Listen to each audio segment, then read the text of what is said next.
Yeah. You're not really broke, but you are broke. Mm-hmm. But you really want something. I just don't want it. Yeah. There's nothing like the want. Like you had that want when you were a child. Like I want this, and nothing. I had nothing like that as an adult except for cocaine. I wanted cocaine, but then when I got into comedy, excuse me, you just want to be so good. Yeah. So fast, and you have all these disappointments throughout the way. You have 200 fucking disappointments before you even feel good about yourself. That's tough skin. Oh, yeah. See, right there in that development right there, if a guy wants to hit on you, that ain't nothing, because you've been told no from agencies, like all those names you mentioned. Stacey Mark, nice lady, she's one of my favorite people in the world. Really? Hates me. Oh, your stand-up or your person? I think the whole package. Rachel Rouse fucking hates me from A to Z. It's hysterical. Every one of them were so nice to me. These are the comedy people that run this town, and they fucking hate me. Rachel Rouse, every time she sees me, she just turns her back. Let me tell you, ladies, get your shit together, because this is the fucking man right here, Joe Diaz. That's crazy if they hate you. Oh, it's just, and I don't listen. I'm in this bubble right now that I love. I do comedy. I go on the road. I'm happy. You know, they want to give me work. They give me work. If they don't, it doesn't matter. I've been here for 20 years. Just the point that I survived. Yeah. When I came here with all the no, because there was only one person who dug me. Her name was Mitzi Shaw. Yeah. And that's all that mattered to me at the time. She got it. She got it from the beginning, where everybody else threw everything else in to tell you no. Oh, no, he does coke. He's too old. He's too fat. But you didn't say he wasn't funny.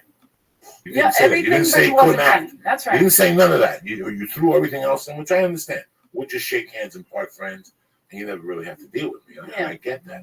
But it's just so weird when you do have, like, when you do book a Marin, and the guy from IFC comes up to you at a show and says, bro, I want a letter. And that was great. I can't believe people don't know who the fuck you know. That makes you feel good. And I can't imagine how this Blue show makes you feel. I can't, and I wished it went the way we wanted it in the beginning. Everybody we wanted on there was on it, but, you know, you have to deal with some shit, and that's just how it goes. But you know what? If it goes well, if it generates good heat, he wants to do more. So, and that's other comics get an opportunity to be themselves, because not a lot of us fit into the cookie cutter things that you're talking about like that. I don't think I'd ever be on Comedy Central, just because I don't think they put me on Comedy Central. Because I'm elderly, considering, you know, according to their bullshit. Right. But it doesn't mean what they have on there shitty either. Amy Schumer's one of my favorite comics. Her show's great. She fucking hits everything. I love her. You can't get any better than that. And she puts all her favorite comics on there, like the Nortons and the Attels. All of them are in that. Like, she puts them on her, the Inside Amy Schumer. I couldn't think of it. But so that I love. Comedy Central does take certain chances, but they wouldn't with me. And I don't think they would with you either. No, I would never get an hour. And I don't care either. You move on. I am going to do an hour, and I'll with them without with wherever the fuck I want to. You know what? In this career, you're going to do 90 hours. Yeah. It's going to be with them or without them. That's right. You either sign on, or you're going to do whatever the fuck you do. Yeah. Because I am doing an hour, and Dice is going to produce it. Are you? Yeah. Because they offered it at Showtime. The guy said, let's do an hour with her. And Arab dude. Well, actually, it was Montoya, but he was like, you know, everybody loves her. So let's do it. Arab dude at Showtime. I did a movie for him. Montoya. Is it Gary Garfunkel? No, it's a little guy. Because we also have a show. Dice sold a show to Showtime, straight to series, and it's kind of about. We were going to do it as a reality show, but then we wanted to do it like a hybrid, like a scripted, and we used to pitch it together, and then Scott Armstrong came on board, who did like Old School and Hangover. So he was like, let me fix this, and so he did, with the same idea and the same shit that Dice wanted, and it went right to series. So it's 6 episodes on Showtime. So Showtime's like big in our corner, if you will. Yeah. And so now everything changed, so I might have to audition for the part that I kind of created, you fuckers. But you know what? I will. That's even better. I will, and I'll get that fucking part. You have to. Yeah. People do that just so they're safe, and I get it. You know? And that's cool, because Scott Armstrong's the real deal. The other guys that are writing it, the First brothers, Sean First and his brother, are fucking amazing. So I'll do flips. I'll do whatever they need me to do. I'll do head, whatever. Oh, that came out wrong. Whatever. You know what I mean? Last night I had a good set. The Laugh Factory, Laugh you Factory. killed. And as I looked to the left-hand side, the first person that was there to say hello was you. Yeah. And that was the last topic we want to touch on. You know, you're a fan of Ari's. Oh, Fan sure. of mine. We're fans of yours. Yeah, I love it. We've all been part of the family for 20 years almost.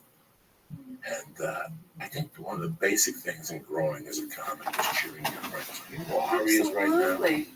Ari's shooting a fucking movie in Atlanta with Really? What's his name? I don't know. What's I'm so what's happy. Hangover? Oh, Zach Zach Galifianakis. Galifianakis Oh, Zach. and the dude from Mad Men. Ham. John Ham. John Hamm. So last night I had a spot at 8:30. I Uh-huh. had a spot at 10:45. Right. Can people know that? I had a spot at 8:30. Oh, no, about Ari. Shut up. Okay. So I went over to I had a kill time. I didn't go to the store at 9 o'clock. I looked at 9:04. Yeah. And I got the car and I went down Crescent Heights. I went up. So I Uh-huh. had Oh, Galifianakis Zach. and the dude from with Maria's right. Last night I had a good set. The Laugh Factory, you killed. And as I looked to the left-hand side, the first person that was there to say hello was you. Yeah. And that was the last topic we want to touch on. You know, you're a fan of Ari's. Oh, sure. Yeah, I love it. We've all been part of the family for 20 years. Yeah. And I think one of the basic things in growing as a comic is cheering your friends. You know what Ari is right now? Absolutely. Ari's shooting a fucking movie in Atlanta with Really? What's his name? Oh, I don't know. What's I'm so what's happy. Hangover? Oh, Zach Zach Galifianakis. Oh, Galifianakis Zach. and the dude from Mad Men. Ham. John Ham. John Hamm. So last night I had a spot at 8:30. I Uh-huh. had a spot at 10:45. Right. And Can people know that? I had a spot at 8:30. Oh, no, about Ari. Shut up. Okay. So I went over to I had a kill time. I went over to the store at 9 o'clock. I looked up Laugh Factory at 9:04. Yeah. And I got the car and I went down Crescent Heights. I went up, found the phone. It was Ari. Pulled over. What's up? You're in Atlanta, right? He goes, yeah. He goes, I just want to tell you something. He goes, I went on the set today. He goes, you know the first thing I thought of? He goes, he didn't work today. He just wanted to get wardrobe. Yeah. Get a haircut. And he said, I thought about I came to see you on the set of Marcus Yard. And you got me with the pastrami sandwich. And we went over and talked to whatever, how cool you were to me. Man, I want to thank you. 10 years later. This is exactly 10 years. Wow. So we've all, listen, man, to grow as a human being, to grow as a comic. You know, I always say that if you walk past a piece of paper and you don't pick it up, you got no character. Like, Yeah. nobody's watching. That's when you, character is what you're doing, nobody's watching. That's right. You know? And with a comic, your character has to be big. I improved as a comic when I started working out and taking care of myself. Believe it or not, Yeah. just going to the gym, watching what to eat. You know what? I don't need to watch some Janet till 2 in the morning. Yeah, Let yeah. me go to sleep at 11 Yeah, and get yeah. up at 6 and read this. And that's part of being a good comic. You know, writing is part of being a good comic. Getting on stage is part of being a good comic. But you know what the biggest part of being a great comic is? What the difference between good comics and great comics are? That they really have happiness in their hearts Yeah. for the people around them. You know, Because it's not easy to be happy. there's a with lot of people. motherfuckers. I'm not going to sit here and tell you, Lee's my witness. There's a lot of motherfuckers I don't like. And I wish Yeah, they yeah. get hit by a fucking train. There's But a lot of the people. motherfuckers that I do like, that I breathe for, That you're happy. you know, it's for. funny. I already had a situation a couple of weeks ago Mhm. where people were attacking them, you Yeah. know, and I got a couple calls. Let me just I tell got a million. Let me just tell you guys what my head was at. I'm gonna tell you to your face. I'm gonna tell you to your fucking face. Nobody in my planet could come to me and tell me something about Lee. You know what that means? I don't give a fuck. You want to complain to Lee, go beating on Lee. But don't you ever come to me and Yeah. tell me about Lee. Same when it comes out. Yeah. Don't come to me and tell me about him. You know, for years, people come to me and tell me what Rogan did over the weekend. And, you know, Tommy, the cunt Caparulo, Yeah. would come to me all the time and tell me when Joe comes back, he's not. And I would say to him, you know, first off, you tell me again, I'm going to smack both of you. Don't Yeah. come to me and tell me about my fucking friends. Right. Don't you ever come to me. When I was a kid, I was a fucking criminal. I don't know. And I would like borrow. Like I'd go up to Eleanor at a bar that hung out with Dice and Wheels, and they all hung out the comedy store. I go up to Eleanor and go, I don't know, I want a kilo of coke, and I wouldn't pay you. Yeah. The next day you'd say, I'll he's get coming it to for the you. store. You go to the store and Joey wouldn't be there. So who would you go to? Lee, and go, what the fuck is your punk ass friend? Right. And my friends used to say, number one, you watch how you talk about him. I don't care what the fuck went down. Yeah. And number two, don't come and talk to me about my fucking friends. Don't you ever come and disrespect me about my friends. Go tell them. I don't give a Just fuck. go right to the Because source. in my world, Lee, you don't do nothing wrong. Right. I don't give a fuck if a chick is about to die, You're on pregnant, you side. kick her in the fucking stomach and she dies and aborts. In my world, you did nothing wrong. And that's the way, that's how I was raised. When you got friends, they don't do nothing wrong. When you live and die for a motherfucker, because there's a big difference between acquaintances and a friend and your brother. Goddamn Big right. difference. Yeah. Big difference. I'm talking about my brothers. Well, since I've been 20, nobody can come up to me and tell me a story about my brothers. Not at any time in my life. They're my brothers and I love them, and my sisters. Listen, you're barking up the wrong tree. I don't give a fuck if they shot your mother in the head point blank range. In my eyes, my friends don't do nothing wrong. So take your fucking magic elsewhere. Right. So when I see you doing what you're doing, when I see Ari in the movies, dog, That's my dick awesome. gets hard. And that's what people don't understand. To be a great, great comic, you gotta be happy for your friends. You gotta sincerely be fucking happy when they make a positive move. Me and Lee talk about 10,000 stiffs that get opportunities, and we say how they're gonna fail, they're fucking douchebags. Because they're douchebags. That's how they're thinking about when me and Lee started the podcast. I know that. Yeah. You know, when I left the store, it wasn't I didn't leave the store because I left the store because I had neck surgery. Yeah. And they took a fucking ball out. I'm Cuban, Oh. number one. I'm superstitious. They took a fat ball out. And when the doctor said to me, you want to see it? And he showed it to me. First thing I thought about was the store. And then I thought about when you get off stage and you have a good set. And there's comics that come up to you and they give you a hug and they go, what's up? But there's motherfuckers that come up to you and you can see as the words are coming out of their mouth, it pains them to say it. And as you say, thank you, man, they go, that joke, we loved him. You turn away, they go, it's probably on fucking coke, that piece of shit. You know that. You know what comics do that, and you know what comics are really happy for. Yeah. When I saw that fat ball, that's all I thought about. That fat ball was all the negativity on my back. I'm never going to the store again. That's what happened. Yeah. Once I saw that fat ball, I'm like, that's the fucking store. That's that people looking at you going, that's a great joke. There's so many funny If it wasn't for fucking Rogan or Dice, that motherfucker would be nowhere. Yeah. So, you know, so I gotta tell you, and I told my wife last night, I told my wife this morning, I'm having Eleanor, and I'm very fucking proud of it because you were slinging drinks. Me and Terry. And I'm sure that when you told people to be comics, they looked at you and said, whatever. Yeah. You know, and look at you now. Mitzi first. Now you don't fucking show. Mitzi first. She was like, oh no. That's what she said. But I showcased for her and I didn't bomb and she liked it. You crash her? No, Tommy did technically, but she stopped coming in, that's why. Because, you know, I didn't start this till 2008, 2007. I just hit 8 years, February.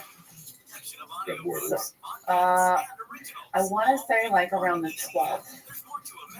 I have to look it up, but it's something like, I still have the paper. From Adam Barnhart's room. In the belly room. He used to hook me up a lot. Remember Adam Barnhart? He's still every Sunday night. Good guy. Every Sunday Clean night sober? he's in there. Clean sober. He also had a class. So he let me take the class and he knew I was broke. So he let me take that class for free. And it was like stage time.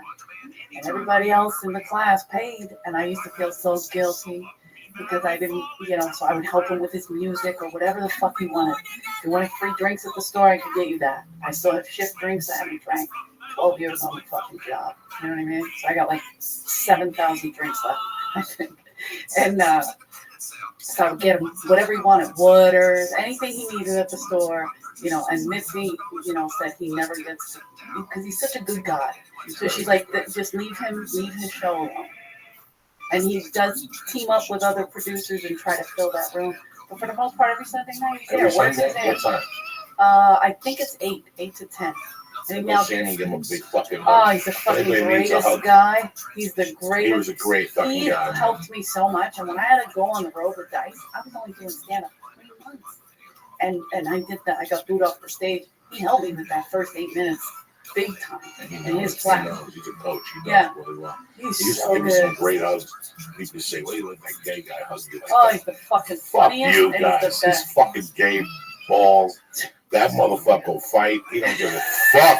That dude will fight you. He'll stab you. I love Adam Barnard. That's my boy right I want to there, go see him. man. I didn't even know he was back at the store. He's been there. He's never every Sunday night he's there, and he also he helps people in halfway houses and stuff. Right. He He's does big. a lot. He's He does a big lot. in that community. He went down there. He went down hard. He was on that meth for a while. But, oh yeah, him and his brothers. How weird is that? How weird is that? And they're both gay. And my favorite joke is how he tells his father that because he fights with his dad because both his sons are gay. He's like, your balls are like the gay factory. You know, I'm not doing it perfect, but the way Adam does it, it's like the Willy Wonka gay factory you got in your balls. You're shooting out faggots. And he does it. It's the best. He's so funny. how are you over there today, my brother? Lee, are you alright? Oh yeah. It's a good high today, huh? It's a smooth. I mean, they're all fun. I mean, there's never a bad one. We'll It's smoke just, some hash now. Get you cooking with gas, cocksuckers. I'm cooking with gas. This weekend, I will be at the Tempe Improv starting tomorrow night with my man D'Agostino. Eleanor will be at I will be at the Hard Rock Hotel, Las Vegas. Thursday, Friday, With Saturday, or Friday, Thursday, Saturday, Saturday, Sunday. Okay. And then also Dice's kids are there playing in their killer band, LA Rocks. You guys gonna start some place in LA Rock. I saw them on Conan, whatever They they want. killed Whatever it. show Yep. they want. The Late Late Show with Billy Gardell. Yep.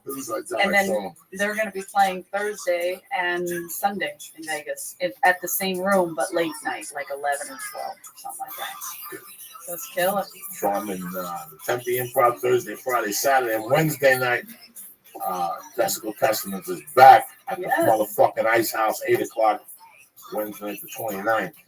Also, for you bad motherfuckers that are sitting at home scratching your ass, not doing nothing this weekend, Iron Dragon TV is still there for you. IronDragonTV.com is the leader in motherfucking classic martial arts films. Brotherhood of Blood, Enter the Fat Dragon. They got them all. They got them fucking all. You understand me? All you gotta do is go to Iron Dragon TV right now.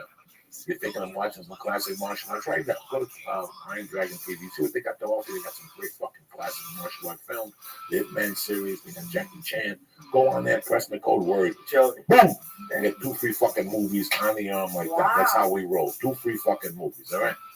Just in case you're looking for optimization to the total fucking max.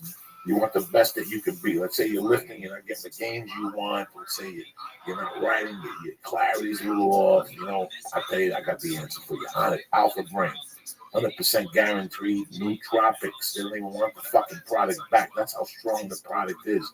Sometimes I can't write. I don't do them every month. I try to go on like Alpha Brain cycles. That's how strong they are. Do me a favor, go to Honda.com right now and see all the great products they have for you. The supplements, tremendous. New Mood, they got Shroom Tech, which gives you more energy. They got the immune. If you're on a plane, you don't want Ebola. You take the motherfucking Shroom Tech. They've got Hemp Force Protein. I mean, they've got the tea oil that you put in your smoothies. It's that fat that everybody's talking to me. They just got so many things. I'm not giving them any justice. Go to Honda.com right now. Look at the supplements. I can't help you with the weights and the fucking kettlebells, but as far as the supplements are concerned, I'll get you 10% off. Get the hemp protein, the acai vanilla, or the chocolate. You're going to fucking love it. Go to the box and press in. Church. Boom! And get 10% off. CHURCH, you bad motherfucker, you.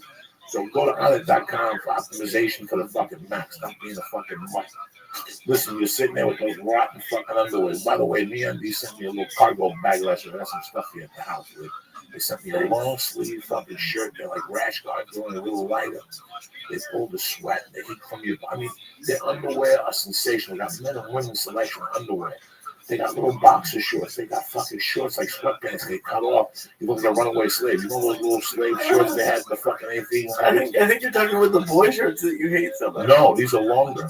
They're sweatpants. They cut at the knees with a little string around it. I've worked out with them both days. Comfortable as shit. I have the blue pair and the pink pair. That's right. I wore a pink pair. I don't give a fuck. It's a rough drink.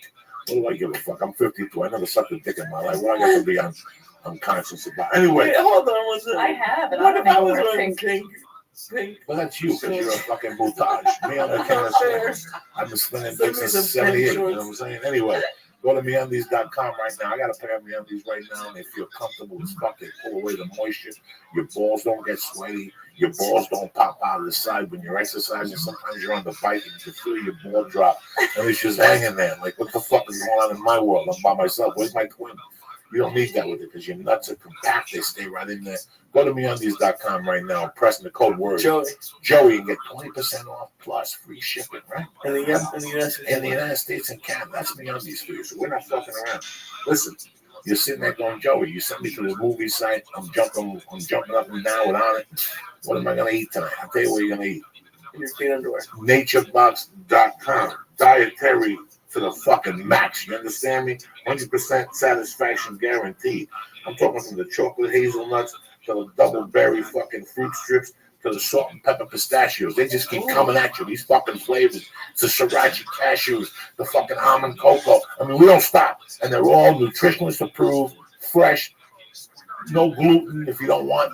Tremendous fucking snacks. You want a snack. You're sick and tired of eating those fucking potato chips that taste like ass. Your fingers are greased like you fucking finger banged the monkey or some shit. Who needs that shit? Go to right now, naturebox.com right now, and get snacks sent to your house for free. I'm going to give you a starter package free. Sample bag. Sample pack. 3 little bags and 2 big bags. You understand me? For free. Right now. All you got to do is press and run the box. Joey, Joey, and get your free sample pack sent to your house. Shipping's going to cost you about $1.90. Why are you crying, bitch? Why are you crying, bitch? I'm sending you $40 worth of stack nutrition straight to your house. So I want to give another shout out to IronDragonTV.com, MeUndies.com, and NatureBox.com. All right, cocksuckers, and that's it. It's going to be a beautiful week. Houston, I miss you guys already, but it's Tempe's turn. I'm going to go down there. We're going to fucking rock the house, me and D'Agostino, and that's it. That's how I want to you bad motherfuckers. Do not forget, Saturday night, 11 o'clock, California time. 11 o'clock. Oh, yeah. Is it Friday? Yes, Friday. What'd I say? Saturday? So that means it comes out at 3 o'clock. Showtime. No, 11 o'clock. 11 o'clock on the East So Coast. 8 o'clock in California. Yeah. 8 o'clock in California. Listen, I know you're out getting your dick sucked. I don't expect you to sit there and watch Hell No, but do me a favor. DVR. Yes. Come home that night with your girlfriend, then you watch Hell No. Yeah. Okay? Do me that favor as a personal. Andrew Dice Clay was one of the guys that helped me realize I was going to get into comedy, which means he saved my life in a way. So I'm not here just talking shit about people that every one of these comics, man, they spark a new fucking comic. And that means you've done your job, you know. So please support Andrew, support my girl Eleanor and Colin, Jason Rouse, and Wheels Parisi. I love you guys. We will be back Monday night with Dennis, the fucking pimp of pimps, to promote his new book from the Bunny Ranch. He'll be here Monday night at 8 o'clock at night with some freaks. Did he have the same girlfriend? I don't know. A different one's coming. Lee, he says he's bringing a chick that they call her Judy One Tooth. She's going to suck Lee's nuts right out of your fucking asshole. Wait. Before we go, tell them why you like the 1 tooth. What? That's a big thing for you. You like having a chick with 1 tooth suck your dick. Did you stop her? This thing you want to put it in the hole. I don't know what he's talking about. He's high as fuck. Listen to this fucking guy. I love you guys. Stay black. Eleanor Kerrigan, I love you. Where are you going to be beside Vegas this week? Where else can they see you? Have a webpage? Yes, I do have a website, Eleanor J. Kerrigan. .com? Yeah. Okay, .com. Go check her out. She's a dear friend. And she's got balls of steel to do what she does. Never complains. A lot of people, when I walked in last night, was like, Tony, I'm going to rush, but I ain't going to fuck. No. She hung around. She did her job. That's why she gets the utmost respect from me. Thank you very much, motherfuckers. Thank you for supporting the church. Thank you for supporting Lee and his podcast. And if you want consulting on your podcast, please hit Lee up on Twitter. He'll call you up. He'll come to your house. He'll fix your wires. He'll stick an electronic microphone up your ass if you need to get that podcast out of you. So Lee's available for consulting. I love you guys. Stay black. Have a great week. Monday night, 8 o'clock.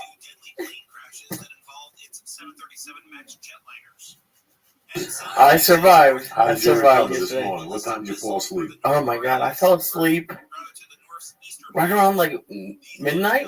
But I always do this. I'll pass out when I'm super stoned, and then I'll wake up. So I was so high that I like just forgot the shows I was watching. Like a couple of them ended. Like I tried to watch Josh Blue's new special, and when I saw the beginning was good, but then I just like passed out. And I turned on one of these TV channels that just has movies constantly running, and the beginning of The Longest Yard had just started. So I watched that, believe it or not, and I went to the gym this morning. I could only do like 40 minutes. You were so I was still high. So We got them fucked up last night. Oh my god! But it was like fun. Like that gummy and like just a little bit of the Tiva Chew was really fun. It was again? not really. Okay. Well, we're gonna do it tomorrow. Tomorrow, the next day, the next day, the next. No, tomorrow we got a deep night at the ice house. I know. What's the story, you beautiful? You guys talking edibles? Is that what you? Yeah. God, it's such a different world. Gets you fucked up. When I was a kid, we didn't have. I hate starting And sentences you grew up in like San that. Francisco. Yeah. Although, don't get me wrong, we built bongs out of an apple core and a toilet paper roll. But all the gummy bears and the Funyuns, that was because you were high, and now you're eating them to get high, which seems like a vicious circle. It really does. Sometimes I have an edible, like a And then you cookie. need a snack. No, and I'll eat the edible, and then I'll say, "What the fuck do I have that sweet in the house?" My wife didn't buy nothing sweet. Ooh, I got that peanut butter cookie from Anarchy Edibles. She's the only person who does that. Here I am, fucked up to the gills, Right. and I'll eat this cookie because I know I'm just gonna dream in color. That's it. And then did you guys get high because of the bunny ranch people were here? No, we just got high. It Oh, was okay. Monday. You know, Okay, I was got it. expecting Monday, sure. Are you allowed to do that when you're pregnant? No. Oh, God. I don't know. No. It's just a plan, no? You can't. Oh, I No. can barely have coffee. They like really frown upon that. Have you ever walked in with a big old pregnant belly into a Starbucks? Alarms go off. Woo, woo, Oh, woo. those fucking Gentiles. I know. those They motherfuckers. the yoga moms and I'm addicted to coffee. That's definitely my addiction. But I feel like a crackhead sometimes. Like I want to sneak some. Like I'll lie about it to my husband. You can drink non-caffeinated. You can even drink regular caffeinated coffee. No one cares. But you know, when you live in LA and everyone's a little bit more crunchy granola than everyone else in the country, and feel like it goes straight through your placenta into the baby's heart. Makes you feel terrible inside. So I try to cut down. Fuck it, the baby will be a drummer. You know what I'm saying? My 4-year-old already is. Is he really? Oh my God. Shirt off. He wants his shirt off and just underwear, and he just sits there drumming. That's my boy. I love it. A shirt love off it. and underwear on. Yeah. It's like he knows he needs to get his like armpits loose. You know, doesn't want anything constricting him. Does he get drum lessons? No, we don't have lessons You because just I'm fucking not play. spending money No, on that no. bullshit. Because we give him swimming lessons, he can barely concentrate on that. But we just let him drum. He has a little drum kit. He's been drumming since he was a year and a half. Does it drive you crazy? A little bit. Yeah. I tried to sneak some what are those brushes? Instead of drumsticks, brushes to make it a little bit quieter. And he's like, what? He looked at me like, what the fuck is this? What the fuck is it? Yeah. What is this? We gotta make noise. Yeah. We gotta make noise. I tried to sneak other drumsticks, like they're these special ones that are bad, and every time I try to sneak something in, he's like, nah, just give me like a big wooden block. I was reading this article yesterday about like stuff that will remind you about when the decade you went to school. And when I was going to school, everyone took a recorder. And then I also did a year of the violin. So I can only imagine, like, the recorder must sound just terrible. What's a recorder? Like the little flute, it's almost like flute thing. The cheapest flute. It's like one long penile looking instrument. I play the recorder too. Hot cross buns. Cross buns. Like that's the You first just blow instrument into you it. get. It's Yeah. like, There's like 5 I holes. never played no fucking recorder. Right? Yeah. I Well, played the bass. I was in a band for a while. And you played upright bass? Upright bass, like in a band. Like, Oh, okay. No, so electric. Like electric Yeah. bass. I went to cello camp. Oh, God. Ridiculous. That's brutal. Why? I don't understand how my parents, I don't know, they just want to get rid of me. So anytime there was like a camp, they could get rid of me for the summer, they would send me to that camp. But one summer was cello camp. I didn't really go to a lot of camps early on. The camps I went to as a young man was come home camp. What? Like in the Bronx, you went Just to day camp camp. for the day. They took you swimming. Oh, right. Yeah, You went, yeah. You know, at the end, I think you fucking camp one night or some shit, some national park in the Yeah. Bronx or something with animals. Or Puerto Ricans dressed as bears and shit. But that I never really went to camps till later on. It was interesting when we were starting the podcast. Before we started, we were talking about the hot thing on Facebook today, the mom beating the fuck Yeah. out of that kid. Great smacks to the head. And you know, it's some people on Facebook are all for it, like they understand where the mom was coming from. Yeah. Some people on Facebook are just fucking lost. Really? Like, oh my God, this is what's wrong with America. Blah, blah, blah, blah, blah, blah, blah. You know, I grew up in a house where my mom's word was the law. I didn't have a dad. My dad died when I was 3. So my mom remarried, but we didn't give him too much control over that thing. That was my mom's basic. And I remember, as I was watching it, I actually remember, I exaggerate to you, I actually remember 5 ass kicks that I got that way. A couple punches to the head, Right. a couple smacks, a bloody lip. What did you do? What did you do to One deserve time, one of I those? really remember one time when she beat me up with a purse because I wouldn't get off the mule on 86th Street in Broadway. There used to be a Citibank around the corner. Well, I don't know what it was. It could be something big. This was years ago. Yeah. I'm 52, so this was 47 years ago, 48 years ago. And right on Broadway there, across from the Blimpie base on 86th Street, there was a guy that let you take pictures of him with a fucking mule. Ah, okay. And I would get off the mule. And my Yeah. mom asked me like 10 times, and she beat the fuck out of me on the mule until I got off the mule. But she hit me with the purse. And there's a guy that I still talk to, a friend of my mom's in Miami, that said I could live to be 100. And I'll never forget that day, driving in Broadway and seeing your mom whacking with that purse all the way home. One time when I wouldn't make my bed, she came to a barbecue and yanked me out of there. I remember that beat. Yeah. And that was 14, 13. Uh-huh. I definitely remember a smack to the face she gave me a week before she died for fucking missing my curfew. Not the curfew. I didn't have a curfew for missing. Uh-huh. I remember her pouring the milk over my head at a restaurant because I kept fussing with the fucking food. And she's like, you're too skinny. I was sickly. She goes, you gotta drink this fucking milk. And I go, I want a milkshake. And they go, they don't make milkshakes, but what they'll do for you is they'll get milk and they'll put the ice cream on top of the milk. The Right. float. They Like a put whipped float. cream. Yeah. And I didn't want that. So as I drank the milk, I put it down. And she goes, you're not going to drink it? No. And she took it in this fucking restaurant. Now, granted, I'm sick. I had like a little bit of a temperature. And I had to go to Catholic school. Because in those days, we would go out to dinner as a family. And then she would drop me off at Catholic school about 5 o'clock on Sunday. And then she'd pick me up Thursday. This is a Catholic school I went to straighten me out, like early on from third. Wait, so it was like a boarding school? Third to fifth grade, I okay. went to boarding school. Okay. So when I'm sitting there at the table, now here I have my suit to go back to boarding school, the whole fucking thing. And she's going back and forth. Man, we're going back. I'm not going to fucking drink it. She goes, you're going to drink it. You're going to drink it. I'm telling you, you're going to drink this fucking thing.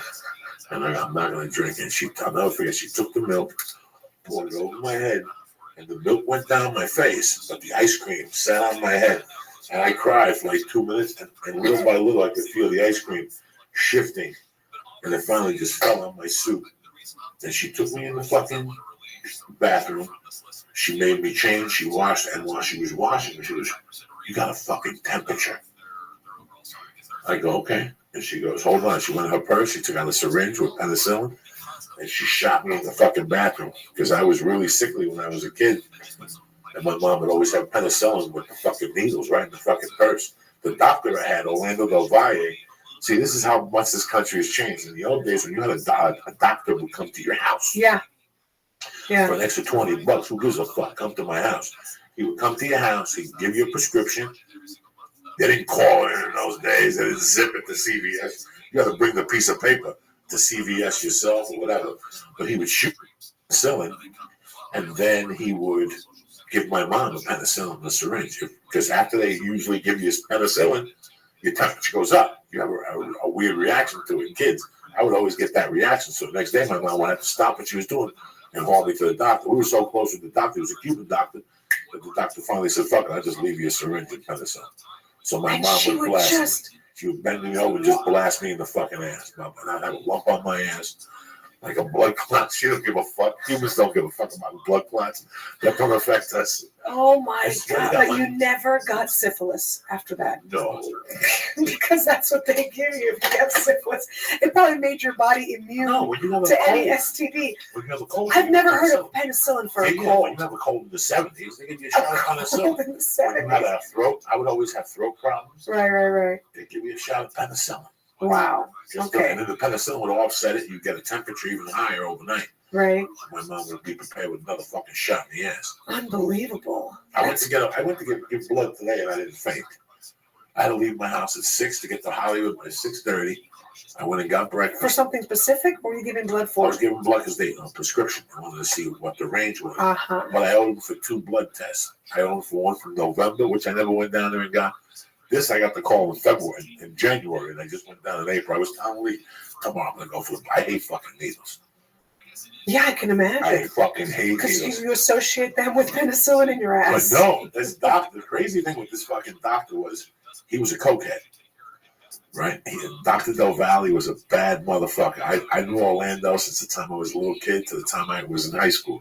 When I was in high school, even after my mother died, I still went to see him. But when I was a kid, Orlando knew that I didn't like needles. So whenever my mom and stepdad called and said, Coco's sick, he would love it because he would always make that his last stop because he knew that my mom and dad would offer him a drink or whatever. So he would have a drink with my mom and dad. They would come in, take my temperature, and he'd go, so don't have to give you a deal. And I go, let me think about it. So he'd go, great. He'd go out in the living room and have drinks with my mom and dad, like 3 or 4 drinks. He'd do a blast. This guy did blow. He'd do a couple. I didn't know it at the time. He'd come back with his jaw going all crazy. And I'd look at my mom like, why is this fucking jaw going? I didn't know. I didn't know until later on as I got older. I saw him at a club one night, and he was all fucked up. He asked me for coke. And I asked, he asked me for coke, and I told him I had aspirin. He goes, what do you got for the head? And I go, aspirin. He goes, oh, don't tell me that. This guy was a freak. Towards the end, I was trading him cocaine for steroid prescriptions for a friend of mine. I would just go up there, give him like an 8-1, he'd give me like 10 steroid prescriptions. And then finally, his kid stole his prescription book in the 80s. He got busted. And he lost He his got busted. license. Yeah, absolutely. So that's how crazy this was. Unbelievable. Now, would you ever give your kid just a shot? Like, could you ever do that? Just come over here. Let me give you a shot in your ass. I don't know if I could handle that. That would be too much for me. I can't. But I know my fucking crazy wife could do it. She would do it. Yeah, she's from Tennessee. I had a house call from a doctor 2 weekends ago. He had an earache or an ear infection. We couldn't even. I've never heard this kid scream for so many hours at such a decimal. Am I saying that correctly? A decimal? Yeah. Like for hours. I called the doctor on a Saturday, and he heard my kid in the background. I was in a different room. I went to a different room so I could make the phone call. The doctor's like, I hear your kid screaming. I'm coming over. So we had a house call. They charge you? Yeah, I don't care.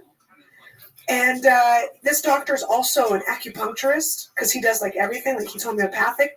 He put 2 acupuncture needles in both my kids' ears, and it drained. And in an hour, he was calm. I couldn't believe it. It's like, thank God. I will write you 3 checks like this. It's so worth it because I could not do that. And when I was a kid, if I was screaming like that, my parents were like, shut up and sit down. Like they had no patience for any kind of your kid's not feeling good and zero patience. Zero. Immigrant parents. Yeah, they're just. You know, there was a rule in my house. My mom had a rule. I understand you get sick. Yeah. Just do me a favor. Go to school. Go to school. Oh if you God. puke in school, I know you're sick. If I wouldn't go to school, I wasn't allowed out at 3. But if I went to school and got sent home from school, I was allowed out. My mom had weird rules. Yeah. You know? Your mom probably didn't have that sawdust that they had in our school, so she didn't want to have to cover the puke up herself. She's like, go puke at school because they can cover that up with that. Did you have that when you were a kid? They sprinkle this dust. Remember that? Yeah, my mom didn't let me do anything. Like if I didn't go to school, there was no TV, there was no way. Like I couldn't watch anything. I couldn't do anything. My mom only hit me a couple times, and it was mostly like just spanking. Like he never like hit me. But you brought it up before the podcast. I was at my friend's house and they would yell at their parents, and it's like, what are you doing? Like, and my dad, I don't think my dad ever hit me, but my dad was loud. My dad was on the radio. He knew how to get loud. So, like, I up until a few years ago, I was still scared of my parents. But you probably grew up with a lot of kids that did get hit as well, right? You got all the kids in the neighborhood, right? Launched. See, I didn't. Launched. Yeah. And so I was always embarrassed. I felt like I had to hide it, like live under cover the fact that I would get smacked. So if a friend of mine was coming home with me and we were past curfew, I had to prepare her for what was about to happen. She was not used to the wrath of my mom. My mom would swing the door open and just grab me by the hair. And I had these like white scared friends. They're like, what the fuck is happening? And I had to like make excuses. Because it'd all be in Russian too. So I was like, oh, she's just giving me like a list of things I have to do. No, she was swearing at me. She was cursing me out. But because it was in Russian, I could like make up a story and cover it. Because I was embarrassed. But your friends were probably all getting smacked around too. None of my friends got hit. Oh, all my friends got Yeah, fucking punched. big difference. I had a friend that his dad would punch him at the school. Like, he'd fucking get up and leave. His dad would talk to the teacher with crossed arms. And then he'd be standing right there, and okay. And he'd just backhand him. Bam! The kid would go down, glasses busted. He'd get up again, fucking pound him again. When I went to Catholic school, there was a kid, Leslie Rubero, who bailed me out when we attacked a nun. We got beat up by a nun. I did, so we attacked the nun. Leslie helped me. His father used to throw fucking bombs at him. Now, when I got into that altercation with the teacher, I was in the 5th grade. Leslie's father was already throwing bombs at him, guys. I'm talking from fucking men bombs, bam, in the chest. Clemente Balzano, who I'm going to talk about tomorrow night. And the thing, he used Oh, really? to pulverize his fucking kids. Left hooks. You know, do I see the need for that? Do I want to beat Mercy, my daughter, like that? I don't think so. No. If I had a boy, I think sometimes it's parental frustration. Yeah, You know? a lot of the times. Yesterday's beat was classic. That was no frustration. That was a mom saying, "You fucking slipped, and I don't give a fuck what the rest of the kids are doing. You got to be an individualist." Yeah. You know, and she smacked the fuck out of him. And those are the beatings I got. I think because she was also wearing a cop's uniform, the irony of it. No, I'm kidding. She wasn't. But can you imagine? Well, it's just sometimes Police mob brutality. if you see like a kid getting beat up, like you had an issue a year or so ago where you saw a kid getting beat up, it looks like it makes you feel bad.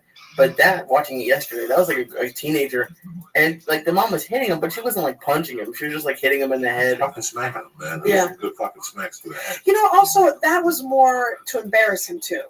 You know, because he was probably there with his other friends, and they probably had a plan. We're going to loot this. We're going to do this, whatever. And look, I get it. They're all frustrated. Fine. But there was also, like, a lot of the times, I think the parents do it to send a message, like, don't try to act out. Don't think I'm not going to find you and do this to you in public. Because hitting your kid was one thing. You know, you didn't make your bed, and then your mom smacks you. You go into your room, you make your bed. But that's all done It wasn't, in privacy. but if you think about it 30 years later, it wasn't about me making the bed. It was about her telling me something, me Right. telling her, fighting with her. Right. That got under my mom's craw. Of course. That used to, and that's what gets under every mom's craw. The why. Absolutely. The why. Why? Because I fucking said it. That's Right, why. right. You know, I see these kids today that say shit. If in my neighborhood, if you were 16 and you went home and your dad said, all right, before we would say a prayer, like I went to somebody's house 10 years ago, and the father said this at a party, and the father said, the kid goes, we don't pray because, you know, there's an atheist God. In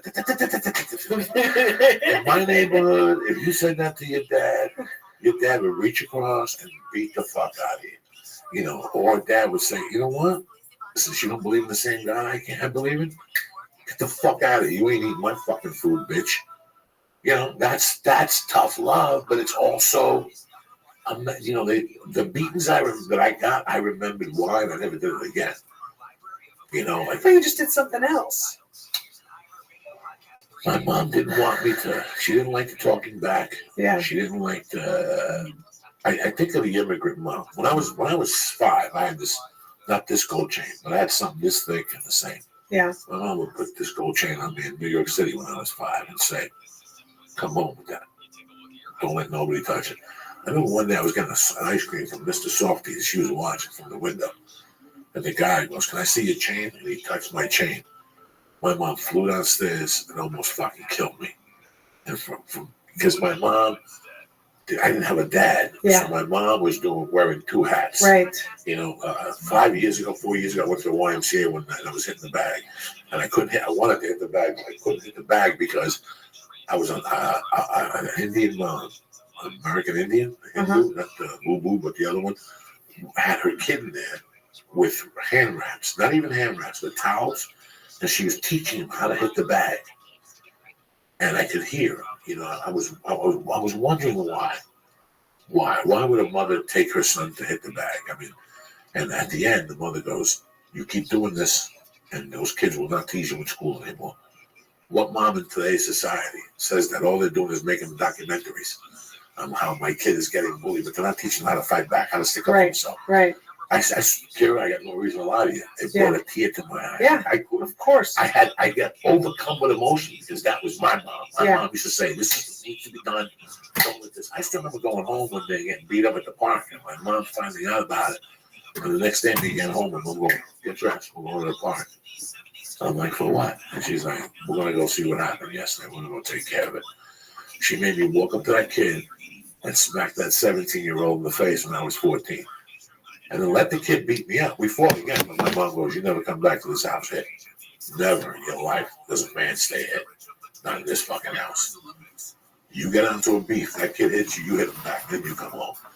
Don't ever stay hit. Even if you get beat up, go home, get a sandwich, and go back tomorrow, next day, and fight this motherfucker again, but don't stay hit. Because then everybody will beat up on you." Yeah. You know, but if you fight for your shit, they won't.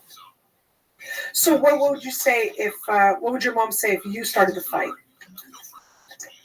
If I was 17 or whatever, my mom would say, "You're a little bigger than him." You know, my mom was one of those people. My mom understood. I remember coming home from Catholic school and having an attitude like I would leave on Sundays and come back. I remember my mom telling me on Thursday nights, "There's some kids that want to fight you tomorrow. Get ready to fight at her bar." At her bar. My mom would make me fight, though. Get out there. Get out there. What are the options? What do you do with your kid? What the fuck do you do? Yeah. A couple of weeks ago, I went to this jiu-jitsu tournament. It was a guy's tournament, but there was these two 12-year-old girls. And they were jiu-jitsu, and one girl had the other girl like by 7 or 8 inches. But that little Asian girl was holding her own.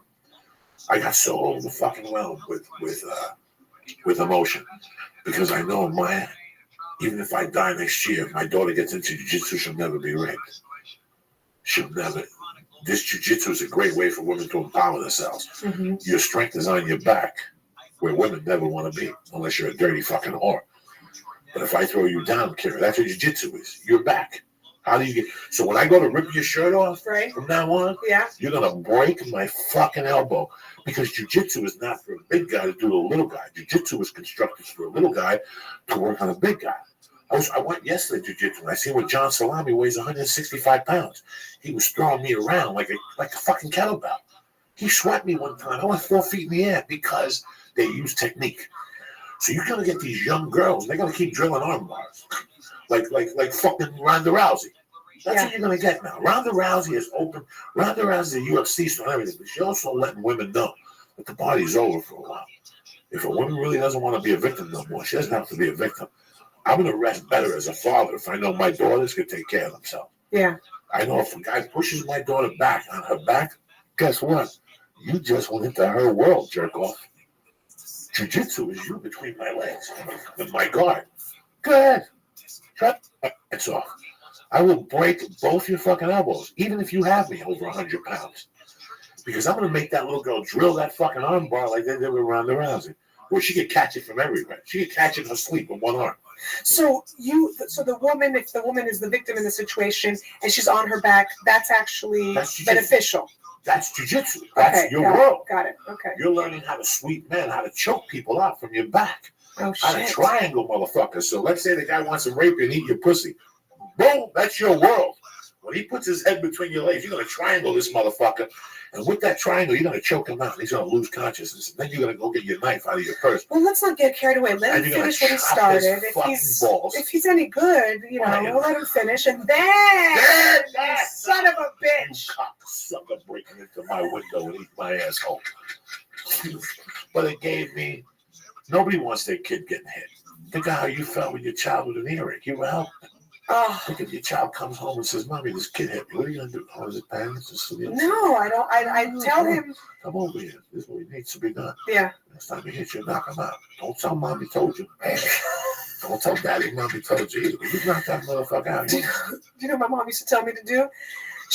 This is just so ridiculous. You're ridiculous. Old school. She, you make a V with your fingers, and she's like, "You take fingers, you put them in eyeballs." I'm like, "Mom, I'm not going to do it. You take your fingers into their eyeballs. And then if they do that to you, you put your hand up to your nose and you block the like that was her Russian style martial arts. You can block with your hand on your nose. And that's how their fingers can't reach your eyeballs. I'm like, what are you teaching me? Like, the Three Stooges self-defense? She's like, it work every time. That was her go-to thing. To this day, she'll still say that. The fingers and the eyeballs. I laugh at moms. I laugh at moms when I go to like Studio City events. And Like farmers market? Yeah, like all that. I just laugh at moms because it's like, I can look at these kids and go, this kid's going to have a hard fucking time later on in his life. The mom's a half a fruitcake. The dad's got sandals on, walking around like life is beautiful. You ever see those dads at the farmers market? They walk around like, oh, Can't believe they wear sandals. They hold their babies and the wife and her friend that can't get laid or be arrested. I'm like, oh, you have such a good man. And he's bouncing around. Meanwhile, this guy's thinking about fucking going home and watching the New England Patriots fucking game. He's living in hell himself because it's Sunday fucking morning. He wants to be walking around the farmers market. I like the farmers market. I don't give a fuck about football. I go there, get a pizza with the wife. We go there quick, though. It's quick. Yeah. I go to the front. I They don't have walk good around. breakfast burritos. Do they? At that farmers market? Studio City? Good tacos and tamales. Yeah, Good the tamales. tamales. Oh my God, Lee, they got good tamales. Yeah. Like, but they're not tamales like the mother-in-law makes. They're, like New Age, like they're a little bit. spicy green pork and Gouda cheese with goat cheese sprinkled on it. Get the fuck out of here. Mexicans don't eat goat cheese. They eat the goat, bitch. But they're still good. Yeah, I'll still put some of them down. Yeah. You let a lot of things slide in LA. They try to mix things up. They'll try to. I went to a place where you just want to get like some Chinese food, just some greasy Chinese food, and they're like, well, it's tempeh, and I'm like, oh, just whatever. Just throw some sauce on it, and I'll eat it. You know who's got good Chinese food? I forget. I cannot find good Chinese food in LA. Well, it's not good Chinese food, but you know who's got really okay Chinese food there? Interesting. Across the street from the Laugh Factory.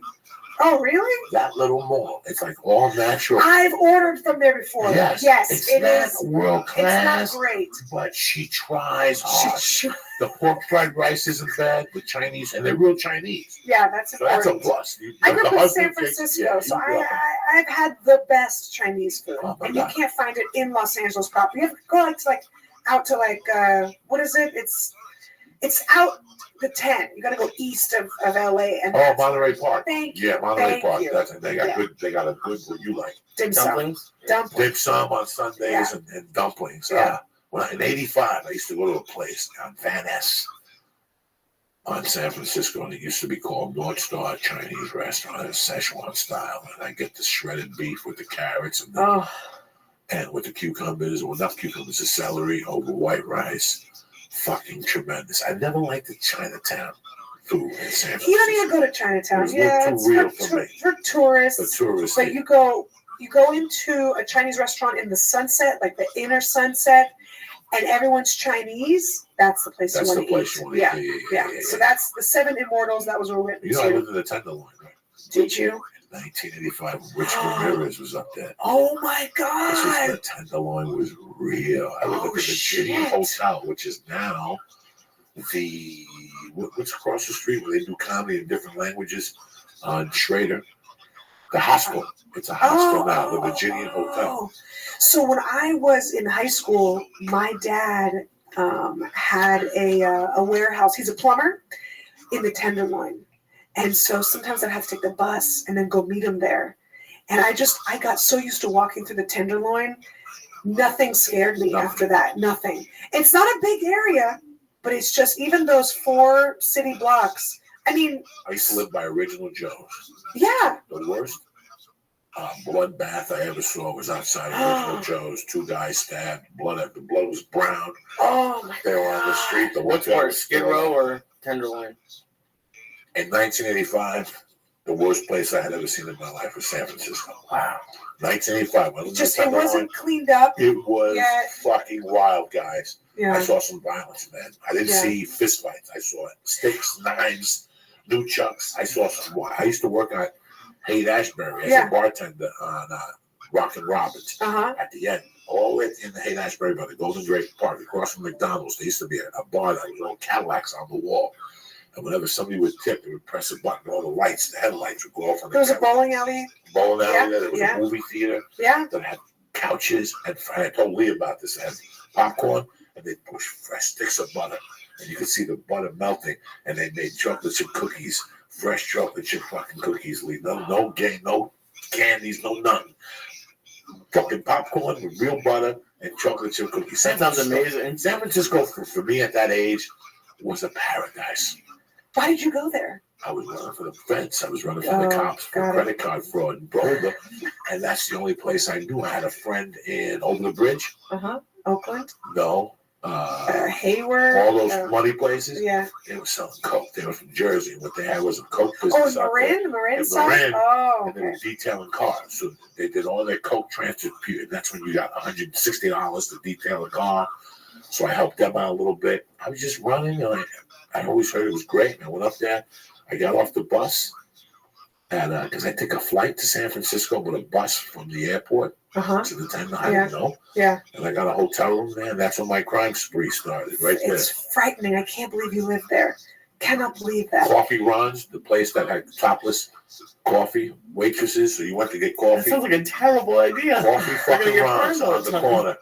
And then the 50 steps Extra from cream, that's where the topless came 50 from. steps from then, there was a pawn shop where I took all my stolen shit. Anything I got, anything me and a bunch of thieves got. And the travelers irony checks, is, it's right next to, Union Square, which is a really nice area and shopping and high food. Right, up by Macy's. Yeah, the Saks Fifth Avenue, Saks the Fifth whole Avenue, Union where Square. all the Chinese people doing Tai Chi Yes. outside the malls. I lived right there. I lived 2 blocks back. But then the Tenderloin, oof. What streets did you live on? Eddie? Turk? I lived on Deck. That's where I lived, on Deck Street. Fucking. And then Rich Ramirez was up there killing people. Oh, He went to Jesus. somebody's house, killed an old man, took his eyeballs to go. Oh, my He God. killed 2 sets of people. To go? To go. Took his eyeballs, because Satan said to take his eyeballs for strength. So man, I'm not kidding. He Really went frightening. he was buying weed in the Tenderloin. So there was a place where we all bought weed in the hotel. And I remember going up, and that's where they confiscated the door. That's where he wrote this thing from AC/DC, Night Prowler. Yeah. That's when, remember when the feds went, they took the doors because he was writing in the room. He had really bad teeth, supposedly. And then I went up to that building to get weed. They were all feds. I'm looking to cop weed. And they showed me a bag. Like, get the fuck out. They didn't catch him. They caught him down here. He got on the bus in Union Square. Yeah. And went down to fucking LA, and they beat him up in LA. They beat the fuck out of him on the streets of South LA. But San Francisco was bad. I left there going, I loved it. I loved the food. I loved everything about it. I loved the waits and everything I was doing, the bartending and the stealing and the fucking drugs. I was doing shit that I sit back now and I just giggle, but it was great. It was great. It was That's how the city was founded. The Barbary Coast. It was like everyone was either running from the law or they were trying to find their fortune with the gold rush, or it was all, hookers. And it was like transients and crooks and robbers. That's how the city first came about, was just a place to go and raise hell. What a great city. Now it just seems overpopulated.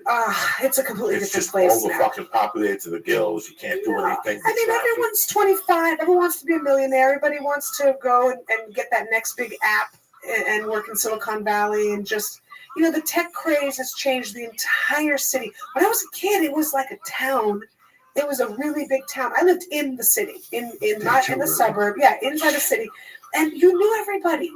You'd go downtown, you'd run into someone, because it's 7 miles long. What high school did you go to? School of the Arts. Yeah. It was inside another high school called McAteer, which was such a bad high school. The other schools in the area nicknamed us Blackateer. We had mostly Black and Hispanic kids. And then we had a School of the Arts inside of it, like Fame in New York. That same thing. We were dancing on cafeteria tables, breaking out in song at the lockers, all that. But it was inside this really, really rough school where we had gangs and violence and drugs. And when did you think about stand-up? When did I think about it? I knew at 6 years old. Really? 6. I didn't know what it was. I didn't know it was like a job or a career, or you get paid in chicken fingers on the road. I didn't know all of those things, but I knew at 6 for sure. And I'd beg my mom, help me be a stand-up comic. She's like, go sit down, shut up. Like, it was always just sit down and shut up. That was my entire childhood. And I say this with love, because I love my You got parents. brothers and sisters? I had a brother. He died. He had a heart attack at 38. I'm sorry to hear that. Yeah. But you grew up with somebody else in the house. Yeah, he was much older. So, he was 8 years older. So when I was, let's say 8, he was already 16, got a driver's license. He was out of the house. We hardly saw him. Then at 17, he decided, I'm going to get a GED. I don't want to be in school anymore. At 17, he graduated basically from high school and then moved, left and got out. And then came back. So then he actually, the picture right here, I just keep looking at it with your fro right here. Yeah, that's my brother. He had that big fro, that big curly Jew fro in his case. And it's just, when I see that, it brings back a lot of memories in those years, those eras. But, I grew up like an only child, basically. And then he came back and moved back in with us and lived with us. But I always felt like he was more of a second father. And then when I got older, he kind of accepted hanging out with me more. But it was hard for him because I was so much younger than him, and he looked so much older. He had a big mustache too, and I had a boy haircut for a little while. And so people thought he was my dad. Like, they were like, "Oh, your son is so adorable." And it was really, it was hard for me. I was called a boy all the time, and it didn't help that I liked dressing like a boy. Now, you tried it. San Fran for the first time. You got on stage up there. No, down here. Did you? Yes. How old were you? Right after college.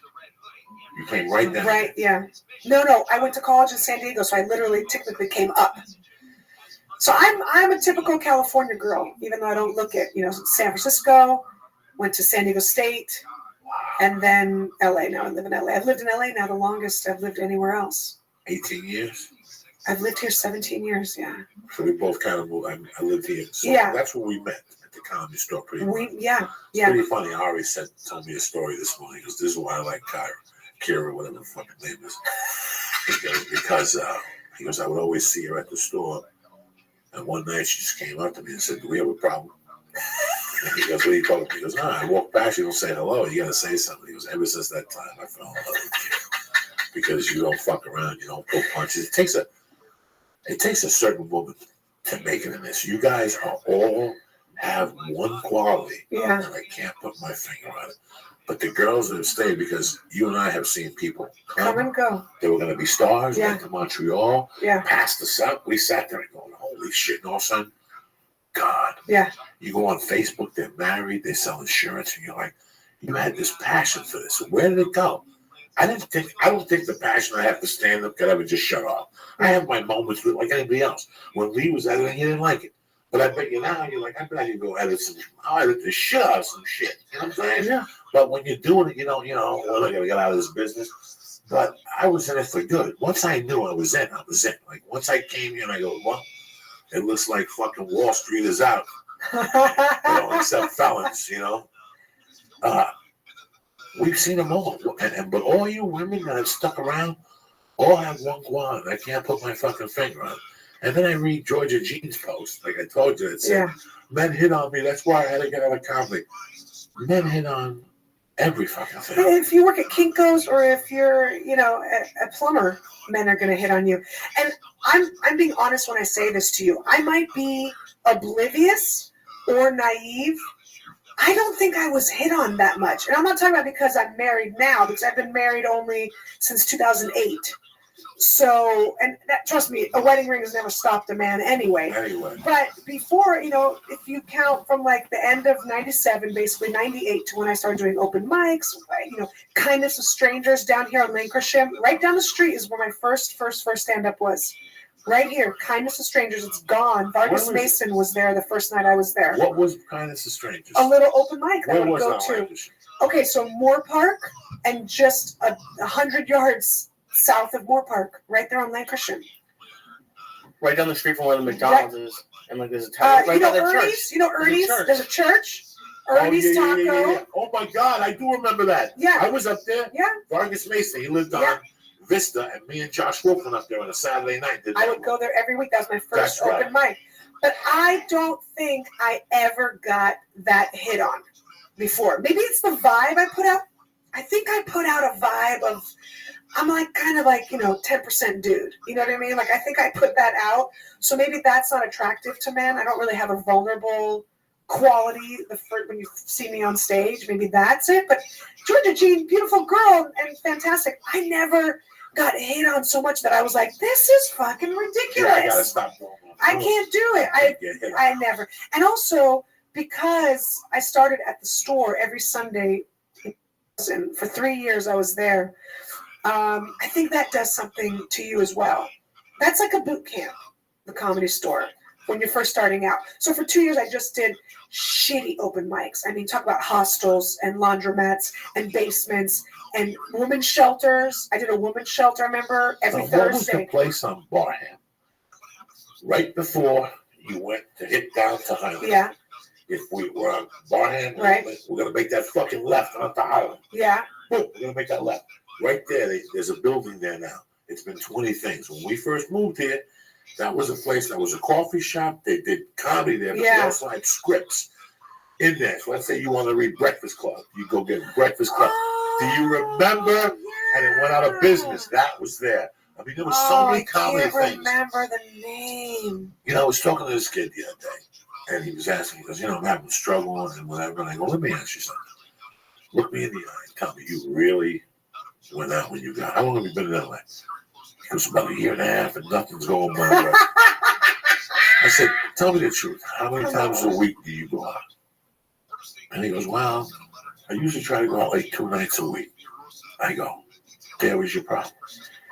I go, when you move to LA, or when you get into this as an open micer, it's like getting out of a rehab. When you get out of rehab, what do they tell you? You got to go to an AA meeting every fucking day for 90 days. Yeah. When you move to LA or anything like that, you're going to commit to this. Right. It's every night. They don't care about your girlfriend's asshole. They don't care about your cat dying. They don't care about fucking nothing. Like tonight, I got to go do comedy. My cat died today. I had to put the cat to sleep today. It affected me a little bit, but I got to go do fucking comedy. Yeah. I don't give a fuck. That's what a comedian does. Well, before I was telling you that I located my daughter. I found her on Lincoln. Whatever the fuck it is, Lincoln, When I lived in Boulder, I was going through all the hell with her mother. I would have a joint in my ashtray because I knew when I dropped her off, I'd be so heartbroken. I'd smoke that joint, but I had a promise to myself that no matter how bad I felt, I was going to do comedy. How did you find her? Who? Did you just search in LinkedIn? Or no, something happened. I went to read for some. Listen, guys, I may be down, but I'm never fucking out. I called her 8 weeks ago, and I told her the truth, and she never called me back. So I called her again last week. I was a little angry. I woke up, and I called her up, and I go, hey, man. She never called me back. I go, listen, I don't know what you think is going to happen. I just want to say I'm sorry. I love her, and I'm here for her. That's it. I understand she got a family in place. I'm not here to disrupt her. I got my own shit going on. I don't believe in disrupting nobody's life. She called back with some fucking story that she just had a breakup, and she's still grieving over her grandfather. Her grandfather died in fucking December. So I called a private investigator to find her. He goes, they have her hidden so much. They changed her name. Her name was Jacqueline Michelle Diaz. They changed her name to Jackie, Jacqui. Michelle. They rewrote Michelle, and they changed her last name to her mother's remarried name, Ball.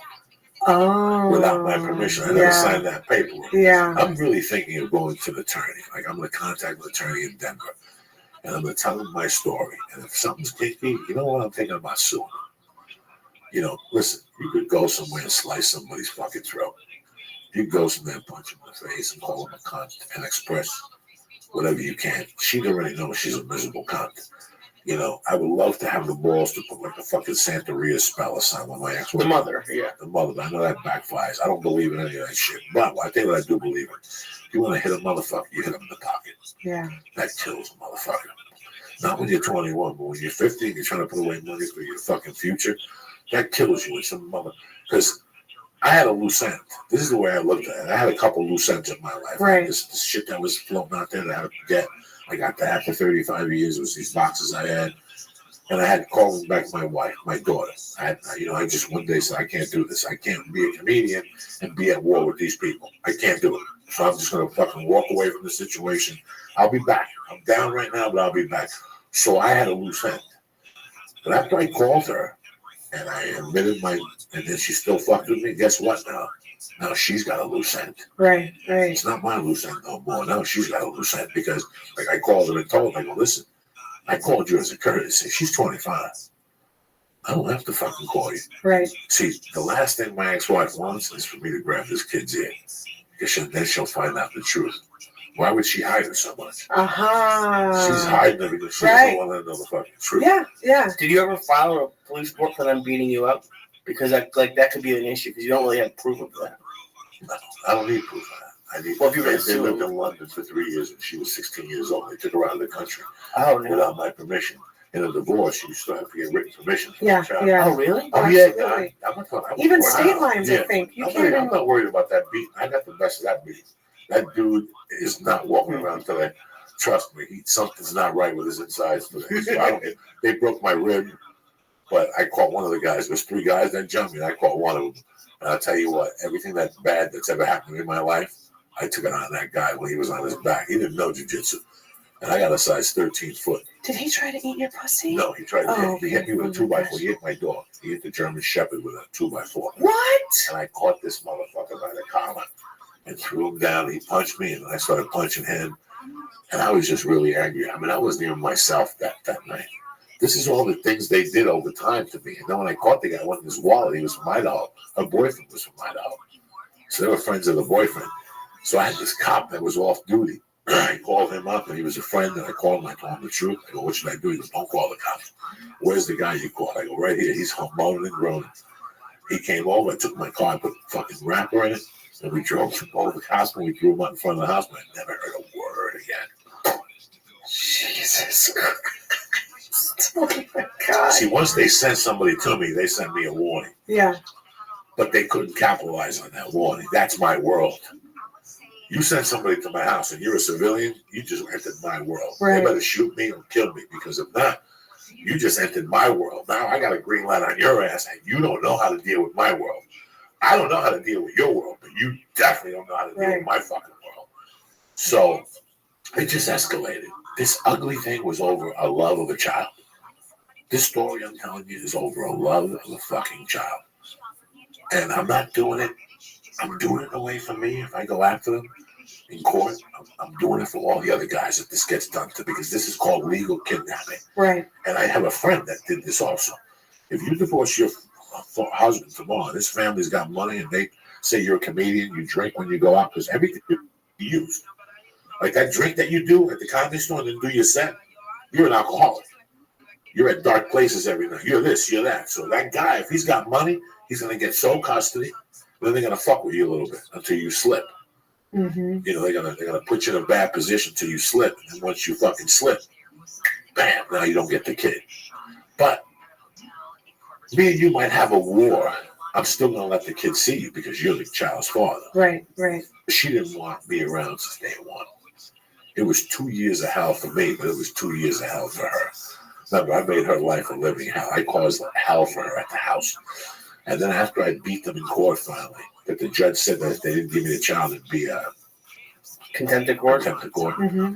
Outside that day, I just ate her alive. I just said things to her in front of her husband that nobody would ever say to somebody, because I had to. This was 3 years of them unloading on me, gateway, like making remarks, like trying to be cute. And I'm not from that cut of paper. I don't know how to work that. I come from a different world. You fuck with me, I fuck with you. We get sticks or whatever the fuck. We just had to. I didn't know, and they didn't know. Then I went after the boyfriend. And once I went after the boyfriend, then they knew. But I had 2 felonies in Boulder. Oh. So when I assaulted him, they were going to put me in jail. No. He called me a spick. So you can't use a racial slur in the city limits of Boulder. That's how liberal they are. So the judge had to throw it out. He's sitting there with a black eye. His eyes all bloodshot. So trust me, I was no angel in this either, but she's the one that just wanted to take the baby from me. I couldn't figure out why. And she was using, well, you went to prison, so I pay my debt to society. No, I just want to be a dad. Yeah. So for a long time, power she had. It was power. It's legal fucking kidnapping. So I'm sitting here going, I have to do something. I mean, what I really want to do is go to Boulder, slice her throat, and rub salt on her for 3 hours and break her kneecaps and drain her blood, then give her a transfusion to keep that cunt alive, and then shoot spitballs of salt in her pussy. And I mean, I could torture somebody for fucking hours, like I said to you. Are you pitching me a movie? No, that's my world. I feel like you're pitching me I a could movie right torture now. this bitch for hours. Don't forget the eyeballs. Because that'll be like everything bad that's happening. From my dad dying, I'll just sit in the room smoking pot, spitting fucking gasoline balls at her pussy. I'll burn her pussy from the inside out. There won't be a placenta when they find that bitch. There won't be a fucking uterus. There won't be nothing. I mean, that's the hatred I really have for her because she tried to cut my legs off.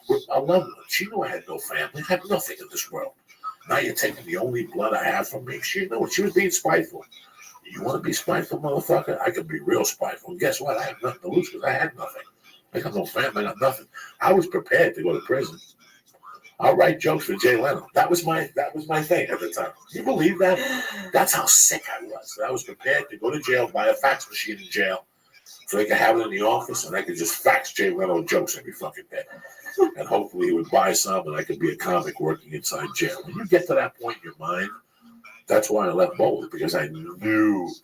And when she called me that day back, after I called her, she was talking, and I said, she goes, I go, listen, man, somebody's going to get hurt. Somebody was going to get hurt. To her? Oh, yeah, I told her. She knew. I go, somebody was going to get hurt. Somebody was going to go to jail. I had already beat them. That day in court was the worst day of their life. But when I got in the car, I said I won. But what did I really win? Right. I won nothing. Yeah. Kara, I won nothing. I won. Now, every time I have to pick up my daughter, she feels the tension. You know what I'm saying? Yeah. Now, what do you think? Kids don't feel tension? And how old was she at the time? 5. Oh, my God. So, like, you know what? Obviously, I'll go pursue my career. I'll keep in touch with her. I'll pay child support and do the best I can. She doesn't want me around. I already knew I was never going to get invited to graduations or, you know, she started a new life with a dude and they drank coffee and, you know, they probably gluten-free and, you know, they played ping, anything to be different. They rode bicycles and, you know. Right. And she still is in Denver? I still was in both. I couldn't compete with that. That's not who I was. I couldn't compete with that. So I went and got my life, and I was just my whole game was just to stay alive, to come back and tell my story. That was my whole fucking thing here, just to stay alive. What are you doing? Interviewing me till like Kara? I love it.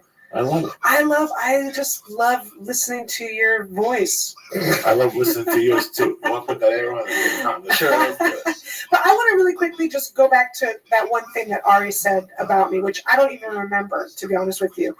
But I if I ever sense that someone might have a problem, I want to approach them in a way that starts a dialogue. So, you know, I did feel like Ari had an attitude with me, you know, was treating me like the typical guys that treat female comics like, you're a joke, whatever, it doesn't really matter, your sets don't matter, you're not funny, you know, we're the real comics, you're just trying to get on TV. And so I always will approach someone and just make sure, my exact words were probably, hey, I want to know, have I done something to offend you? Have I done something? I want to know. Have I done something to, because then it doesn't put them on the spot of like, what's your fucking problem? Because if you start a conversation like that, people are going to automatically say, you're my fucking problem, because now you're in my face pointing your fingers like your mom taught you. What do you want from me? So I'm sure I probably started it like, you know, I just want to make sure, have I done something? Just let me know. I'm just curious. And it's usually either yes, you have, or no, why? Oh, because whenever I walk by you, you just ignore me and I say hi, you don't say anything back. That's why I'm curious if you're doing that because I've upset you. So I try to make it civil, and he probably never had that phrased that way to him before. Because it's usually like, it's very, the Comedy Store especially can be an aggressive place. It's not all lovey-dovey. It might be now. I think it's changed a little bit now, but when I was back there around 2000, it was very aggressive. Very aggressive. Yeah. Competitive, aggressive. Even though some women had paved the way for us, not the most friendly place. You know what I mean? For chicks. Sorry about that. That's all right.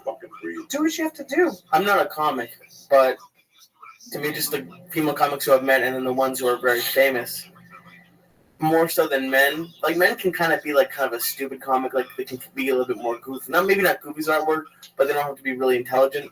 It seems like a lot of the female comics are super intelligent and they're aware of it, and it makes them more confident. Like I'm just trying to think of female comics, and anywhere from the one who just passed away. I'm blanking on her name right now. Joan Collins, and then Joan Rivers, and then people like Amy Schumer and Eleanor was just in, and just it seems like female comics and Sarah Silverman, it seems like they have to be like kind of really intelligent and then aware of their intelligence. It seems like that's a common thread with. I guess that's part of it. I think it's just you have to just want it so badly that it doesn't matter what anyone says or what kind of set you have or what else is going on. You have to just want it. Just desire is desire. Whether a woman has desire, whether a man has desire to be something or go, or they want it so bad that you could, you want a comedy so bad. Yeah.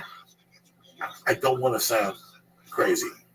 I didn't want to be a star as much as I wanted to be good at comedy.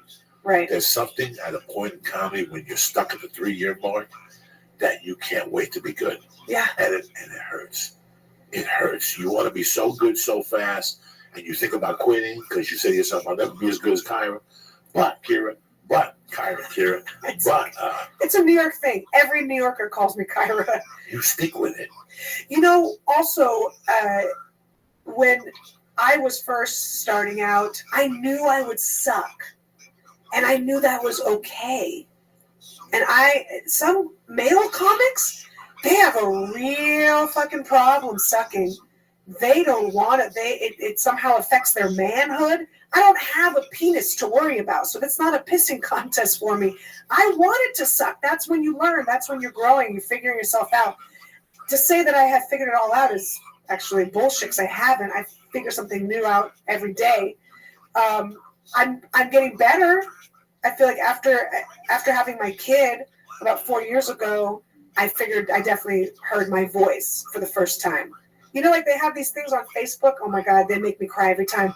Where it's like a deaf person gets some sort of special hearing aid and now they can hear clearly now for the first time ever. And then they capture that shit on Facebook and you watch it and you just like melted. Do you ever see those? I've never seen one of those. Have you ever seen one of those? Oh yeah. Oh my God. They have like little kids who can hear their mom's voice for the first time. Forget it. I'm done. The kid looks up at the mom and it's like, I hear you. The soldier one's coming home. Oh, come on. There's a soldier and there's a woman that hears her husband for the first time. And just loses it and I'm just crying. But that's what I felt like as a comic. After I had my kid, something shifted, whatever it was, and I heard my voice to myself for the first time. I was like, oh, there you are. There's Kira's comedy voice. Now it's still changing all the time. I hope How long was it till you heard your voice? It was about 10, 12 years in comedy.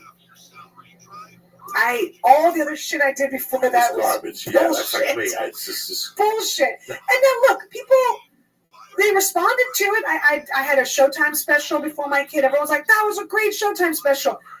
Yeah, fine, but it's all garbage when I look back now. I mean, it's good, but it's not. It's the past. It was good or bad. It wasn't really who you are. It was the past. It's now I have a different goal and direction. I remember being at the store in the belly room one night. It had to be maybe 99. It was 99. And I was doing I didn't know what to do, a one-man show. I didn't know, My friend says, you just go up there and tell a bunch of stories. So I called it Stories from the Cuban Street.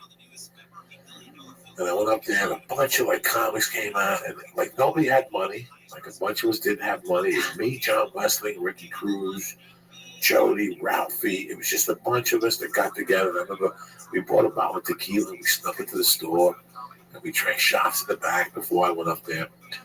And that's the first time, not that I heard my voice, yeah. It was the first time that I could breathe on stage where it didn't affect me if I didn't hear laughter. And it broke a wall for me. Yeah. When you're starting, you always want to get laughter. You always want to tell a line and get laughter. But that was the first time 9 years in that I said something, and in the pauses there was complete silence, and I was fine with it. And I'm like, I like this. I really like this. Well, yeah, that comedy, people joke about, like, you guys ready to get this comedy train going? But really it is. The comedy train is, the laughter is like the coal. You just got to, like, keep scooping it in and putting it in, and it keeps your comedy going. But what you want to do is then at some point allow just to coast, just to be in neutral, and the pauses are the neutral, the coasting between the laughs. You don't have to constantly rev the I engine. thought it was constant. Yeah. For me, it had When to you be start constant. off, of course, yeah. It's like when I go to jiu-jitsu and I'm in a rush to get to them. They're like, no, guy, relax, breathe. You got the guy on his back, breathe. Now decide what you want to do. I didn't know that. I thought that you had to go up there and get laughter. But it took about 8 or 9 years, closer to 10 years to hear my voice, like what I really wanted. I tell you what it was. I had a showcase for APA. And I had this shit fucking material written out. 8-minute showcase. One of those things in the improv on a Wednesday night. And I'm in my room and I'm smoking cigarettes and I'm smoking pot and I'm drinking coffee and I'm trying to write this brilliant fucking act that I'm gonna brilliant comedy. You know what I'm saying? I got the mentality of a fucking kid. And I wrote something, but as I'm fucking leaving, they show a lady getting carjacked in Oceanside, a Samoan. It was one of the funniest things I've ever seen. So it's like this little guy driving a truck, like a Ford little old truck. Not even the big trucks, but the little ones that you see driving around. Right. And also he stops at a light. This big fucking Samoan comes up to him, punches him in the face, opens the car door, takes him out and throws him. And then he gets in the car, and as he's stepping away, they show his sister. This is on national TV. Well, it's on ABC, whatever, Eyewitness News. And then they show the sister who, if he was, what is Samoan weight? What's the average weight of a fucking Samoan? 250. Yeah. 250. His sister had to be 4 or 550. She's running down the street, yelling at him, hey, come back, come back. And as he's driving away, she goes to jump on the flatbed and misses and just lands on her fucking face. Right? And I'm sitting there watching this, and then they go to another story. Right there, they go, and I'm like, oh my God. And then they go to another thing. They go in the East LA for that. They show a fat kid got stuck in the sewer because he threw his car down there, so he got stuck in the sewer. And they show him in the fucking sewer crying, and the mother, they're all Which side was stuck, like the butt or the face? Everything. All he had was his head sticking out of the sewer. And he was Mexican. He was a fat 8-year-old, like a 400-pound Mexican kid stuck in a fucking sewer. And they finally pulled him out. They had to cut the fucking sewer plate and pull him out. It was hysterical. And then they had him, and he's like, so would you do it again? He's like, I had to get the kid the fucking thing for a little friend. And I'm watching this going, oh my God. An hour later, it's 9:20. I'm on the stage at the improv. Guess what happens? Get right on stage. First joke. Nothing. No. Shit. APA is there. Callum. This is when the whole brass was there. Second joke. Nothing. Third joke. Nothing. This is going to be a long night, motherfuckers. I was just about to steal a joke. Like, I was that desperate at that time. I was just about to drop a stolen bit. I would have dealt with the repercussions later. I just didn't even know who to steal from. It's like getting punched in the face 3 times. When you draw out 3 jokes, and nothing happens. God. Were there jokes that you've done before people liked or not? No? Whatever. I just tried to be fucking Jonathan Silverman or something. And all of a sudden, I'm dying on stage, and I go, did anybody happen to see the fat Samoan go for the truck tonight? The fucking place roared. So Like everybody must have been home. Did you see the fat fuck running to the thing? And if that wasn't bad enough, how about that fat little fuck that got stuck in the sewer? Roar! Did you see what was he looking in the sewer for? Candy, you fat fuck! What the fuck is wrong? And I just went off. APA came up, they didn't sign me, but that was great. Talking about the news, we saw that. We were in the office. It was tremendous. So I found that was my voice. Fucking looking at shit and seeing for what the fuck it is. A lot of people can't. A lot of people look at shit and go, oh my God, I see some shit. I don't know, oh my God, that quick. I oh my God will later if it's really that bad. But at first, like, something fucking interesting happening. This is fucking funny. So that was my voice that night. I had a find something that I don't know. I don't even know what it is. Make it fun. I don't even know what kind of fun it is. But you had a breakthrough, a breakthrough. revelation. Yes, the same one you had. Yeah. How often does that happen though? Because do you realize it over the first 10 years? Do you realize you're terrible, or do you just have like a bunch of different? Oh, here's this. This is happening, or because I would have to imagine it happens a few times. I think it's like when you first start having sex. Look, you're probably terrible. It's not really fantastic. It feels good, but it's not really bringing a lot of joy to a lot of people. You know what I mean? I'm assuming more for guys than girls because you guys have a lot more pressure, right? Do you remember the first time you had sex? It was terrible. But you have to convince yourself. You have to almost like you're in denial. Almost I had like sex last night. It was terrible. 50 years later, I'm still having terrible But see, sex. sometimes Terrible, as a terrible. comic now you have a bad set. Although I doubt it's that often for you now. No, but always. I look for bad sex. it happens if you put yourself out there. Yeah. So I think there's a part of you that has to be, again, that passion, but also a little bit in denial. Because if you start taking it too seriously, like, I bombed, this is the worst thing, I should just quit, then yeah, you should. Because I wasn't one of those people that had a great first set. Some comics are like, first time I went up, it was magic. I destroyed. I did 20 minutes. I had a standing ovation. I'm like, holy shit. The first time I went up, it was silence. There was a guy with a leg missing the front row heckling me. And he was right. And I should have said something to that one-leg cocksucker, but I didn't because I was like, you're fucking right. And I don't have a leg to stand on, and you only have one, and you are right. But guess what? It's my first time. And I'm going to try to put my comedy penis in more audiences. That's all I can do to get better. That's all you can do. Listen, the breakthrough you talked about, I probably had 2 a year. As a comic, when you're starting out, you probably have 2 a year. What's a breakout? Joey, how much time you got? Really? I probably got about 18 minutes. But then Kira meets a guy she likes. She's watching the clock, right? It's her show. Kira's watching the clock. So she's going to give me a line of 15. I told her I could do 18. But guess what? Kira meets that guy that she's been flirting with. So she goes outside to smoke a cigarette with him, and I run the line. And all of a sudden, after making out with the guy, she runs back in and goes, Joey, you went over. And I get off. And then later on, she'll come over to me and go, how much time you did? And I go, no, you did 43 minutes. That's a break. So now you have 43. And you stayed up. Push comes to shove, yeah. When I go to jiu-jitsu, I tap out after a minute. I can't breathe. But sometimes I go, and even if I'm huffing and puffing, I stay on the bottom and I just protect myself. And even if I make it another 30 seconds, that's a breakthrough for me. Yesterday, I swept salami for the first time in 2 years. Guess what? I left there with a big dick. It's little things that you do. It's like sometimes I'll throw a line out. And you'll go, what'd you throw that line out for? Because it's been on my notebook for fucking 2 months. Yeah. I just want to get it out there, so now I know I got it out there. Yeah. And now that's it. That's it. When I go to jiu-jitsu sometimes, I'm horrible at knee on belly. But until I don't do it, I'm not going to get better on it. So I'll knee on belly and then go back to side control and hold it just to try it. Did I submit it from knee on belly? No. But it was a good day for me. It was a positive day. Because I went up to knee on belly. I tried something. How often do you have a bad epiphany? Like, let's say you think you did something great and you're like creating bad habits. That must happen too. Like, you've talked about doing crowd work a little bit too much at a certain point. Like, that must. When I started, crowd work is not having material. Crowd work is for people who are lazy, that don't want to write material. Yeah. Or you write material, that's your backup. You have some strong material, but you fuck around. If it doesn't go anywhere, then you hit them with the material. If it goes somewhere, guess what? You're a fucking star. You keep improvising. Every minute you keep improvising, that means your last 30 minutes are going to be death.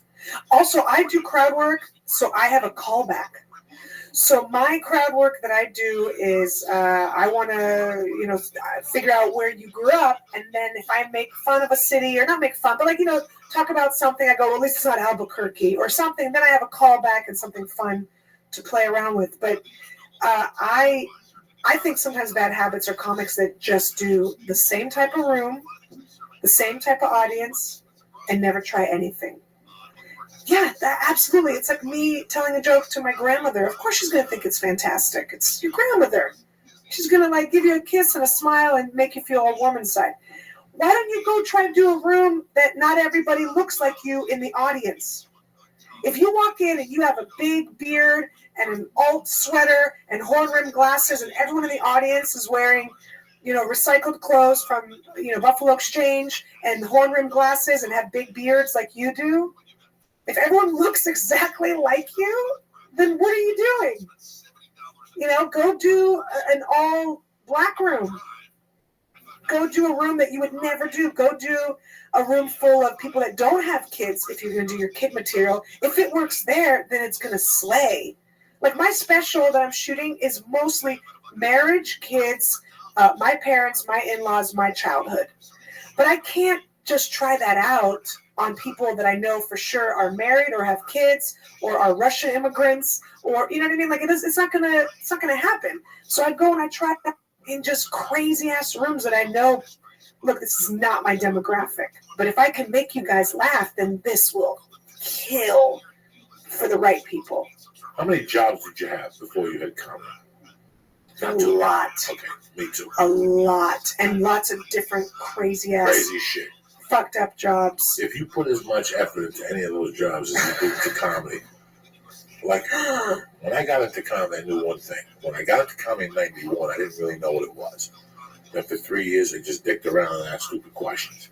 And then when I was mind ready, it was 94. But I knew that if I went into this, I had to go into it a certain way. And I had to attack it from all angles. I never wanted to get comfortable. I started when I was 28, to it already. So I knew that I had to fucking get to it. I work hard. I hate to say this, but yeah, I have worked really hard on trying to be funny, learning to be funny. I never wanted misunderstandings. I never wanted to have a TV show and for somebody to say, well, I don't think you're that funny. I paid my dues. Yeah. I never wanted anything to go back on me. Remember that commercial when we were growing up, Fran, oil filters? The guy would come in on the way out, he goes, you can either pay me now or you pay me later. Yeah. That's comedy. Just because, hey, Lee, you might come out, you might start comedy next week. And then yearly, you might book a series. And you might work 7 years and become a millionaire. And you'll look at all of us and say, you're an asshole. And then guess what happens after 7 years? Now you can't do any more TV shows because you've been overexposed. So you call your agent. You know what your agent says? Lee, do stand-up. How hard is it to put, I love how they do that. How hard is it to put 45 minutes together? And you, the sack of shit that you are, not Lee Sayat, but that stupid actor that thinks he's God's gift, goes on the road and tries stand-up and gets his fucking head handed to him. Gets your head handed to him. All around, they've been calling you a comedian. You're not a fucking comedian. You're a comedy actor. When they call those people comedians, it gets under my fucking skin. Are you kidding? When I see the top funniest female comedians and Cameron Diaz is on there, Reese Witherspoon. That's a comic actor. Yeah, very different. Comic actor. What her and I do is sweat and blood and tears, and the work ethic is supreme. I talk Lee starting a business, consulting. Yeah. And I talk to Lee sometimes. Lee's like, I never thought of that. Because I have thought of every angle for stand-up. We have thought of every fucking angle. I have attacked this with a passion that has been, and I attacked everything like this when it comes to this. This is my business, whether it's a podcast, or it's a fucking audition, or it's a fucking game show, whatever I'm hosting. I'm doing a game now, one of those 2K games, and they sent me the sides. They're fucking tremendous. I'm bitching at me now. So I'm obviously visibly very pregnant. Right. Went to a club recently. There's a comic who broke his arm, and he was like, "What are you doing here? You should be at home. Put your feet up. Relax. Why are you still doing sets?" I'm like, "You fucking broke your arm. You should be at home. You should be relaxing. Why are you here? Are you saying I have a disability? You're the one who's fucking disabled. You're hobbling around. You know what I mean? He had a thing on his foot." I'm like, I'm not. This is my job. This is what I do. I will do it until I can't do it. I'll have my kid, and then I'm going to do it again. It's just my job. It's just what I do. But male comics, sometimes their minds get blown if they think like, what are you trying to prove? I'm not trying to prove. It's like if you were to go to work and you work at a law firm, and people are like, "Come on, what are you trying to prove? I'm a lawyer. Come on." It's amazing. Work that people question.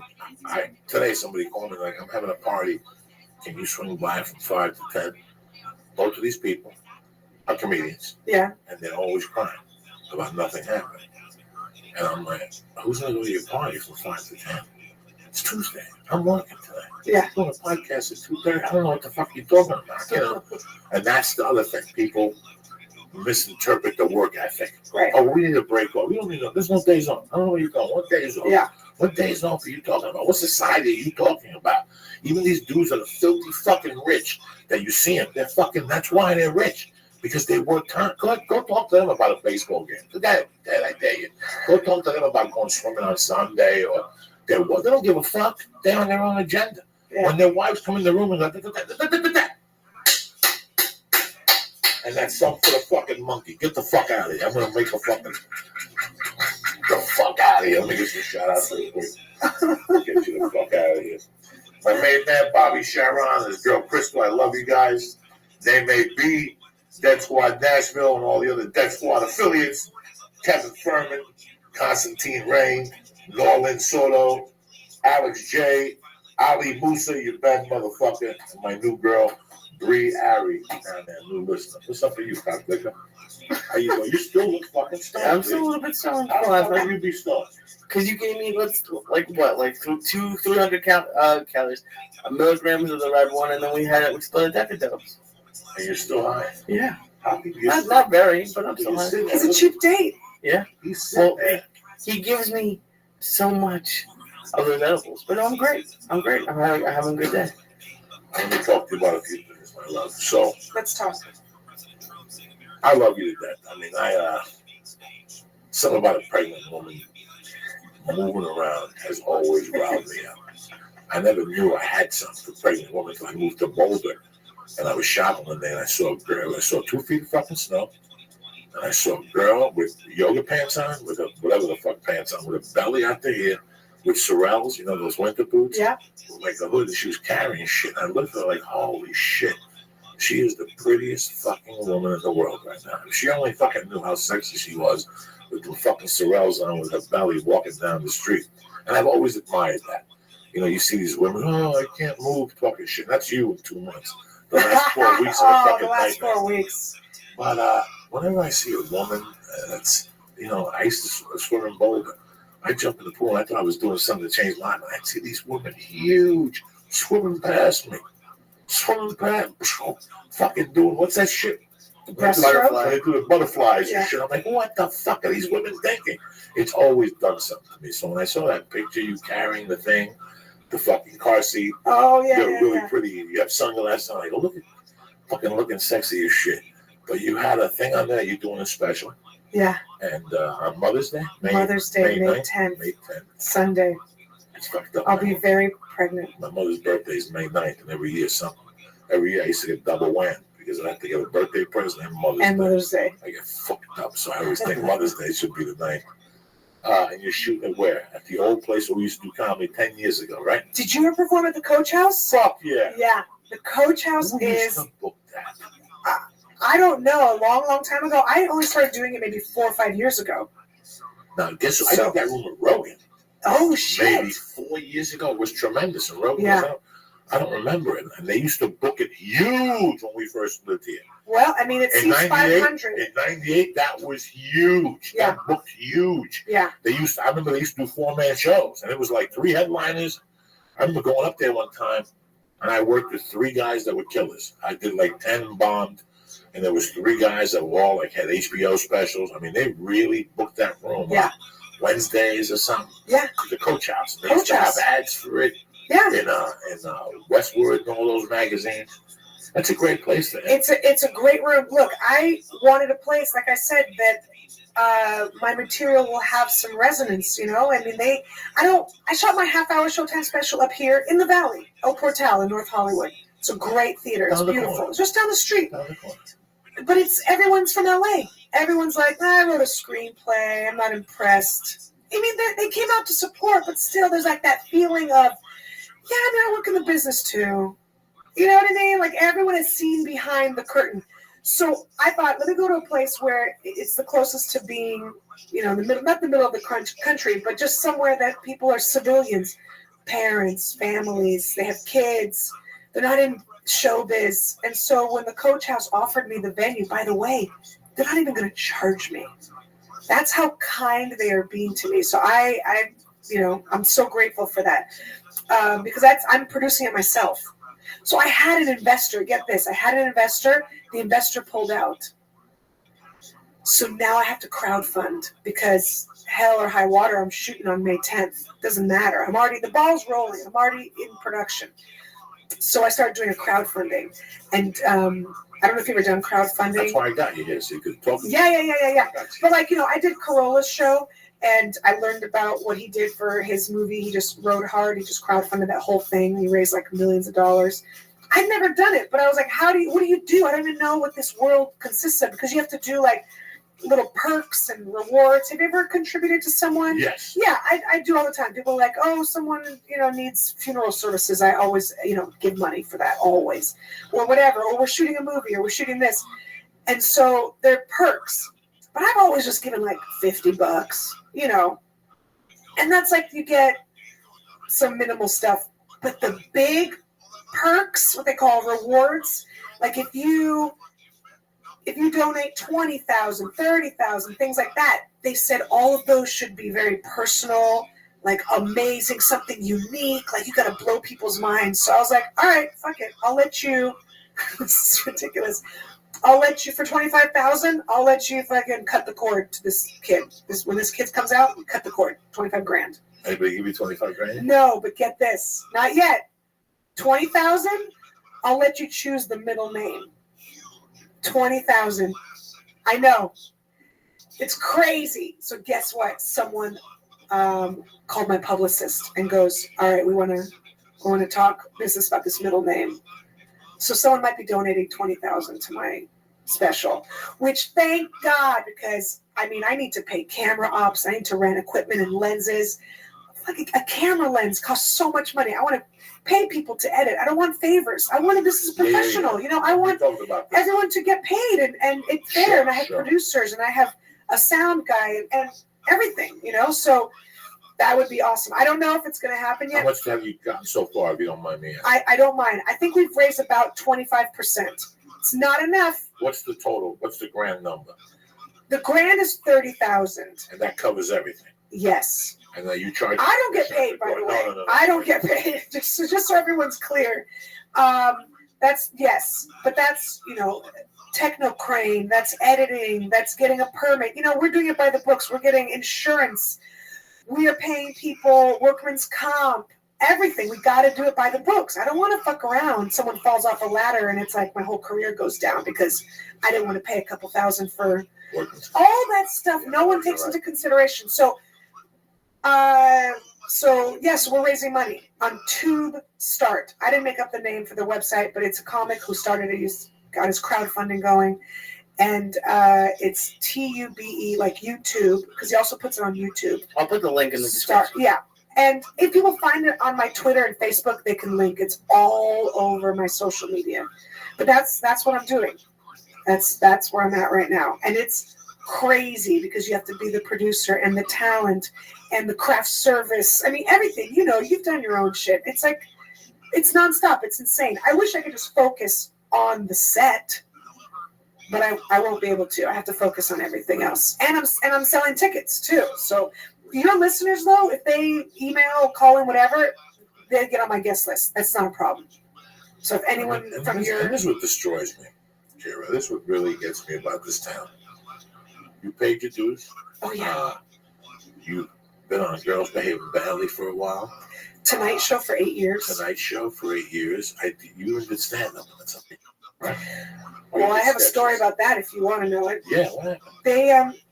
They said we'll put you on a list. Like they always say there's like a short list. But in the meantime, you can't do Conan because Leno had that beef with Conan. Can't do Letterman. Really? Obviously. They said he couldn't do Conan? No. Can't do Letterman because of their history. Can't do Kimmel because then Leno and Jimmy Kimmel had a thing. So they wouldn't let me do any other late night. except for like I did Carson Daly and things like that, but none of the big five is what I call it. And then they never put me on as a comic. Then on my podcast, I have Jack Cohen, the head writer, who's a great guy, very sweet, very nice guy. Very funny. He's been around for a long time. He comes on my podcast, and he's retired now. Jay's down on the Tonight Show. He can speak freely. He's like, yeah, they just didn't want to give you those opportunities. It broke me. It really broke my heart. And he saw me at the Ice House, and he said, after I saw you live, he said, I felt like a bad person. He goes, I felt like I could have helped this person I was a good soldier. 8.5 years I was on the Tonight Show. I did whatever they told me to do. I never made a kippish. I never got in anyone's face. I was always I want to be friendly. I want to be nice. I want to do my job. I want to make people laugh. That's all I want to do. But I also want opportunities because that's why we do stand up. To get to that next level. Okay, great. Now I got here. What's next on my list? Oh, this is a dream. Now I'm going to check that off. What's next on my list? I've always wanted to do that. That's only human nature. Do you think that held you back? Because, like, the first place I worked out here, America's Funniest Home Videos, the same editor has edited literally every episode. Right. And no one ever moves up there. Occasionally someone will get a promotion, but not really. Right. My thing is, when you start somewhere, you kind of have to leave because they'll always view you in one way. Yeah. So do you think it hurt you to do it for that long? Probably, but they also dangled carrots in front of me, so I thought, they don't well, want you to leave. Yeah. So, yes, it did. But was it a nice, steady gig? Yeah. Fantastic. Money was great. It kept me in Los Angeles. And people started to recognize me. And, it was important to do, but at the same time, they kind of fucked me, and they knew it. What are you going to do? You live and learn in this town. Next time you'll say, fuck you motherfuckers, I do what I want. I'll send Joey Coco to and then they'll say, okay, we'll put you on. You learn so many different control levels that they have in this town. And it's not till you tell them to go fuck themselves that they go, oh, we get it now. Sometimes. You know what? And you're right. And I should have. Sometimes. And not all the time. Not all the time. It doesn't work all the time. But if you know anything about Los Angeles, these people are... I was a criminal, and I used a gun. Did you read about Vinny Favorito last week? Don't get me started on Vinny Favorito. He borrowed $80,000. I went to Israel with him, with Avi Lieberman. Oh, no. So I know Vinny. He fucking borrowed, money from this 80-year-old woman. In all my creepiness, I would never beat an 80-year-old woman. I was always somebody who I showed up and I go, Kira, you have a kilo in the safe. Guess what? It's mine. If you don't give it to me, I'm going to shoot you. I wasn't really going to shoot you, but you thought I was going to fucking shoot you. So I've always been straight up with people. And that's hurt me in this town. That's hurt me. This is the only town that if you say something to me and I pull you aside like a man, and go, hey man, I appreciate that. The next time I'll throw you out the fucking window, we're going to have a problem. They don't go for that. You can't call them. You can't call them there. I'm the type of guy that I'll claim responsibility. Hey, I fucked up the other day, Kira. I'm sorry. Hey, Joey, don't worry about it. These people here don't believe in that. And when you say something to them, they don't. So sometimes you live and learn. You're in this town a lot. I think it snapped for me when I stopped doing coke in 2007. That before I became a comic, I was a man, and you have to treat me like a man. I'll treat you like a man. And that the fuck all this comedy, ha ha ha. Before anything, I'm a man. Don't you ever fucking forget that, because I'll never forget you're a woman. You know what I'm saying? Like just on the set and stuff, the way people would talk to you. So I had that situation happen where people told you. I remember there was a group of guys that kept coming to the store for a Stallone movie. I'm talking 10 years ago with Gabriel Byrne. And these guys like, dog, you're the motherfucker for the first scene. One guy came, then 3 guys came, then 6 guys came, then 8 guys came. They're like, you're the guy. We're going to shoot in March. We'll get a hold of you. Then March comes and you don't hear nothing. But you get caught up with your life. Right. And all of a sudden one day the movie's getting released. And you're like, what the fuck happened? 8 people came, And I didn't say nothing. I bumped into the guy one night at El Compadre. And he tried to grab me and go, I'm really sorry. But I just don't understand that. I'm from a different society. Yeah. I'll tell you right now, Kayla, it's not going to work for you here. You know, they're looking for names. They're looking for, D.L. Hughley's, Joe Rogan's, anything to tell you Right. instead of saying that to you. You know, this is a town where you go meet with an agent, he tells you he loves you, they're really interested, and then you can't get an answer out of him because nobody can look in the face and say no. Because if you become a star years later, they don't even want to be responsible for that fucking no. They don't want you to come back and go, I'm the type of guy, just tell you right off the bat, this doesn't work like that here. And it affects you. It affected me. I thought I was doing something wrong. I thought I was a bad guy. Then one day I go, what? I'm the type of guy when I look you in the face and I shake your hand, that's it. You're good. You're good. I'll tell you if I can't help you. You'll say, okay, I got to make my decision. I'll believe. I bullshit you, Lee. I tell you, I told you, Lee. Do I bullshit you? No. This is what we're going to do. This is how much money we're going to make. This is what we're doing on the move. I tell people, I'd rather you know and you make up your fucking mind. Not this town.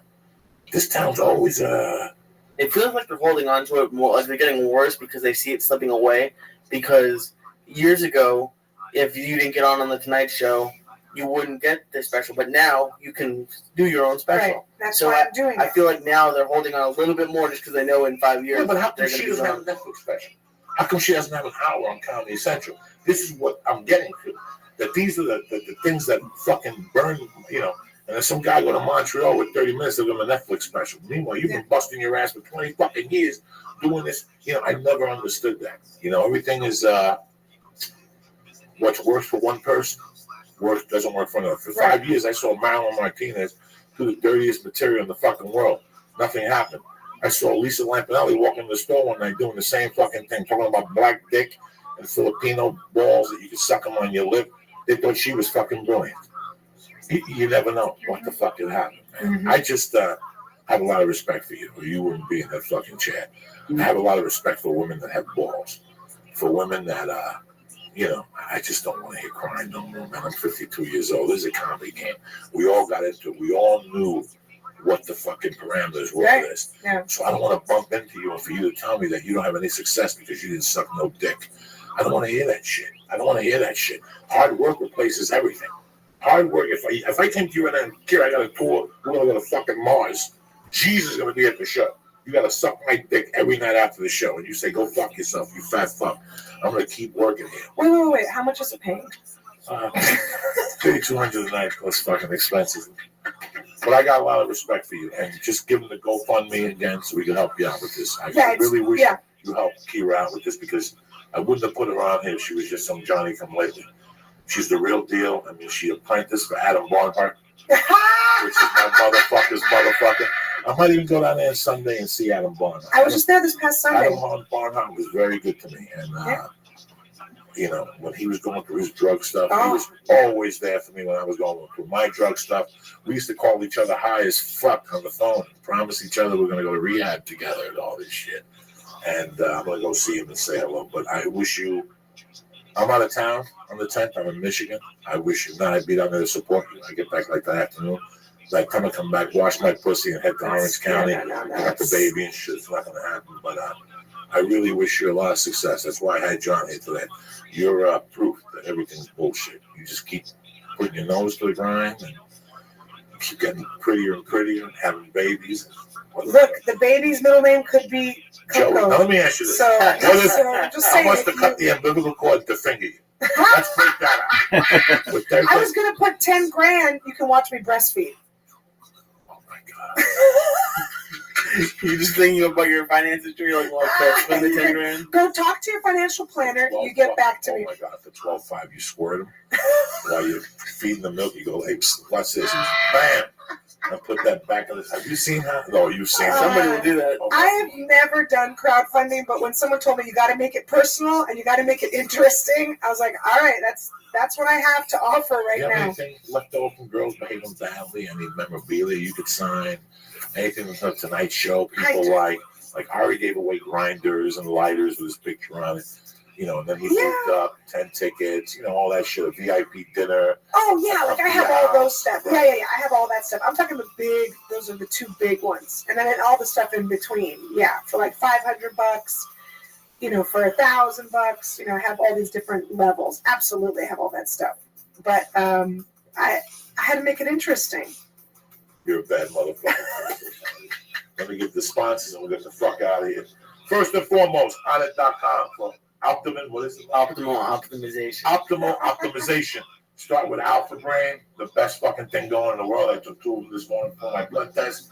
And you go into the New Mood, which enhances you. You go into the Shroom Tech. I mean, there's just so many fucking things. The T Plus, the testosterone, the elevator. They have the tea stuff, the coconut oil, the healthy fat to put in your smoothies. They just have so much. Do me a favor, go on it.com right now. Look around. I can't help you with the weights and the fucking body vest and all that shit. But I can help you with the supplements. So go to on it.com right now and press in. Church. Boom! CHURCH. That gets you 10% off. Do you like what you fucking got? Go on the Stay On It program. They'll mail it to your house every month on the 1st. You don't have to leave the fucking house or reorder or lose your mind. Also, my main man Dave Foley over there on Iron Dragon TV, dropping it with his classic martial art films. You can get 2 free films. Just go to Iron Dragon TV, look around. They got weight stuff. They got Joe Rogan videos. They got On It videos. Guys on it, nutrition videos, plus a ton of classic martial arts available to you there. Listen, he's a leader in 4K technology. Yeah, the leader. Yeah. The fucking leader. Did you watch the UFC this week? How good it looked? That's him. Oh, That's cool. fucking Yeah. him. So do me a favor. Go to IronDragonTV.com right now and press in. Joey. Boom! And get 2 free 2 free fucking records. I got all confused here. I got a little itch under my wing.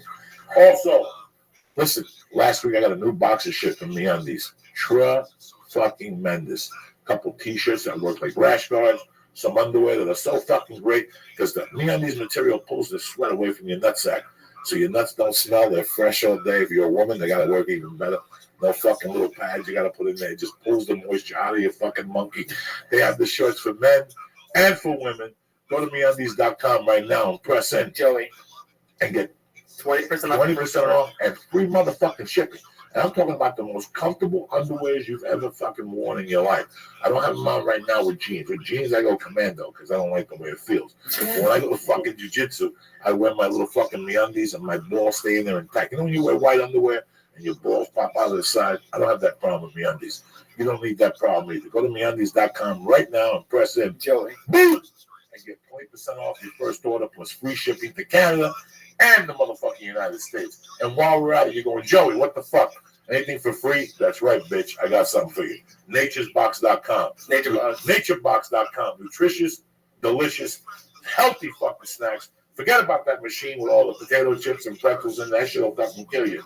NatureBox delivers right to your house. Nutritious, delicious, dietitian approved, fucking gluten-free, sugar-free, whatever the fuck you want. From the cocoa almonds to the French kettle toast, corn sticks. kettle corn sticks. I said a bunch of shit last week that they sent me. I haven't got a new box. We gotta get a new fucking box from these people because they got a bunch of new products. Anyway, you put Sriracha almonds. You're sitting there, the sriracha almonds and sriracha cashews. You're sitting there going, Joey, what the fuck? Go to naturebox.com. Pick out 3 things that you like. They're gonna send you 3 small bags and 2 big bags for free. What's that? You said free, bitch. Free, free, free. Right now. Who gives you something for free? Nobody. They're gonna ship it to your house. But it's going to cost you like $1.97 or something like that to ship, so don't quote me on the fucking price. Go to naturebox.com for nutritious, delicious fucking snacks delivered right to your door. You don't have to leave the house. You can bring them to work. You can have them delivered to your fucking job. Whatever you want to do, but it all starts with you, and this box is free, bitch. Go to naturebox.com. In the box, and press in, Joey. Oh, shit. And you get 1 free sample box from NatureBox. 3 small bags and 2 big fucking bags. How's that for you? So you got onit.com, you got naturebox.com, you got MeUndies.com, and the leader in martial arts, Iron Dragon TV. That was beautiful. That was poetry. I think it's time for an edible. Already it's over? Yeah, just to send you. I don't want you to go home and say fucking Joey held that on me today. How could I say that to you? I don't think his eyelids have been fully open the entire time. I don't understand this. How can you fucking still be stoned? Because you give me enough for like, okay, for example, when they were asking about it, you said cut it into 4s, and you gave me 3/4 of it. I didn't give you 8. What is it? I gave you maybe milligrams. Oh, only 30? That's it.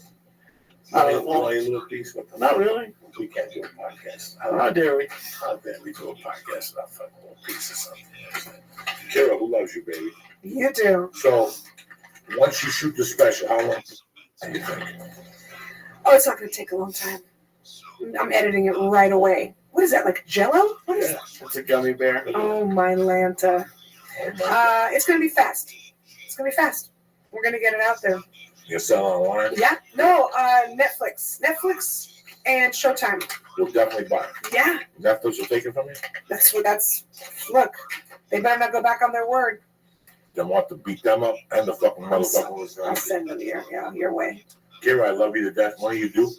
July 30th. Okay, and we're going to put the crowdfunding on, so please give what you can, help her out. I mean, a lot of you people don't want to see her tits cut the umbilical cord. You just want to give her $50, that helps too. We have a big church family, and we all help each other. When Izzy Rock's house burned down, a lot of people came out. Please do the same for my girl, Kira. She's a real comic, and this will be good for her, and you'll be a part of something. Absolutely. There's nothing like being a part of something. You can go all through your fucking life being dick. Also, you donate 50 to Kira. And then one of the rewards must be like a copy of the...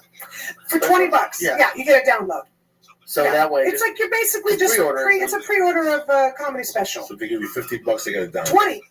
The $20 perk, as they call it, is the special for free. Digital download. Well, I hope so. It's not for nothing. And you're just shooting one shot.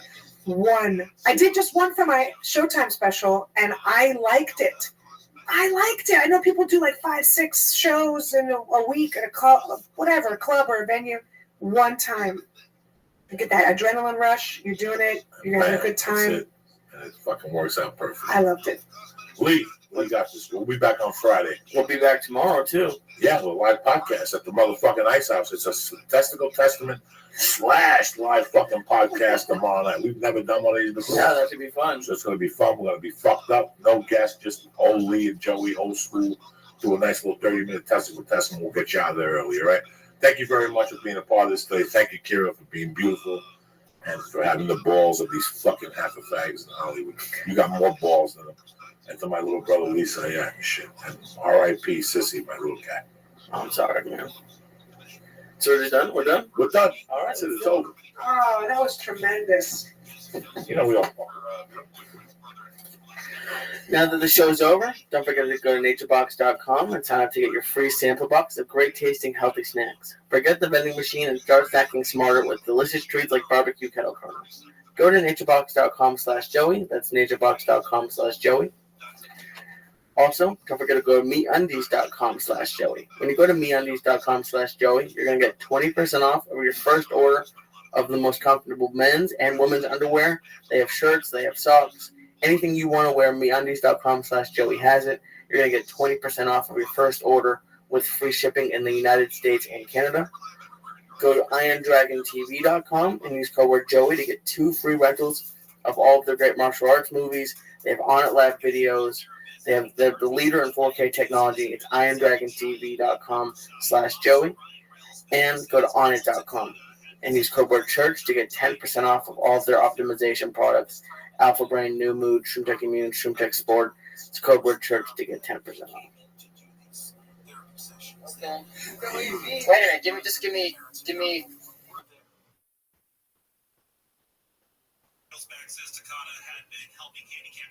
For our guest, he's running a little late, but fuck it, we're still going to take it to the hoop. Were you excited because of Star Wars? Yeah, oh yeah, can't you see me jumping up and down? I don't give a fuck about I know what it. you did all day. You watched I'm Star Wars. 52 years old. I was telling you what I was watching tonight when I left the goddamn house. I was watching that Nirvana, Kurt Cobain documentary. What is it on? It's on HBO. Okay. And I think it's on HBO Go. But it's on again tonight at 9. I was taping it from the beginning. I watched like 35 minutes of it. My wife was watching. The baby was in the room. She was watching some TV and husband laying back, And my wife and I were watching. I was getting ready for the podcast. And my wife said to me that she had never seen 2 people more consumed in drugs. Like, she was getting high when she was pregnant with that kid. Whatever. She was doing heroin and showing all this shit. And it's funny because I was sitting there thinking to myself, I looked at my wife and I don't know if you knew this. I was just as consumed in 2006, 5, and 4. And she goes, "No, well, how do you mean?" And I go, "There's people who do, who are hobbyists. They get high on Fridays. There's people who do drugs who might get high on Thursday and Sunday. And then hobbyists. They don't know what they're getting themselves into yet. And then you have people that it surrounds their thoughts. You know, I don't know how I made it forward in comedy because cocaine was always surrounding my thoughts. Cocaine and comedy were always neck and neck. You know, I woke up thinking about where I was going to do a spot tonight and what jokes I was going to say. But in the same way, I was thinking about where I was going to get $60 for a gram of coke. Well, don't you think it held you back? Absolutely. Fucking absolutely. Absolutely, it held me back. But think of it, I mean, there's a lot of people who get high and can't even fucking walk around. Right. I was still making progress. I was still making forward steps in many directions. Oh no, and Just I mean, to stick it out. and Kurt Cobain was one of the biggest rock stars ever. So if he wasn't on it, maybe he would have been. Like I'm just saying. Well, it's the funniest thing. When he got into it, he wasn't that much into heroin. That's what the ladies were saying. That he wasn't. He got into the heroin after everything came. You know, the handling of it, how to handle. Well, I mean, they were fucking huge. You know, somebody told me 10 years ago that when I got pissed off and I was wrong for getting pissed off. I don't know who it was. I got to write to somebody because they said that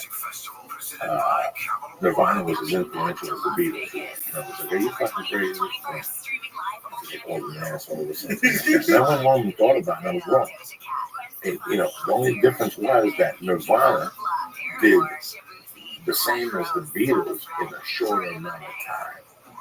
It really changed everything. Everything died like that. Heavy metal died up to that point, that sound.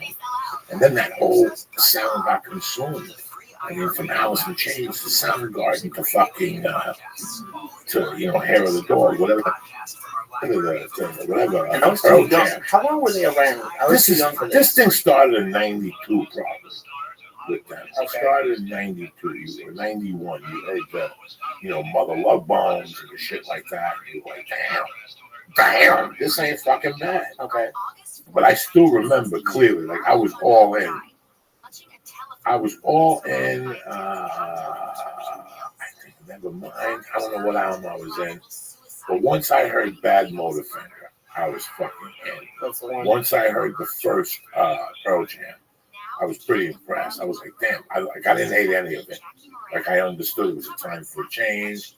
But once I was all in, once Soundgarden Super Unknown came out in the spring of 95, I think. Okay. Maybe 94, I could be wrong. I was all in. You're probably right. And then I moved to Seattle. And like I was telling Terry, I don't even think I lived in Seattle because I was cool with him. I just moved to Seattle because I heard there was a great comedy scene up there. It was something different. I was a fan of the Seattle Supersonics when I was a kid. Like I liked it. They went to the championship in 77 or 75 or whatever. So something about Seattle I just always liked. You know, it had an allure to me. So when I went up there, the music was just a cherry, you know, on a Sunday. Did I go to see a lot of live music?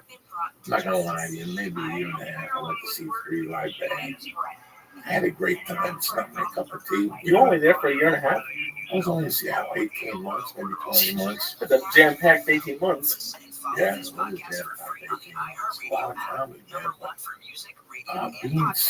I met these 2 lesbians that lived in Josh Wolf's building. I lived in the building. I'll bring Josh on and talk about them.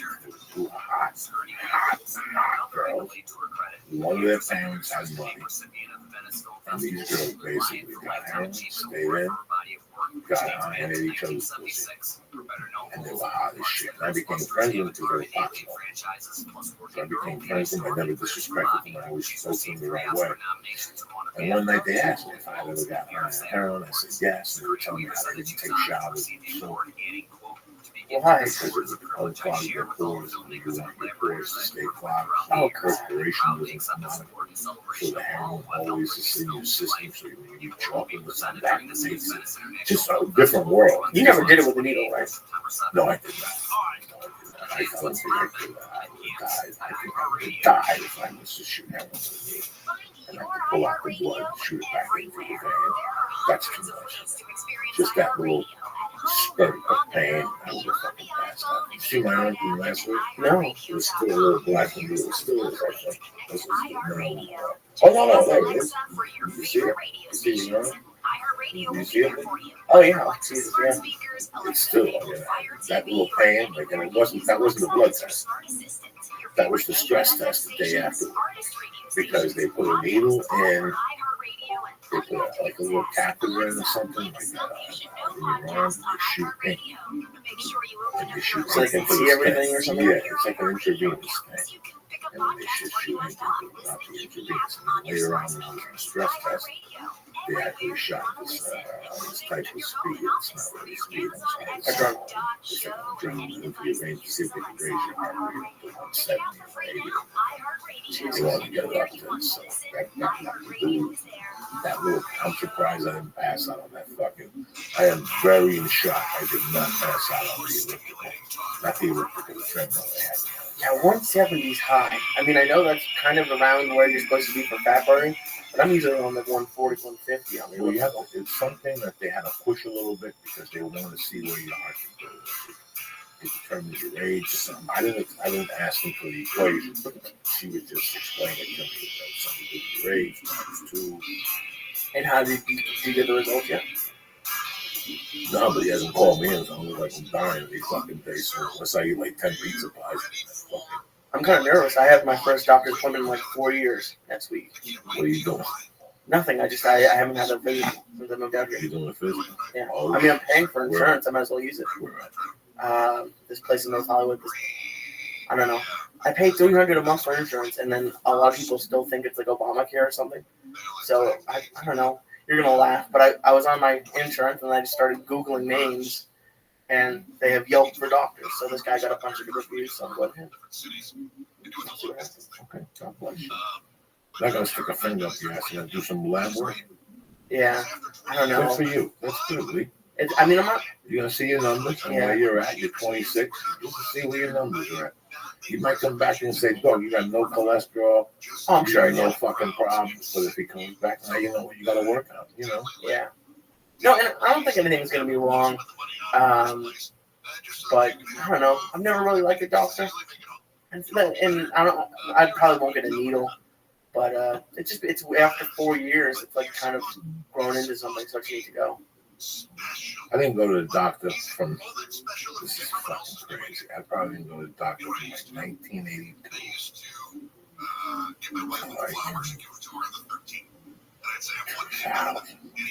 I started dating Terry. Terry made me go to the doctor. She had to fucking drive me, and my legs were wobbling. For the sleep apnea, my legs were wobbling. I was scared, and they told me there's no needles involved. I had to do a sleep apnea test, and the doctor told me what to do. Yeah, it was great. Was any part of it like embarrassment about the weight? It's all when I walked in there. Yeah. No, you know they see different people every day. Listen to that. You want a doctor that's honest with you, okay? You don't want a doctor that candy coated. Right. The reason why I go to Dr. Soleimani is because he was honest with me. The reason why I go to fucking Waxless because he's honest with me. You know, the reason, it was very. I watch a lot of personal trainers when I go to different gyms and shit. My hobby is to watch personal trainers and how they help people and if they're even helping people. The guy where Higgins at, the guy that teaches the Systema, this Russian stuff. Okay. The English guy, he's a great guy. But I liked him right off the bat when I was working out down there because one day him and I were talking Systema's art built around breathing. It's like a Russian thing created by monks. They didn't know how to heal themselves, so they started breathing. Just breathing. So Systema's martial art that's very breathing control. Like Kung Fu or like, what is that thing where they do in the park? Tai Chi. Tai Chi. This is when they do different things for energy. So when they drop to the floor, they blow out their energy. They get up by breathing. So everything is controlled by their breathing. A lot of movements. It's very interesting. I remember talking to them and they go, yeah, maybe I'll take a private and talk about breathing. Those for starters. Let's not fuck around here. You got to lose some major league weight. Somebody else would say that, a personal trainer. Somebody else would take that wrong. I liked them after that. Because he didn't tell me, oh, no, let's just do this 3 times and $4,000. So you hurt your feelings at all? Not at all. I liked him even more. I like a person more when they're frank with you. You don't want somebody to candy coat your fucking health. Right. You know, you don't want somebody to candy coat you and your. When I'm trying to learn jujitsu, I don't want.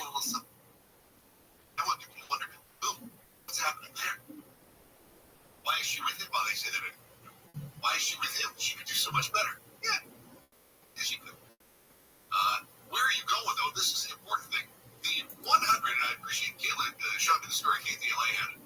100 of the most romantic restaurants in the U.S. according to Yelp. Yelp. Let me see. Actually, Southern California is pretty well represented. In the top 5, there's just one in Southern California. And you don't see no progress. Like, you're not going to do nothing for the guy. The guy's not going to come back to you in 10 days. Why is he giving you $95 to walk around fucking shorts? Right, yeah. That's, I think that's, you were joking around when I came in, but I think maybe once I've lifted weights at the gym since I've been going since June. And it's just, the doctor's a perfect example of it. Whenever I have to do something like that, I procrastinate and I get in my head about it. So, I mean, yeah, I like the elliptical, and yeah, it's just, but it's, at some point, I don't know if it's fear or what it is, but I don't know what I'm doing with weights, and I know what I'm doing with the elliptical. Well, like I told you, listen, you're a smart guy, you know, and the thing that you guys have that I didn't have, this generation has, is you have access to the computer. Everything is on there. We can have a discussion right now about a topic, and when you go home, you get a cup of coffee, get a joint, get your box of shorts on, you go online with a notebook and write everything you need. 8 of the top 25. It's a pretty good showing.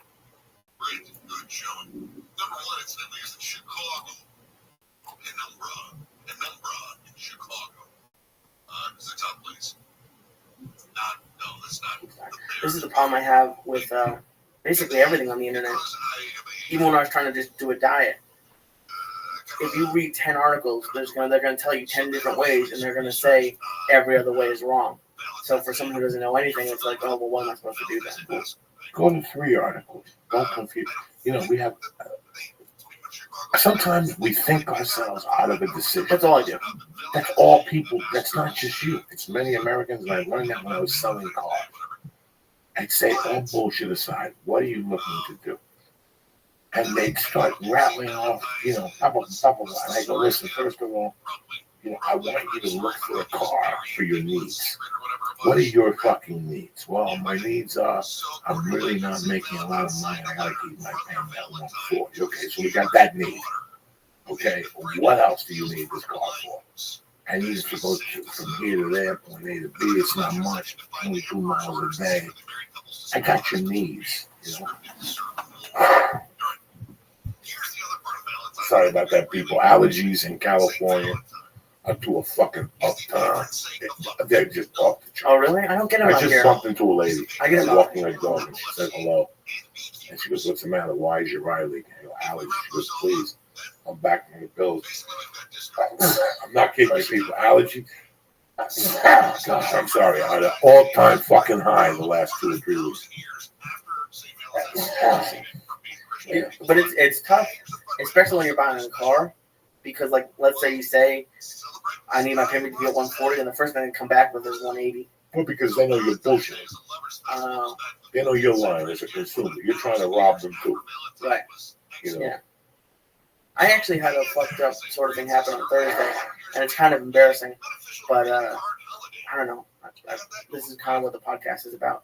So when I moved into my place, the electricity was just on, and I tried to switch my account online, and I just never did it.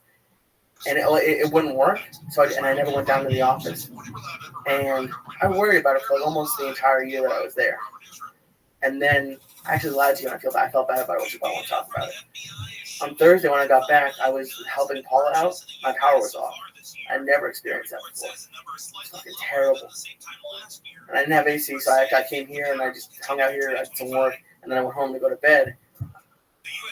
I almost slept here, but I didn't want to get someone to get here early and hear me. But I went down to the office the next day, and I was really worried about it. Like, I actually got paranoid because she took my license and she went to go take a photocopy. And like a cop came down from the back, so I thought she was calling. I thought I was going to get arrested for not paying an electric bill. And they came back, and it was like $700. And it wasn't. I don't want to pay that much right now, but it wasn't as bad as I thought it was going to be. And I kind of wish like I had just paid it. Like I just called them Because, like, yeah, I call them and they don't answer, so, like, I gave up on it. But not having power for that one night was and I thought I was going to have to do it for a whole weekend. That would suck. But no, they turned it on that day. But I was there. You have to look at your room and you say to yourself, what would I do without power? What's going to happen after the earthquake? You have no power for 4 days.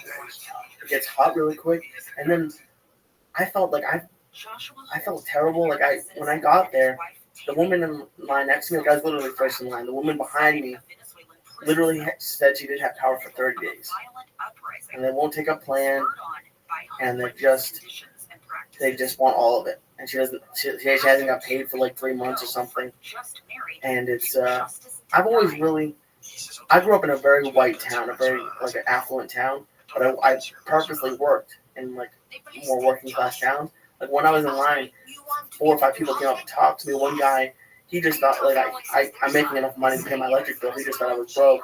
And he was giving me numbers to like a place that will help you pay your bill and that. And I was just like, people are like, that's like the last place I wanted to be. So like, I met some like really like they were just like genuinely nice to me, but it was fucked up, like not having power, and I felt bad about myself for a little bit. But then I paid it, they turned it back on. So it was only like one night, but look, you went back and stuck in the dark like a movie. Oh yeah, what else am I gonna do? Right there on the couch. There's people here all the time. They live here too. You think so? I know. These people fucking freaking people. Oh, okay. I shot 2 weeks ago one night, and there were fucking people here. You said you came on a Sunday, you smell weed. Oh yeah, they're always here, but I never knew what they the fuck lived here. I hear TVs and shit and cannons and people taking baths with buckets. These people fucking animals. Yeah, but it was just it was crazy. Listen, man, there's no shame in fucking making a mistake and getting your shit turned off. I fucking lived without a shower curtain for summer. Every time I take a shower, the bathroom looks like fucking Titanic was in there floating. You know, who does these things? That's what it is to be young, you know. You go through different fucking phases in your life. And I'll never do it again. Oh no, you'll never fucking do it again. It's horrible. Think of it what happened in August. I know. 100 degrees out. You know, it's just a horrible, helpless feeling. Yeah, that's exactly what it was. Helpless. You know, people go through it all the time, man. They're in between paychecks and they lose their electricity for 2 days. It's time to use those fucking candles. Yeah, like I've never had my cell phone turned off, and like every once in like I haven't had Paula for like the last few weeks. She's just been studying, so every once in a while I'll get high, or even if I'm not high, I'll just go on Twitter and start talking to people, like people who haven't had jobs for months, and it's just crazy to me. Like I've never been that broke, and it's scary how you can imagine. Yeah. I've been very broke. I've woken up broke. I've gone to bed broke. You know, I was broke for a long fucking time. I was thinking about my 21st birthday. I robbed a Chinese restaurant. On my 23rd birthday, I found myself. No, I'm sorry. My 22nd birthday. I was by myself. And I robbed a Chinese restaurant. Did you rob like the cash register? You just ate one. I robbed the cash register.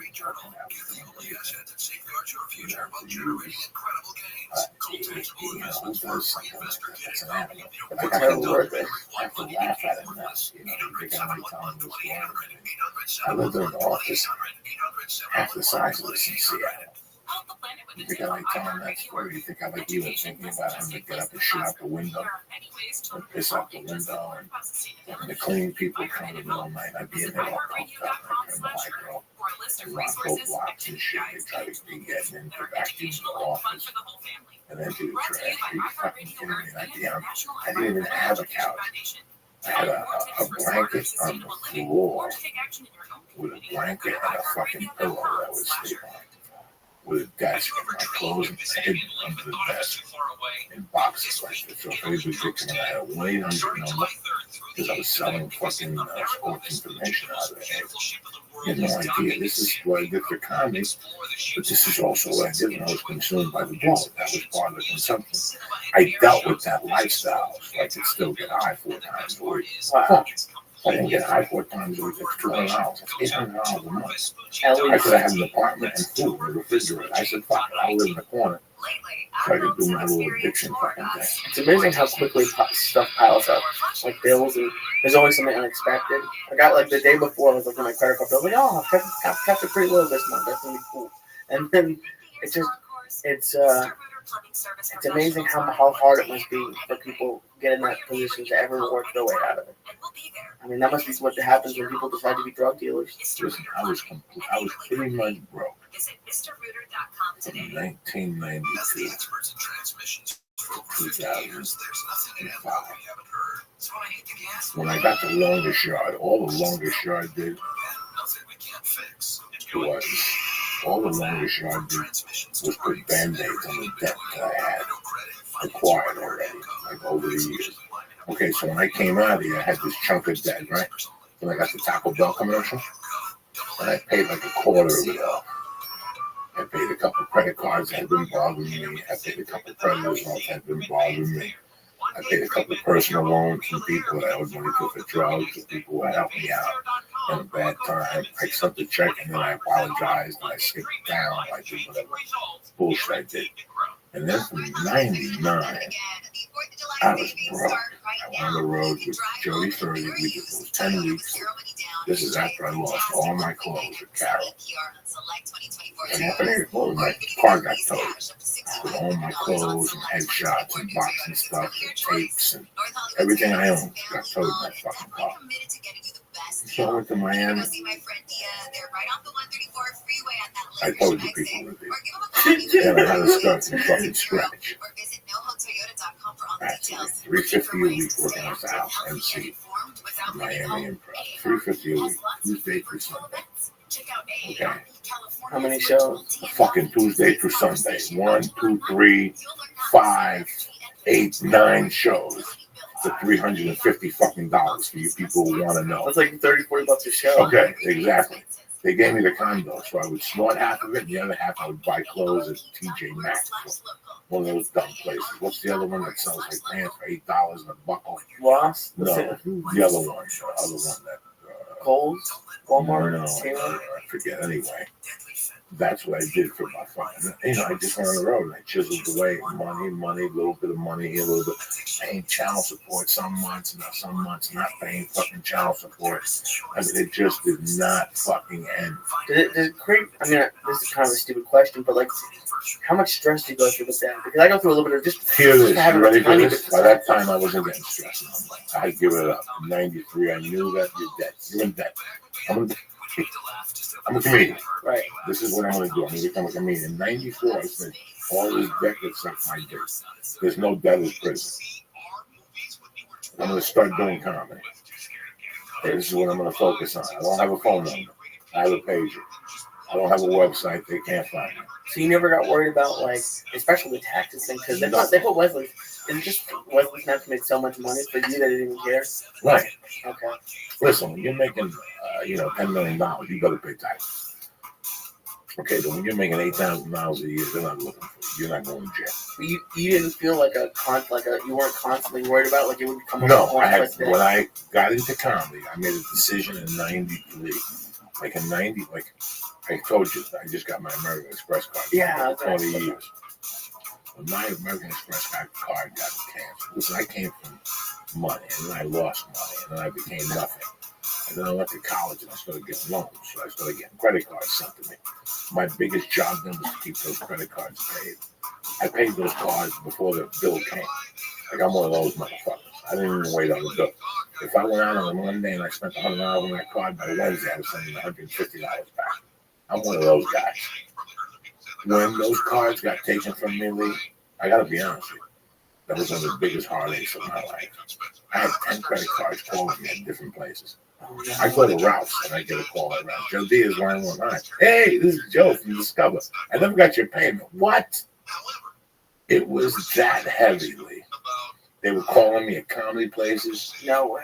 Yeah, man. They were calling me at my fucking comedy place. My first, you don't know how embarrassing that is. No. I would come in, the bartender said, hey, Joe called for you 3 times. Left an 800 number. He wants you to call him back tonight. He's going to be there till midnight. You know how fucking embarrassed I would fucking be, guy? Do you have any idea? And I did that.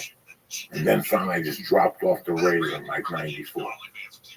And my friends were getting letters. Anybody I put down for a loan were getting letters. Oh, it was horrible.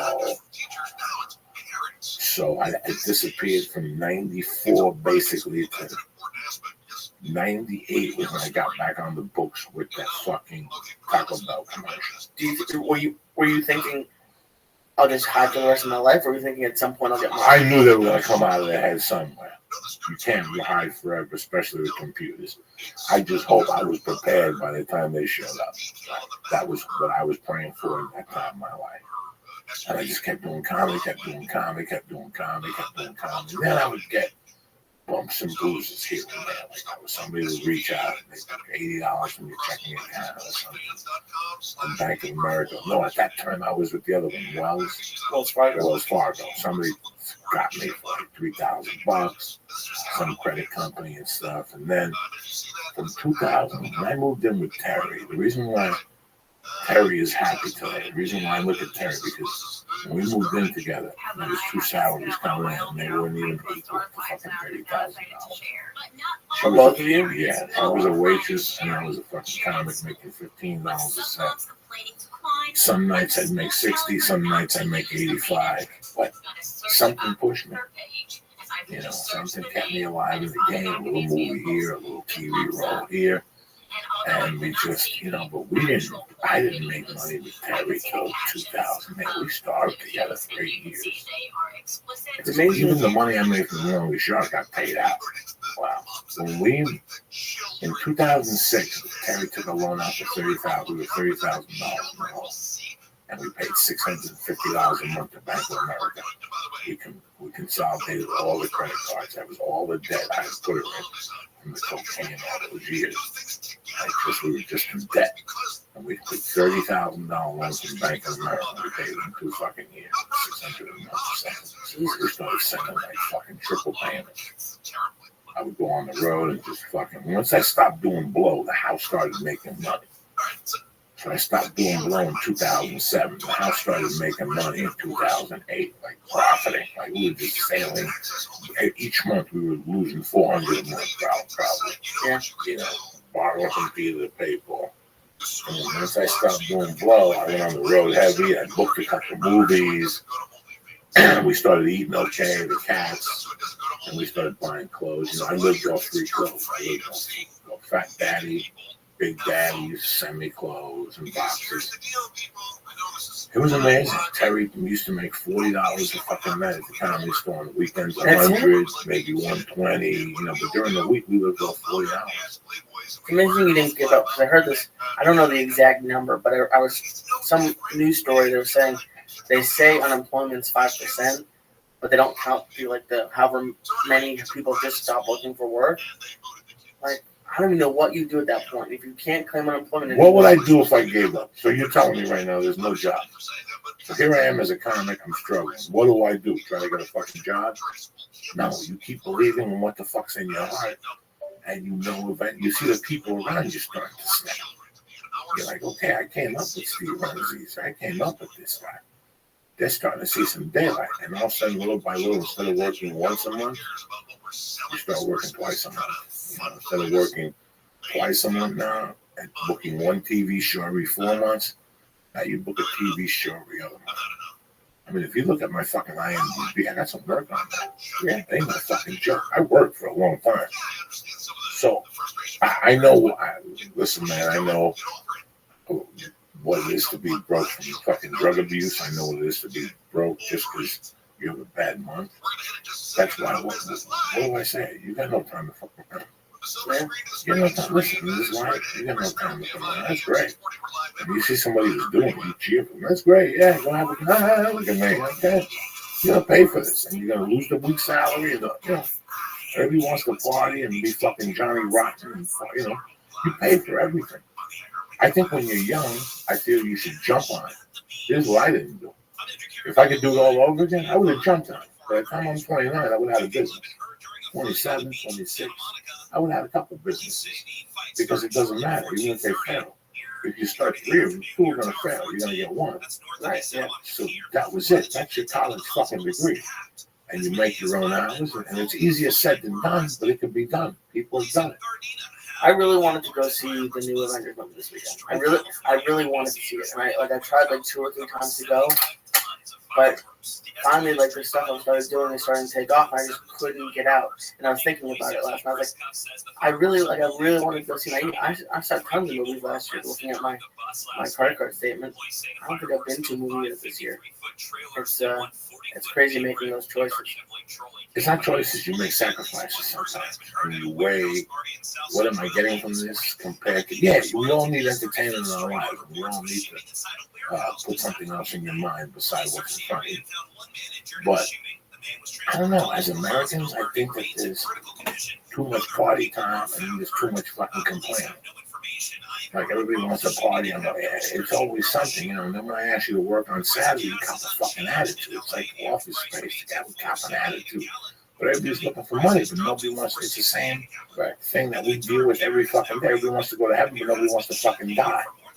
You know, right? And everyone's complaining about the fight that just happened last week, or the end of last week, and each guy made up $100 million.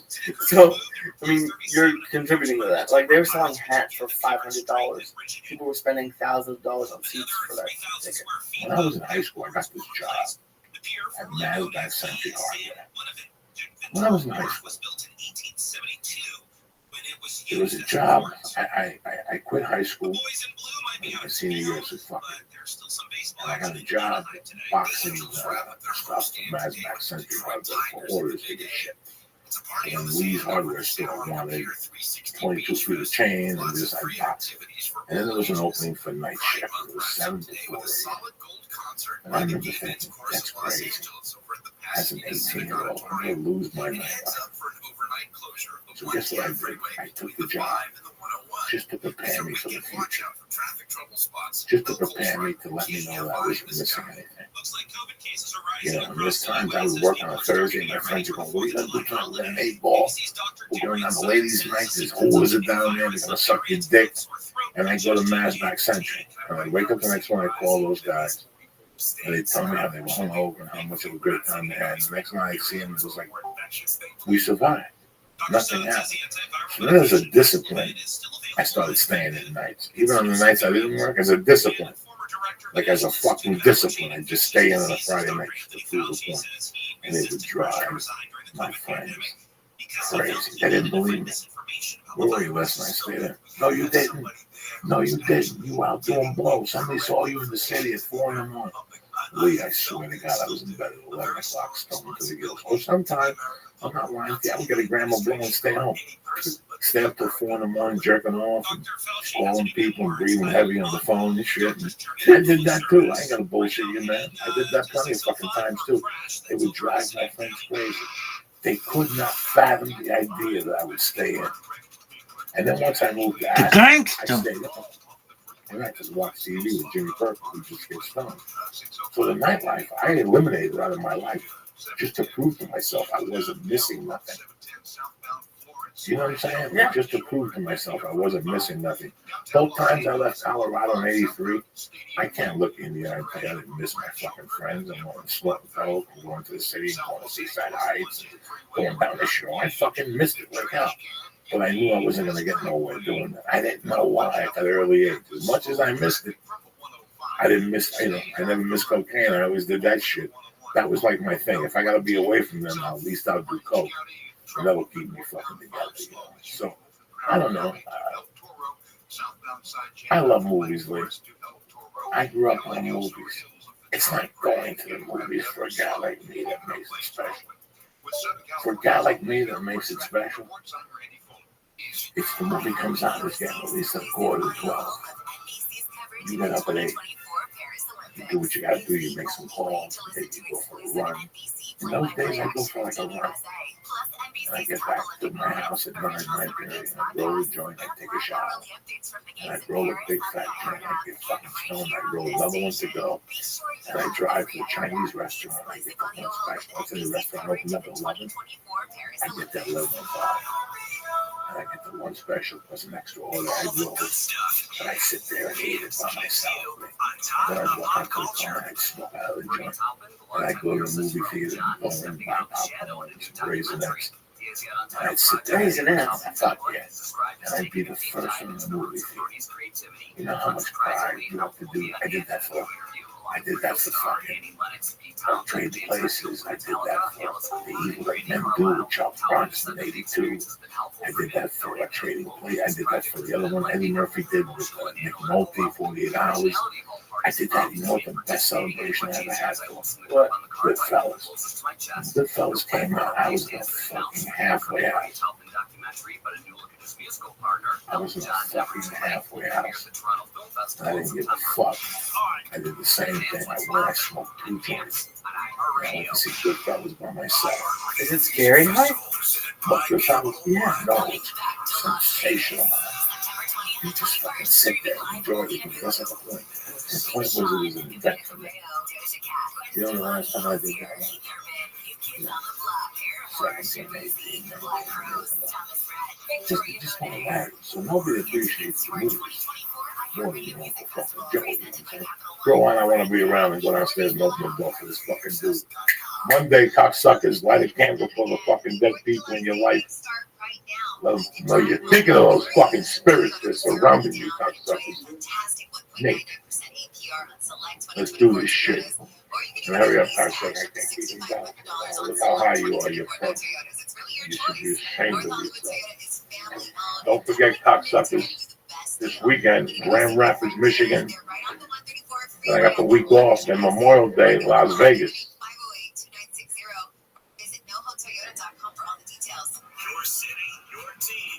One of the first 40,000 fans in attendance on Saturday, July 6th versus the Milwaukee Brewers. And get an exclusive Jason Hayward Seating Connect bobblehead presented by Old time podcasting, and Lee and I started off a little bit. And then we have a guest tonight, Nate Moyer.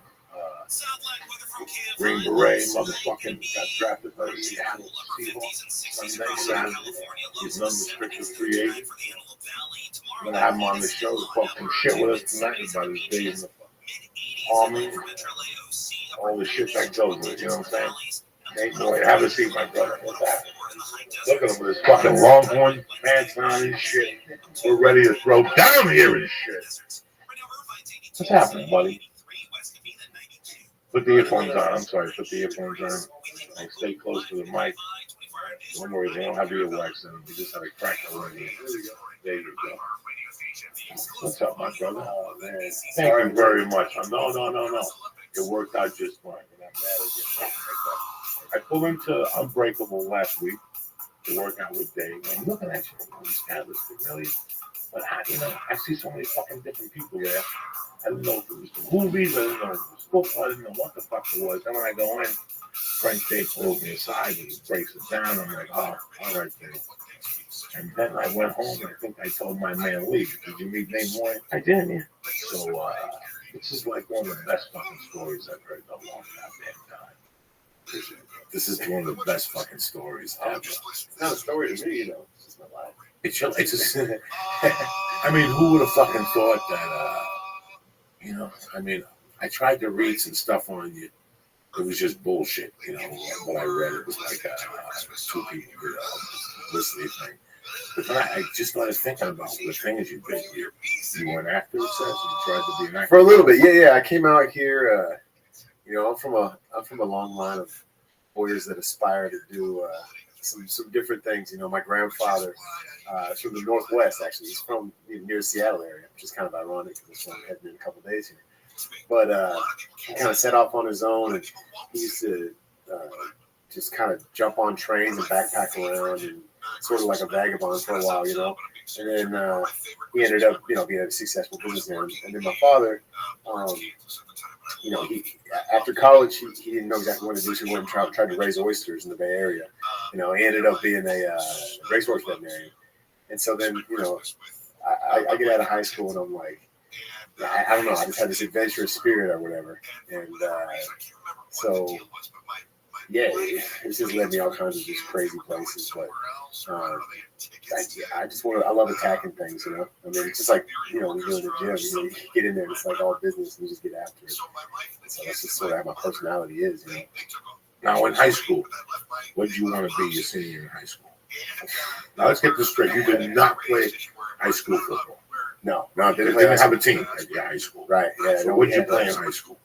I played baseball and basketball. So when these other mooks in your neighborhood were playing football, what were you doing? Well, my school didn't have a team. Right. So, But some of the other, that's what I'm saying. yeah, the other ones that, I mean, in the Bay Area, it was a little. So when I went to school in college in Texas, and it's like football. And everything. Right, football's everything. But there, it wasn't so much so. Actually, at my high school, so I went to 2 different high schools. The first one I was at, we actually had a football team, but basketball was a sport. So what everybody did, football was cool, but our basketball team was really good. And our basketball coaches were kind of like discouraging doing both because the seasons ran into each other. So, but I always looked at the football team, and I looked up to those dudes because you get to run into people, and it's a physical game, and it's like fun, you know what I mean? And I'm not the most athletic dude. I can't dunk, you know what I mean? I'm a good shooter, but football probably made more sense to me at the time there. But I wanted to play with the best sport at our school, and so I just stuck with basketball. But I regretted it. I regretted never playing. It just ate at me. It was something. You aspire to do great things. If you would have never, went into the entertainment business at all, you had that heart. But I'm sure there was a time. I wanted to try it. I'm sure there was a time in your life. The whole thing is when you have that little thought, the light bulb goes off, right? And you're like me, or like the same. You sit there and go, what are the chances? They're slim to none. But what if I don't try? Exactly. What if I don't try? What if I'm 55 one day and even if I'm fucking filthy rich, but I didn't try what was put in front of me? I believe. Did we not talk about this subject last week? The what if? Yeah. That was always bothered me. That was always the thing that made me go, no, that's it. I'm like you, though. I got up one day and I knew my junior. Here I am from America. I'm from New York fucking City. I'm from Hudson County, New Jersey. I'm a stone's throw from New York City. Yeah. You talk to anybody. Where do you want to live? I want to go to New York City. That's 90% of the people. And I couldn't wait to get the fuck out of there. Right. I would look at the kids around me. What was around me, and I go, they're great kids. God bless them, but this isn't for me. I was like you. What's this? What's in Colorado?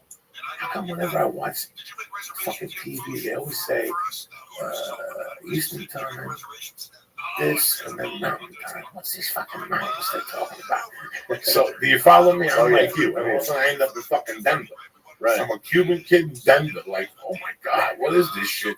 I'm from Jersey where nobody leaves me. Right. They go to Atlantic City, and then they go to Miami. And we're taking our yearly trip to Atlantic City. It's beautiful. They're closing it because it's a fucking shithole. Right. But you wear your white shoes. You got to see those Jersey people. So I get when you say you got to get the fuck out of there. Yeah. So now you're in LA. After high school, you're not an athlete at that time? No, so right after high school, I actually moved to San Diego for a year. Okay. I worked on a fishing boat down there. And I just had to get outside. I wanted to be outside, and I wanted to. No college in your future at that point? Not yet. I was actually taking, I took a couple firefighting classes. I thought that was maybe something I wanted to get into. It was all like I wanted to work with my hands. I wanted to be outside. I wanted that adventure. I wanted all that. So, I thought maybe I'll be a firefighter. So I took some classes, and it just wasn't for me at the time. So I kind of lied my way onto a fishing boat. Telling them I had all this experience that I didn't have, and just sort of BS'd it. And then I loved it though. I mean, you're out there on the water all day, and you don't have to think that much. You know what I mean? But it's just refreshing. And What did you do? 18, Say again? What did you do? I was a deckhand. So it was like a charter fishing boat. And we'd go out like 100 miles out. We're fishing for these big tuna. And so I'm like, I'm rigging people's lines up. Then I'm also running around with the big the gas pole. This is long like bamboo pole with a big hook at the end. So people bring these huge fish in, and the boat's 10, 12 feet off the water. They can't pull it up over. So you have to reach that rod into the water and then try to hook the fish into the gills, hold into the boat. It's pretty cool.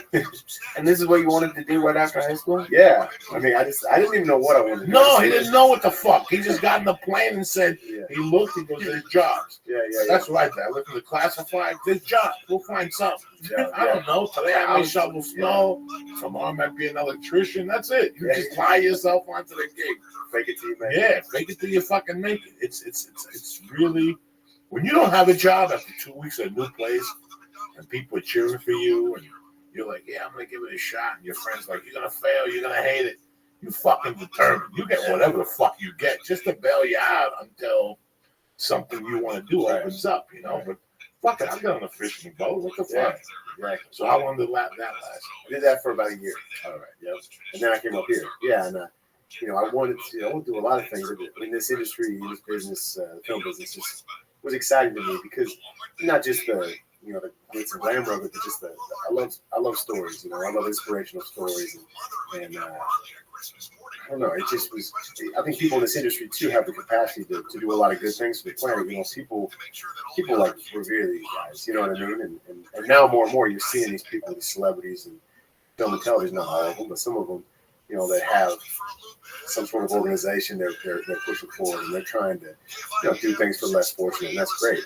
So that was kind of exciting to me, So I came up here and I wanted to go to film school and I wanted to act and do all these things, but you can't just walk into that. It's a little competitive. And I had I was 19 and I had no idea what I wanted to do. I didn't have nothing, man. I go to like $300, and I started working at a movie theater, living out of my car for a while. I think a lot of people have that story. So we got code. I was just telling you, my apartment got code. Oh, by the way, my Guinness speaker out here. Yeah, okay. On the ready. Sorry, kid.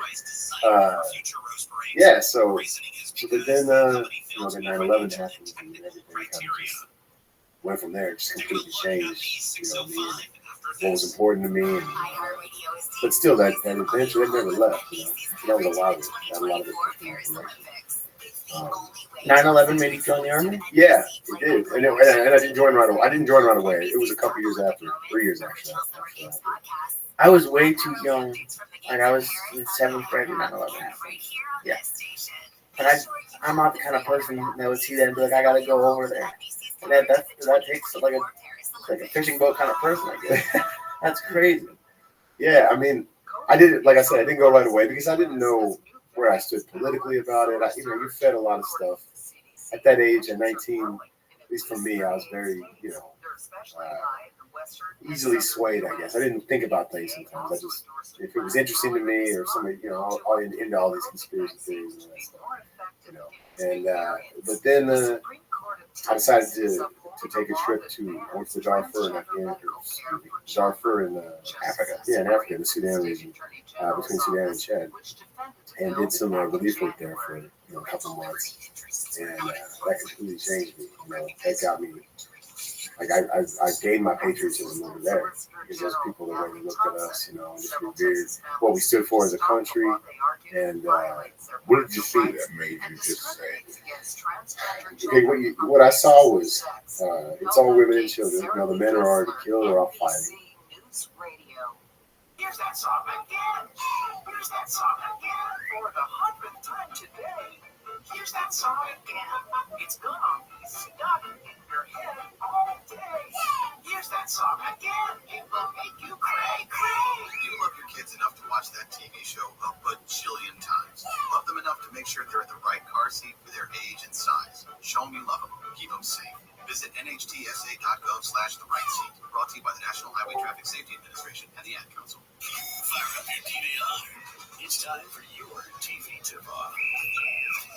On Monday the 1st, the annual Shark Week kicks off with the specials Sharks Go Viral and They just wanted to do this gimmicks. They wanted to put me up and hear stories, and I was so grateful that I would come, to their place. And I had guys that joined the American Army. How do I be a soldier in America?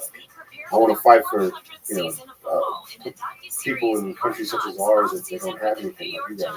I want to be part of that. So it just, I just became so patriotic in a short period of time. And just I finally realized how lucky we were. I grew up very comfortable. We didn't always have a ton of money, but my parents provide everything for me. It was never really a tight time where it was like I had to worry about it. Whatever I wanted to do. So it's not like that anymore.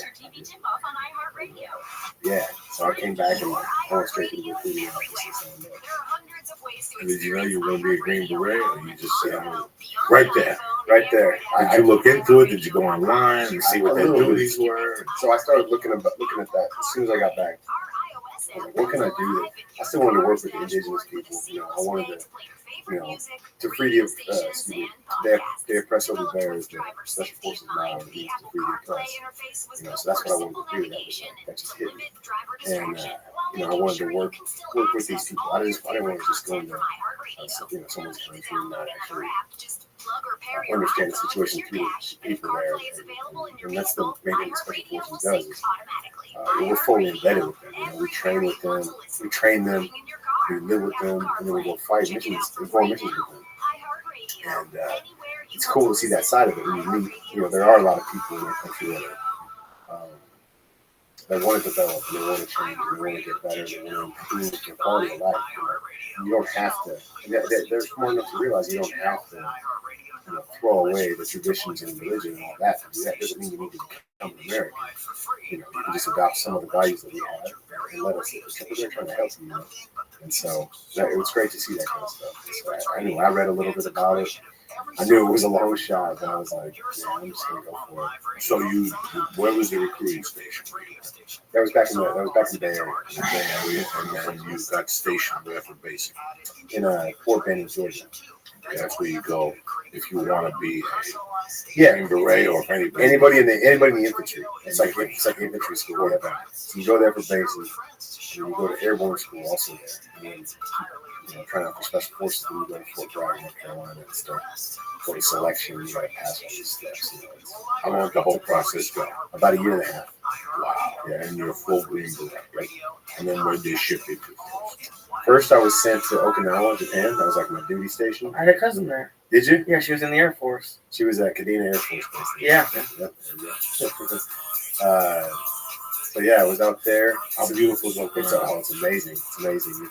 So first of all, that base is the smallest army base in the world, I believe. It's called Torii Station. It's just Special Forces Battalion and some MPs. And but yeah, the island's gorgeous. I mean, it's like it's the Hawaii of Japan, I guess. There's a lot of weddings out there and all that stuff. You have to have permission to move there. Somebody has to sponsor you. People live there to yeah, you just can't move to Okinawa. For me to move to Okinawa, let's say you decide to stay there after the base there, I have to go through you and go, yeah, Joe, you have to sponsor me.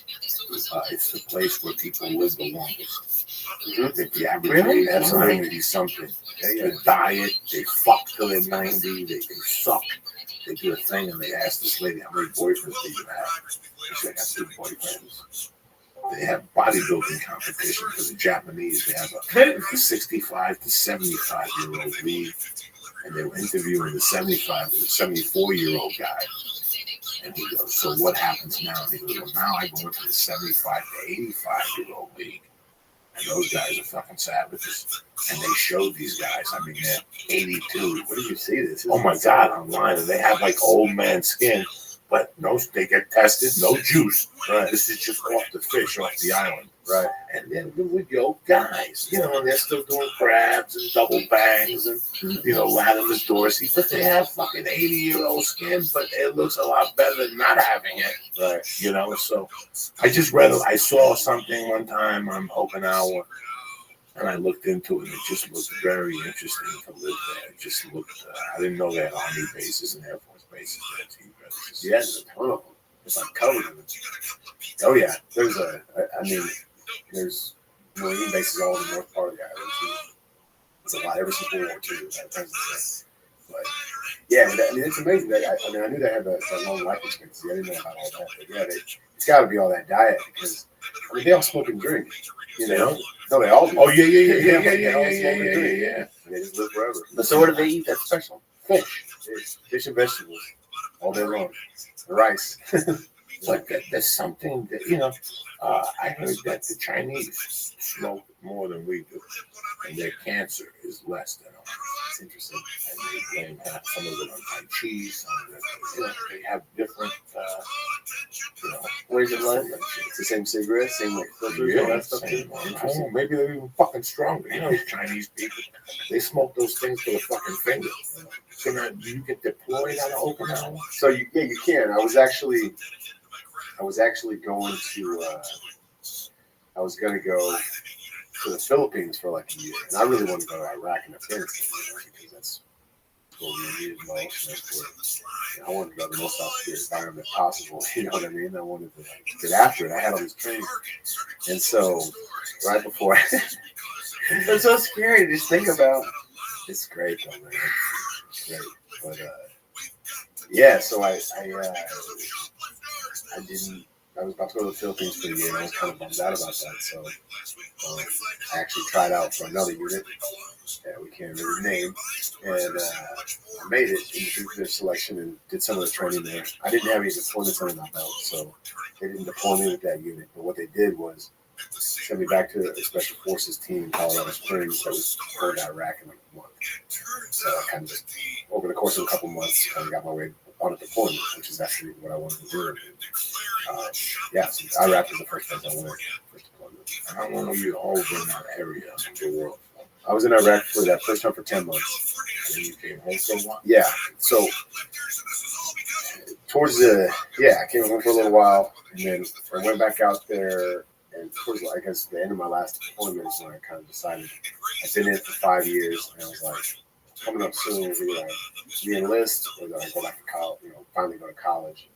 And so what I did at that time was I started applying for schools and I got into Texas. Then when I went back, I stayed in the National Guard. So like while I was in Texas, they would deploy me in the summertime, so I was playing football and doing like that. And, so I could keep serving, but to go to school, it's kind of now another point. You started to go away 1 week in the month? No, I would do in the springtime. I would do that. I would do the training in the spring. In the fall, they kind of let me go because of football and stuff like that. And then I would, as soon as spring ball is over, the way they do it. College, right in high school, Yeah, the high school. they got that. You get spring ball for about a month. Yeah. Coaches can't be on the thing. No, for us we could because we No head coaches or something. Yeah, the NCAA you get like 15 spring practices or something. Okay, right. 15 of them, and then you get a spring game. You play defense. So after that game, Now what fucking Texas? Like, you couldn't go to Auburn. You couldn't go to Jersey City State. You couldn't I go could to have. Buffalo University. You go to fucking Texas. Yeah. Now, how old are you when all this is going on? 29. Jesus fucking Christ. 29 year old Texas. I'm 25 and I'm in Colorado. I did the same thing. I was like, you know what? First off, today, and this is something you'll appreciate if you get married and have a child, and your child comes to you when they're 18, and I go, hey, Dad, I don't want to go to college. After what you've done in your life, I look at my daughter, I have a 2-year-old, 50 fucking 2, times. My wife's 46. That bullet, that fucking gun's always got bullets. Don't let them lie to you. If you eat cake, that fucking nutsack is always ready to impregnate some freak. So it really is. That nutsack, there's no rest for the wicked. There's nothing good. Those nuts never do nothing good. They never go on humanitarian missions, right? Your nuts never wake you up and say, we're going to go feed fucking little kids with fucking nut. No. Your nuts only work for one thing, to keep you fired up and to shoot fucking lows in people's necks and shit like that. Fuck it. This is an American soldier. We're talking real shit here. Why become a soldier if you don't want to shoot loads on people? Right or wrong, right? So here's why I love your story right there. So you're 30 fucking years old. You could have gone anywhere. Like the best place in the world. You go to Austin, Texas. You're standing on line eating barbecue, right? You're fucking going out downtown. You're in college. I've been to stand-up. I travel. There ain't no better looking woman in the world than Austin, fucking Texas. I mean, I was just there in February. I went there. It's a beautiful place. But here you are in Texas. You walk on. Never played football before. Are you fucking kidding me? Did you have to try out? It was that regret thing like we're talking about. Right, okay, so when did you get the itch that, so somewhere in this fucking Sudan jungle, you're sitting there and you go, you know what, this is getting boring for me, I'm going to go to Texas and play football with those savages. It never got boring. No, you know what I'm saying. No, so I was coming towards the end of my deployment and it was like, you know, it was like a now or never moment as far as going to college. You know, I had to go. It was like, you know, I'm 29. I'm not going to go any later if I don't go down there. So it was like, I'm going to go back to school. And I'm going to go to school, especially at UT. And Texas had some of the best like veterans benefits, like GI Bill and all that. It's different from state to state. So I kind of shopped around this and found out Texas was kind of the best. And then, you know, I'm in Iraq and I noticed that you see that Longhorn emblem more than any other logo, really, you know, from on the soldiers, obviously. The dudes are always wearing their, you know, Texas Longhorn hats and shirts and stuff like that. And so it was sort of like the military team, you know. And so I applied to school, I got in, and I was just like, all right, man, I'm going to try out and see what happens. And so towards that, you know, before I go, I'm still overseas, and so I started like, training out there in the desert, you know, like on base, but you know, I'm out running routes and I'm looking up YouTube videos on how to like, you know, how to backpedal and proper weight training for football and all that stuff. But you can just go and try out for one of those Division I teams. Yeah, I mean, so typically you have like typically they want like you're like a high school kid is gonna have like film where he sends up and like they're gonna get a referral from their coach and you know, all this stuff. For me, I was coming out of the Army. I didn't tell them I hadn't played before, but what I did say was, you know, that you know, I just got off, you know, active duty. You know, can I try out? And they assumed I played in high school. They're just like, oh yeah, cool. I didn't tell them I was 29 either. You know, and they're just like, oh yeah, sure. How long were you in the Army? I was like, I was in about 5 years. So probably about 23, 24. You know, and why not? So they let me work out with the team and. I just, you know, busted my ass 100% on everything, 110%. I just beat everybody as much as I could on every drill, every lift. I was doing an extra rep and everything. So they let me on the team, on like the scout team, you know. And then it's only then when they kind of figured out. And I'm in the locker room the first day, and I'm having to watch the other guys, you know, put their pads on so I can figure out how to do it. You know what I mean? So, you know, a little bit of lying there too, like the fishing boat. Comes back to that. That's how the whole Africa thing happened too, though. I had to lie. I just flew over there on like a commercial ticket. I wasn't even with an NGO or anything. What? Yeah. And I just like, I talked my way onto the crew? Yeah. I talked my way onto a UN flight and then flew across to where the refugee camps are and just kind of showed up and it was like, you know, just sort of talking your way into a job. And, you know, of course, a few people were upset about that, but it's like, I am very happy right now. I have tears in my eyes talking to you. Just there's so many things about your life that make me happy. But the number one thing is that you just don't give a fuck. You're a nice guy. You came from a nice house. But for some reason, some of your DNA has the same DNA I have. I just never gave a fuck. You can't, doesn't matter. People, nothing matters. Nothing matters. I was telling somebody today that, you know, when I was young, there was a show called Cheers. I'm 52 years old. And people watched that show, and all of a sudden they started going to bars and having these bar families. And I remember talking to a friend of mine, I'm like, where you headed? And I said, oh, it's Nick's birthday. And you know, one day you stop going to the bar and you realize that nothing matters. Your life moves on. Why not go for shit? Right. You know, like I never gave a fuck. I never really did. Once I, you know, those people that come here and go, I'm thinking of getting married in the spring of 2017. You look at them and go, I feel sorry for you. What's all this fucking planning? Yeah. What are you waiting on? Well, people go, I'm thinking about being 55 and having a kid. What's the deal? You want to do something? Fucking do it. Thought just makes you. What does psych yourself out? What does thinking do, Lee? We're just talking about that. Yeah, it talks you out of it. It talks you whatever you want to do out of it. You know, one day I was sitting there, nothing was going on in my life. I walk into a fucking bar and I see a kid that was at the Air Force Academy. Yeah. And I go, what's up? He goes, I'm nothing going on. I'm moving to Colorado in a week to join my brothers. My brother went to Brown. The garbage men and something else out in Colorado just scared. I said, you know what? You're looking for something else to try to get. I'll be in that car with you. That's how quick it was. There was no real thought, you know? Yeah. I mean, you always have 200 hours hidden under a pillow. Yeah. That's enough to get you somewhere. You know, that and the fucking bikini. And you'll get to whatever the fuck you got to get there, you know?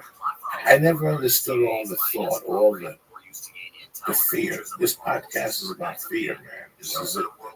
You know, the longest yard. They told me they were looking for a star man. Right. I went and made a tape and sent it to Adam Sandler. We played it called. Right. That's it. I don't give a fuck what you're looking for. I'm telling you what the fuck we're doing. Yeah.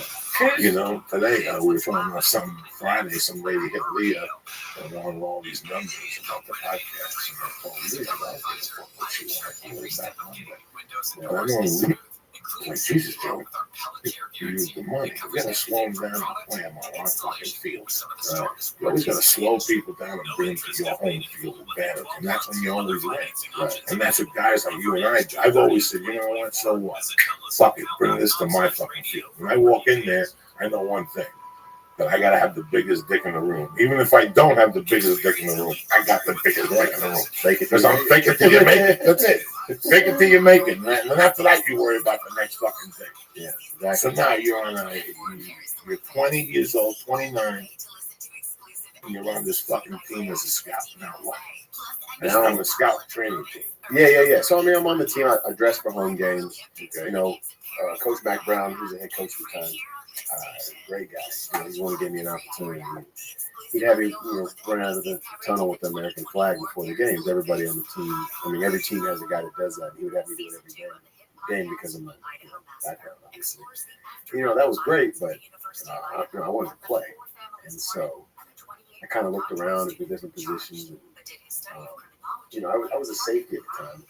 Defensive back, and it's tough to play at that level unless you're pretty fast. And I'm a decent athlete, and I work really hard, but I'm not so gifted, speed dating like this guy. And so I noticed that the guy who was long snapping the ball was a senior, and his backup was a senior also. So I was like, maybe I just learned how long snap. I didn't even know what long snapping was before I got to the team. You know what it is? I know what it is, but that's just a crazy way to choose the position. Yeah. Hey man, he's a survivor, this fucking guy. He knew that was it. That's it. Is that or nothing? That's my quick fucking way. I'm not going to run up against these 18-year-olds coming out of high school. They've been DBing for fucking 4 years, tackling gorillas in group football. I'm not, it's just at least you're honest with yourself. Yeah. So it was just like I had to find my niche. And then who taught you how to long fucking this guy? You taught yourself. How you were on YouTube? Exactly You see what I'm saying, Lee? We were just talking about you can learn anything on the internet. There you go, Lee. But you look at 20,000 things because of your Gentileness. I don't know why. You're a fucking Jew. Take it to heart. Go to 2 pages and make your decision. Okay. I told you before. We were talking about this. And he goes, I go on the computer, but each one has a different story, so I get confused. Like referencing what? Like let's say, how many videos did you watch to learn how to long snap? Or you probably watched like 10. And one guy would say, "Put your foot here," and then one guy would say, "Oh, well, those guys are idiots because you should put your foot here." Well, I turned the sound down first of all. Oh, okay. So and I would just watch, and I'd watch it because I don't want to. Just like you're saying, people they all have their own opinions. Everyone's got a different way of doing something. But I would watch whichever ones looked the best to me. Like this guy's snapping the ball faster. You know what I mean? He looks the most consistent. And I'll just watch his body, and then I would go try to emulate that. Sometimes I'd be in front of a mirror, just like getting in that stance. You know what I mean? Oh yeah. And then I would have people grab a cell phone and like videotape me, and I'd watch myself and be like, "Oh man, that was terrible."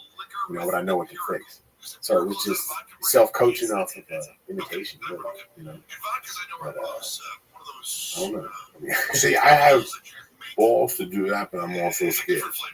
Like, after I joined jiu-jitsu, I knew that I had to start doing kettlebells to get everything going. Right. And I went online, I did a couple of kettlebell things, but I got scared because I knew I was missing something with my posture. And that little thing might ruin the disc. Or it could ruin something, and that's what I don't want. That's why I pick up. But for some opinions, whatever, some stuff, like I said, I remember having to go to an encyclopedia. That's when everybody had the same opinion, because you only had one fucking person to read from. That's it. It was, I forget the encyclopedia company. But now, Britannica, those people are no dick. But now, you could go online and you get so many different opinions, and at least you could make the same hypotheses they're making. Yeah. You come to the same conclusion they're getting with just a couple of things. I believe that. I believe at least you could read and get some fucking knowledge. It's an amazing time. But without the internet, I wouldn't be here as far as the football stuff. I don't think. I really don't. because that's Who how was I learned to do teaching? all my stuff. Who was teaching that online? Do you remember who was teaching? There's a bunch of different guys. I would look up the NFL rosters, look up the NFL snappers and stuff like that. There was a guy that played for the Bears for like 17 years. He just retired last year, named Patrick Manley. And so he was kind of known as like one of the gurus. So I would just watch him do it. There's a guy that snaps for the Eagles named John Darrenbos, who's got an amazing story. And I would watch him. And there's videos of these guys like snapping footballs through the windows of moving cars. You know what I mean? And stuff like that. So I'm like, these guys are obviously pretty accurate. They know what they're doing. So then I would go back and watch their games. And I would go back and watch their back when they were coming out of college. You know, and they had like footage of their snapping that they send to their scout, their agents send to the scouts and stuff like that. Just watch all those little things. And even young high school kids and college kids, they're just how was recruited or whatever. I watch them too, you know, because they've all been coached on it and trained and spend all this money and go all these like snapping camps and all that stuff. So I think the freeway, you know, pretty fucking impressive. So there you are, playing for Division I football team. I know semi-pro, bunch of fucking washed up outfies. They're just outfies and not washed up. Yeah, these guys, well, even Texas, you know, you're at the best school programs in the fucking world, right, of football. I mean, that's prestigious enough. You're there. What are you thinking? I mean, this is your second year. You're starting. Yeah, so I started on field goal and extra point that year. Just field goals and extra point snapping for that. And then the next year, Who is your quarterback? Colt McCoy? this is after Cole. This is Case actually, and Case McCoy and David Ash. They kind of split and went back and forth. Yeah. So both good guys. I'm good friends with Cole. So he's a good dude. He's on the Redskins now. Yeah. Yeah, a couple of games last year. He really did. That's crazy. Like the long snapper, it's like kind of like a punter's like overlooked, but when there's a bad snap, like in a playoff game, it ruins the game. It's the most thankless job in sports, bro. You know, they expect perfection every time. No one ever says good job. You know, but if you mess one up, you're the bad guy. You know, that's it. Probably fired. Yeah. They don't really mess around. Just one snap. That's why no one else. That's why we're doing a ton of competition with it. No one wants that pressure, you know, and lack of glory. It's not a sexy position, you know. But It's kind I'm of making it sexy. kind of crazy. There's like an article. They fired a huge part of the Jets scouting today, and like with all the sports, it must be kind of crazy that when you get fired, everybody knows about it. It's like really like if you had one bad game, next day the headline so and so's cut, and they signed two guys. But there's always an excuse.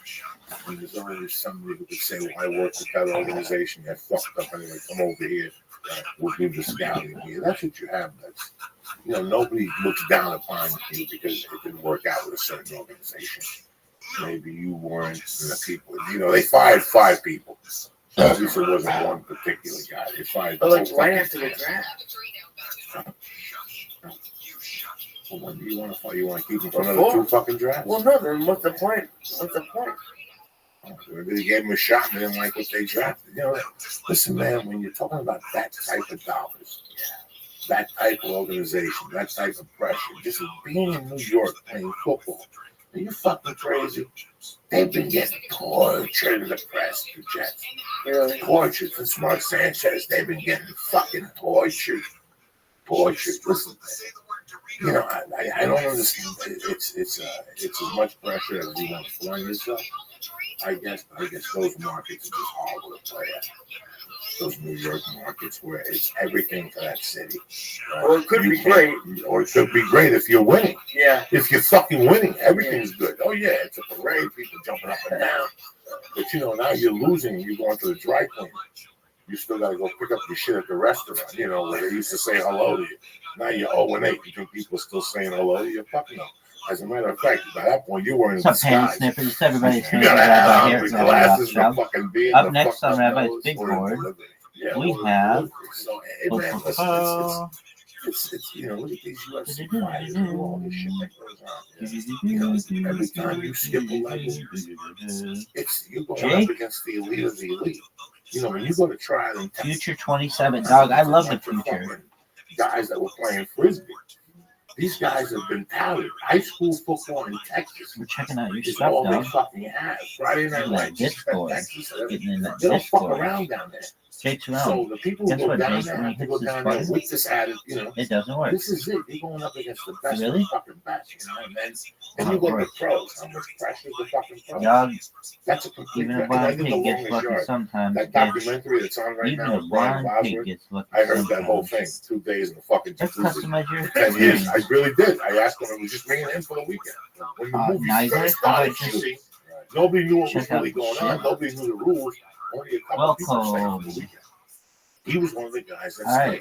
stayed. The first hour, we Very, talked very about nice. acting, Show the off. movie Wow. he did. After that, we talked Very about cool. Oklahoma. Discord, After that, Jake. we got, after a fucking day or two, All we right. got to the meats and What potatoes. else do we They were have? finding him for his game shirt. What you're about? Leave it out.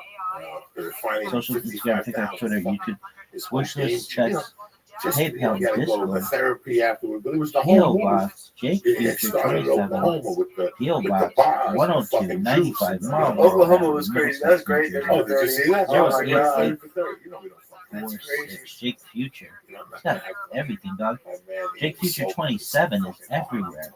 This is great content. So now All you right. do 4 seasons with that. Here we go. 4 seasons. Jake Future 27. And what's the next move now? So Really, really cool. You graduate, what kind of degree? I finished my undergrad. I got a kinesiology degree. Let's see what else we have going on here. Just this semester, I finished my master's. Twitter. Let's check out your Twitter.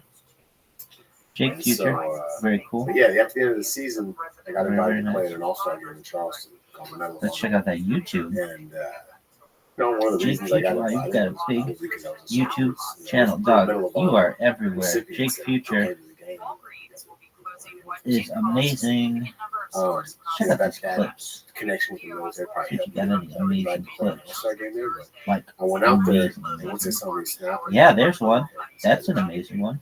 and there was a bunch of scouts that come Very, out very practice. nice. Two. You got 2 amazing clips. Good on you, dog. At the time, I weighed about 100. Good on you. That's what I played at in college. You're very well rounded. And stuff like that. All right. Anything else? Yeah, we want to check out his TikTok. You can put on like 30 pounds. All right, Jake. What do you know? Right now, I'm about 220. Jake Future.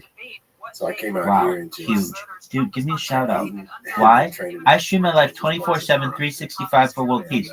Jake Future 27. I'll make you a trillionaire. I'll make all your friends and family trillionaires. I have more content on the internet than any person in global history. Bill Gates stated in the 1990s that content is king. I have more content online than any person in global history, which may perhaps one day make me king. The Economist magazine stated in 2018 that data had overtaken petroleum as Earth's #1 resource. I have more data online archived than any person ever, which may make me potentially an influential individual. So check it out. Type Viral Rabbi in YouTube or any search engine, Instagram, TikTok, filter by life, and you'll see it's the biggest event ever. I have more content than any person ever. So with that, Jake Future 27, you have a great channel. It's amazing. You have great content. You're going to continue to be an amazing streamer.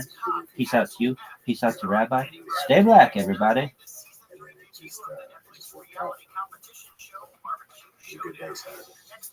And you got drafted. I didn't get drafted. I was right after the last pick in the draft. I got a call from Pete Carroll, the Seahawks coach. How's it going? Signed you as a free agent. And free agent. In camp and to compete for a job. I still got to go win the job. That's another. I haven't even thought about that yet because just one day at a time. Do any teams keep 2 long snappers? None of them. One, no backup.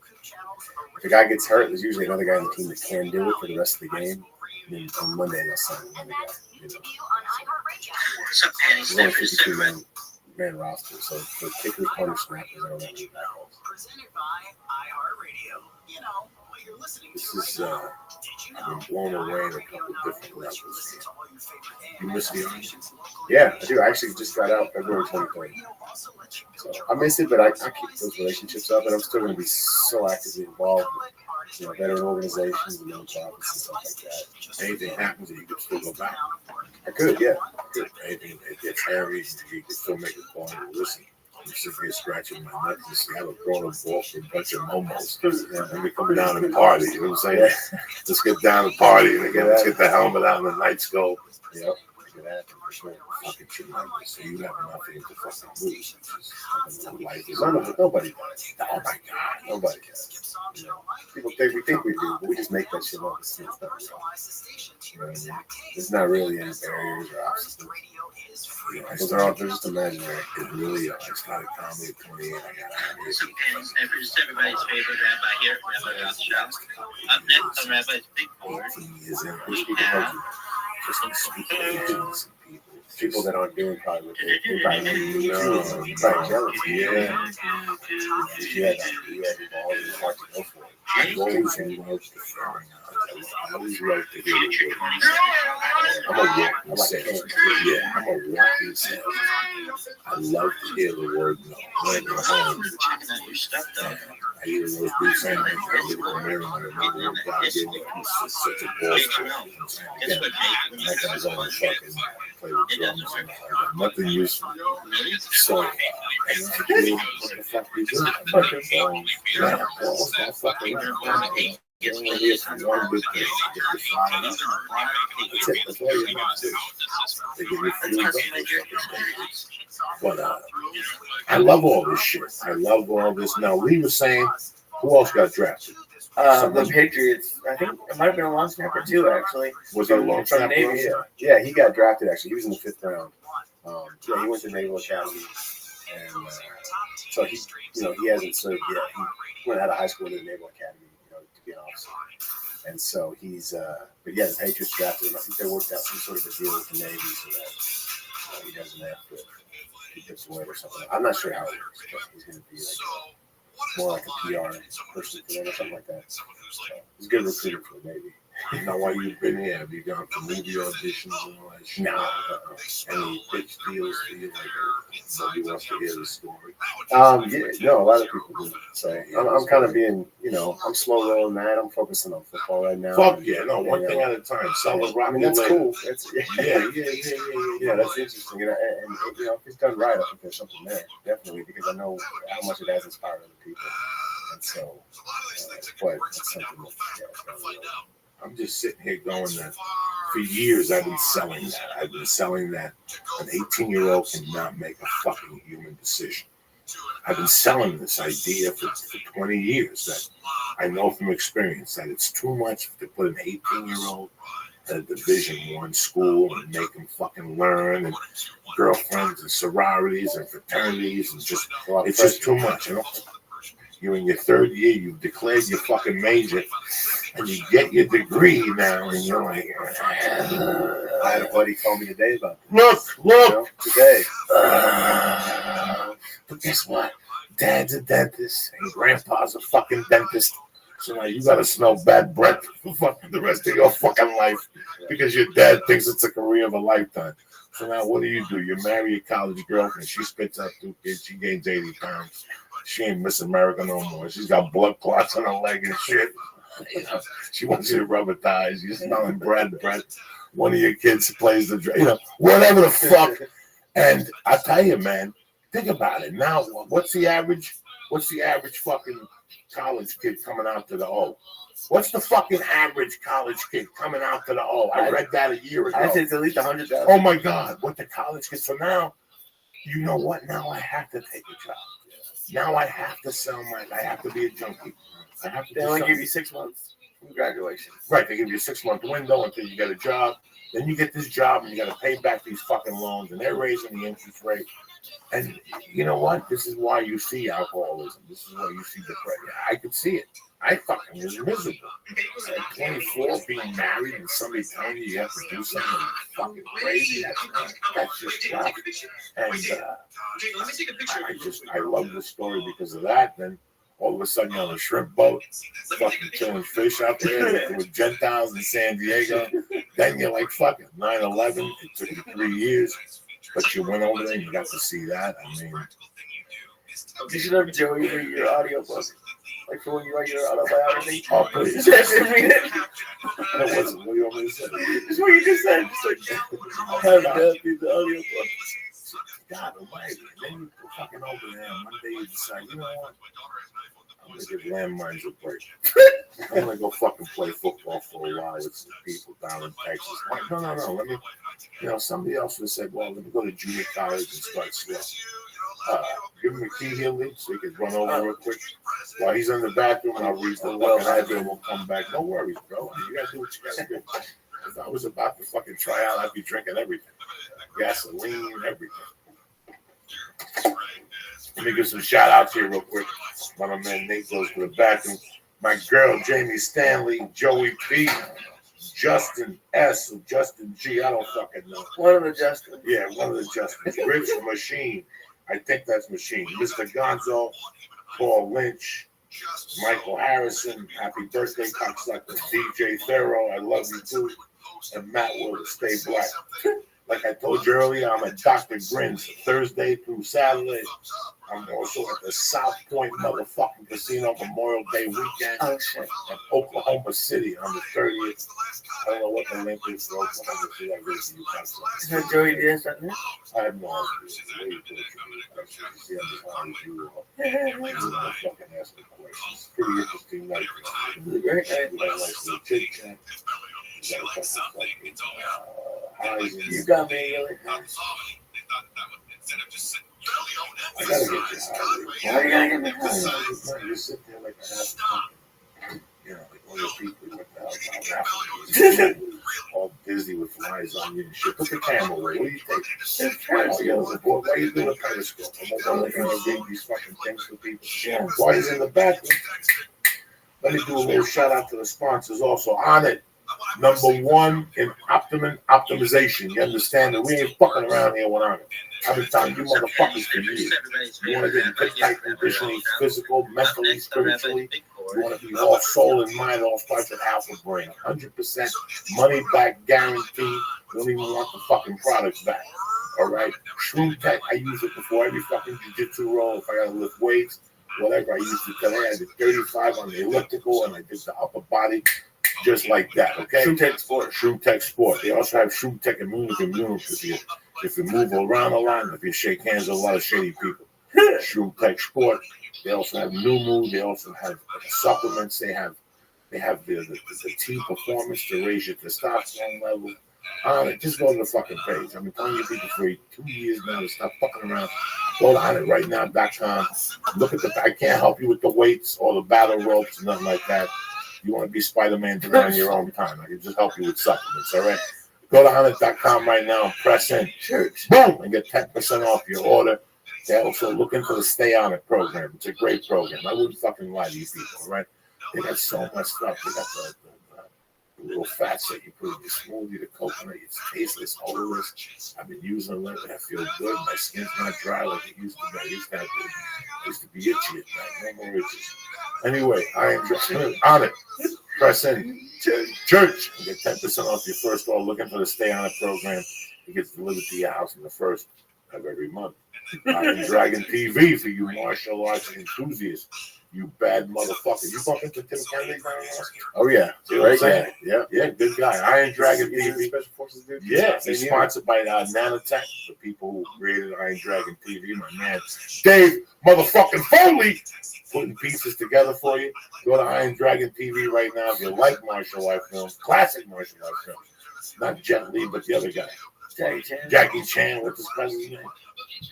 Whatever. I don't know. They got them too. Ip Man, the Fat Man series, Enter the Fat Fucking Cat. They got all your classics. Go to IronDragonTV.com right now. Go to the box and press in Joey, Joey, and get 2. That's right, 2 free movies, free gratis. You know what I'm saying? I'm speaking fucking Latin for you people. Also, my main man, Dave, NailedItLife.com, a.k.a. The best gummy bears out there. They will fucking kill you. 250 milligrams. They put hash. They put these special Cuban minerals. They get off the boat from Fidel. These things, even Lee's scared of them. We don't mess around. What? Because you always make me eat the head. What do you want to do? You gotta eat the head. Oh, The that's Chinese like eat the fucking head. You're already high. And they eat the eyeball, the whole thing. I make you eat a gummy bear head and you get fucking all crappy on it. Go to nailthislife.com for the best wax pen out there in the market. What do you press in? Prison Joey Diaz. Joey Diaz and get 20% off. So it's a $50 pen. If you get 20% off, it knocks it down to 40. Oh shit! There you go. For the best wax pen out there right now. Oil and wax. Oil and wax. I'm sorry, we go to nailthislife.com right now. Also to my main motherfuckers over at Hitty Cigs, the best electronic fucking cigarette out there. They got cigarettes, they got cigars, they got non-flavor, they got stuff with 0 milligrams, stuff with 8 milligrams, nicotine with 16, 24 milligrams. You can pick your fucking nicotine level. Quick cigarettes, you can use a cigar in Las Vegas. You understand what you see? You should be having 10 of these when you go to Seattle, just blowing smoke in your face. You know what I'm saying? What are you here for? You trying out for what, bitch? Come back tomorrow. Anyway, go to hitty6.com right now and press in. Joey's Church. Boom, and get what? 20% off. 20% off these little fucking tremendous 1,200 guaranteed Hitty. Guaranteed bucks. Where are you going to get 1,200 bucks from? One of those cigarettes to settle in. They ain't going to do shit for you to get you sick and put that iceless electronics in you. You don't want to deal with those motherfuckers. Stay with hitty6.com right now. Go to the page and press in Joey's Church and get 20% off. All right. So one more shout out to On It, IronDragonTV.com, Nailed It Life, aka those boomers and monos, and hitty6.com. That's right. Anyway, what's up, my brother? So when do you blast off? When is Thursday? You go up there Thursday, and what starts? Over the weekend, we got rookie mini camps. So it's just the rookies out there. We got like 3 or 4 days of practice. And then we go right into workouts. We have the full team. I think the end of June. And I think I'll be back here for a couple weeks and then back out for training camp, preseason game, and all that stuff. Trying to hang around as long as I can, hopefully all the way through the season. You know? So, I mean, it's just one day at a time. One snap at a time. Well, I am blown the fuck away by this story. It happened the other day, like again, we're at the age of blown away. The football, The news is brought to you by American Vision Windows.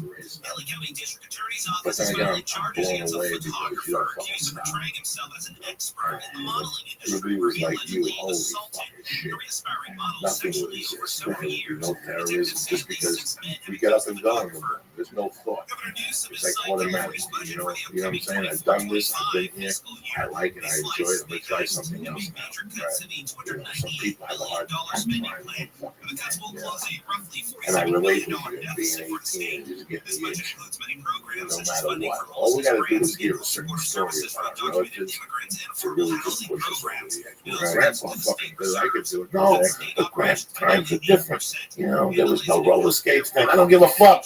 Grandpa did it, I'm fucking doing it too, all right? That's the biggest mistake they made. Is let us know that somebody in our family had the balls to get up and leave. We always had that one uncle. Your crazy uncle went out to California and hang out with gay people. You know, what are you talking about? Yeah. So what? They want to walk around without sandals. People always look down at that. I never ever, when I was a kid, I was confused when I was in school. I knew I didn't have a family. I knew that I would probably not get a football scholarship or a basketball scholarship. I knew that I would have to get maybe like a Division 9 school, like a junior college to take me on a financial aid, maybe a Pell. Right. So I didn't have options. So I looked around. And I looked around at friends of mine that even went to the service. But when they came back on that first leave, they told God they loved me. It was great. They couldn't wait to come fucking rival.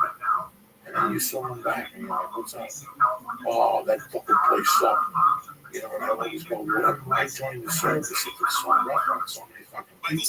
But then I realized the friends I had were kind of like fucking weak. Like they went there, they came home for that first week, and they just missed mom. Yeah. Some people cannot fucking take it. I know a friend of mine called me crazy. I'm really disappointed about it. I just lost after 20 years of a friend. I did what's that? You discharged. I go, you didn't know that. I go, who's living in San Diego? When you got cut, he was working in the car, as a bartender. I knew that. I go, I knew that. He made a report. Meanwhile, he was telling you guys.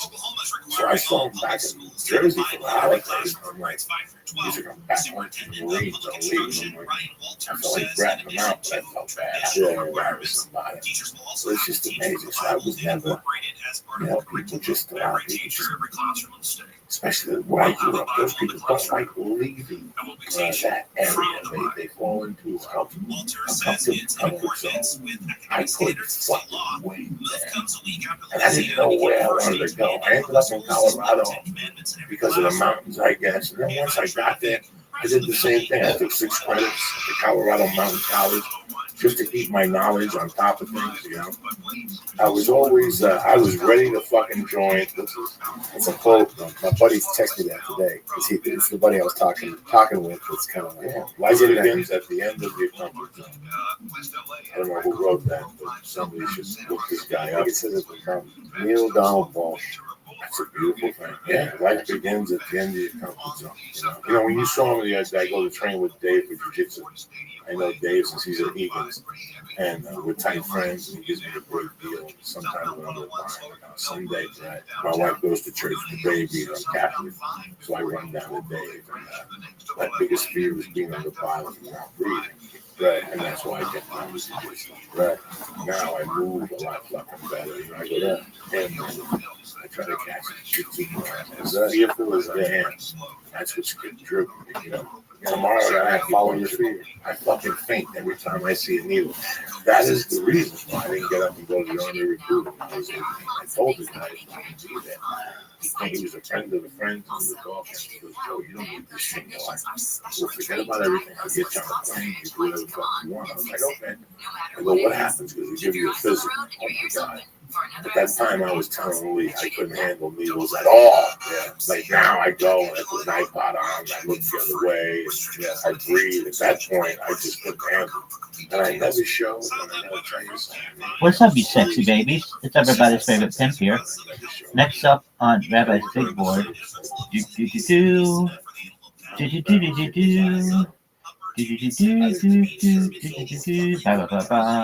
Bum bum. I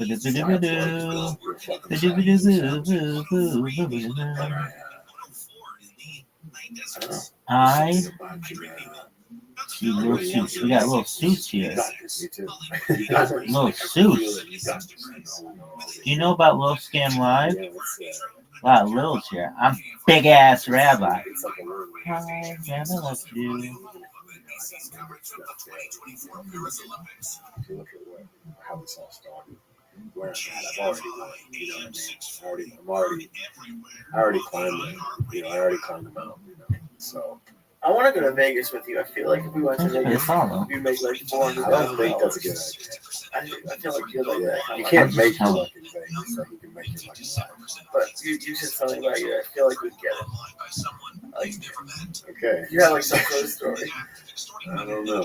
No, Lee, this is just one of those stories you talked about. We discussed it. This is the story that we like to hear. This is it. This is all because of you can't put your fingers on it. You can't say whether you just didn't have fear or didn't have. Oh, I definitely have fear. Just like you were talking about, though, you know, you got to follow it. You got to chase it. You got to go after your fears. There's a reason you're afraid of it.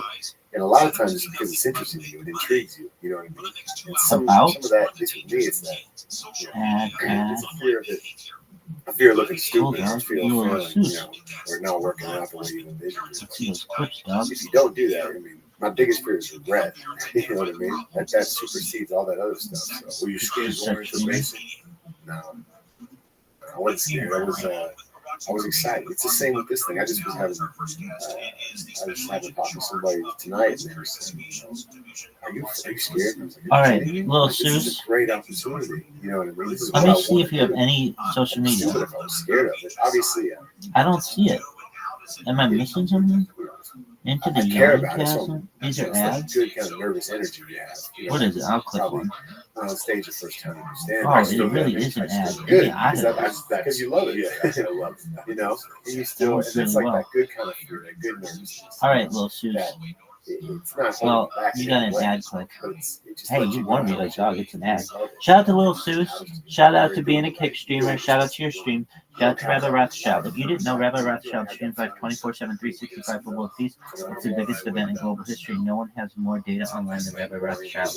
Check it out, Rabbi Rothschild. Type Viral Rabbi in YouTube, filtered by live. Biggest event in global You know history. that way about Peace, baby. when I wake up tomorrow. Shout out to Little Seuss. Shout out to Rabbi. Stay black, everybody. Baby to school.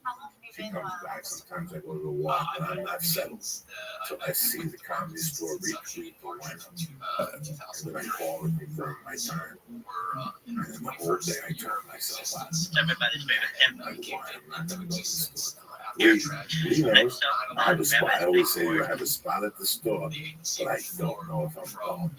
You never know if you're going anywhere. I swear to fucking God. Have you ever not gone? What's up, you sexy babies? It's everybody's favorite Tim A here. couple weeks ago, I got Next stuck up in a long on Rabbi's Big Oh, Boy. exactly. I mean, you've ever talked yourself out of going? A couple of years ago.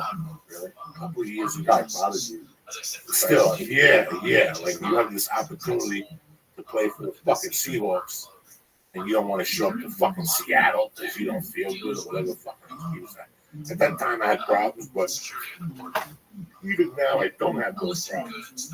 And as soon as 7 o'clock starts, I'm trying to make an excuse because I know I only have an hour to cancel.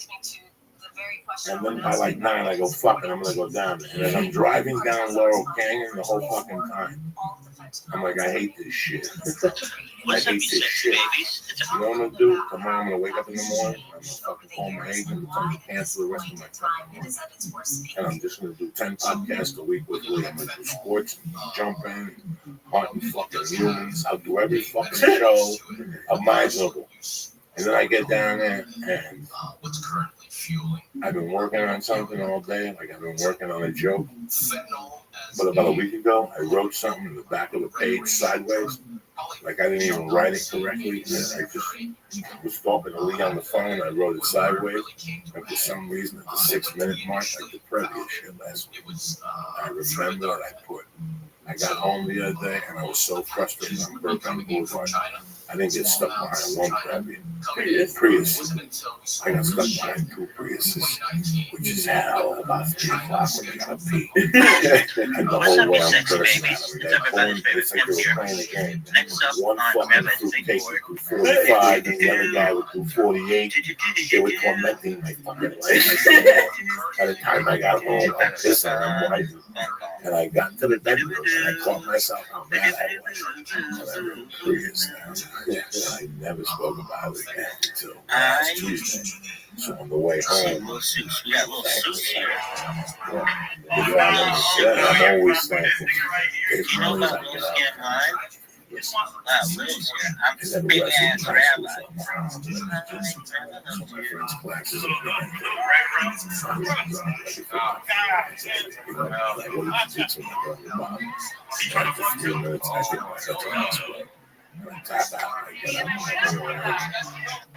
I go back in and I do it again for 2 or 3 times. Like I keep getting choked up.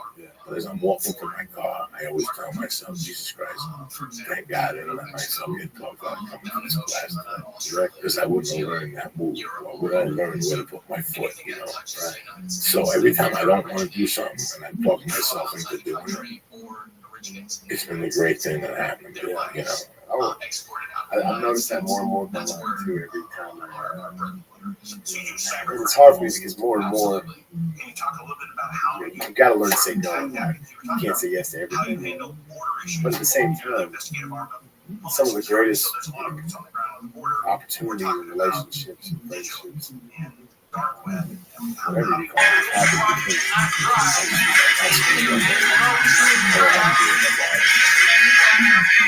because you go out and this guy really needed you there, or he has this great idea that you've been thinking about, and he's got the way to make it happen. You know what I mean? Just a little things like that.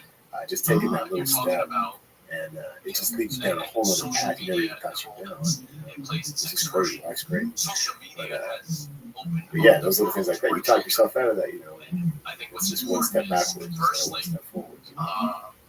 That goes to show you sometimes when you miss something, why not just try it. I'm very happy. I tried different shit. This my hometown is very political, and I used to see people, all they live by was every 4 years they would back a politician, and that's it. Even now today, I see those same people backing politicians now, making videos and posting them on Facebook. Oh my God, I'm so happy. Even if I lived here and I was fucking starving, it'd be better than being in that position, kissing somebody's ass every 4 years for a fucking job. Just be taking the chance. I live in fucking California. I get up, I've been here for 18 years. I get up, I'm at a green light, I'm at a red light, I look around, I see a palm tree. I'm like, I can't believe I'm in fucking California 19 years. I still remember coming here, looking around and going, I'm never going to be here for a month. I'm not funny enough to be here for but I'm happy I fucking tried. Lee, you got any questions for this fucking hero or what? You gonna sit there? You want a brown fucking star? You gonna sit there? Yeah, that's crazy. It's just there's been like a lot of stuff going on recently, and I don't even watch some of the videos because I just don't want to. But there's people that are like stomping on American flags. It's all over the news. They've been doing it for 30 fucking years. No, but they're doing it like a lot right I'm now. talking about football and doing fucking jumping out of helicopters. You're talking about snapping on American. Yeah, it's fucked up. Wait. I don't know What's the reason behind it? I don't know. I couldn't. You didn't read the fucking article. I didn't want to watch that video. But it's like I'm on the phone right now. I think it's because like there's some of the Baltimore stuff, like something like that. So it's just, I have 2 cousins in the military, and I just found out that one of them has to get deployed again. She's in the Air Force, so she's not going into like actual like, dangerous places, but she's a little daughter. It's like fucked up. All I gotta say to that, you're welcome for the privilege and the freedom and the right to stomp on the flag. Give us the right to do that. It's a circle. I'm talking about football, I'm talking about fucking helicopters. Bring me down. I'm talking about stomping on flags. Bring me down. Fucking stomps on flags. I haven't done that shit in years. That's fucked up. That's fucked up. I don't think so. Well, they arrested the 6 Anyway, who the fuck knows? Brother, this has been one of the greatest fucking nights for me on the podcast. I was talking to you, I went through a lot of emotion because I thought about the things I haven't done while I was talking to you, and I hope that people also got that. I just felt that I hadn't done a lot of things. I couldn't even remember.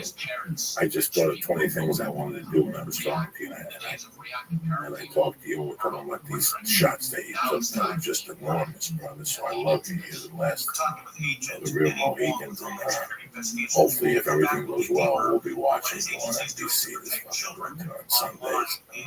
Fucking yelling and screaming for you, man. It's been a pleasure to have you. I know you're busy, but I know you're leaving Thursday, so I just didn't want to keep you here all fucking night talking about, the battle with Edinburgh. I want to hear about that. I want to hear about this fucking night. Lee, no questions for the man. Well, good luck, man. I got one last one. Okay. If everything worked out, who did you really know? Well, that's a fucked up question. Who did you really want to do? Do you have any? Did anybody talk to you at the All-Star game that you left there going, I might be ending up in Tampa Bay? I talked to a few scouts for different teams and coaches. A couple of options. It just made more sense. Park in Seattle being a great place. Great organization.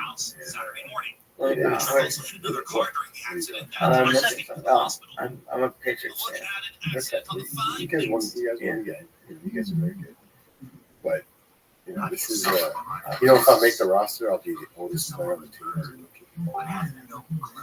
In Seattle, their oldest active player, 33. And we have to find out. So they're on the rise. If it's possible. But it could be good for you, like preseason, right? Like if you have a good preseason and another team needs a long snapper. Exactly. So I'm just gonna go out. All I can worry about is me. The free iHeartRadio app is #1 Things I can't help. radio and podcasts. Fuck that. Fuck that. Yeah. You got heart, man. And that overtake heart and fucking mind and soul fucks all this shit up dramatically.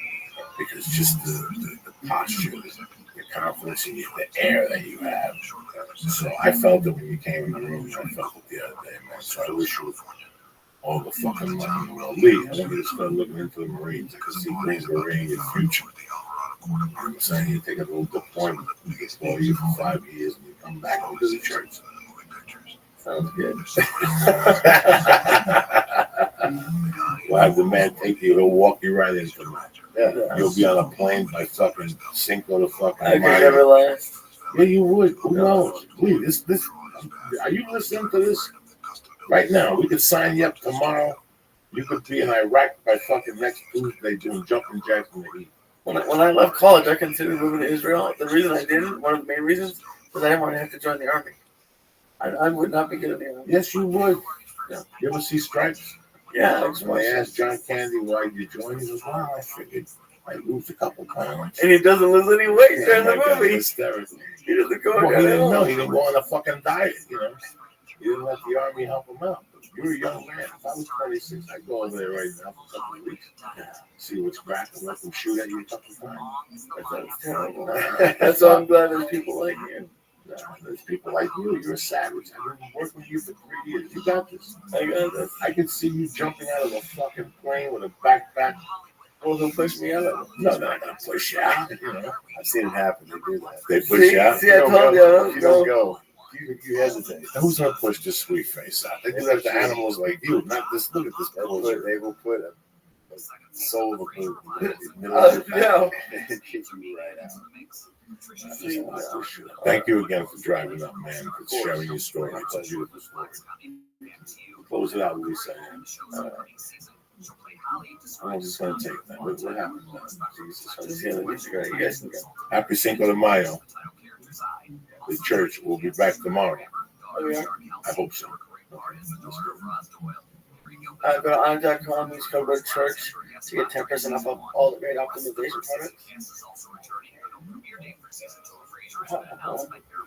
What did I say? I don't know. I said Just the on.com. music. I have to do this All for right, hurry up. He's in a rush. He's gone. He's in a rush. I'm just not gonna. Camps keeps you on top of pop culture. Ozzy Osbourne is opening up a new frontless battle with Parkinson's disease. Rock legend recently revealed. Fuck it. Wednesday, May 6th, a beautiful fucking day to be alive. We're here at the studio Death. Lisa Ayat, what's happening, baby?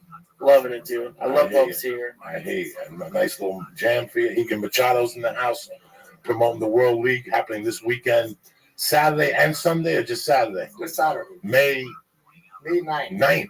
Yeah. At what hotel? It's gonna be in the Cox Pavilion Center. Look at you. Yes. Ain't fucking around. I mean, no, You went from Irvine right to the Cox. Fuck it. How many people that seat? We're signing competitors. We have close to 1,000. Wow. And we expect like maybe between 5,000 to 8,000 people come to the event. It's going to be a big event. It's the second one we're doing. We're picking up the number of athletes. It's doing very, very good. I'm very excited for the Vegas one. A lot of people coming to this one. I've spoken to a couple different schools. They're sending people street sports. We have a lot of support, but we've been working very hard. We've been visit every academy in South Bay and in South California. We've been talk to everybody. It's almost like I believe you start a new organization. You play the politics. You visit. It's like a new government. We the new kid on the block. In base, we play the game right. The intention is very good, but the only way people gonna know the intention of the organization is good by we go to the academy. I want to have a personal relationship with every academy because more I know people, the academies, the competitors, and the coaches, more I can help them. Hey, what's up, Smelly Cunt? That's why I think It's everybody's sometimes favorite I don't cunt want to smeller just here, put Rabbi the event. Rothschild. I want to be sure it creates You know, I had this good fucking relationship with the community. I don't know, To understand what they theory looking one for, time. what they want. That How that these little part organizations of can help woman's panties them. that's like white. That's why I that- think we're doing amazing work. I think we all know It's the what second what event it is. we're Doesn't doing. have a name, And I and I think believe we we're should going call to it. be in the future one of the biggest organizations in the sport. I hope so. We'll go I over that hope one later. You know, it doesn't What's it take called? The Michael a James or genius something like that. or a Wall Street guy to tell you that jiu-jitsu is going to be on TV in 3 years. No, before that. I give it 3 years before you're doing it the right way. You're figuring out the humps and What's bumps up, Pussy Smeller? in It's an everybody's arena before favorite you bring it to Pussy Smeller TV. here. An Rabbi amateur Rothschild. would have gone to No, TV smelly already, pussy. and it would have been off in 3 months while they're figuring out what the fuck they're doing. The key is like this. What's up, you smelly TV pussy? It's everybody's favorite pussy is smeller here, a Rabbi different Rothschild. game. TV is Up about next on Rabbi's short Big Board fights, a lot of on actions. the IRL, just chatting The fight can category. be too long, can be boring. We're gonna scroll down The here, and we're point gonna system find have to a new be very friend. aggressive. That's what I'm doing. We Everything I have do in Kitty my Cass here. organization is to What up, build girl? one day to be Kitty pro. Cass. The pro Looks is the like a one who's gamer. going to be on They say TV. that they're always live. Have you been So you're live gonna build it 24/7, like a 365 regular for more baseball than 3 team. years? You're gonna But have if you 4 have, leagues we in have the World something in League, and common. then you're gonna. We're Okay. gonna build the UFC in sports, like sports like jiu-jitsu Rabbi, sports. I get home from doing comedy, big quarter to game, 12. big video. I make some coffee. I call him up. I feed the cats. So at 12:30, I'm switching through the channels, And sometimes Rabbi. you see, I got 19 ESPNs. We'll tag you Right or wrong, I don't know how many Fox. on At least, IG at least 5 ESPNs and 4 whatever. TikTok. There could be a midnight jujitsu show on Wednesday nights. Just to Okay. break the audience in into the. It's going to take a long time to explain the point system. She's like, I fucking Now hate the you. point is Get the fuck out simple of my you fucking get, channel. I do have a Discord, though. I'd be like, I is see that, better. girl. More right. you complicate the Let's see rules, here. more difficult for people to understand. What But the one of the fuck, things man? about jiu-jitsu people don't know is one of the fastest Hey. sports growing today. Yes. Jiu-jitsu right now, Oh, wow. over She does not have a 30 lot of 1,000 academies around the world. clips. We have over 5 million competitors around the world, over 195 countries, and growing so fast right now in Europe. Every event in Europe is have at least close to 1,000 competitors, and the sport is going to be really, really big because the fan base is getting bigger and bigger. Because before, let's put the event of Brazilian Jiu-Jitsu in TV 20 years ago. Hey, Kitty Cass. People don't know nothing about grappling. People don't Hey, do you watch remember what's Jake triangle, what's armbar. This is boring. I don't want to see it. Let's put these guys stand up and fight. You explored 3 starter channels. Good job. UFC Thanks. did a big help for Jiu-Jitsu. This is They Jake's help channel. UFC. They I kind make of sure teach nothing the else was people unlocked. understand. Don't worry, Kitty. Because when Daddy's here. Joe Hogan, actually Joe Hogan is amazing because when people go to the ground, Joe Hogan explain like, hey man, look, he's doing the armbar, this and that, Really he's doing great. the neck cranky, Good blah on blah you, blah. This guy's a black All belt right, well, under great. Hicks. You're amazing. These guys are. You have a It great is stream. like people start to And understand the ground. I don't really have anything And else people to add start to to this see a stream. lot of But submission. you want to take a look at And Instagram. people now know jiu-jitsu. Restricted And profile. that kind Hell of yeah, help I'm us 21. to come or closer 18. today to put a show which a I lot kinda of these just fucked people it who know the grappling we want to start All right, seeing let's get it now. just grappling events. YouTubers. Like I give you an example. Lingerie fashion show. We have a Damn, girl. Metamoris. Good on you. Metamoris event who Now I have understand. match fights. All right. They have a Well, special you have pay-per-view really great online, content. Let's see that. and Twitter. they getting good Game girl with numbers. the naughty side. And a lot of I'm a people Rabbi watching at the Rothschild with the naughty artists. side. That Good is a on you. good sign I because may be the terrible at moment gaming, you start but to see the not with the naughty things in things. this I want to sport support all my grow, social. that when Good on you. I Here's your stuff. realize I the don't want to scroll timing down too much more because for put this is something a family TV. show. But my organization You're like, is Rabbi, is you a sport. It's started a this league. talking Like about same like football league, same being a like pussy basketball eater and league. calling us a I bunch created of a jiu-jitsu league stinky pussies or because something. Like, you know what? it's time for athletes to get paid. That's the bottom line. Because I spent 20 years of my That was years my ago. life fighting and winning events Shout out and to stuff you. like that. Shout the out only to way your I could channel, make money Kitty is Cast. teaching jiu-jitsu at the academy, You're amazing. doing Rabbi seminars, Rothschild's and amazing. Rabbi sponsors. Rothschild streams like 24/7, And I think 365 it's, for World it's Peace. not right It's the because biggest you event see in the global new history. generation of athletes. Rabbi has bots that They are can following survive everybody as and competing jiu-jitsu. saying They reach to a higher hi to level in the sport. everybody The only and choice they have is to go to MMA. creating Because clips for MMA, everybody the that everybody UFC, the loves. Bellator, they So pay you should know well the you're now a fighters. member of that crew. They come success, So they can make a good shout out money. to you, Cass. But Shout I out try to to change Rabbi. that. I try Shout out to make Kitty Cass's a sport to grow channel in on TV. Kick. Shout out Because to like Rabbi this, you can Rothschild's bring channels big on everything else. sponsors, Take bigger care. ticket Stay sale, black. and that's you can start help use that to help to pay the fighters as well. And that's my intention. That's my goal. That's why Jiu-Jitsu League, I work very hard to reach to that level. I don't want to be just amateur. My whole 100% intention is to get the TV. And I feel very lucky because my partner, he used to own Fox before. He sold his company for Fox, and he specializes in TV sports. And he have all the relationship with distributions and things like that. But to get to a level we get to TV, we need to establish the jiu-jitsu movement. We need to prove we are a strong organization. We in the phase two. The phase two is to establish Jiu-Jitsu World League around the U.S. and around the world in different countries, which we start building a great relationship. But I believe in the next year, we're going to get a year, maybe a year and a half, we will be in TV. Now, I'm 100% sure. Is the World League broken into teams or academies? The Jiu-Jitsu World League is about the athletes. It's not about academies. It's not about teams. It's about the new generation of champions, like by weight class. We have 5 weight classes I believe 5 weight classes right now. And in future, we're going to design more weight classes. We have the same like in all the other organizations. We just don't want to do too many weight classes in the beginning. We're going to kind of keep it more simple. And from there, we build up to a point.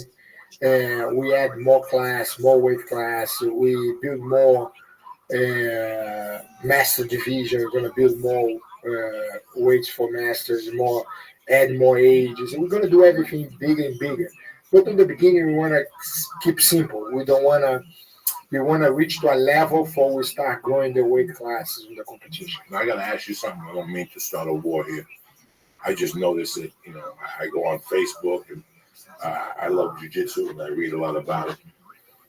In this World League, and this is fucking hysterical, but it's what's going on right now. The biggest UFC star right now is who? Who's the biggest UFC star, guys? Was Jones, I would say. Who's the biggest UFC star, brother? Who's the biggest UFC star? I like it all. You know what I mean? I like Jose. I think the biggest UFC star is fucking Ronda Rousey. Ronda Rousey. Okay, so. Oh, yeah? Does the World League, maybe? I mean, I know a school in Van Nuys, Alder, 10th Planet Van Nuys, Alder, the Brown, Eddie's just gave him a black belt. Wednesday nights, he started women's night. And the first week was 4 girls holding hands. The third week was 16 girls. And they took a picture last week. They got to move to a fucking arena. They had 60 girls up there. This is growing. This is the next fucking, jiu-jitsu is growing. But every time Ronda Rousey gets a fucking armbar, 6 women walk into the academy on Monday morning. It's just the way it's like every time Machida won last year. When Machida was winning on Mondays, 6 karate kids walked in. Nobody wants to learn karate. All of a sudden, 6 people. This is the fucking future, Egan. The future is the leagues what you're doing on TV, and right behind that, either you do it or Ronda Rousey's going to start a fucking league, and everybody's going to be dead. That's the money right there. Ronda Rousey is amazing. It's amazing. I'm a big fan for her because she's the pioneer and opened the doors for the next generation of women in this sport, because what she's doing right now as a fighter and what she did at the UFC is amazing. The base, like she proved, is a space in fighting for girls all over the world. And because when you come from Brazil, like I grew up in Brazil, these 30 years ago, we didn't believe women do jiu-jitsu. I remember everybody come, oh, my daughter want to train. Put your daughter to do ballet. This is not for girls. And after a while, women start doing jiu-jitsu and start doing fighting, and people accept that.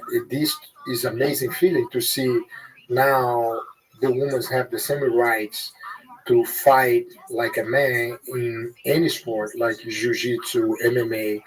I think Ronda Rousey was a big plus for that. I think she helped a lot to open the doors for women everywhere to become a fighter. Anytime you go on, every time you wake up in the morning, you go on Yahoo, right? That's the first one that opens. Or Google. There's an article about Ronda Rousey.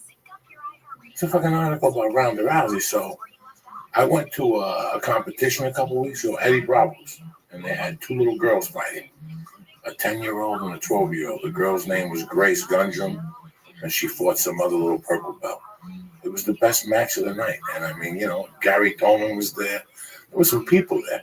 It was the best match of the night, and it opened up my eyes because I'm 52. I have a little girl.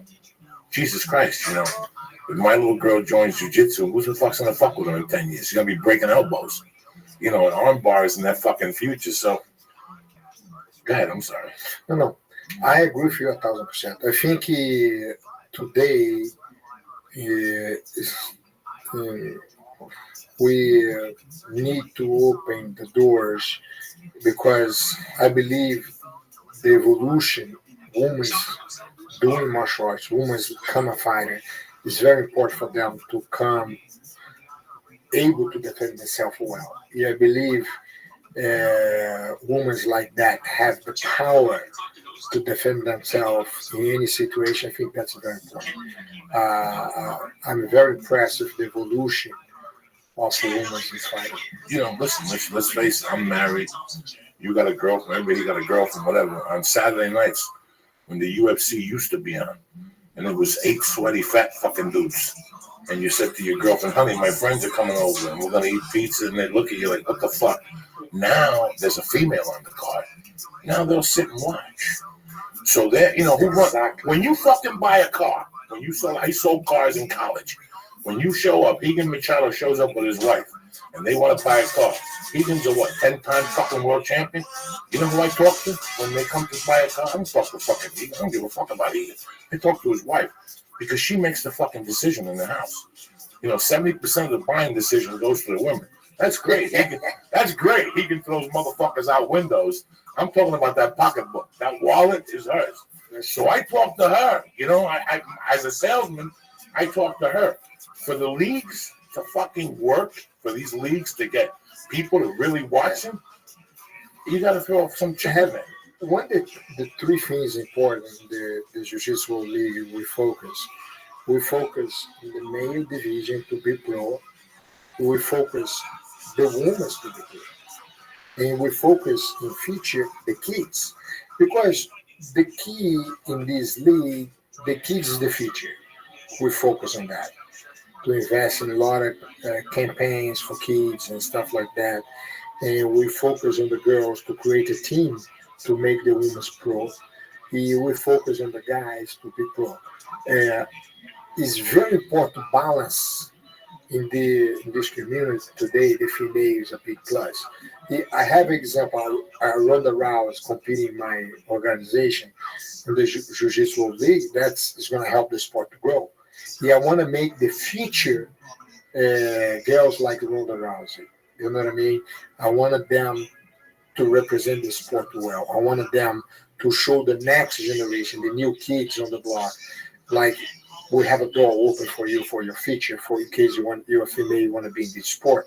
I think these three, the kids, the male for competition, the woman for competition, is the three who are going to make this organization success. And that's why this Jiu-Jitsu World League, I open space for kids because I want to build the next hero, the next follow-up kids superstars. Kids for me is so important for us. That's why every event I do, I want to have the space for kids because I think kids is very important for the future of the sport. Well, it's gonna be hard for you. I read an article today about people are mad at Metamoris because they only have like one female fight, and what you have to do as the head of the league is you have to find a balance between getting everybody involved, but you also have to have entertaining fights. If they're not entertaining, no one's gonna watch, no matter how many women you have on there. So it's one of the things that's gonna be tough for you. Is yes, we need to have some women, but we also need to have 10 really, like we can't just have a women's fight that is no one's gonna like and they're gonna turn off the show. So it's gonna be hard. You have to find the balance between having them but making sure they're good enough and not just putting up a women's fight to have a women's fight. My friend, I believe it like this. When you do a competition, right, is brackets. You put the brackets. The brackets have the first phase, will have maybe the number of people. After this, have the second phase, who is the semifinals and finals. The first phase, you're going to see who is who. Right. And when you get excited to watch, when they arrive in the semifinals, because that's when you see a battle. That's when you're going to see the real champion in the finals. That's why I want to create the league, because the first day of the competition, the first phase, you're going to see a lot of girls who so, some girls good. And some guys so. The same with the guys. But that's why in the future, when they do a show, I want to show most like semifinals and finals, because the first day is going to be to select who is who. Because sometimes you get 1,000 competitors, it's hard to know who is good, who is not. You don't know. Have come fighters from all over U.S. But after the first phase of the event, which going for the second phase, that's when you start to see the good people. And that's what start getting excited. That's why in future, when they start doing like online pay-per-view or things like that, or going to TV, anything like that, I want to start showing more closer to the semifinals and finals for people watch a battle, watch good fights. You're exactly right. You want to be sure anything going on the screen, people start watching. You want to see excitement. Yeah, it was this. I'm like just barely above amateur UFC fan. I don't know anything about jiu-jitsu, and I know zero about boxing.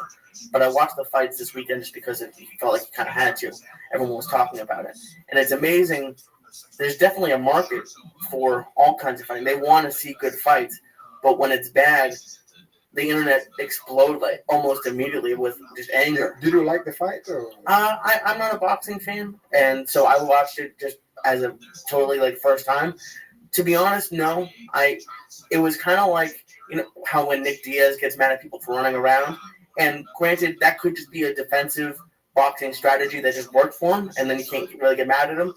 But as a fan of just excitement, it wasn't an exciting fight. It might be the most technically perfect boxing match you've ever seen, but it wasn't exciting, which is probably an issue you're going to have with jiu-jitsu, is that's why you have the point system.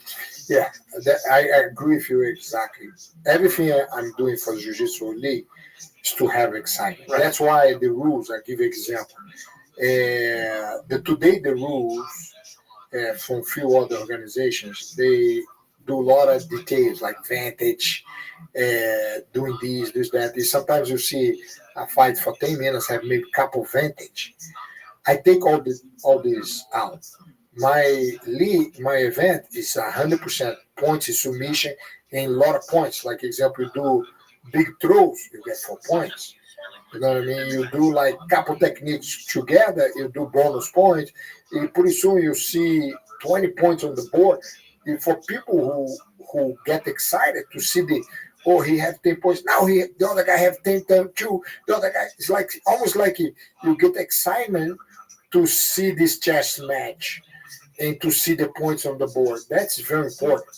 And that was something who I spent a lot of time putting together with some of the top 20 referees, people who know the rules, and come together. And I got advice from some of the top clubs to give me points, how I can make that very good for TV. And I believe the rules we have right now is the best rules in the sport for excitement. And I can just see, like, this isn't the first thing you're going to do, but it could be really amazing where, from semifinals on is where the excitement is, but have like a UFC Fight Pass sort of thing where when the lowest seed is actually defending against the 1 seed, and maybe they might throw an upset, you could watch it online, and it could be very exciting. For me, I believe it's going to take there will be some numbers of events for you establish the organization 100%. I believe it's going to take me between 6, maybe 10 or 12 events to master these events, to be sure the organization established. We already doing very good with the second event. We're doing amazing. We already tripled the number of competitors we have from the first event. And continue like that, we believe we're going to be one of the top organizations pretty soon. But everything for me is to get to TV, because I want to be sure the athletes make money. We are going to do everything in my power to go to this next level. We're going in the right direction, and I believe we're going to reach there. But I want to talk about something else too, Joey. One of the things I'm focused too, when I train Jiu-Jitsu at the academy, I have a lot of problems because sometimes I want to be sure, I don't know, I'm very clean when it comes to training. I want to be sure I have the mats in my academy I clean 3 times. I want to be sure when they train, I put protecting my skin with creams. And I soon finish training, go take a shower with a special soap for protect from bacteria and stuff like that. Yeah, I'm very proud because I met a friend of mine, which was talking to him like, the worst thing for me when they're training and do seminars or go someplace and I get the ringworm or get some little infections because the mat's dirty or people don't protect their skin. And I wish I find some products to protect myself. I met one of my students. I want to protect his identity. He came to training and I talked to him. He would start brainstorming and we talk about like, poor man, I wish I have something to protect my skin. He said, I can do that. He helped to develop these rash guards, which I recommend everybody to train because it's so important today because there's so much sweat back and forth when you do the jiu-jitsu to protect yourself even when you train every day because you never know you get some staph or some things. Yeah, I'm very proud to help.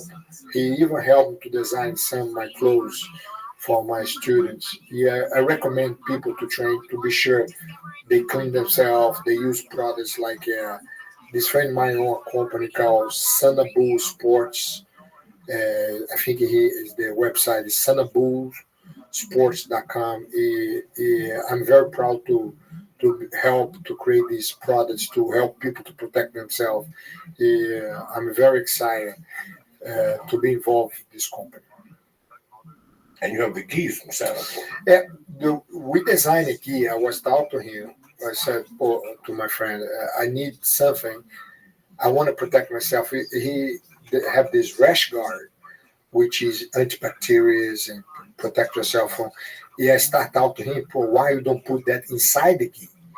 Because I want to be sure to protect my skin when I train. I don't want to get things. He developed this key, put the rash guard inside, which protect myself from bacteria. Yeah, I love it. For me, it was one of the best products on the market. I think it's very important talking about people to use products for protect themselves. In case you have a little ringworm or anything like that or anything, don't come to the academy. Give some time to heal. Tell the academy. The instructions the same. Be sure clean the mats. Use products to be sure because it's so easy today to get a ringworm in case you don't clean protect yourself at the academy. I remember one time I was training. I have this story. I went to train this friend's academy. He had this girl who is a supermodel come to train a little bit, and she got ringworm in the face. And when they looked, she came like, Higan, what's that in my face? I looked to her and said, oh. I didn't want to say it's better to talk to your teacher because I don't know what it is. I said, I don't want to get involved with my friend. Oh, it's a ringworm. You pretty soon the ringworm grow, get infected. Oh my God. I had ringworm when I was a kid. I used to hang out with this dirty motherfuckers. And we used to play in the dirt in New Jersey. I had ringworm on my fucking leg, my arm. I didn't know what it was. It looks like a worm in your skin, like it's just got these little marks, these little circles. It's circular, right? Yeah, that starts at the house, though. Don't blame it on the mats. That's filthy motherfuckers who don't take showers at the house. And then they come to jiu-jitsu and sweat. No, don't blame it on the fucking mats. No. These filthy people think because there's a drought. Oh, there's no water. I'm not gonna say, you gotta take a shower. I don't give a fuck about water. I think the worst is when you train with no gi. I tell this one, try get a rash guard to cover your arms, cover your legs, because you protect your skin from contact. When it's open like that. Yeah, when you open, it's very important to sometimes have a little soap, antibacterial, or sometimes have a little things you put on your skin before you train. You do things like that, you'll be okay. And you always be sure the place you're training. And to be sure the mat is clean. I consult the guys how many times you clean your mats, which product you clean your mat with which antibacterial. And when you have stuff like that, it's kind of good because they clean the academy well. The academy, it's good. Yeah. I had a good time in your class today. My friend, I'm very impressed with you. One of the things that I love about you, your consistency. And the day you came to my academy to today, the difference between you in the beginning and now blew me away because I love people with consistency because I tell you a story, I have 10,000 students through my academy in this period of time, 20 years. And probably have only 300 black belts in my school. Through this 300 or a little bit more, a little bit less. But it's amazing to see the 10,000 people. The biggest problem with people is consistency. And it kind of blow me away when I see people who come to the academy and have that consistency. They have a goal. I want to be in good shape. I want to reach to a level. And I'm very impressed with you because when you came to the academy, you have that consistency. And I love that. I know the only reason sometimes you don't come to the academy when you have to travel doing your shows, you get busy, but you are very impressive so far. When I don't see you now, I still train. Yes. I just can't come down there sometimes. I got in my car, I have kettlebells. Wow. I have a 15-pound dumbbell to do sit-ups at the park. I got tape. I got everything in my car. I have a gi in the car. So it's like your samurai sword. So I get up in the morning on Mondays. I don't know what's gonna happen. I don't know what the fuck's gonna happen. I got a 2-year-old. I don't know what the fuck's gonna happen. She calls sometimes. She can't come till 10. You know, I gotta make a move. Yeah. So my buddy over here has a place. He's a brown belt, Cabrini, a white kid, John Evan. Nice place. Couple people go there in the morning, 9:30. So I shoot in there. If I have an audition, so I gotta go where I could go. Sometimes he doesn't have class, and I have to go to 10th Planet with John Salami. And me and Salami go in the back, and he throws me to fuck around for an hour. Or I come to you on Wednesdays down there. But I keep going. And if I don't, I still go lift weights. Every week I change it up. So some weeks I do, you know, like a bench press, squat, deadlift, you know, curls, shit like that. I do sit-ups. I do the elliptical for 40 minutes. And then other weeks, I just go to the park and do kettlebells. 10 sets of swings in 20 minutes, cleans, some fucking sit-ups, some squats, and I'm out of there. 30 minutes. I'm 50. I got no time to be out there because that's when you get sore and then you don't come back the next day. Everybody thinks they got to do it for 2 hours. That's bullshit. I'm 50. I got no time to be out there. Like today, when I was leaving, the little old brown belt, the old guy, came over and he goes, "It's very good. You know your limits." Because I know, I deadlifted yesterday. I worked out Monday at the Y. I did bench presses and shit. If I stay there for 2 hours with you, when you're 50, you get breathing. Once you start breathing, you go, I could do this shit. It's when you stop the gasoline later and you fucking can't walk out of the car. You get all stiff. So tomorrow I got to fly, right? So tomorrow's my day off. Tomorrow I just take off. I go to the hotel. I take a nap. I order some salmon. Nobody gets their feelings hurt. You know what I'm saying? And then Friday, I do the elliptical or weights, whatever they have at the hotel. I bring the bikini, I bring the goggles, whatever the fuck they got, I do. You look good in bikini. So you try. Every day you try a little more. And you know what, bro? Some days you go on a diet, and some days the diet works. Some day you go to this place and you have a salad after you train, you have a protein shake with a banana. But some nights you go to do comedy, you smoke a joint, you eat a fucking cheeseburger and some fries. That's it. You can't beat yourself up. You got to get up in the morning and do 10 extra sit-ups, and that's it. But you got to do something every day. What's your favorite food? My favorite food? The last 3 weeks. Let me tell you what I've been craving. Because I don't eat that shit because it scares me. See, the food that I know is going to give me a heart attack is my ethnic food. Okay? What? Cuba. Cuba. I'm from fucking Cuba, so that food. What's Cuban food? Rice. Cuban food is black beans, white rice. That's very good like for you. Brazil, man. Right, same like Brazil. That's good for you a little bit. Yeah. Not every day with a fucking steak. Okay? Cubans will eat it every day with a steak. I got it. Man. You follow me? You know, Cubans don't know what oatmeal is. Cubans don't know what oatmeal is. I don't care how poor they are in Cuba. They eat eggs every day. Even if they gotta eat eggs, a lot of fried food. A lot of fried, you know, Croquettes.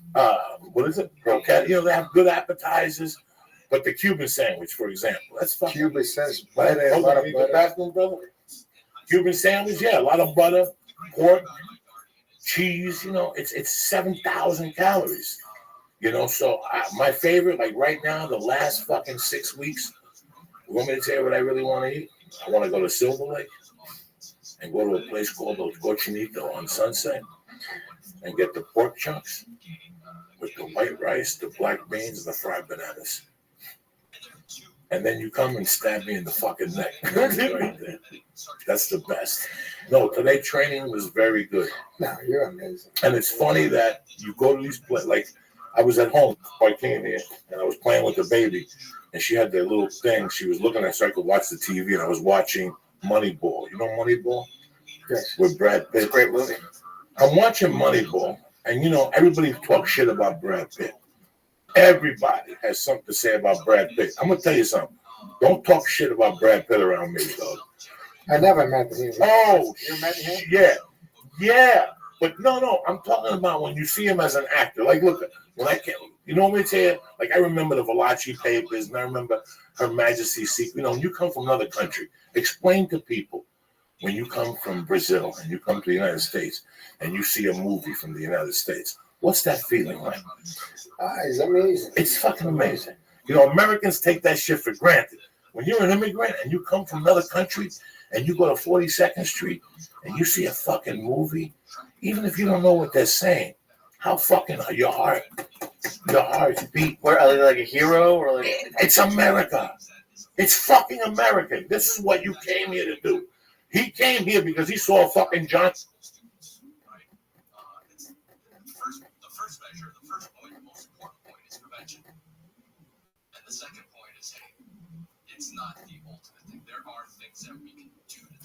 See a movie, it's fucking, it's tremendous. It's amazing. So I saw Brad Pitt, and I'm thinking to myself, you know, the Fight Club is good, but the movie he made with the devil was good. Meet Joe Black. I didn't see that one. And the movie he did was The Legends of the Fall. You know, you got to give him $20 million. And then you see your buddy, Tom Cruise, right? Scientology. You see Tom Cruise? You ever see the movie? What's the one he does with Jamie Foxx? Oh, Collateral. Collateral. When he goes into the Chinatown, and he starts shooting Japanese people. That's a great fucking How movie. fucking good is he in that scene? When he goes down to a military stance. You know why you pay $20 to see him? Because you know he did the work. You know he went away for 8 weeks and learned how to shoot military style. My buddy was his body double in Miami. And he goes, the guy, bro, you can see why he gets $20 million. He's not just some fucking bum. Person I really, really like is one of my favorite action stars. John Wick. John Wick. That's my boy. I saw that movie with the Russians. I have a partnership today with Chad, who directed John Wick.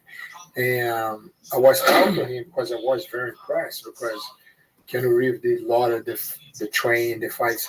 One thing about Keanu Reeves, I like, when it comes to start, get ready prepare for the film, he the first one to arrive, the last one to leave.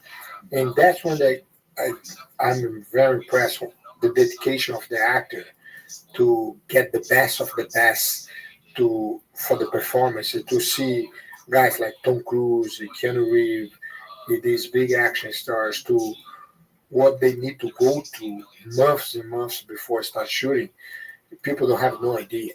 Yeah, I have a lot of respect for Tom Cruise, for Keanu Reeves, and for a lot of these action stars who put the time for get all this action and try to do the most actions. They want to show his face. They want to do it. They want to do the right performance. And I have a lot of respect for that because come to a point sometimes for protect the actors, you need to have doubles or stunts. But I respect the actors who try to do most of the action, the fights, the stunts of the film. And I have a lot of respect for guys like Keanu Reeves and Tom Cruise. No, but what I was going to say was that when you see those guys, you see why they get $20 million. It doesn't, you know what I'm saying? Fuck the dude from Taken, Liam Neeson. Fuck that dude. You don't like him? Fuck no. I don't want to see him do martial arts and shit. Nah. They move the camera around and you don't see him do shit.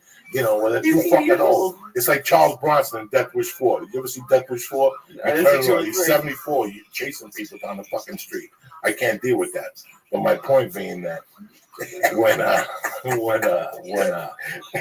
74 chase people. You fucking put on Death Wish 4. He's got. Now I have to watch it. He's got. All right. He was 53 when he did The Mechanic, and he was 51 when he did. No, he was 51 when he did The Mechanic, and he was like 53 when he did Hard Times. He was in good shape, Charles Bronson.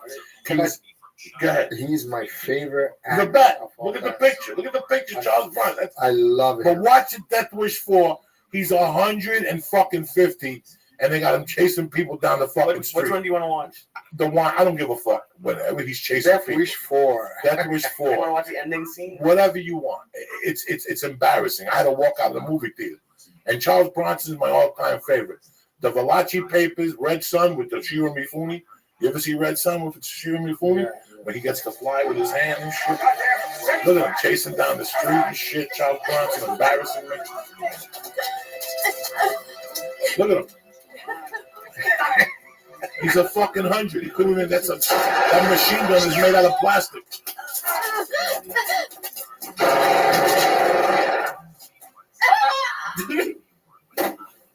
Where the fuck's Charles Bronson?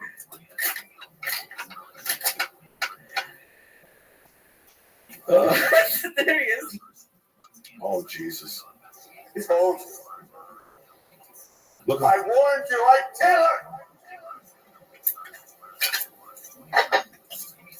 I warned you, I tell her.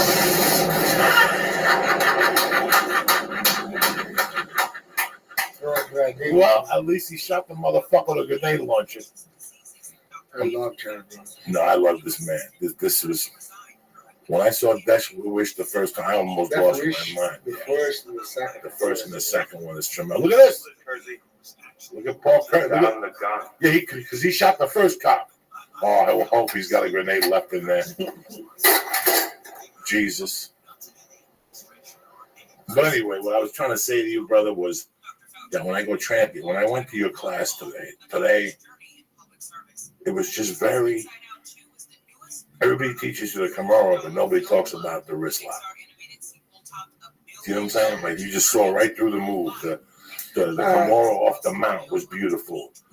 One of the things I love in my teaching, the reason I believe I'm always 1 year book advanced seminars and things, because one of the quality I have, which I been in relationship with the first generation.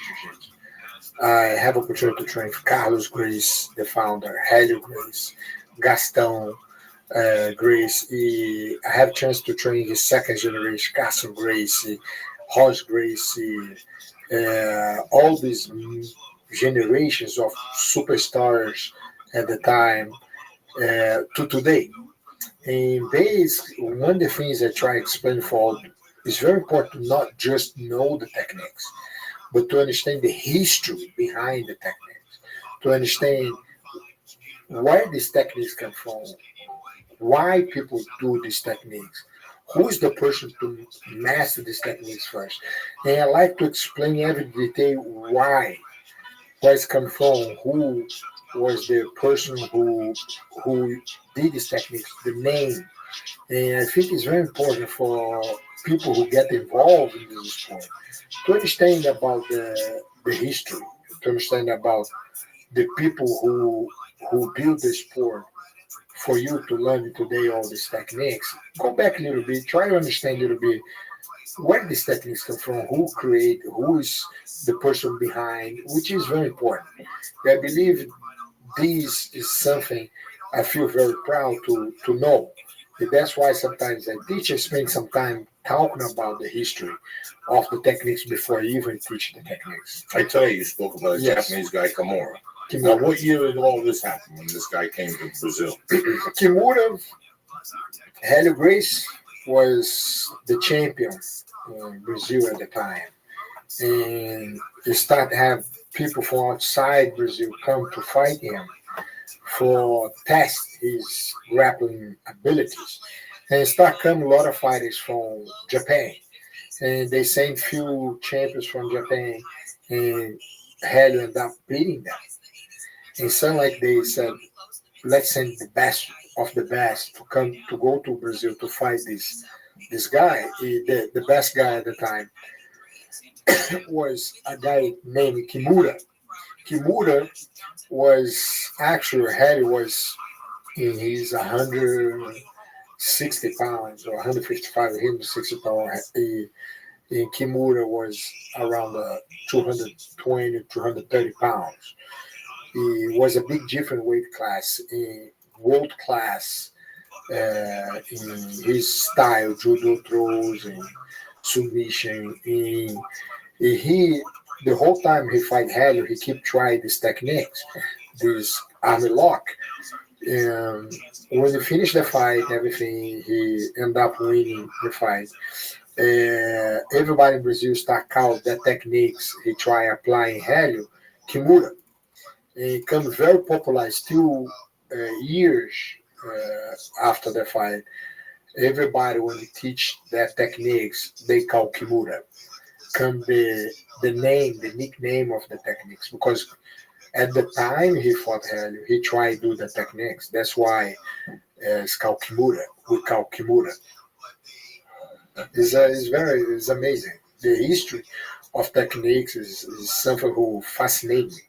Because you see why they try to do, like when they start doing the time, and it's amazing. It's amazing. We people, some of the instructors keep the history alive. Yeah, I love that. When you say they used to send like the best of the best to go fight Helio, was it like in like a fight at an arena, or was it like in a jiu-jitsu school? That sounds really badass. Like was a selling- badass. Was Yeah. thousands and thousands of people, big arenas, really okay. national TV cover. Was like it was not MMA. It was a grappling match because Helio start like submitting the best grapplers in the world, and they try to figure out why this little guy able to fight guys like Kimura, who was like twice his almost twice his side, you know what I mean? And Helio did an amazing job because at the time nobody come close to beat Kimura. Now, when you were growing up in Brazil, when you were 6 or 7, were you already involved with jiu-jitsu? I have a lot of problem growing up. I have a problem for a little bit dyslexia and asthma. And my mother's sister married the founder named Carlos Gracie, who is the founder of the sport. And Carlos and my mother come close because my mother's sister married Carlos. They come very close. And Carlos want to help me to overcome all these little things, like the dyslexia problems I have and the asthma. And Carlos, after a while, I start coming and treated by Carlos. And Carlos wanted me to do jiu-jitsu for help, my coordination, to help things, put me to do a lot of swimming, to help to open my lungs. He had nutrition to help to improve my health. And that's how I start, because Carlos pushed me to do a lot of jiu-jitsu. I ended up getting very good. And Carlos always checking how you're doing. He starts seeing my progress. He come to a point, he invited me to live in his house. I stayed in his house for 10 years. That's how I come very close to my cousins. That's when I have opportunity to train for Helio, Gaston, and the whole family, because I live in his house for 10 years with my cousins. Now, when you were growing up, soccer was still the number one sport in Brazil. Soccer is the number one sport, not just in Brazil, but all over the world. All over the world. Soccer in Brazil, Pelé. Pelé, Zico, Garrincha, a lot of these guys is the national heroes in Brazil. And we love soccer. We live for soccer in Brazil. But it's amazing to see, because jiu-jitsu today is the second biggest sport in Brazil behind soccer. The second biggest sport in Brazil. We have more people in any other sport doing jiu-jitsu. It's the second biggest sport in the country. Is it on TV there yet? In Brazil, they have a big covers and things like that, but outside Brazil, it's not on TV yet. But we will be there. But that proves that it could work when it's like that popular. People do like it. Is like the questions like, who's the next person who's going to do that? Yeah, I hope it's going to be me, because I will do my best to get to TV. If anybody could pull this off, it's you. I mean, you have experience. I believe. It's not me. It's like anybody can try push the sport to get to TV. But I've been trying that for 9 years to come out with the right team, because everything is the people around you. Who is the people around you? Who is the people who have this experience in sports to go to TV? And today I have a great partner, which helped me to get ready to get to TV. Have the relationship, he know how to do it, and we're doing. We will get to TV. I'm 100% positive. This is going to be one of the top leagues in the world. I know you can pull it off, but I know that. Tell it what we got, 600 fucking channels? 500 fucking channels now? You pay for cable, you turn the TV That's like the minimum, yeah. You're like this for 2 minutes looking to see what the fuck you want, and there's nothing you want to watch. That's 500 channels, and you sit there half the time. Out of all these channels, I could see, not a whole channel right now, but I could see like Friday night fights. For boxing, I could see something like that for jiu-jitsu. Yes. Thursday night with whatever, you could see this. This doesn't take, this is what I was telling you in the beginning, that I could see an hourly, weekly show, 6 bouts, 7 bouts. People become fans of the people little by little. And yes, UFC helps it. UFC helps so much, man. You know, UFC changed the world for jiu-jitsu. I'm very thankful for UFC because UFC is the best for us because when you watch UFC, you see a lot of grappling on the show. You see people try arm bars, people try chokes, and everybody talk, oh, this guy's a black belt in Brazilian Jiu-Jitsu. He trained with this guy. He tried to do these techniques. He going for the Kimura, now he going to the choke. But in basically, like, it's kind of nice because people start to understand the grappling. And that's the type of people who are going to be the same people who are going to watch what we're going to do. I'm very excited about that because the future is very big for us. You know who's going to watch it, Higan? Guys like me. Guys that are 40 that want to get in shape. You know, what do you think I watch when I'm writing jokes? You think I listen? Sometimes I listen to music with the earphones on, but most of the time it's, what's that guy in New York? Marcelo Garcia versus Raphael something and 1220 ACDC. I don't even know what the fuck they are. I don't even know what they're fighting for. I just watch jiu-jitsu. And sometimes I go, oh, shit. That's what Higan taught me, the arm drag. Oh, shit. That's what you're supposed to do. So a lot of white belts will watch that fucking league and go, oh, it opens your eyes. The things you could do and what you can't do. Sometimes you go to... We were talking about with Nate the other day, how he learned how to long snap on YouTube. Yeah, on YouTube. You can watch thousands of jiu-jitsu Listen, matches. man, people will watch it because there's a market for it. Like I said, I get home at midnight. There ain't dick on TV. The other night, Wi-Fi always on. No, Mission Impossible, old school, fucking tremendous with the bongos. Dun, dun, dun, dun, dun. Fucking tremendous. But besides that, there's nothing on TV. I don't watch Sports Center. But I would watch jiu-jitsu at night. I really would watch jiu-jitsu. And you'd have to have an announcer, but you'd have to have somebody who go, look at Rafael Dos Anjos going for the armbar. He needs to have his leg over a little bit more.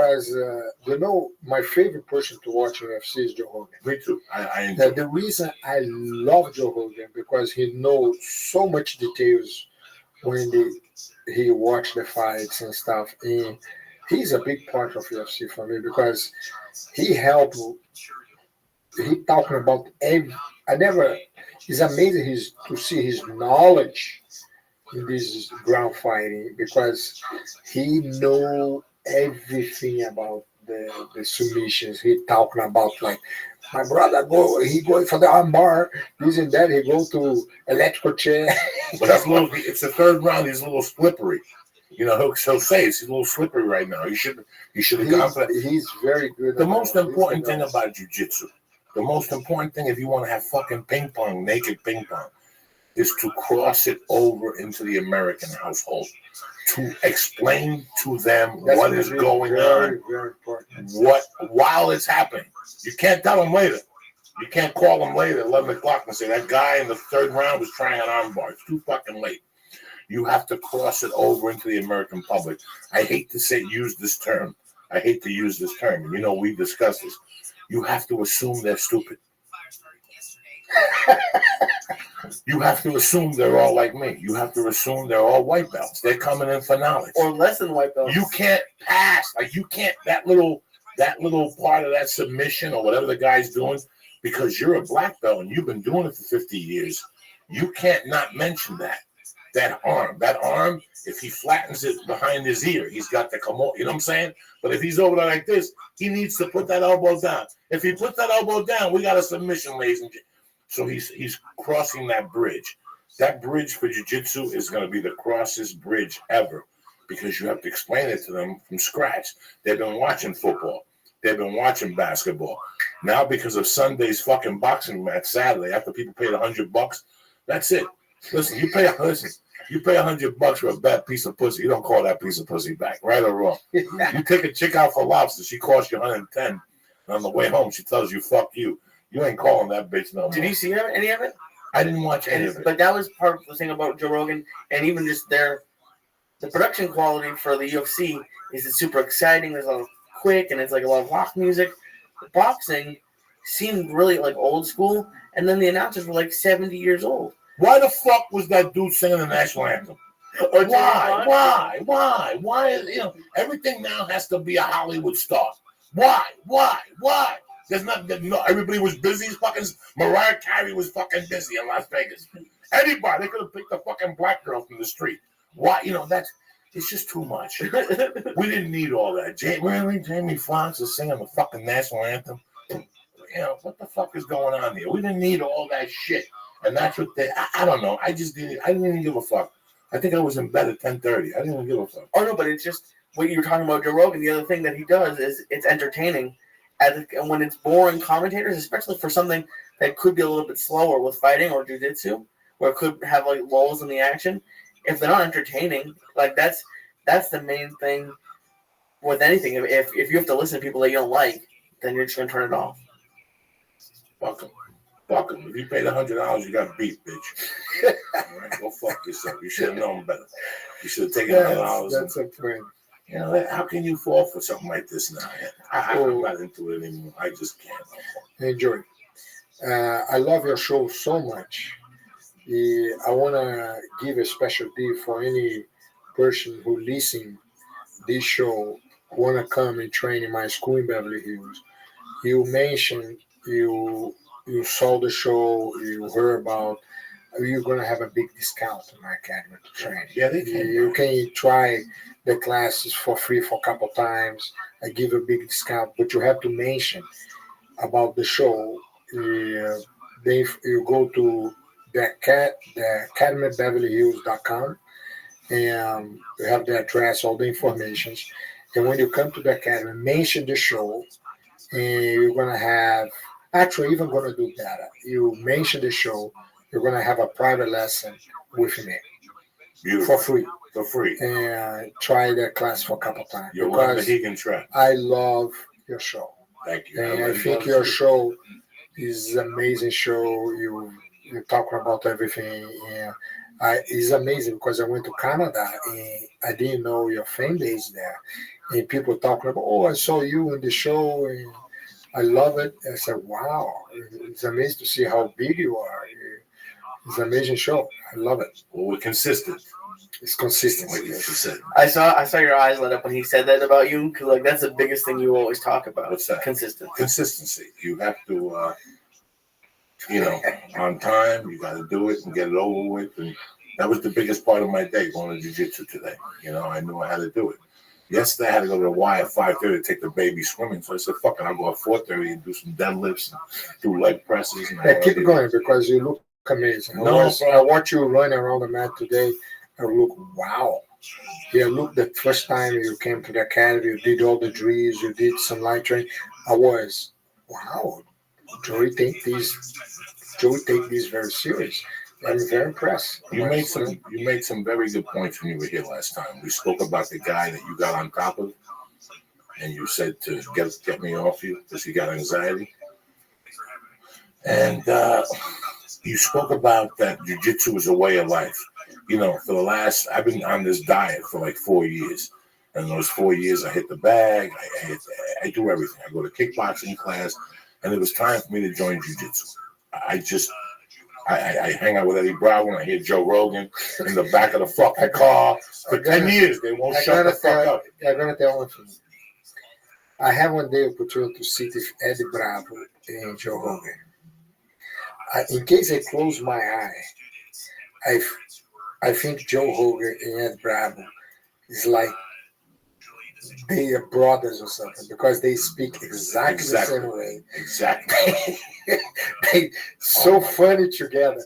I was listening to them talk. I said, man, they exactly look like brothers or something because they talk the same way. They have the same vision about life. It's amazing to see a good friendship like that between Ed Bravo and Joe Rogan. But I have a lot of respect for both because I remember the first time I met Ed Bravo, to see his progress on the sport, which is not easy to get space and get respect. And to see what Ed Bravo accomplished, I'm very proud of Ed Bravo.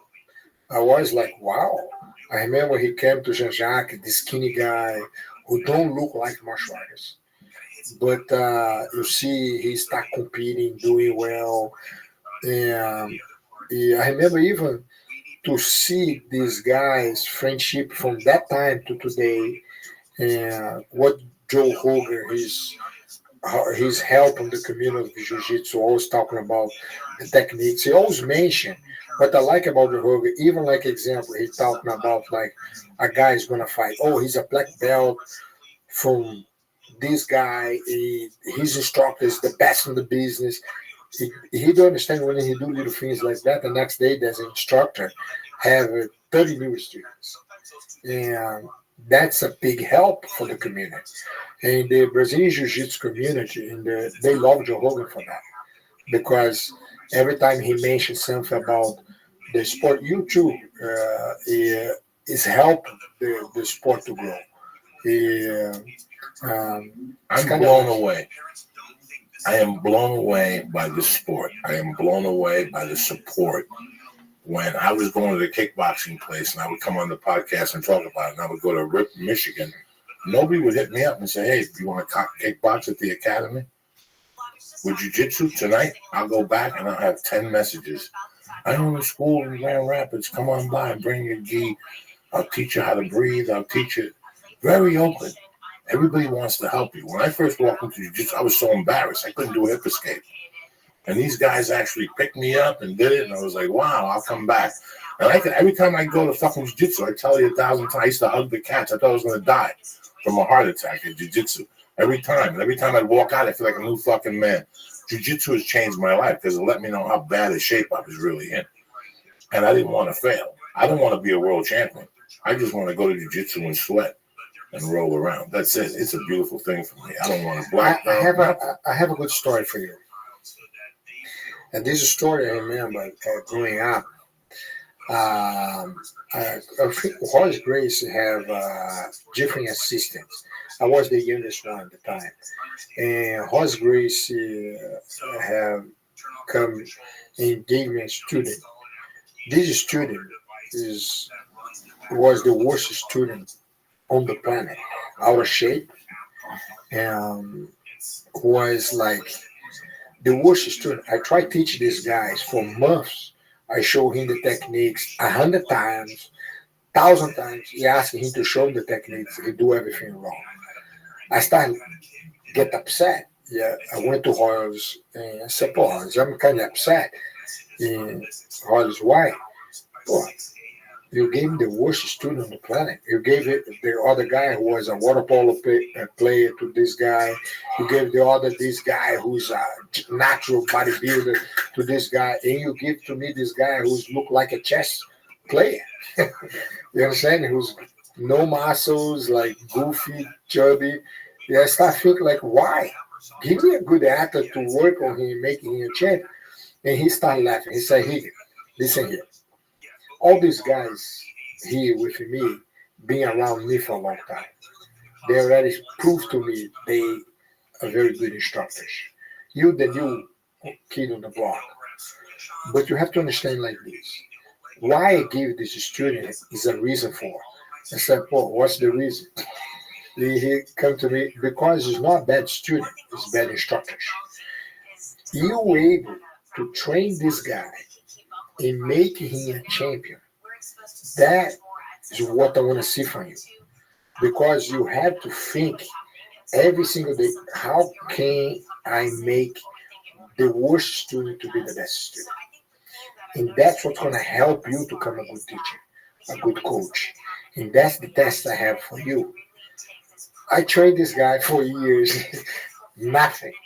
It was a nightmare. Like he couldn't learn anything. I started losing hope. I said, man, I think I'm gonna fail my coach. I never seen. I teach this guy 1,000 times in one technique. And this, sorry to say, this motherfucker couldn't do shit. One day something happened. He did a sweep. This weird sweep. I looked to him, wait, what did you do? He did the sweep again. It sounded like he swept the whole academy in that sweep.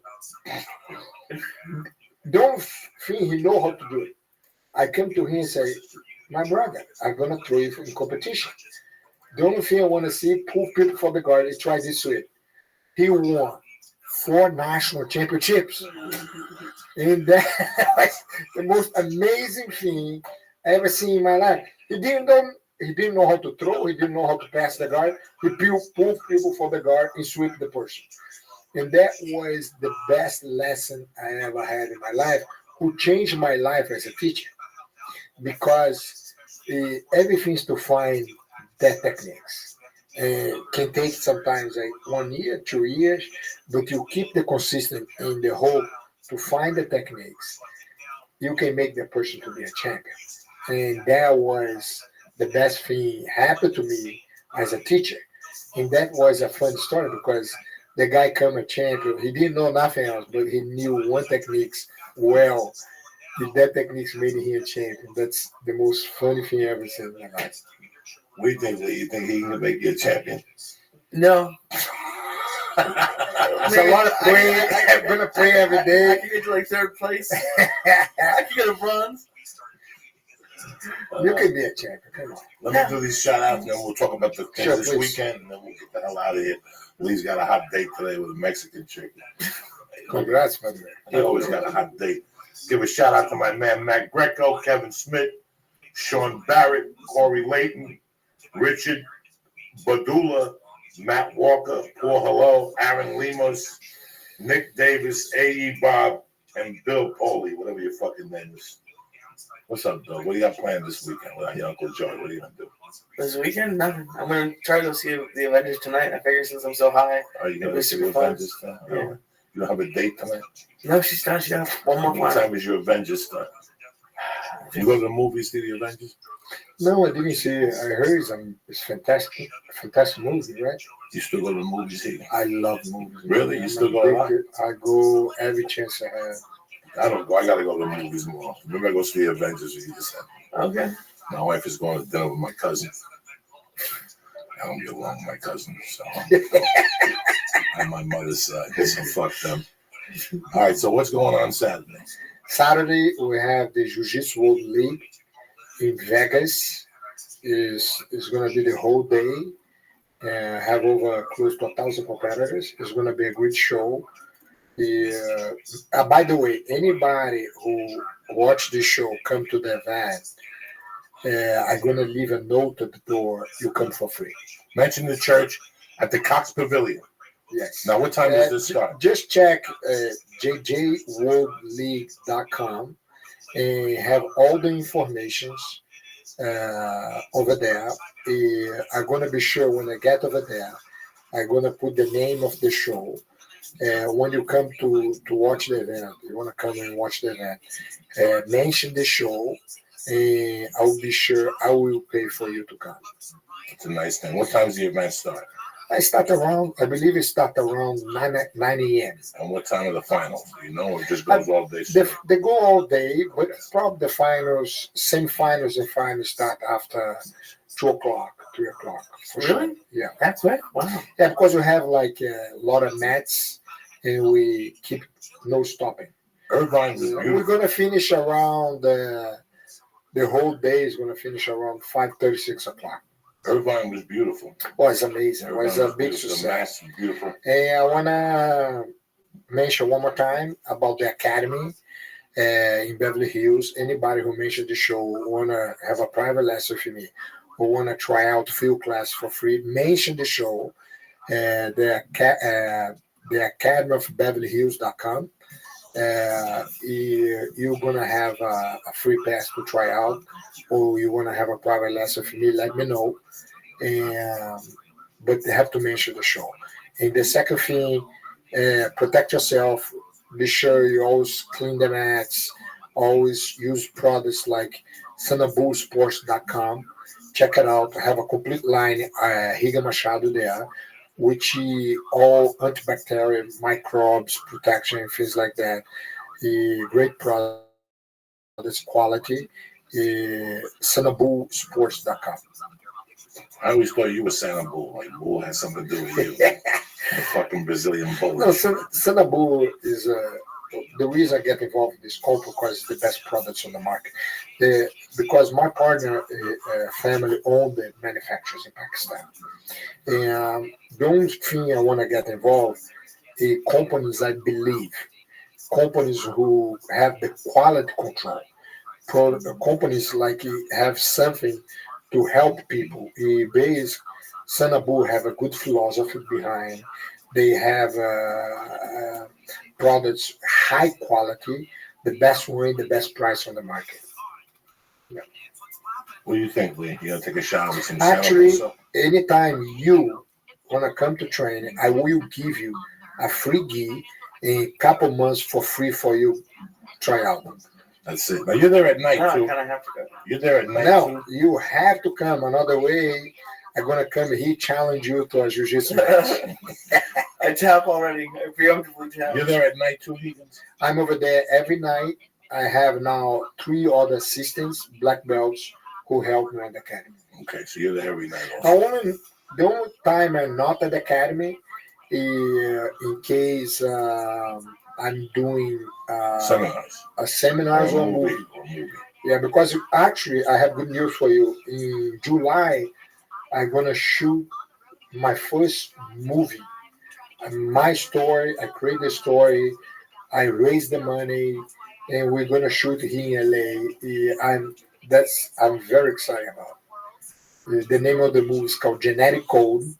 It's about steroids for athletes who have side effects. And this is the whole story. It's like a kind of sci-fi horror type of film. I think you guys gonna be. Actually, I want you to play one of the stars in the movie. Perfect.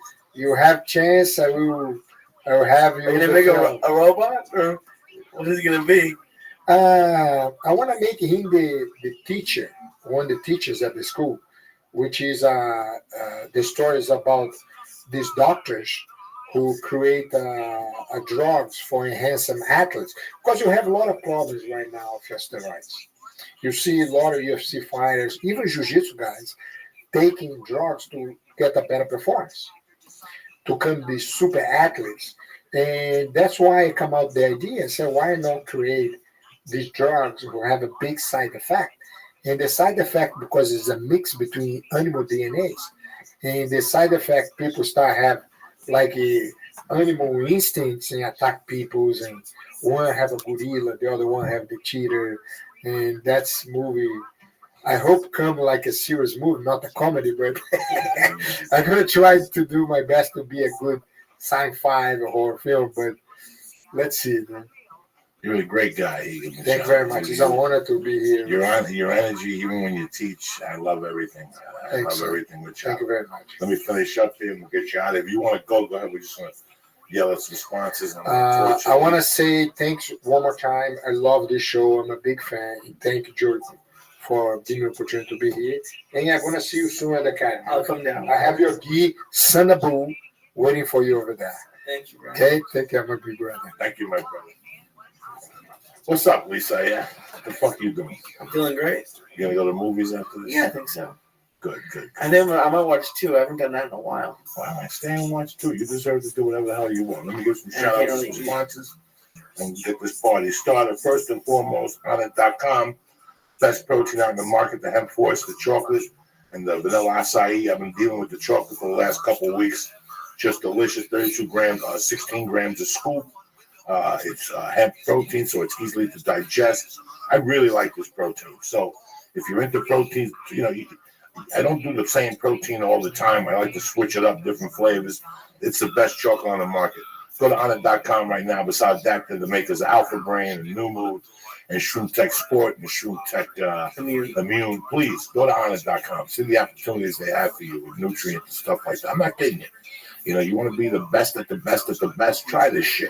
Even the Alpha Brain, 100% money back guarantee. Nobody does that. You think that when you go for your little fucking vitamins, they give you 100% back guarantee? No. You know why they do that? Because they believe in their product. Go to Onnit.com right now and press in. BAM! CHURCH and get 10% off your order. And with the Stay On It program, you get 10% extra off your order, and it gets delivered right to your house on a monthly fucking level. Number 2, classic martial art films. You're sitting there this week and you got nothing to watch. I don't think there's a UFC till next week. Uriah Faber against Frankie Edgar. What are you going to do? You want to watch some people getting spit on and kicked and shot? Iron Dragon TV. Classic martial art films. You understand me? Classic shit. Underdubbing, fucking new Chuck noises, stars flying through the fucking air. This is where it starts. Iron Dragon TV, a leader in 4K technology. They've got titles that'll blow your mind. Jet Li, Doom Kun, they got everybody. Hitman series, Hitman series, Jackie Chan series. But it all starts with you. Go to Iron Dragon TV and press in. Joey, and get 2 free films on the arm just to get you started. After that, you let me know what you think. I guarantee you're going to love what Iron Dragon does for you. Also, you're sitting there fucking bored to pieces, scratching your nuts. Your underwear's got holes in them like a fucking mutt. That's where I come in. MeUndies.com. Comfortable to the most. I mean, just unbelievable how comfortable they are. Under a gi, the MeUndies underwear, they have these blue little rash guards that look like rash guards. Yeah, they're just really light t-shirts. Just light t-shirts. They got some stuff that'll rock your world. Trust what I'm telling you. I have my little MeUndies on right now, my little black ones with the purple stripe. My nuts are copped all the way. I'm like a opera singer. You understand me? No sweat. It pulls the sweat from your skin. Just a great product all around. Go to MeUndies.com right now. I'm not bullshitting you. Press in, Joey, and get what? You get 20% off your 20% off your first order and free delivery in Canada and the United States. Right. You can't beat that with a stick, guys. I wouldn't even ask you to do it. Go to MeUndies.com right now. See the fine line of women and men's underwear they got, the he-she products. They got the Bruce Jenner line. I don't even know what the fuck they got anymore. I think that's coming. That's upcoming. It's coming. It's got to be coming. Go to MeUndies.com. Go get some products. See what you like with the underwear line. What do they press in, Joey? Boom! And get 20% off, and your shipping is free in Canada and the United States. And you're saying, Joey, what am I going to eat? This is what you're going to eat. Naturebox.com. Free trial period. Free trial box. Who does that? When somebody does that, that means they have faith in what they're doing. When Higa Machado tells you to come to the school and he's going to give you a private, it's because he knows you're going to fucking leave there and your head's going to explode.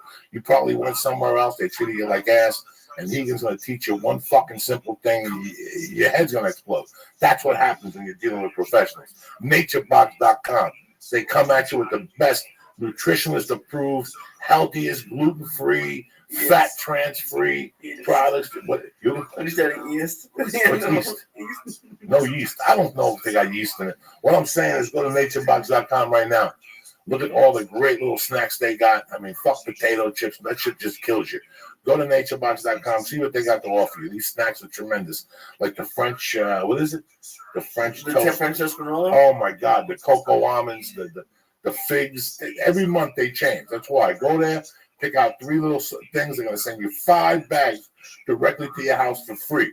The shipping might cost you $1.97. Whoop-de-doo. That's what it's costing gas now. Yeah, at least you're going to get 5 bags sent to your house. So do me a favor. Go to naturebox.com and press in. Joey. Boom! And get your free NatureBox trial package. 5 bags. 2 big ones, 3 little ones sent to your house. I want to give a shout-out to MeUndies.com. Also to IronDragonTV.com. Also to Honor.com. My sponsors also want to give a shout out to Sanibel.com. Can you order the World League on the internet on Saturday? Can you order the World? Not yet. Okay, so you're either there or you're fucking square, cocksuckers. You understand me? That's all I got to tell you. I love you guys. We'll be back Monday afternoon and Tuesday afternoon because I got to go open to shoot a video game next week. So I love you guys. Thank you very much for watching the church. Thank you for Higa Machado and the BeverlyHillsAcademy.com. Go see their schedule. And come on down. That's it. That's all I got to tell you. I see you bitches in Grand Rapids, Michigan this week and in Las Vegas Memorial Day weekend. Oh, snap. And go to Find You Radio. It's my podcast. We had Cassius Morris on last time. It was great. Now that the show is over, go to naturebox.com and sign up to get your free sample box of great tasting healthy snacks. Forget the vending machine and start snacking smarter with delicious treats like barbecue kettle kernels. Go to naturebox.com/Joey. That's naturebox.com/Joey. Okay. Also, go to MeUndies.com/Joey and check out the pics of the men's and women's underwear they have. T-shirts, socks, all those great products. When you go to MeUndies.com/Joey, you're going to get 20% off of your first order, and you're going to get free shipping in the United States and Canada. Go to onit.com and use code word church to get 10% off all the great options. research that you have to students? You said you tried to tell them stories that actually gets them, I guess, emotionally, right?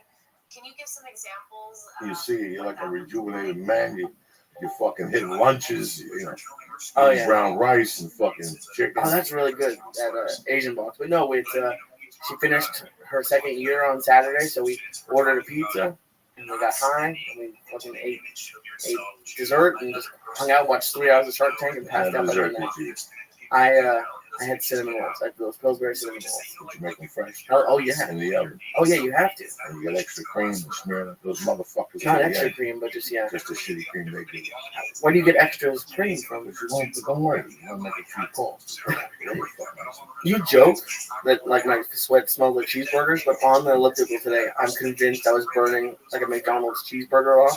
From a long time ago. Because it smelled like a cheeseburger, but you know when the pickles and the ketchup get hot and it like has it. Oh, I was on the elliptical like, why do I smell like a McDonald's? You can smell the pickle. You smell the pickle juice coming out of The the pickle and armpits. ketchup, yeah. That's amazing. This motherfucker smell. When was the last time you ate McDonald's? Over 6 months ago. So it's been a year. You just caught like a little piece of fat in the armpit of the fucking pickle in there. I think so, yeah. It's tremendous, man. I'm happy that everything's working out. You had a great weekend. I was in fucking Grand Rapids. Great club, great audiences. The food is this place. They got a salmon.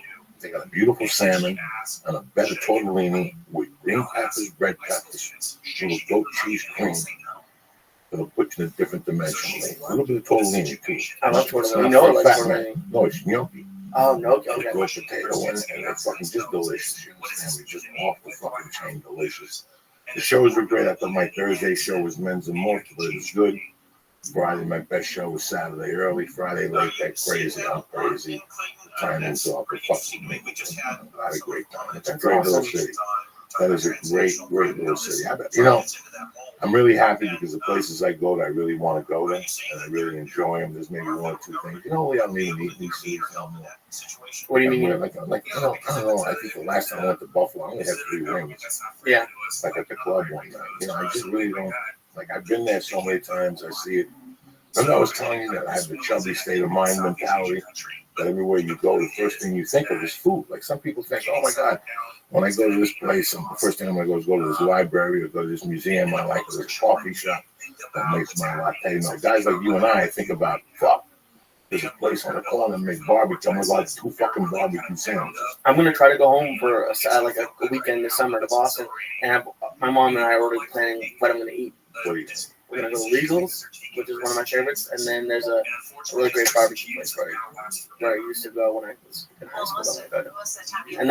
And then it's crazy how much I never like. Mother's Day is great, but I wanted to talk to you about it because Paula's mom is like the first mom of any girlfriend I've been like tight with. And like yesterday, I gave her a card, and we were going to a Dodgers game on Thursday. And she got really emotional. We can't really talk because she doesn't speak English. But I can imagine Mother's Day for you, like after your mom passed away, must have been fucked up. But then you probably had other people who took that place. Like yesterday, even when I was having a fucked up day, I made some calls from Mother's Day. Yeah. People who were nice to me growing up. They got a kick out of the call. But it's funny, every Mother's Day, yes, I think about my mother, but I also think about the mother to my ex-wife. She was really, so that's why I understand where you're coming from. Yeah. I was thinking about a fight we had one time. That could have really been bad. I don't believe in setting a crib up until the baby's born. It's just a superstition that Cubans have, and a couple of other cultures have. I'm just fucking superstitious. Like you think something bad could happen? Once the baby's born, then you build the crib. He's not going to be home for 2 fucking days anyway. You come home, you build the crib. It takes 1 fucking hour. No. That's the only beef we ever had, her and I. We had a beef about a crib one time that escalated a little bit. And I walked out of the room because I didn't want to blow it up. But my mother-in-law was very cool. When I got my first job selling cars, I didn't have cars. She gave me her Visa card. I said, go use it and just pay me what you can every week. So I paid off like $600 out of a couple suits and some shirts. She used to cook special for me. She knew I like pierogies, the sauerkraut ones. And so it's growing up, you always hear people, comedians and people on TV, the comedies towards the mother-in-law. You hate the mother-in-law, you hate the mother-in-law, you hate the mother-in-law. But once you have a mother-in-law, See, to me, like even Terry's mother and I are close to an extent. But I know when I'm with Terry's mother, I know that she likes me because she looks at her daughter and she sees a smile on her face. Right. See, that's why this woman loves you, because you're making her daughter happy. You're acting like a gentleman in her fucking home. You show respect in her home. A lot of guys just, yeah, guys do it, but it's weird to date somebody, and it's weird to date somebody and become a part of that family. It's a complete different experience, especially when you're a young man. And you always have thoughts about living with somebody. Like the first time I moved into a really big, Yeah, you still haven't done it. like I was 25. It was like a different thing. You try to keep cool. But there's nothing you could do. It's just an evolution. You just evolved into a girl being in your house. Now you live with guys, and now you have this woman who lives with you, and you try to do things, and you become best friends with her, or you don't. But it always evolves, But that relationship with in-laws, I still remember my ex-in-law dad. He really dug me. Him and I had become a great relationship. He was a pseudo-father to me in a different genre. Carmine was a father to me. Mr. Bender was a father to me. Mr. Runny was a father to me. Mr. Howard was a father to me. But he was a different father to me in a different genre. He didn't have that mindset. He made me read books. He spoke to me about history. When I got arrested for kidnapping, he came and bailed me out and spoke to me and asked me what happened and to tell him the truth. And I told him the truth. And it was weird because I had dated his daughter for 4 years, and we were always in a very 50-50 type relationship. And once I got arrested, he showed his true colors to me, and I could show my true colors to him. And it really changed our relationship. I would go up there on the weekend and help him cut wood, and we'd speak about his life and history, what my thoughts were, and how I was going to achieve the things I wanted. And sometimes I think that the only reason why I didn't go off in Boulder was because of him. I didn't want to disrespect him and his wife, what they had done to me. Because even though me and his daughter weren't together, they did a lot to me, man. I always respected that of people. When somebody does something, I never wanted them to feel like I used them. That was always very important to me. If you've been used, you know the feeling. It's a shitty feeling. And you never look at that person again who uses you, Right. So I always wanted to give people, let them know that what they contributed to my life, I took into consideration in my future decisions. That's why I made those calls to some of my friends' moms yesterday. And Paula's mom has been broke forever. Oh, and so I got her a card, and I went to Florida's and got her favorite cake, and I could tell that meant more to her than if I had let's say I went and bought her diamond earrings or just something I'm sure some guys do, and you wouldn't cut wood with your father-in-law. You probably could have. He had 3 sons. Yeah. And his sons overlooked that fact. Right. Maybe your mother-in-law has other boys, 2 other sons, and one of them couldn't show up because he went to the wife's house. Yeah. It's and that's what probably happened. Yeah. I didn't even know this. It's really weird when, and I see the change that Paula and her family has had on me. It's had a really great effect on me in the sense that it's brought you back to basics. It was the same effect that I had when I was growing up and I used to go to 148th Street. We see how the other side lives. Sometimes you have a bad day. And you have, I know something think about Paula.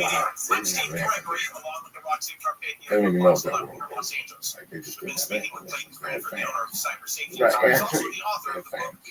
And they still don't even turn the AC on, but at least they have it now. They don't even think about it. They live so long without it, right, that they've learned how to adjust. And when you see that, you see how spoiled we are as people. I've always talked about that. When you see a woman at 10 o'clock, pull up with her Range Rover, and I just left yoga. My day is so stressful.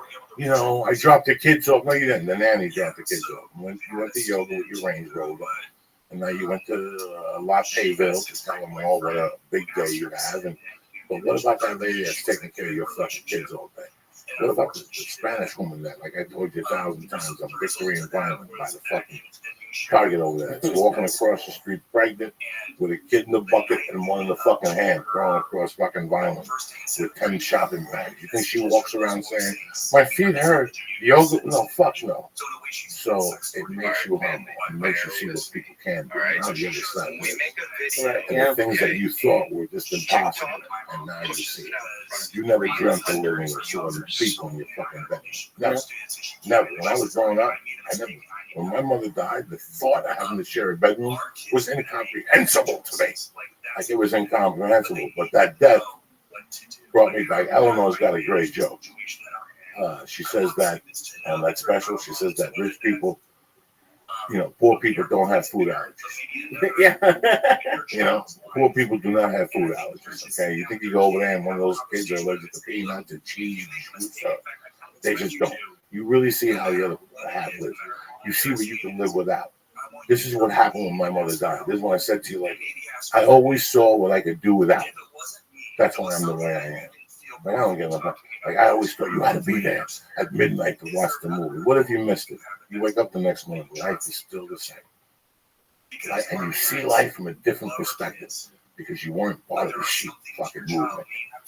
It's really weird to say no and to go against something you really want to do. But when you do it, you see the other side. You see how the other side lives. You always realize what's important. Holy shit, I see what's fucking important. And what I found, at least, and let's try. Listen, hold on 1 second. What are we gonna try right now? Auntie Dolores sent us the new packaging today. She sent us cocoa cookies. She sent us caramel corn. This is the new packaging, and she sent us savory pretzels. As you know, Auntie Dolores is the leader. Of vegan, sugar-free snacks. And she's the leader in death. She also sent us 30 milligram edible that we'll eat right now. That's how the caramel corn. What are you going to take there? Oh, you want to do the brownie? Okay. Let's go brownie.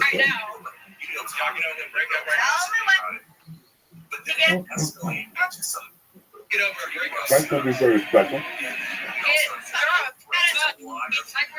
It's just myself and Lee. So we're going to have a little small big boy here. And I just talk some quick shit. You know what I'm saying? Just very simple about what's going on. We've had legal in here and the football player. Every once in a while, we just want to talk shit. And you guys just tap into our conversation. I'm sorry to interrupt. No, it's okay. I'm glad I was it. So you're just saying, like, what you realize you can live without? I used to go every year to my dad's friend's Christmas party. And they're super rich, and they had someone dressed up as Santa, and they had all this gifts and all that sort of stuff. It was always fun. The best Christmas I've ever had was the first Christmas with Paula and her mom. It was me, her mom, and her cousin. We did gifts, we did food and tamales, and then we got drunk and played Loteria in their house in Englewood. And it was great. Like, it's simple. Yeah. It's simple. There's no fakeness. There's no, I like Christmas. I tell you, one of the best Christmases I had was Christmas in prison. It was the best Christmas I ever had because it broke it down to the simplest of what Christmas was. We exchanged gifts. I gave one guy a comb. I gave the other guy like fucking batteries, But it was about food. It was about guys bringing together a laptop and making a festival. I mean, you do that sometimes. It's a different holiday. It adds a different fucking twist to everything. I've always been a spokesman against weddings. It's not that I hate marriages and whatever. I just don't, at a point, it becomes like you're getting married for somebody else. I want you to get married for me. When I got married the first time, I got married for me, it was for her. When I got married for Terry, it was about us. It was about what we wanted, how we wanted to do it, what we wanted people to wear, which was regular shit we did on a Wednesday. It was a wedding. Did you get any shit like, how could you not be doing this, or how? People know better than With you, they don't care. I'll break it down for you. Everybody's here on Wednesday. Everybody's here. What's the busiest night in college town? In any town? The night before Thanksgiving. Oh, yeah. Everybody goes out. Everybody wears their nice shirts. They're home from college. college is great. You should. Where are you going to school? I don't know. I took the semester off. Well, yeah, what? And they make you feel bad. Biggest night of the fucking year, Thanksgiving. Biggest night of the fucking year. You know. So that's why. Oh, is that when you did it? What's that? The wedding, your wedding. Yeah, I did it the night before Thanksgiving. The Wednesday before Thanksgiving. Did it on Wilshire in a little office building. And once you open it, looks like a fucking church. Filipinos and immigrants get married in there. Little pre-shows up. We did the third floor penthouse suite. If you were over 6'2", you banged your head on the ceiling. But you had a great time. Like I've seen the pictures. Mike Tesla walked my wife down. You know, it was Red Band and Ari with a suit. Ari wore a suit and gave me a present. And, we got married and we raced up to the Hollywood Bowl. And we got fucking white rice, black beans, and pork chunks from Silver Lake, Cochinito, and we got pastrami sandwiches from Landers with a bunch of rye bread, and then we got fucking fried chicken from Ralph's, and we got sodas, and we bought a bunch of booze. You can make your own drink, and that's it. I don't care what you wore. I don't care who you brought. My wife made a wedding cake overnight. She stayed up all night making it. My wife got high. She put a dress on. I put a suit on. We got married. Her parents didn't show. My family didn't come. It was, I didn't care. I understand. I'm not there to get married for people. I'm there to get married for myself. I never held a grudge against people. Lee didn't go. A lot of people, Ralphie didn't go. They were working. I got it. I wasn't mad. I had to do it that day. I did not want to do it on a Saturday and, you know, make a big to-do. I just wanted to fucking get married. And look, we're still together. We're going 15 years. I love her more than ever.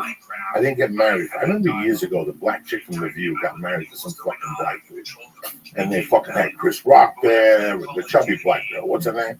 Sherry Shepherd? No, the one before Sherry Shepherd. I'll look it up. Okay, she got married. She lost a lot of weight and blah, blah, blah, blah, blah, blah, and blah, blah, blah, blah, blah, blah. And the guy fucks some fucking whatever. The chick from whatever, Desperate Housewives. They had a $10 million wedding with the basketball player from the Spurs, the fucking black guy that lost his edge. And all of a sudden they got married. Everybody loved each other. And what happened? Boom, he fucked the housekeeper. You know, hey guy, listen, that's all that shit is to entangle glasses and for your friends to come and say it was elegant. At the end of the day, nobody gives a fuck. They're all there for the fucking free meal. So, you know, and to be seen and to be heard, that's why that celebrity shit is bullshit. Every time I see a celebrity get married, it's garbage. It's like that. You know, I love him, and you don't even love yourself. You're fake. You don't even write your own fucking lines, you piece of shit. You expect to fucking love somebody. Get the fuck out of here. What's up, Lisa? You bad motherfucker. This brownie hit hard. Right away. Yeah, I don't know if it's a Green Hornet or what. We don't fuck around. We also have a little caramel corn and sample that. Okay. The caramel corn is delicious. We're gonna do one of these fucking black mambos. And listen, people know I usually don't like brownies. Like anything with chocolate with wheat is usually not my favorite. That is that brownies. I almost couldn't taste the wheat. You can still taste it. I can tell on your face that you didn't fucking sour and fuck around. And one other thing, Lee, to let these people know, whether it's Anarchy Edibles, Chiba Chews, or Anti-Dolores, they have always been my go-to edibles. I mean, I just discovered Anarchy Edibles, and I think they're brilliant. I still got the star there. We ate all their fucking edibles. Great products. I like who runs it. I love his story. Well, the thing that you taught me is you really have to switch it up because I don't know how many milligrams that brownie was. It's less from the star. Yeah. But since I haven't had anything like that for a while, it's hitting me fucking hard. It's a different batch. It's a different batch. When you eat Chiba Chew, they have that type of butter. I guess when you eat their stuff, they have that type of butter. You go on rotation.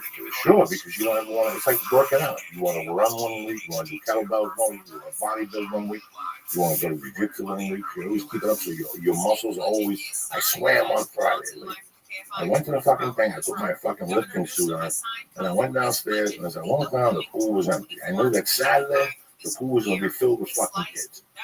I went upstairs. I went in my little utility bag where I got an extra sleep apnea. I got everything like sugars, you know, those cancer sugars. You save sugars? I have to, just in case I go to a hotel room and I make coffee and they got no fucking sugar. So I have everything in there. Okay, I got everything fucking in there. I went upstairs. I got the goggles. I ran down. I jumped in the pool. I was doing laps, breaststroke, and kicking on the way in, and then just pulling myself on the way back. I would do that 5 times and then walk around the pool or run around the pool. and throw sidekicks. And the pool was 4'6". So it was from my fucking chest down. I did that for a half hour. I'm not gonna lie to know, but I stayed in the pool for a half hour and I stayed in the jacuzzi for like 20 minutes. You can do 5 back and forth? Yeah, That's hard. but I know how to breathe. I learned how to breathe with swimming. The first 2 times I did it, I almost had drowned. I don't remember But the then last you time have to, because you have to suck in and breathe when your head goes in. When you do a breaststroke, when you do this one coming around, you twist your head on this arm. Yeah. And you breathe in. And as you throw that arm, you breathe out. So when you pop up again, I never you breathe breathe out. Yeah. Breathe out? You have to breathe out when you hit the water. You breathe out in the water. You exhale. Oh. So right here. And as you hit, it's all timed. It's a beautiful thing. Swimming is a beautiful thing. When you see those guys fucking doing the butterfly, meaning when you see them doing the butterfly, when they're on the way up, they're inhaling. When they hit the water, they exhale. When they pop out, they inhale. They can't breathe under the water, so you might as well exhale it and use that power. You know, you have to put your fingers together to grab. So all those little intricate things when you do the little breath, because I can't do a regular breaststroke anymore because of my shoulders, but I could do the pull from the bottom. If I had the pulleys, I would put those between my legs. Then you float, and that gets your pull. You just fucking pull. Your shoulders get strong. It loosens everything up in here. You don't need no pointing the sides from Chinese women. Obviously, I don't know much about toning, but I've heard like that swimming is the best thing for like building muscle. Well, the problem with swimming is that it's a great exercise. You burn a lot of calories while you're in the water, and you burn a great cardio. But when you get out of the pool, that's it. It doesn't stay with you the rest of the day as if weightlifting would or running would. When you run or you weightlift, those calories burn throughout the day. The elliptical, those calories burn throughout the day. That's when you want to go early and eat your carbs for the day early. And it gets it out of the way. By the way, I'm down to 305. 20 fucking pounds on this little fucking diet. Fuck you. Somebody sent me another thing about the operation that after 9 years, you start losing your teeth because your body doesn't get the nutrients that it has to. You have to constantly drink milkshakes and milk and protein and this and that and get sun. So I think I'm going to stick with what I'm doing right now. It's working for me. I feel fucking great. I deadlifted today. I did all my upper lower end. I did the elliptical. Today I sweat like a fucking savage. It's very humid. Yeah. What's up? What are you looking at me like that for? Because I'm fucking high as fuck Fuck already. yeah, that's what we're supposed to be. That's what we do to church of what's fucking happening now. What else? I had a fucked up thing happen on Friday. What happened to my boy Lisa? I had ordered flowers for my mom to be delivered Saturday. And like 9 o'clock, I even told Paul, I was like, my flowers haven't been, I don't have a tracking number yet. And I thought maybe since it was in Miami, they were gonna just overnight it and deliver it that day. But at midnight, I got an email. So it's 3 a.m. their time, saying that they weren't gonna be able to get it out, and they refunded it and they're sorry. So I go crazy on Twitter, and then I just ordered flowers. What I'm gonna do from now on is just order flowers from a local florist. But the youth of America, I told you before the podcast started, you guys jump on the shit that's cute. But at the end of the day, how effective really is it? I got to stop and press a button just to do, like I told Lee, Uber, you go outside and lift your hand, the cab shows up. But you motherfuckers want to make everything complicated. Lee's a great kid. He's great. But Lee loves that fucking computer. He loves anything, and God forbid they're on Shark Tank and they don't get money. Lee really goes with them. So well, I used them the first time because they were sponsoring the podcast, but yeah, they slipped. They slipped it and they fucking slipped and they fucked up the flowers or they got in too deep. Probably they got in too deep. See, a lot of those services, what they do is they don't have shop. They call Lee in Boston. They go, "Hi, Lee, you're off quick florist. Just so you are. You have a 3-star rating on Yelp. This is what we do. We're a company. We're going to come to you every month. We're going to give you 50% more business, but we want you to discount our flowers by 25%. And what we're going to do is we're going to keep 15. And since it's going to be 10% off or 15% off, we're going to sell more flowers than you. What do you think? Can you do that? It's like people with that shit now. When you want a ticket to a show, where do you go? Groupon, whatever the fuck you do. Right. Same thing. Yeah. So you go to them, correct? This is what you do with the flowers. But that's all great and dandy. That's the service they create. So when you call them, all they're doing is shooting a fucking email to one of their senders, right? Saying, "Can you send this?" Hey, what's going on, big dog? Top fucking flowers. The same flowers you're going to use in your name. Love you too, big dog. What's new? But the florist gives attention to his business first because his business he gets top dollar. He's cutting 15%. You were doing what? Dude, that's what I'm doing. That's what I'm doing on Kick. Just spreading peace and love on Kick.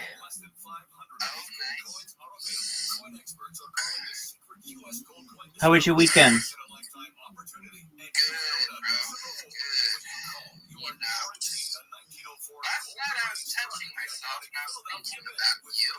Hey, it happens to the best of us.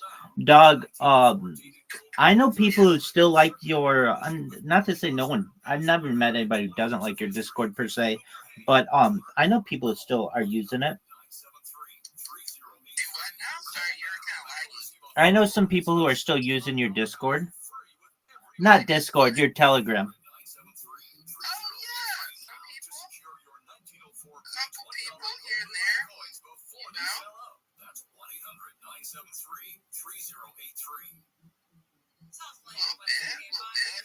Yeah, people hop in and out of there sometimes.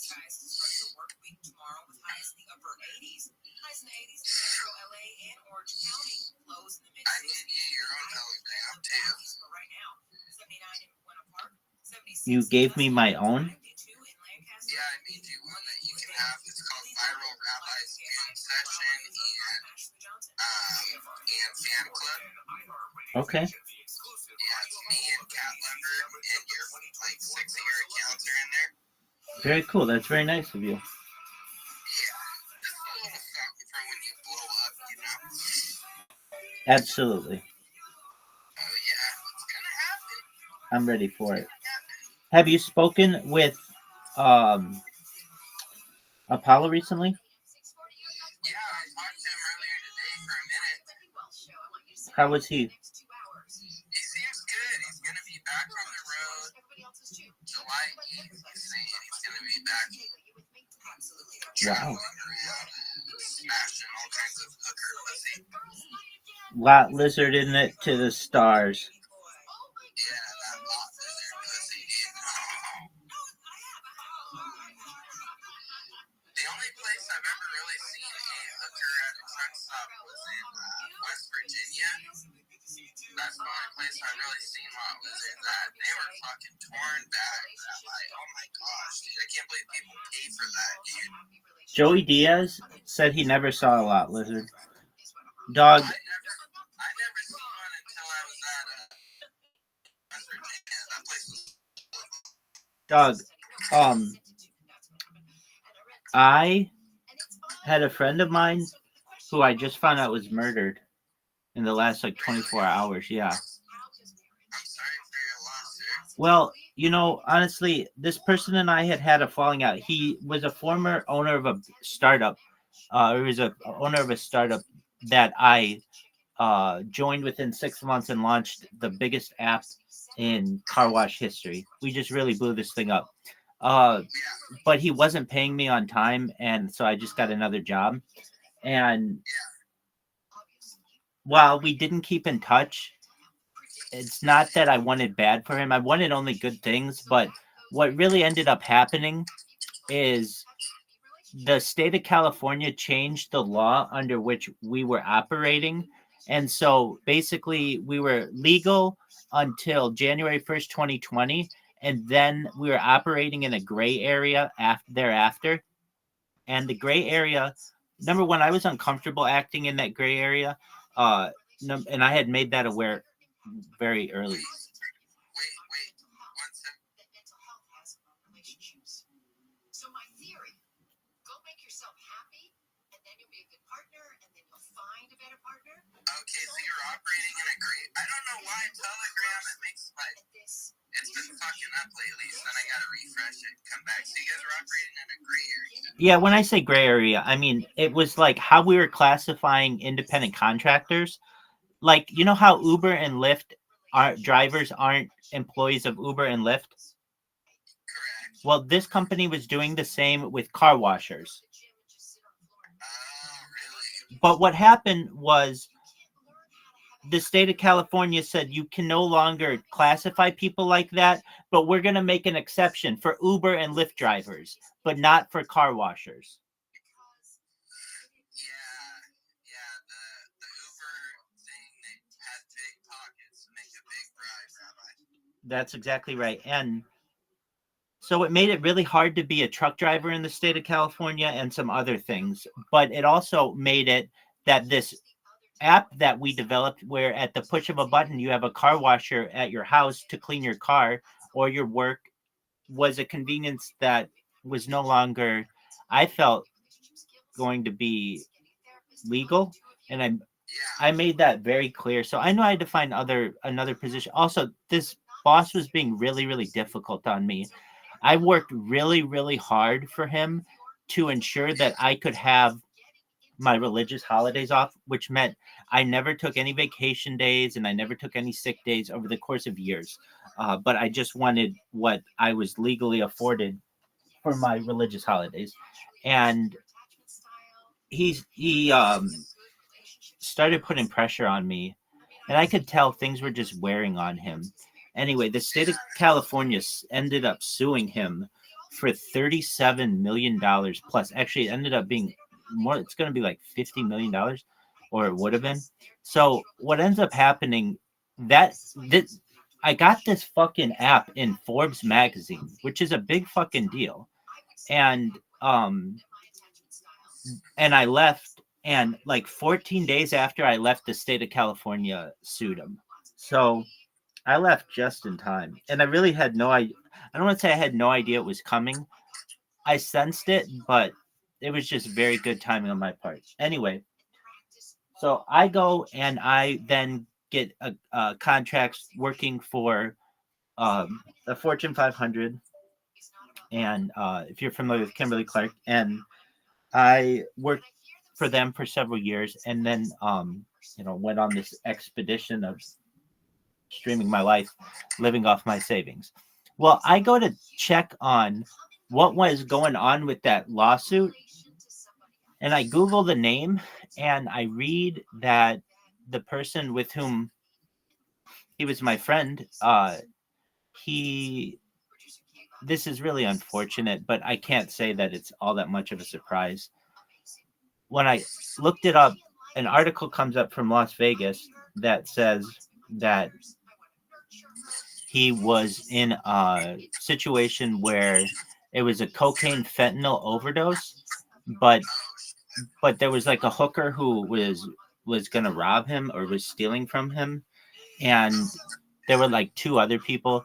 Anyway, so the only reason why this became news to me was because I looked this up, and I'm just kind of in shock about it a little bit. So I just wanted to share that.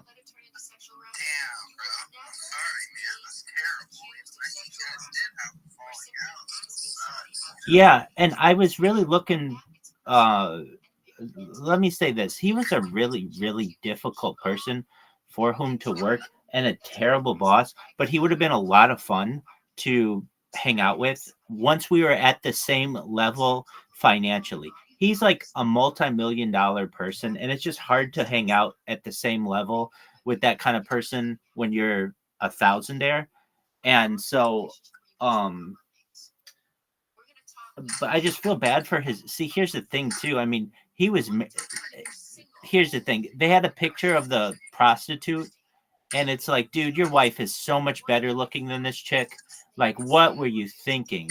And in his own way, he was like the head of the Armenian mafia in Southern California. He ran a bunch of chop shops, essentially, and he legitimized them so that he was able to take the profits from that for this startup. Anyway,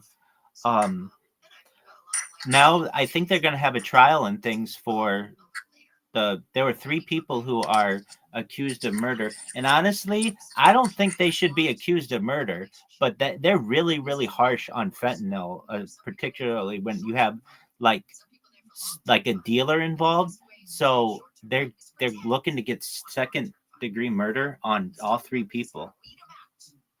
Now, I've got to say, this is a different kind of quote-unquote murder than like your typical murder where I might be really, really in shock. It could have been very violent, yada, yada, yada. I mean, I know this guy. He's asking for it, especially living the life that he was living. And Yeah, exactly. So I can't really feel too badly for him, but I was really perhaps looking forward to if this ever goes viral once given enough time. I think it. I mean, it's if infinite time exists, then it must go viral, but then it must not go viral because infinity can cause a lot of things in the world. But I was really looking forward to. I don't want to say mending things with him because it wasn't like necessarily bad. Um, I resigned in a letter to him um, for religious reasons, and then took another job the next day that I had set up. So it was like a really smooth transition. I just, I mean, it hit him. I left, and I was the backbone of his business, and then he got sued by the state for like $50 million. And then I think his like life just started kind of to unwind or unravel. But that doesn't mean he deserved to die by any means. I feel really badly for that happening. So I just wanted to share that. I'm I'm just still kind of in shock about it. Um The people that sold Mac Miller the fentanyl, one of the guys got sentenced to 21 years with no early release, bro. yeah, dude, I don't agree with that. Yeah, that's kind of like, Dog, dog, you know, that's how do I put that's this? horseshit. Do they charge the bartender for the murder of someone if somebody gets a DUI that results in a fatality? No. It's like, how far back are you going to do this? You're going to take it back to the liquor company? Oh, yeah. Or like people that, like, let's say you own a gun shop and somebody kills themselves, that's not on you either, you know what I mean? Same shit. It's You, the same shit. You own a gun shop and somebody kills themselves, you own a bar and somebody accidentally kills themselves, right. you sell any other drug and somebody accidentally kills themselves. Right. I get it. I think fentanyl's a terrible, terrible, terrible thing. Like, you drive around the city and see people that are like fucking Walking Dead in real life, and it's sad, but those people made a choice to do that to themselves. Can I tell you this? And I'm confused. I'm absolutely like dumbfounded by this, and I don't want to find out the answer. I've been on fentanyl at times of my life for long periods of time and had absolutely no issue with it. Now, I had that in patches. It's not like I was snorting it. And I had it because I had had some surgeries on my legs. And due to the pain, that's something that they prescribed me were these patches. And I recognize that like there's anything that could be in this stuff. I'm just saying that like I didn't ever have an issue with it. And so like it's surprising to me that my friend could like snort this, I guess, or whatever. Like here's the other thing that's really unfortunate, I feel, for the people who are charged with murder is the fact that if this person like if they find just like a little trace of fentanyl, or even if they're like they're gonna get like charged with it. Like I don't know. I know my friend, and he was there for the cocaine. He didn't want anything else. Yeah, it's weird. There is a lot of like how do I put this? The media tries to scare people off fentanyl too, but it is like smoking it off the tinfoil is much more horrible than having a patch. Oh yeah, definitely. I mean, in my opinion, what happened is it was a cocaine overdose, and they just found some fentanyl in this batch of powder, and I don't know. I just the the situation. If you were to ask me, like, if this person were gonna, I remember having discussions with him, saying he was so intense of a person that I said, "You're gonna drop dead before you're 40, and I'm gonna have to run this company with your family, and I don't want to have to do that. I want you here." And he's like, "Bro, that's not gonna happen. You don't understand." And like, okay, so he died at 41, so I was pretty close, but he was so over the top. He was uh a person who came from Armenia and was able to basically start a small business and in the automotive industry and sell it for like $1 million before he was age 30. And then he made another business, and this was a really good business. When I said it was a chop shop, it was a legal chop shop, I guess. I guess that's not the right way to put it, because a chop shop is one that just steals cars and takes out the parts. It wasn't that. What he would do would be he would bid on auctions, and then he would only bid on really high-end cars. So here's what happens. Cat lovers driving cat lovers Ferrari down the 405 and totals it.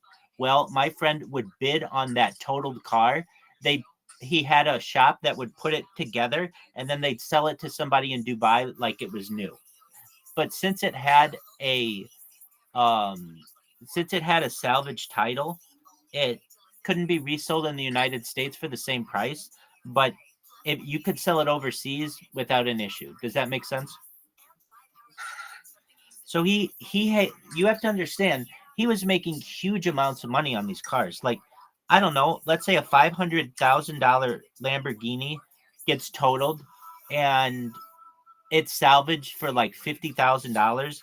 He puts another $50,000 of work into it, so it looks like it's $500,000 again, and he sells it for $300,000. So he makes a profit on it of $200,000.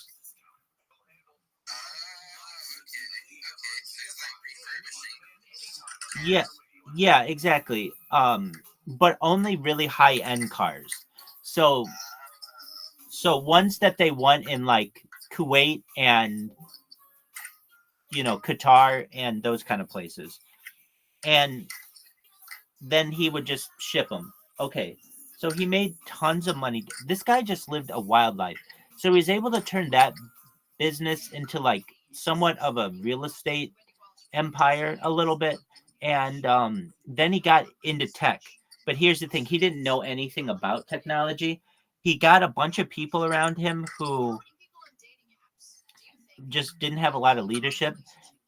They spent 3 years trying to launch an app, and they were unable to. And then when I got there, we were able to do it within 6 months.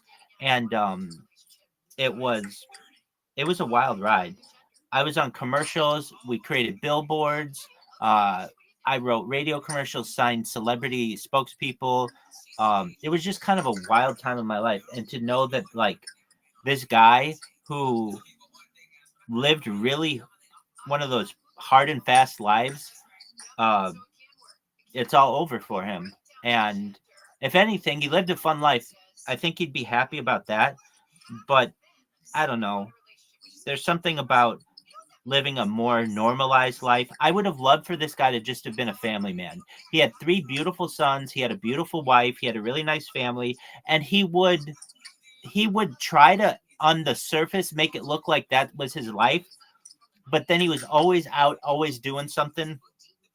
And he had this really interesting way. So you know how I said he's in the automotive industry?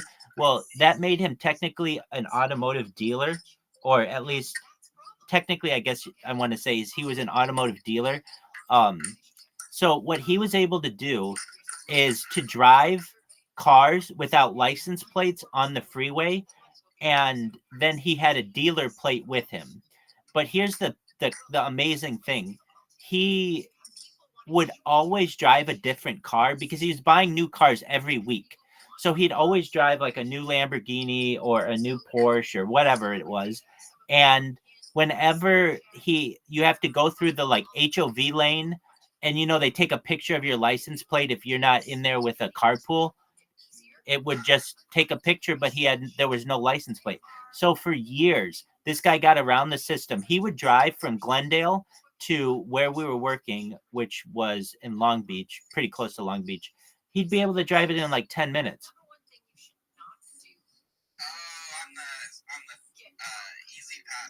Exactly. And he was able to do it being alone. And if he ever, if they ever took a picture of him, it just didn't have a license plate.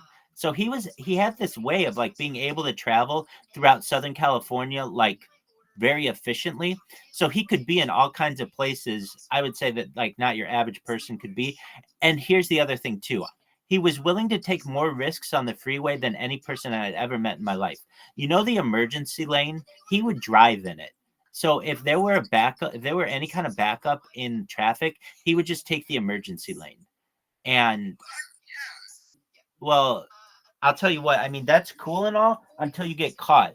But here's what he would do is just pay the fine and there's no issue. And he would give a good excuse like, oh, you know, and like this one time he had a good excuse.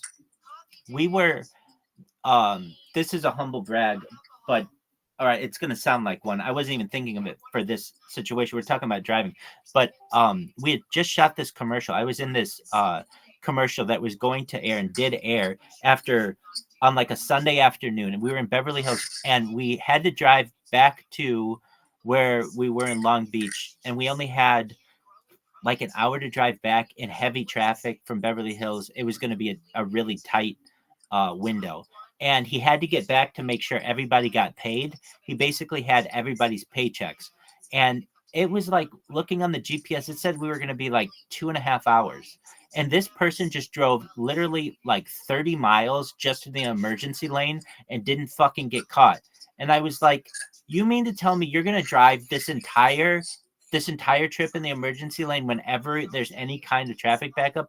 And he's like, yep. I'm like, what do you do if you get caught? Like, what do you do if the police stop you? He says, this has happened before, and I tell them that it's an emergency, that there's several businesses of people who aren't going to get paid, which means that they have babysitters who won't get paid and food that won't get made. I'm a business owner here, and it's an emergency. I have to get there. And he says 9 times out of the 10, the police just let him go. And if they don't, he just has to pay a fine usually.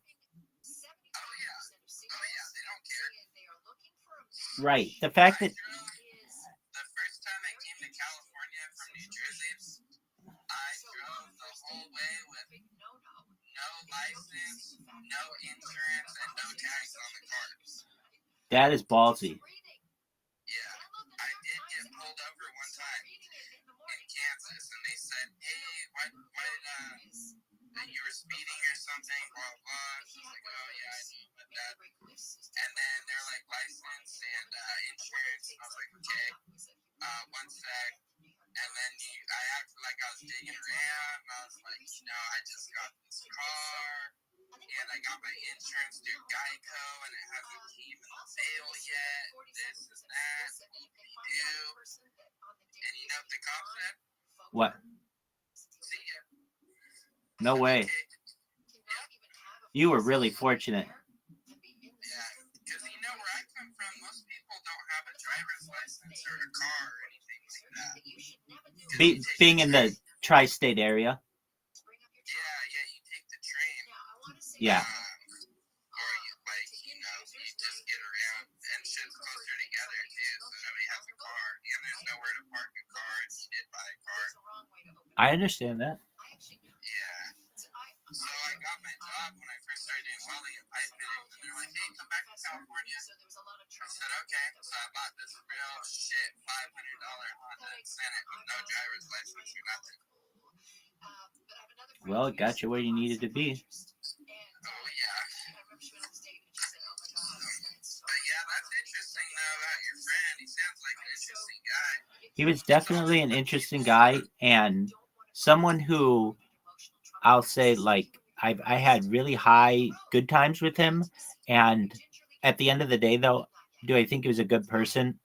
Not really, actually. Like, he fucked a lot of people.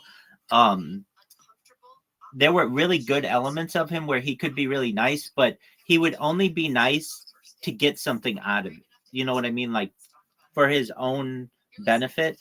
And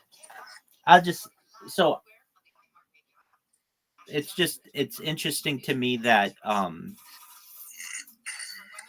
so he actually died in 2023, in March of 2023, but there was no obituary, and I hadn't worked there in like 3 years, so I didn't really have contact with anyone from there, and so there was no obituary. The only way that I found out about it, and because it happened in like another city, he's based out of the LA area. It happened in Las Vegas. There wasn't there wasn't an article or anything about it until May of this year, because there's going to be a murder trial, 3 murder trials or something. Which again, I don't think that those people should have to go to jail for that. But I know that the law says differently. I just disagree with that law.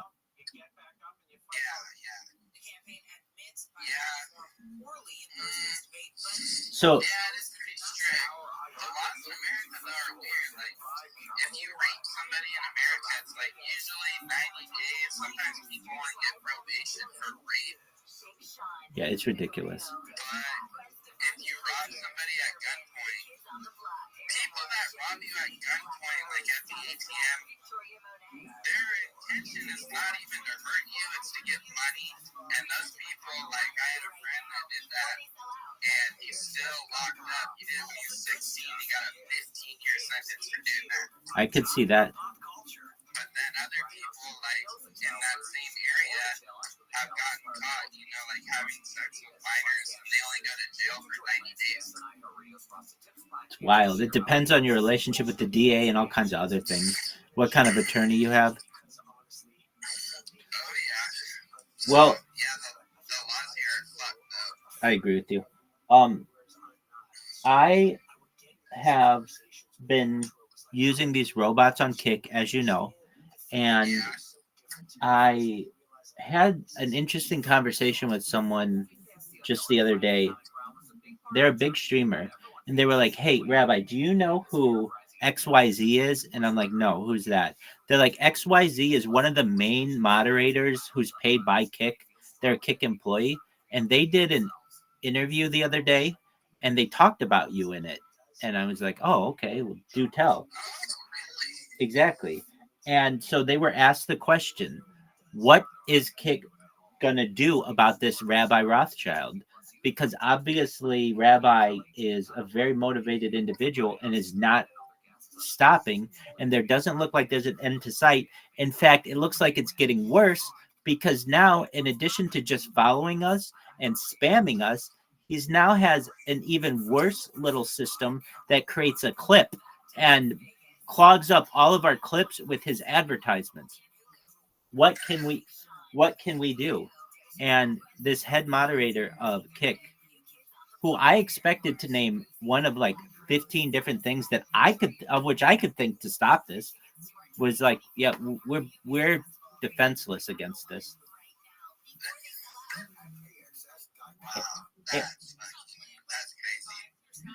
So I was pretty proud of that, and I do my best to stay behind VPNs.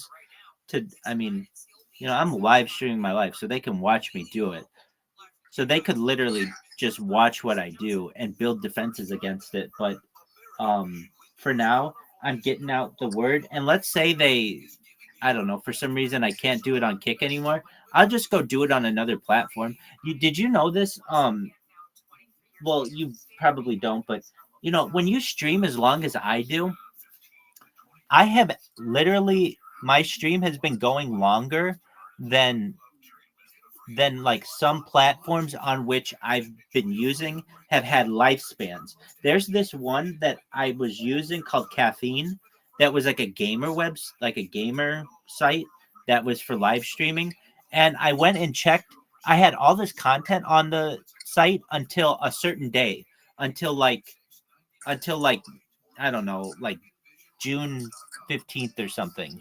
And I went to look what was going on with this. And I go to their website, and it was like, we're so sorry, but after a 2.5-year journey of providing the best service possible in the gaming industry, we no longer can continue to provide, we can no longer afford the hosting services, and for these reasons, we have to close the doors. So it's like, wow. So that's a service that I was using that isn't even in business anymore.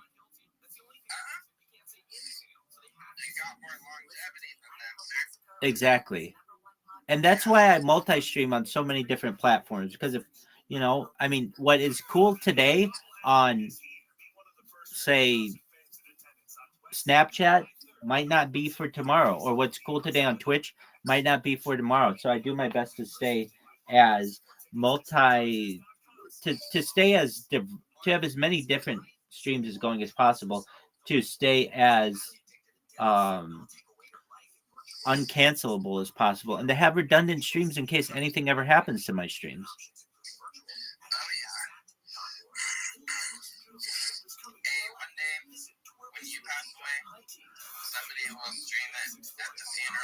I don't think I'm gonna pass away though. Okay. Like when I do my mind uploading technology ceremony or something.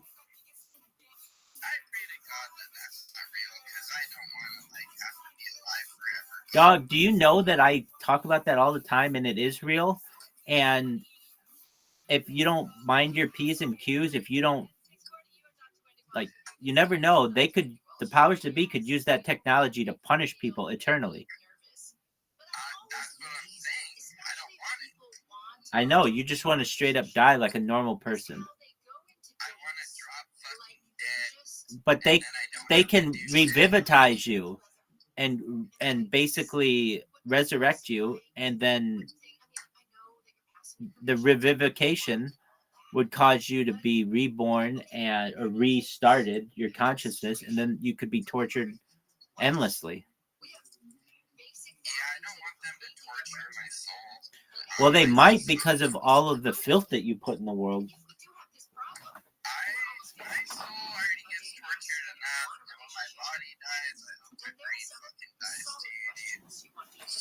Dog, I'm going to now tell you everything I know about Joey Diaz. You ready? All right. Dog.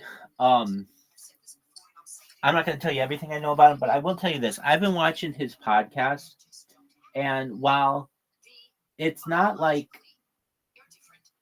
his humor is different, it's very, to me, his humor is like this. It's the kind of guy you hear at the corner of the bar just telling stories, and you just kind of pull up a stool next to him and listen to what he's saying. And how much of it can be believed, who knows? Has this guy lived the most moral lifestyle in his life? Most likely not. He's probably done a lot of bad things, but that's some of the reasons why we like his stories. So I listened to him. I mean, these are like old stories of his. This isn't like modern podcasts of his. I mean, these are like 5 or 10 years old.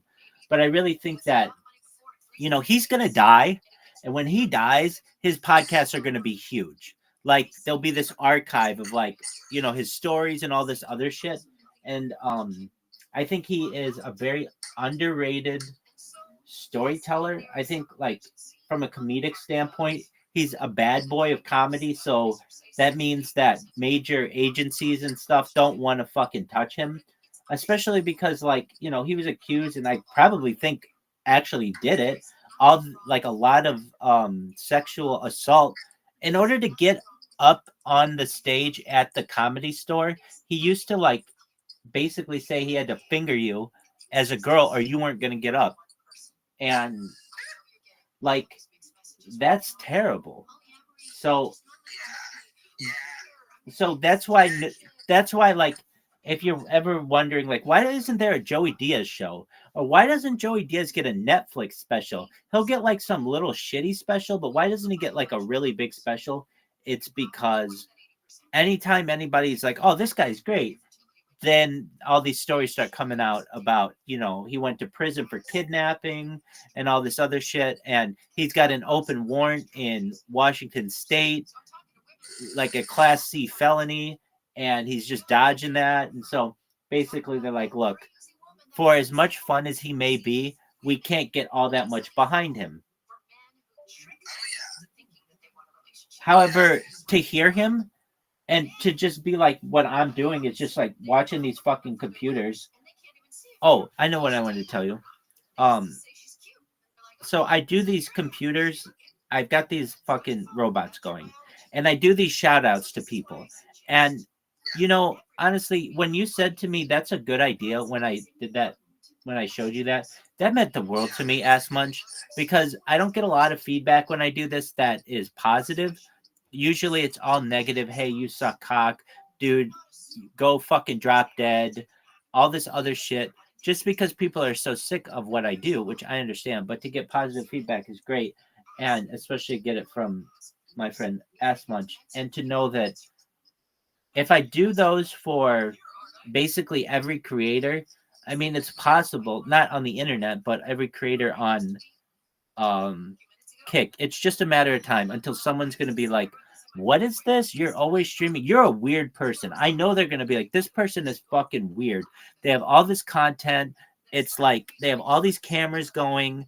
But if anything, I'm going to share it with my friends because we can make fun of it. And we'll make fun of it for a little bit and we'll see what happens. And then people start to find out, hey, you know what? Like normally when you find someone and you want to make fun of them and you're going to troll them, you go to their content and then you basically find all their content and then you're done. But in this case, it's like you're going to spend years looking at my content, honey, and still not find it all.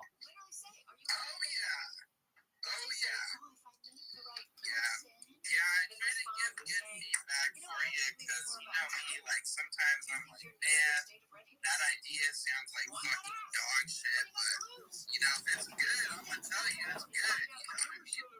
Well, and you have, as I've said in the past, you have good radar for things. You're a smart individual.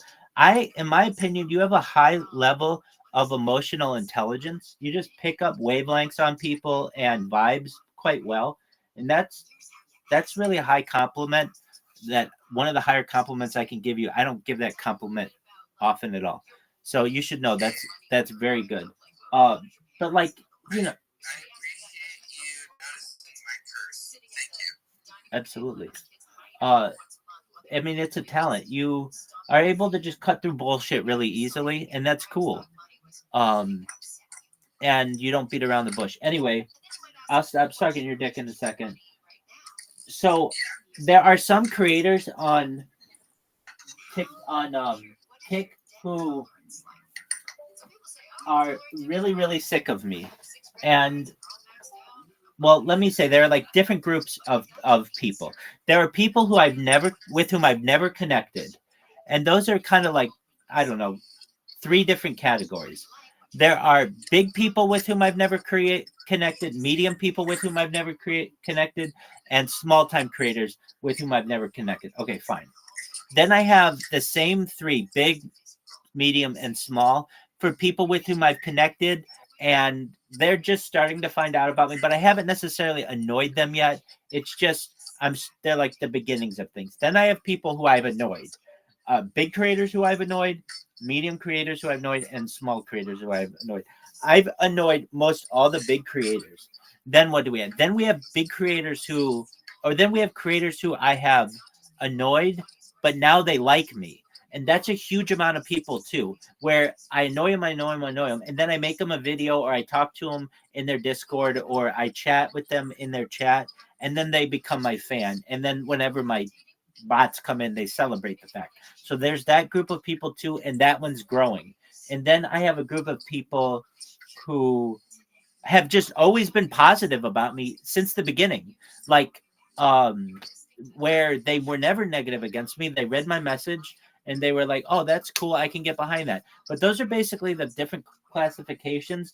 And I'm just kind of shaking things up. I say to myself, 2 months ago, no one knew about me on this fucking platform. Now their head moderators know about me. So if anything, that's a positive.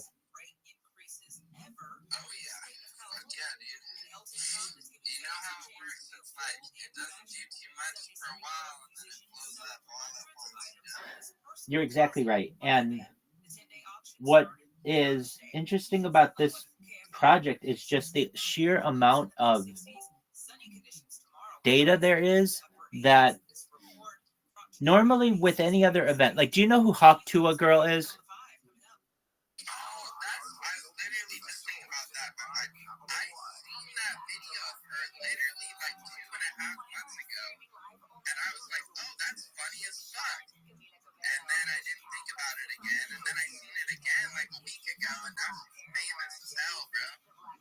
Oh, wow. So it's been around that long?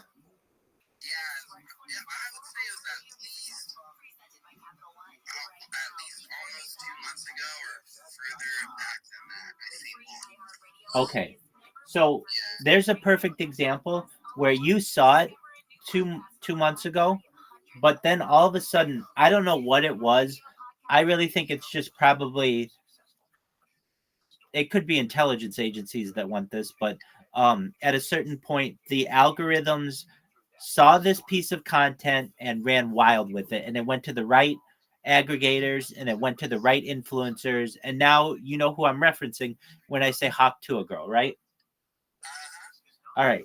Well, sort of in the same way, when you saw her shit like a month ago or 2 months ago, it didn't blow up. You saw it. It's the same fucking content. Nothing changed, but it didn't blow up. However, something happened where the right fucking people saw it, and then 2 months later, this shit is everywhere. And this woman is on concert stages, and she's a mini celebrity who has her own endorsement deals now. Good for her. So in the same way, when you have anything going viral, it doesn't always go viral right away. But at least in my case, I have enough content that any major influencer could just be like, all right, I don't know what all this person is saying, but there are at least parts of this that are interesting to people, particularly the fact that you can just always watch this person. That to me is the coolest part of it. That, hey, are you ever like really interested with a creator or watching a movie or a television show and it ends? Well, guess what? This one doesn't. It's always going. You got that right. So what I did was I changed my message that I've been spamming a little bit. And now it's pretty long. It says, basically, have you seen Rabbi shoutouts on Instagram and TikTok? Check him out at Rabbi Rothschild on Instagram, Super Rothschild on TikTok. Now, if you're like, why don't you have Rabbi Rothschild on TikTok? I do, but that account got banned. So it's like fighting the People's Republic of China to get one of those accounts back. So I just let them go. If they get banned, here's the thing. This happened to me recently. It's happening to me more and more too. Get this one. This is a new one. Okay, so my entire, like, if you wanted to know, Rabbi, why aren't you fucking famous right now? One fucking reason. It would be this. YouTube. It'd be like, Rabbi, YouTube, it's not Kick, it's not any of the, no, it's YouTube. What? Whenever I get any kind of momentum going on YouTube, my account gets banned. So I have accounts with thousands of people, but they've been banned. And those thousands of people either forget about you or don't know if you're still streaming on a different, it's just, you're not always there to remind them. So, and this has happened to me now, like at least a dozen times, where I've taken all my accounts and changed them just so that I could have this archive and it's not all one. So what happens is this. Basically, once YouTube thinks that you're doing something that is against their community guidelines, they'll give you a warning. And they used to not allow that warning to go away, but now you can get that warning to go away. Then there's like a strike 1, a strike 2, and a strike 3. I don't understand why it has to be baseball related. I've never understood that with the 3-strike system when it comes to like prison, and I've never understood that for anything except baseball, because that's where it comes. But anyway, so you get these 3 strikes. Well, here's what happens to someone in my case. I will have streamed something 2 years ago. I'll stream like a Joe Rogan experience 2 years ago, and that content will stay up for 2 years and everything will be fine with it. But then all of a sudden, the World Health Organization, which I can't even say like without having everything fucking getting flagged, might change something in their standards, and then that changes all of the algorithm, and then you can get a strike for that. For like old content. Does that make sense?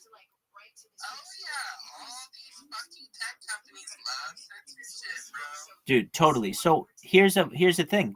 I have accounts that I have that haven't been touched in a year, and they're currently getting strikes against them. Meaning, like, it was fine to say what I said 2 years ago, but it's not fine to say what was said now. Dude, oh, I know what I wanted to tell you. You know, I was talking about the debate the other day, and I don't normally get political, and I said like 92% of people, at least on the radio in LA, said Trump won. But I'll tell you this: I thought Biden did better than, like, I was actually surprised. I thought he did really better than how do I want to say it? Biden acted like Biden has acted for the last 3.5 fucking years, exactly that way. And it's like all of a sudden now people are starting to pick up on it. It's like, no, dog, this has been the same dude this whole fucking time. So like he did great. He did absolutely fucking great. He didn't fall down. That would have been like here. This is literally my expectations for this man. Where did you fall down? That would have been a kind of a boo-boo of a debate. If you stayed on 2 feet the whole time, that's a win.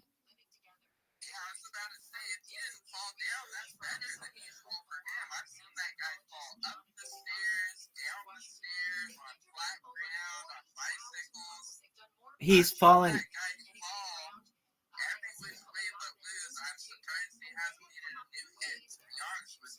Dog, I have to say this. He does not look like the Joe Biden of the last like 75 years. Like, I know they say he got a facelift, and I've seen people with facelifts. I don't believe it.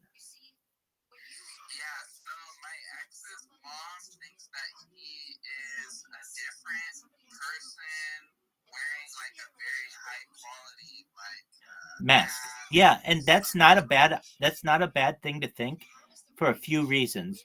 We didn't know that much about this mask technology until recently. It has been declassified. Have you seen this mask technology though? Like they use some predictive programming in it. When do you remember like Tom Cruise uses this in one of the Mission Impossibles? Okay, so basically there's a scene in a Mission Impossible where you're watching this guy do all this fucking stuff, and all of a sudden you see this person rip off their face, and it's Tom Cruise. And it's like, no way. I can't believe he was doing all that stuff. I would have never known that was Tom Cruise. The mask is so good. All right. So they've shown this in the media, but then also it's very interesting to me to listen to the interviews with people who worked at the CIA who were literally the head of what's called there's a name for it. It's the head of the disguise department. It's clandestine disguise department or something like that. Or operative disguise department or agent disguise, something like that. Anyway, I've seen 2 of these people. The one lady was like, yeah, I was the head of the disguise department from this date to this date. And we had to make disguises for all of these different world leaders. And we made disguises for all of these different agents. And these are indiscernible to the common person, to the point where you can literally get up to the actual skin within 1 inch and not be able to tell the difference. And then I saw this other one recently that, well, okay, so then she says, and I can tell you that, well, I can say that there are 2 of these people who have similar stories. One of them is a woman who worked for the CIA, and another is a man. But the woman says that I briefed one of the presidents on George Herbert Walker Bush, and then another guy says that he briefed like a George Herbert Walker Bush on a different kind of mask, and what he did was he came in wearing the mask, and he said, "Mr. President, I'm here to basically debrief you on the CIA's clandestine disguise program." And the president was like, okay, like expecting him to have like a bag of shit to show him. And he's like, "Mr. President, are you recognizing that you may be observing one of these masks or clandestine disguises at this point?" And George Herbert Walker Bush went, "Do you mind if I touch your face?" And went up and touched the person's face. and said, "This is indiscernible to my eyes. I have no idea that that's a mask."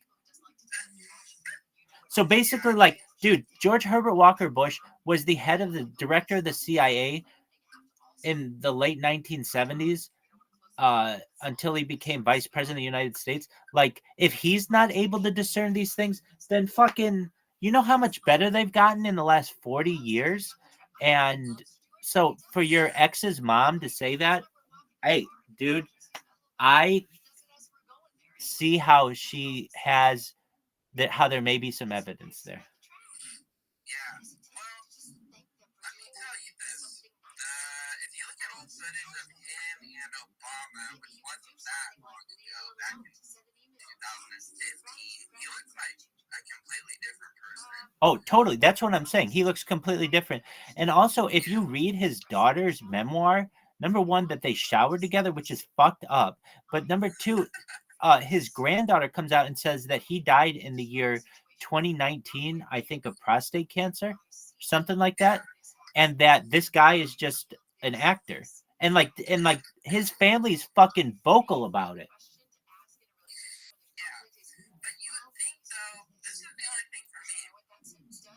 I mean, maybe they do it like this on purpose to trick people like me, but if he is an actor, why did they make him so retarded? To lower the status quo. Basically, it's gaslighting the public into thinking like, oh, he's doing a great job. Look at his approval ratings. They're, higher than the other guys or whatever. But what people are now finally saying is, we have a geriatric in the office and we need an alternative. What I'm saying is this: nothing has fucking changed in the past 3 years. So if you were happy with it for the last 3 years, I don't know why you're changing your vote. Yeah, that's a fucking damn good point. Yeah, because he's the same fucking. If anything, like we were saying, he did good because he didn't fall down. Dog, but he looks different. And you're not allowed to isn't that weird that you're not allowed to publicly discuss this? Yeah. Oh, yeah. If you think about this, you will get on your account. I'm just saying, the motherfucker looks different. And you can say it's a facelift. And I can say, did you hear that fucking interview with George Herbert Walker Bush and the head of the disguise people? I'm not saying that's true or not, but I'm saying, like, dog, ask his fucking granddaughter. His granddaughter says that he's dead. So what do I think's going on? Look, I don't fucking know. I just know that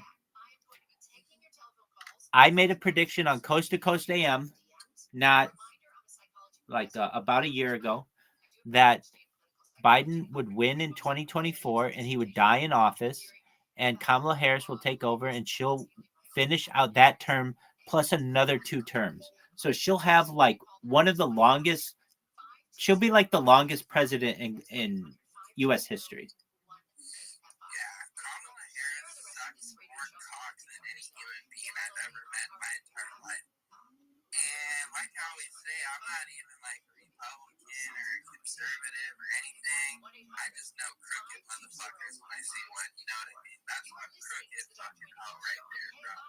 She is fucking. Oh man, and she'll say too, like people ask her like, why do you want to legalize weed now when before you're locking everybody up? She'll laugh about it, bro. She'll say, oh yeah, when I was the prosecutor in San Francisco, I locked up probably 40,000 people for marijuana. There's a whole poster. Have you seen that poster of all of their faces that make up her face? So there's a poster of all of the people she put behind bars, all of their mugshots, and if you zoom out, it's her face. But it's like thousands. It looks like it's hundreds of people. Yeah, she locked up thousands and thousands and thousands of people when she was the DA of San Francisco, the lead prosecutor, and all that shit. And she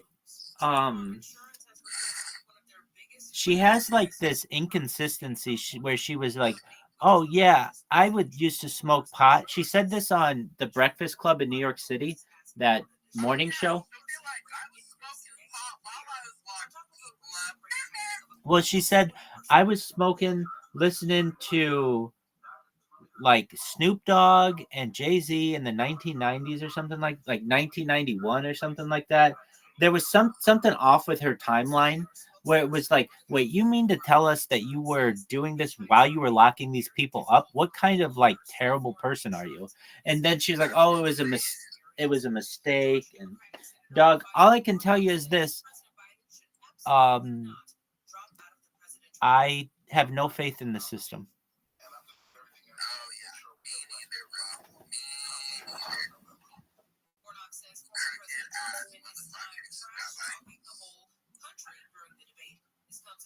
Dog, here's a really interesting thing, or here's something that I found really interesting was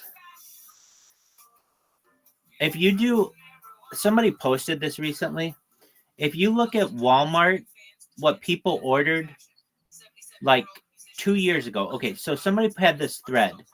They posted what their groceries were 2 years ago, and it was like $100, and now it's $400. And so for people to say like, oh, inflation is only at like 6%, 6% a fucking year, dude, is like incredible compounded.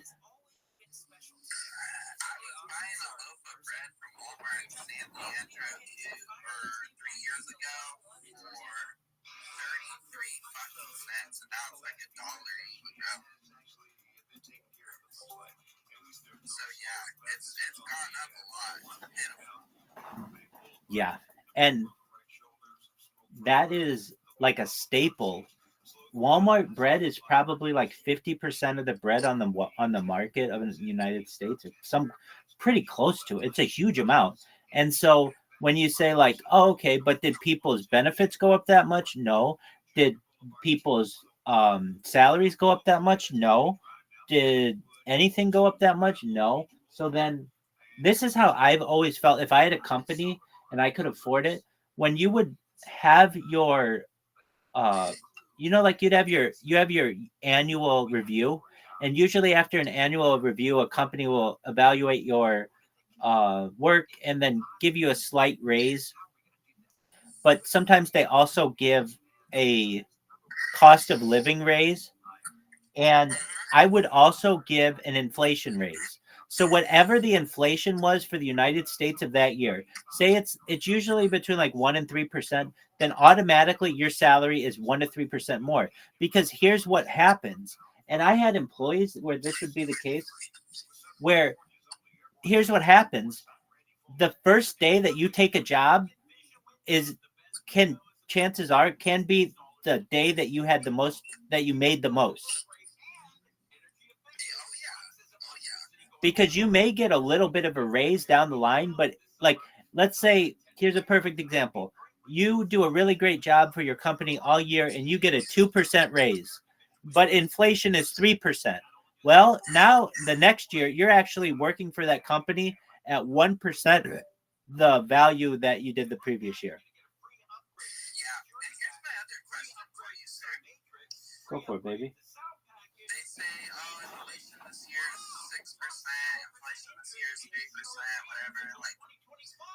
Between 2022 and now, it's like 6% or something, right? Okay, a loaf of bread costed less than half of what it costs now back then. How is that 6% if it doubled in price? If things are double what they used to cost a year ago, how's that 6%? Right. People don't recognize that they changed what like the consumer price index was. So that, and like that's what they do. The same thing they did with the fucking unemployment rate.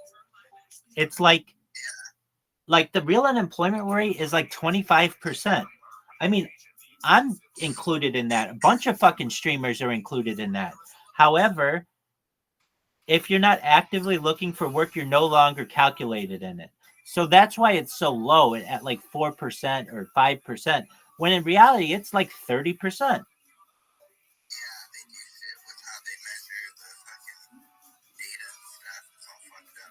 Right. If they found out that, like, I mean, there's a way to do this where you take whatever the inflation rate was in, or the unemployment rate was in, like, let's say 1929 when the stock market crashed versus what it is today.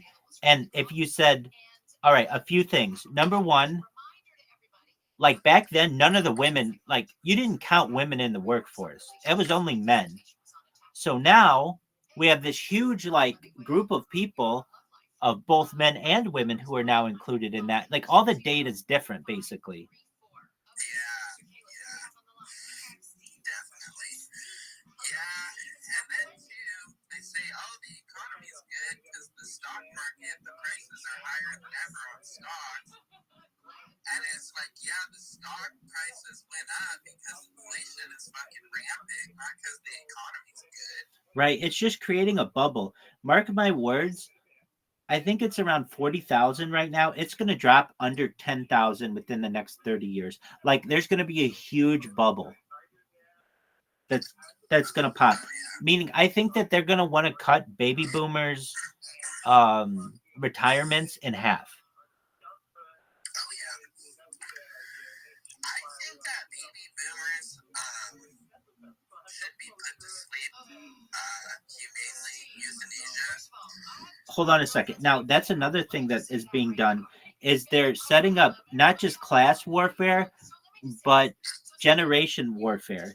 So, like, when I was a kid, we never would be like, oh, the silent generation is a bunch of schmucks. No one would fucking say that.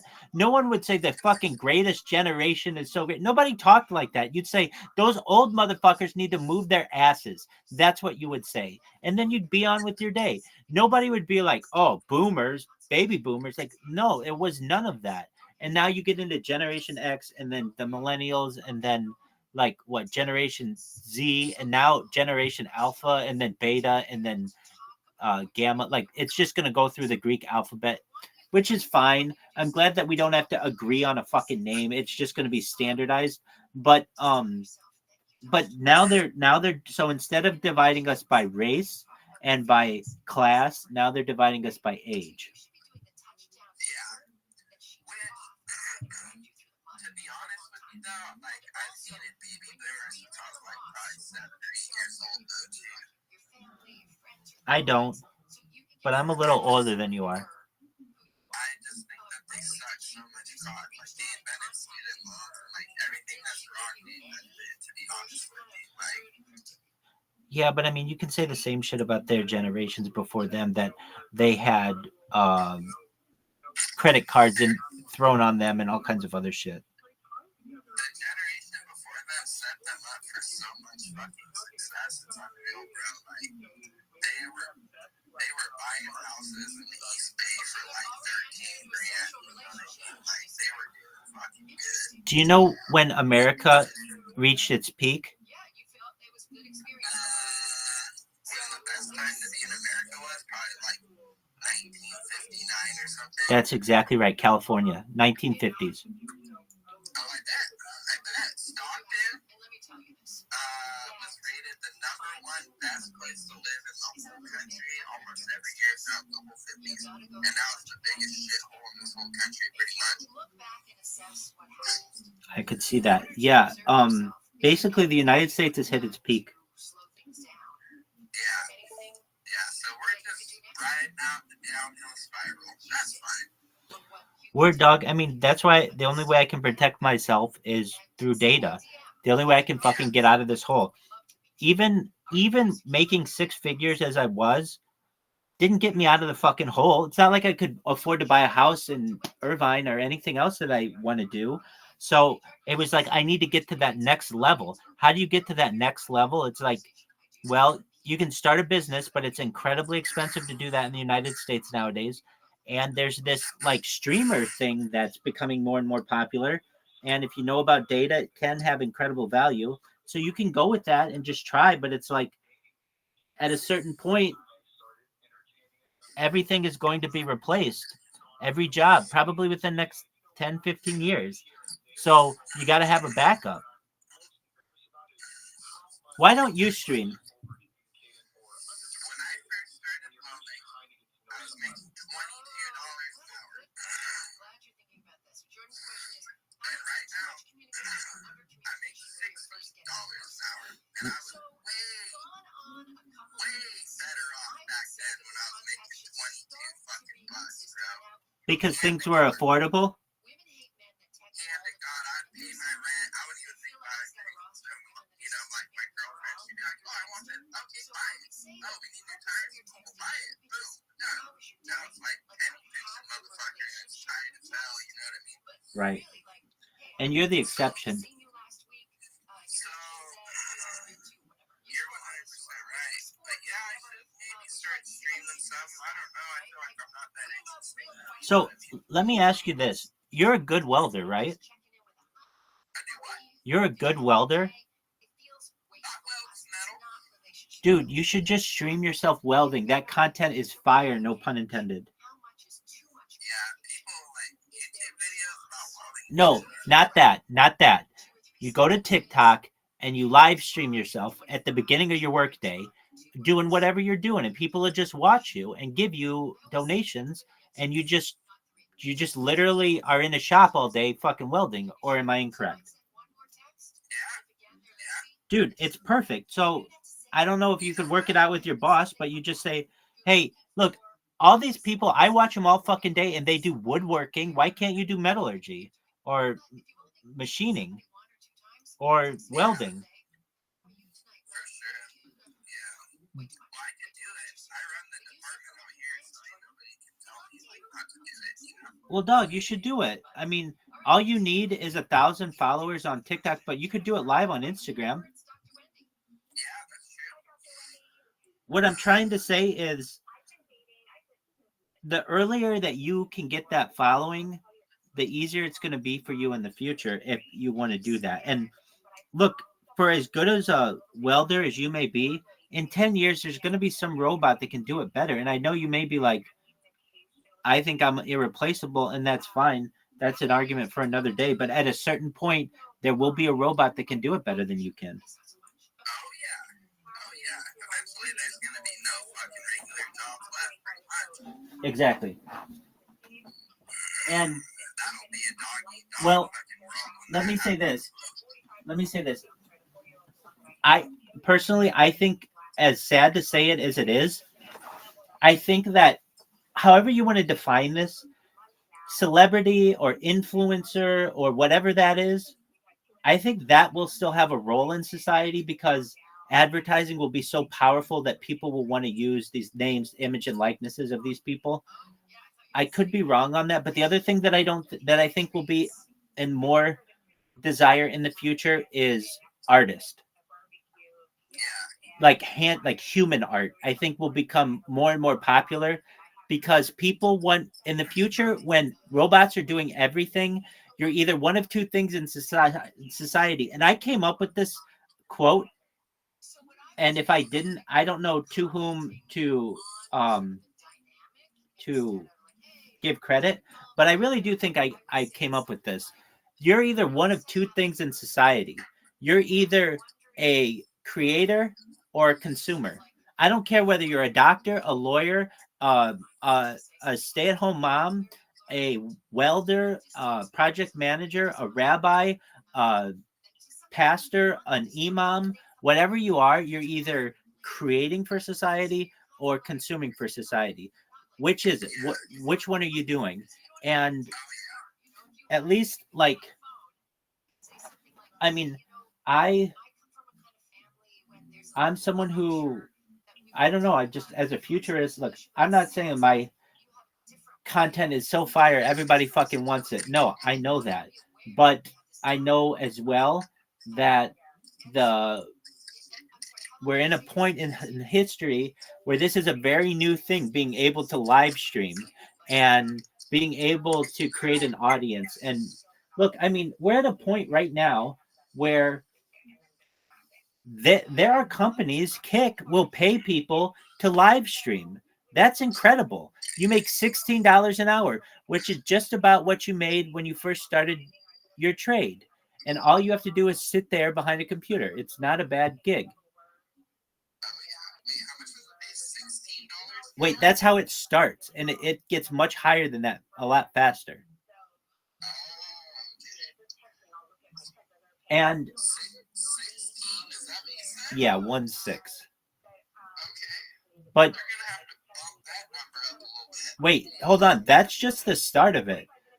What that 16 is, in addition, you have subscribers in that, and you also have endorsements in that, and that's just on one platform. So, that can really compound. Now, they won't let you do all of, like, you can't do $16 from every single platform. They do ask for some exclusivity, but that doesn't mean you can't do OnlyFans, and you can't do YouTube Shorts, and you can't do Instagram Reels, and you can't do Snapchat and all that other shit. They just don't want you live streaming on the same platforms, which I get, but still, that's just the beginning. Look, there's this other one that I use, Rumble, has a different setup that I like more, where they just say, like, if you have 2 people in your chat, you'll make 30 cents for every person. If you put this link in your bio and you have 2 people who are watching you, you'll get 30 cents for each viewer. And so long as this link is in there. And then it has your bank account, and then it goes up from there for however many people watch you. It is. So it's not hourly, it's based on how many people are watching you, but it's really easy to achieve what they want. Now, it's like, Rabbi, well, why aren't you doing that? I use Rumble Studio as a multi-stream platform, and when I first got on it, I created a whole bunch of accounts, all Rabbi Rothschild, and I started multi-streaming to a whole bunch of different platforms. Well, Rumble came in and shut off my access to all those accounts and basically sent me the message, you're only allowed to stream on one account on this platform. And so I was like, well, fuck that. So I created 6 more accounts, but I didn't have any of them tied to my name. They're all like test account, and they're all like backup archive. None of them are Rabbi Rothschild. And then I'm able to multi-stream using those. And just, I don't care about anyone following me on those accounts. So like one of my accounts is just test. Nobody gives a shit about following that fucking account, but it allows me to multi-stream on these different platforms. So, now, Caspian Sea, right? Okay. So I've been using Caspian Sea kind of as my, and he knows this. I have no issue telling him, no issue saying this, but kind of as my test subject for Kick. And here's why. Since I can't stream on it, or I can, I think if I stopped my robots at this point, they might let me stream on it. Maybe not. If we came to a truce. But I don't want to get into that. I could give a shit about streaming on their platform. It's more valuable for me to be able to use their platform as my punching bag than it is for me to have one extra live stream that no one watches. So I was saying to Caspian Sea, though, yo, dog, you know that, oh, dude, we had something weird happen. So there's this guy, I don't think you know him, but I met him in a Discord. Actually, I met him on Kick. I started spamming him on Kick, and he was like, hey, you want to come to my Discord? And I get into his Discord. His name is Wappy Flanker. He's out of Las Vegas. And do you know about this story? Okay. So Wappy Flanker allows me to start streaming in his Discord. I do that for a week or so. And then all of a sudden Wappy Flanker goes away. And I don't know what happened to him. And so I was able to introduce Caspian Sea to Wappy Flanker since they were both in Las Vegas. It's I just wanted to put people together. And so Wappy Flanker comes back 2 months later, and it was like, dude, what happened to you? And he was live streaming. Now, this is a guy. He's a really nice guy. He would go live stream in Las Vegas on foot or on a skateboard at night. which is pretty kind of dangerous. And I would do like play by play for him over the microphone. So I would do like 2 hours of commentary of him, a lot of which was just him staring at the ground. Nevertheless, he had some really cool content too. I mean, just going out in Las Vegas on a skateboard, you never know what's going to happen.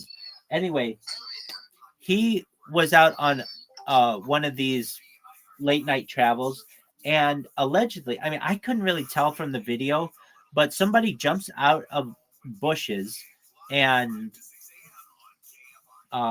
like approaches him, and he's telling the person like, I have a gun, stand back. And the person is just like coming closer, and he's like, I have a gun and I will shoot you, stay away. And the person pulls out a knife, and he's like, dude, I see that you have a fucking knife. I have a gun. I'm pulling it out, and I'm gonna shoot you if you come any closer to me. And then this person continued to come closer. Wappy Flanker shoots at him. Now this is all live on Wappy Flanker's live stream. So, okay, so what happens? He shoots this person, and there's this rumor that he hit the person and that the person was shot in the head and died. And if that happened, I don't think it's true, because there would have been blood.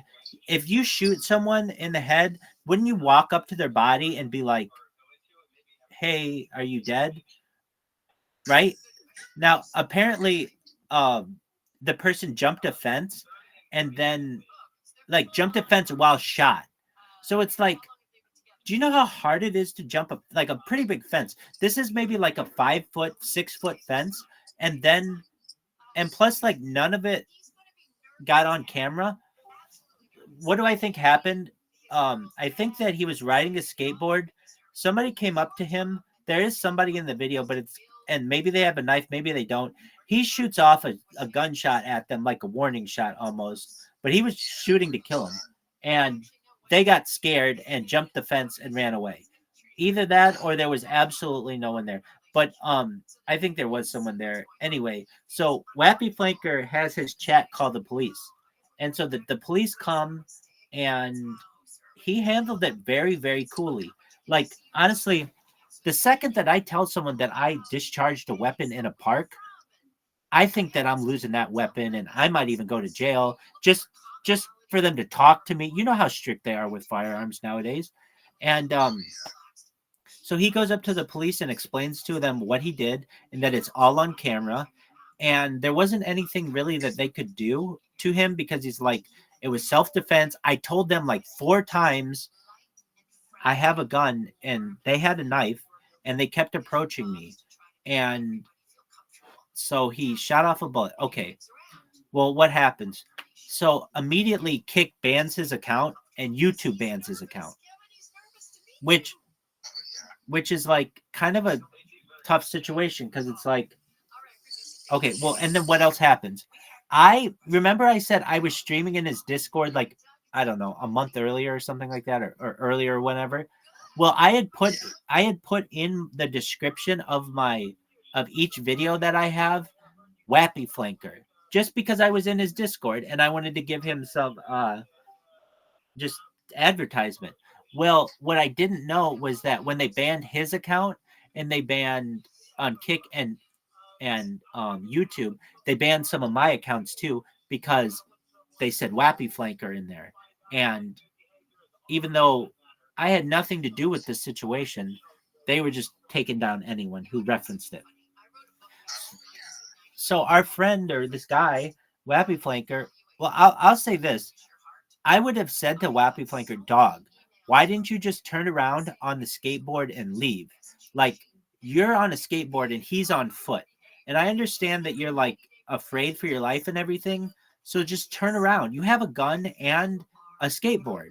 Why wouldn't you just turn around? But without the opportunity to say that, I understand that he was protecting himself. And, so long as we're in the United States and that's a thing, the Second Amendment's a thing, then he's allowed to do that.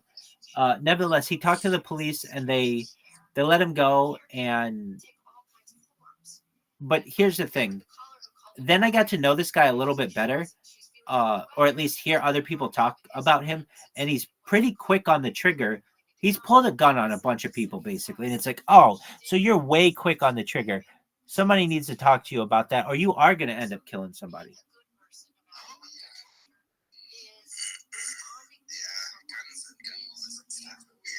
Well, yeah, and then try getting into that when you're like on social media.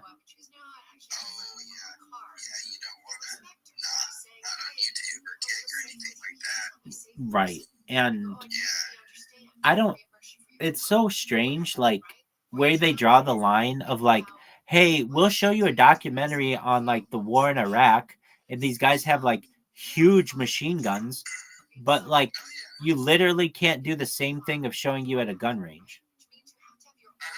Which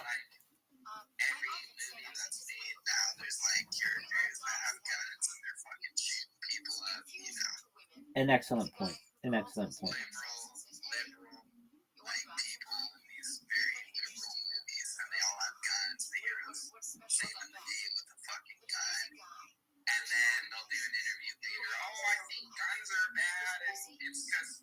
Kids are playing Call of Duty and their parents let them have guns, and then they go and shoot up, Sandy Hook or whatever. Dude, just wait. We're gonna have another round of that shit in the next like 3 years once Grand Theft Auto 6 is out. Grand Theft Auto 6 made it so this guy shot a fucking 3-year-old at elementary school and blah blah blah and this and that.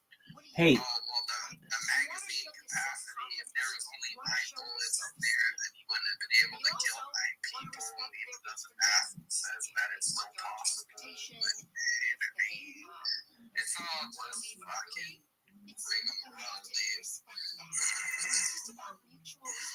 Bunch of fucking nonsense. If you ask me, Rabbi, this is a real controversial opinion that is probably going to get you flagged again if they hear me saying it. I think Sandy Hook was a fucking hoax. I do. Hey man, you can have your beliefs. I don't think it was real. I'm not saying it wasn't real. I'm saying I don't think it was real. Just to clarify for the fucking overlords that are listening in. You may not be alone in that belief, and I don't understand why it's such a big fucking deal, even if you do that. Like, isn't this the United States where you can have the First Amendment and personal opinion to say whatever the fuck you want? I don't think the fucking school even existed. There you go. I don't even fucking think that it's a thing. There you go. I'm not allowed to fucking believe that. Like I shouldn't be shouted from the rooftops that I'm the worst person ever, or whatever. And I'm not saying on this subject, on any subject. I don't know. Name whatever the subject may be. Just anything that goes against the mainstream. So I don't just. I'll try to take it to another level. Like okay, I'm just at a loss for words right now, finding an example. So, with that said, I think it's horseshit. The whole thing's horseshit, and I fucking don't like it. Well, so here, I know what I want to say. At a certain point, people will use a certain phrase to be able to say like, oh, you're a denier, or you're a hoaxer, or whatever you want to say. At what point do you just say, dog, whatever it is you don't like, you come up with a little term for it, and then you just bitch about it until things change? Shut the fuck up. It's like, oh, now you're like, I don't know. It goes back to what I used to complain about this shit to my mother, and she would say, one person's terrorist is another person's freedom fighter.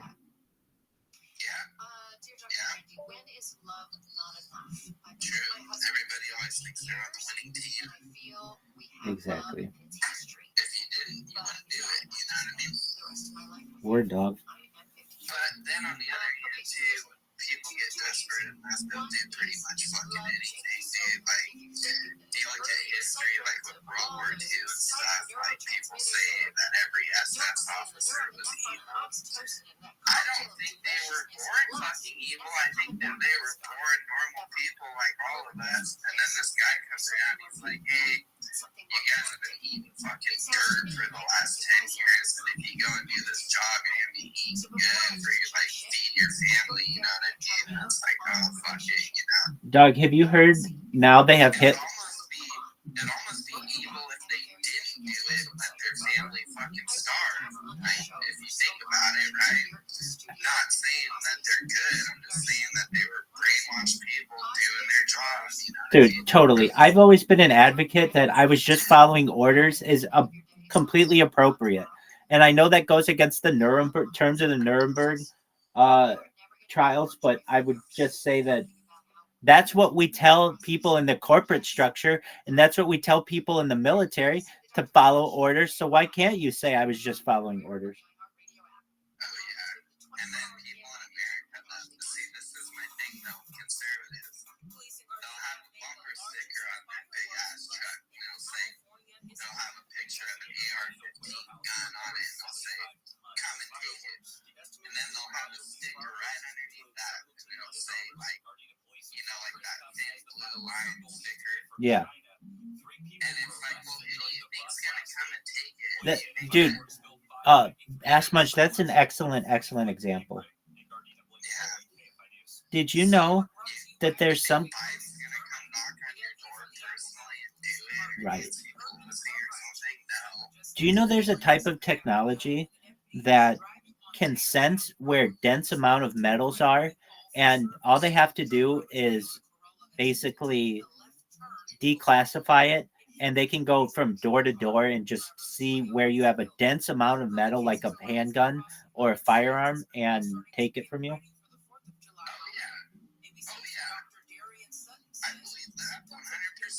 And the way that I've heard that this is going to go down is this. They drive down your street, and they've got this, like, imagine like a SWAT vehicle. And they drive down your street, and this thing has like this radar that can tell where in your house there's this really like dense amount of metal that resembles a gun. Almost like those naked body scanner things that can like see through walls and shit.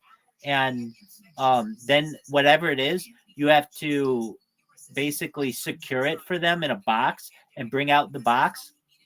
And then they're going to just go down the street and then take everybody's weapons.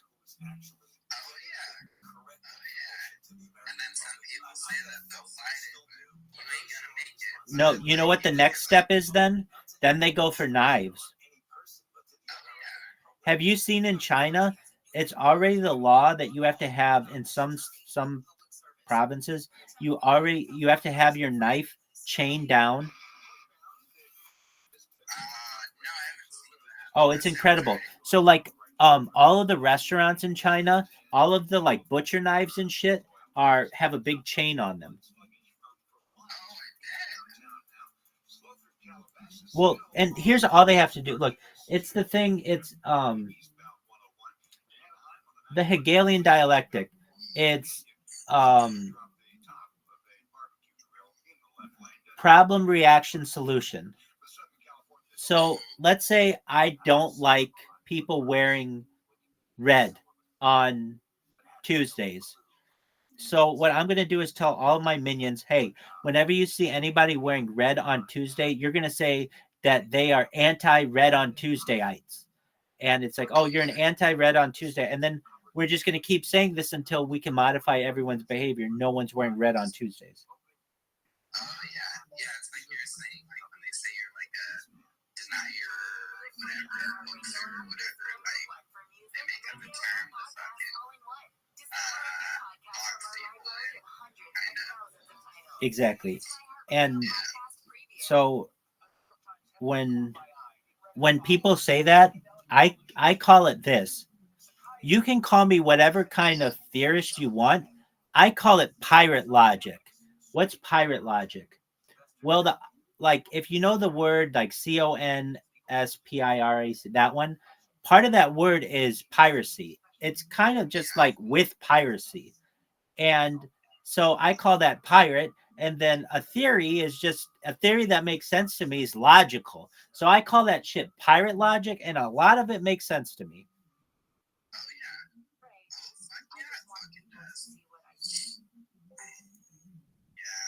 One of my favorite things. It's a weird world that we live in. It seems like people just want to be good for some reason to me, but I know it's not like that.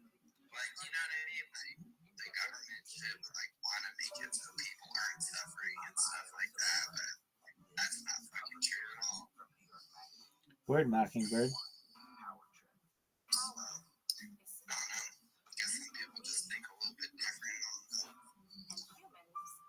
Do you like the monkey app? People are like, oh, of course they're corrupt. Of course they're corrupt. It's like, well, like, why would you want to be fucking corrupt? You know what I mean? Like, Yo, dude, who's Cat Lover? Cat Lover is Cat Lover, bro. Is Cat Lover your friend? Cat Lover is your number one fan, sir. I recognize that. And I love Cat Lover.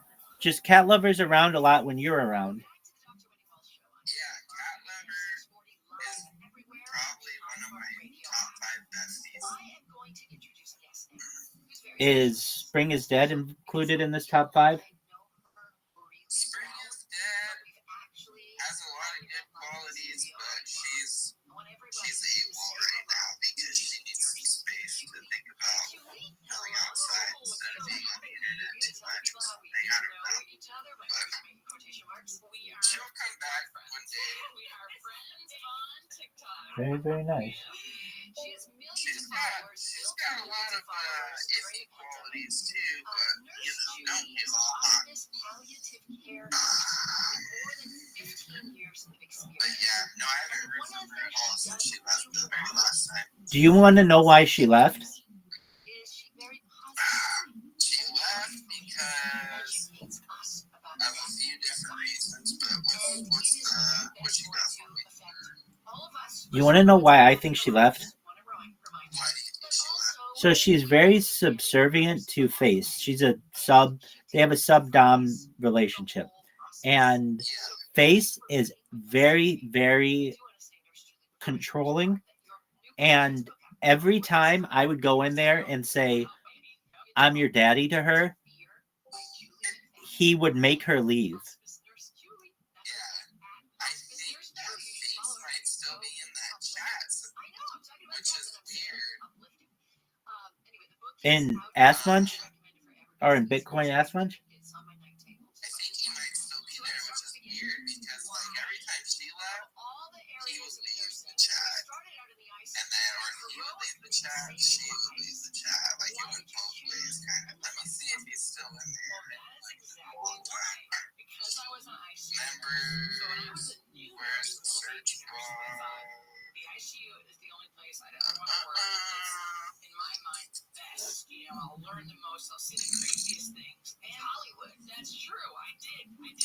he's still in this ass. Now there's the search thing. Yeah, he's still in there, which is weird. There's definitely good happening there as well, but like we will preserve life at all costs. Yeah, that's surprising that he's in there. She's not still. Maybe they broke up or something. No, he just wants feelers on it. Yeah, he's probably just lying on us, and then if we say something about her, then he would tell her. Exactly. Yeah, that sounds about right.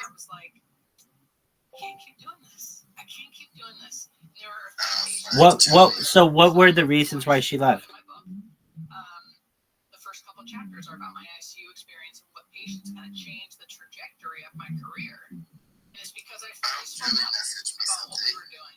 You know, no one was purposely doing it, but we were keeping people alive. He wants me to start a GoFundMe account so he can have money to get dental surgery. It's unethical for me to make a GoFundMe for somebody that's substantially fucking richer than me, though. I was gonna say, I mean, come on here. Is that really what he said? He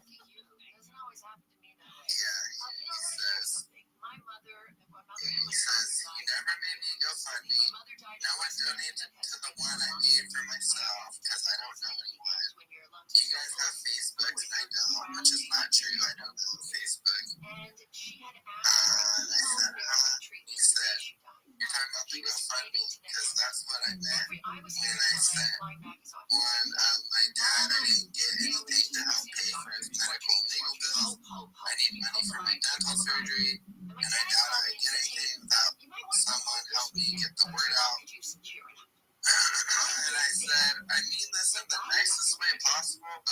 it's unethical for me to make you a GoFundMe account. So sorry. And then he said, whatever, do the nicest way possible thing. Not at all. That's what's for. WTF are you talking about? Never mind. Okay. Well, that sounds like a head case.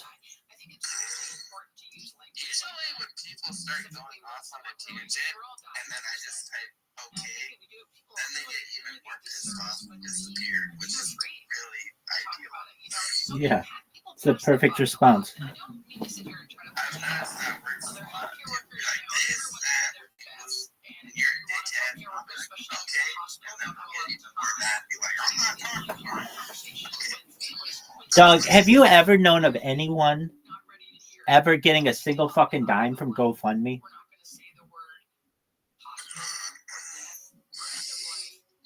ex got diabetes, somebody in her family made her one.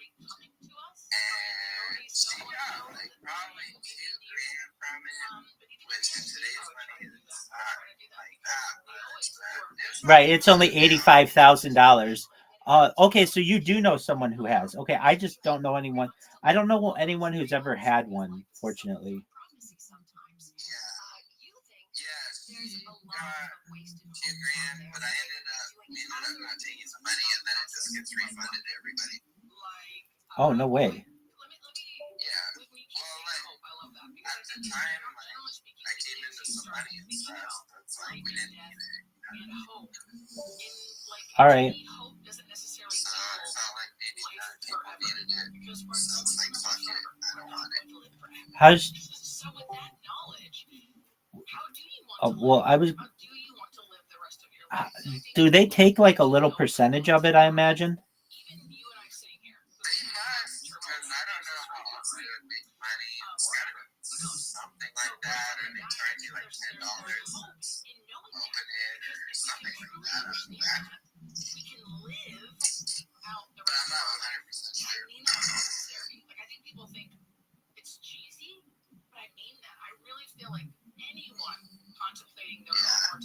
But hey, Mr. Sir Rabbi, my sister keeps calling. And You take care of your home matters. It's a pleasure speaking with you. Come back whenever you'd like. I'll tell my sister that you said hi and that you're still single. Yeah, but single by choice. Tell this girl that she'll get fingered by me like a bowling ball. I will put in the risk for you, sir. Thanks, baby. Okay, I'll probably be back later. Please do. Peace, baby. Yeah. Bye, bye. Take care.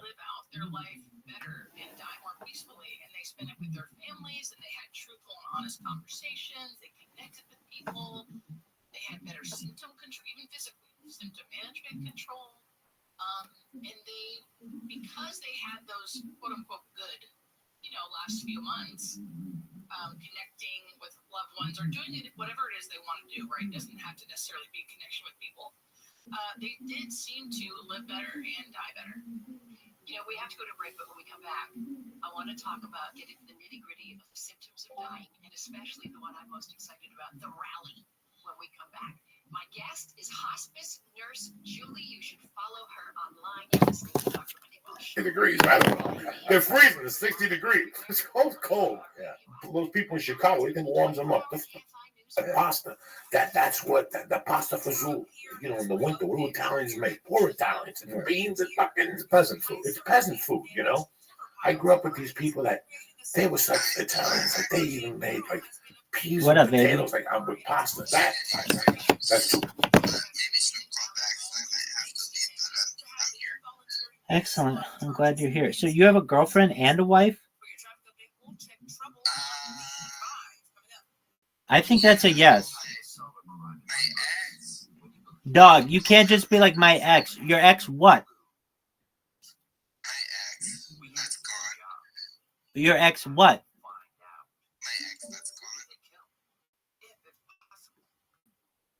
But I don't think she's gone. You mean your ex-wife?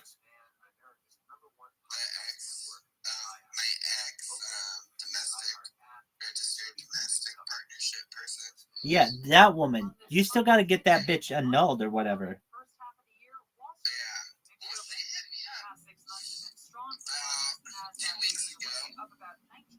Which She was like, yo, lonely, blah, blah.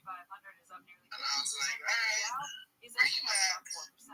She's like, I'm in Sacramento. I was like, okay, I guess I'm going to have to go and have sex with you or die. She was like, yep. So that happened. all right. So are you married to that chick? I don't know. Dog, and you have a girlfriend? I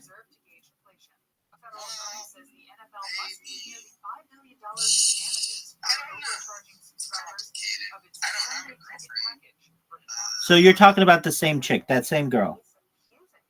Yeah, I always just say, like, my ex, keep it simple. Yeah, that complicates the shit out of it. If you would have said, you know, my ex domestic partner, I'd be like, oh yeah, I know you're referencing now. I'll put that point out for you. My ex-registered domestic partner person. It wasn't a wife? No, we were never married that way, but we were registered domestic partnership in California, yeah. Tight. Yeah. Not like by choice, just like you live with somebody for so long and then you're a registered domestic partner. Cool, dog. Yeah, so, unfortunately, though, she did pass away. So that's sad. She got ejected out of the window when she was driving. And she bounced off of the pavement multiple times. Did you break that bitch's back? That's why you go. I'm not that good at fucking. If you're a business owner, CEO, or responsible for marketing, KFI AM 640 can help you reach your goals and connect with new customers. That's all you pay. Station on the iHeartRadio app. Cool. KFI reaches more consumers in your target market than anyone else. Not just anyone. People like business owners, CEOs. So you're going to see that registered domestic partner again soon? I don't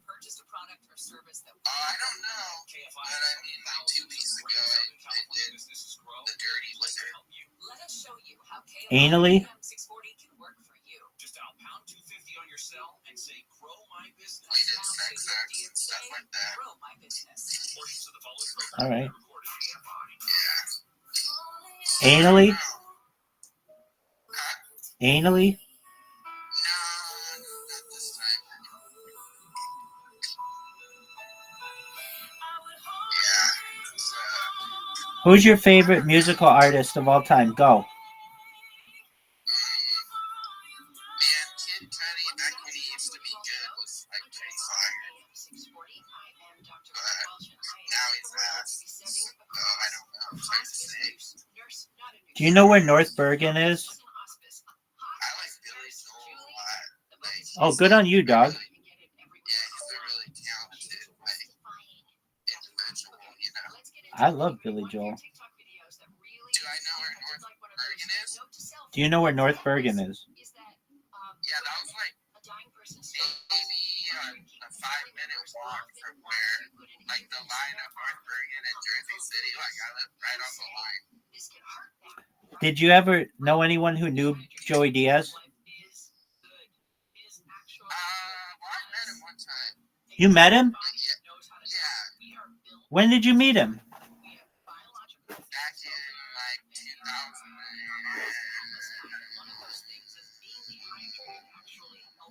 Well, 2013, he came to our school and he was talking to us about all kinds of different shit. Like, Shut the fuck up. it was like an anti-drug thing.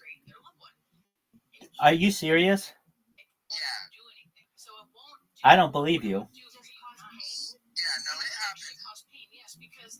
Do you understand why I would say I don't believe you? Because you always tell me things and then they're not true. Yeah,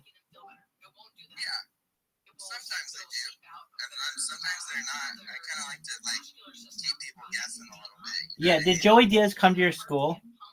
Yeah, he came to my school. No, he fucking didn't. Yeah, he did. He came to our school thing.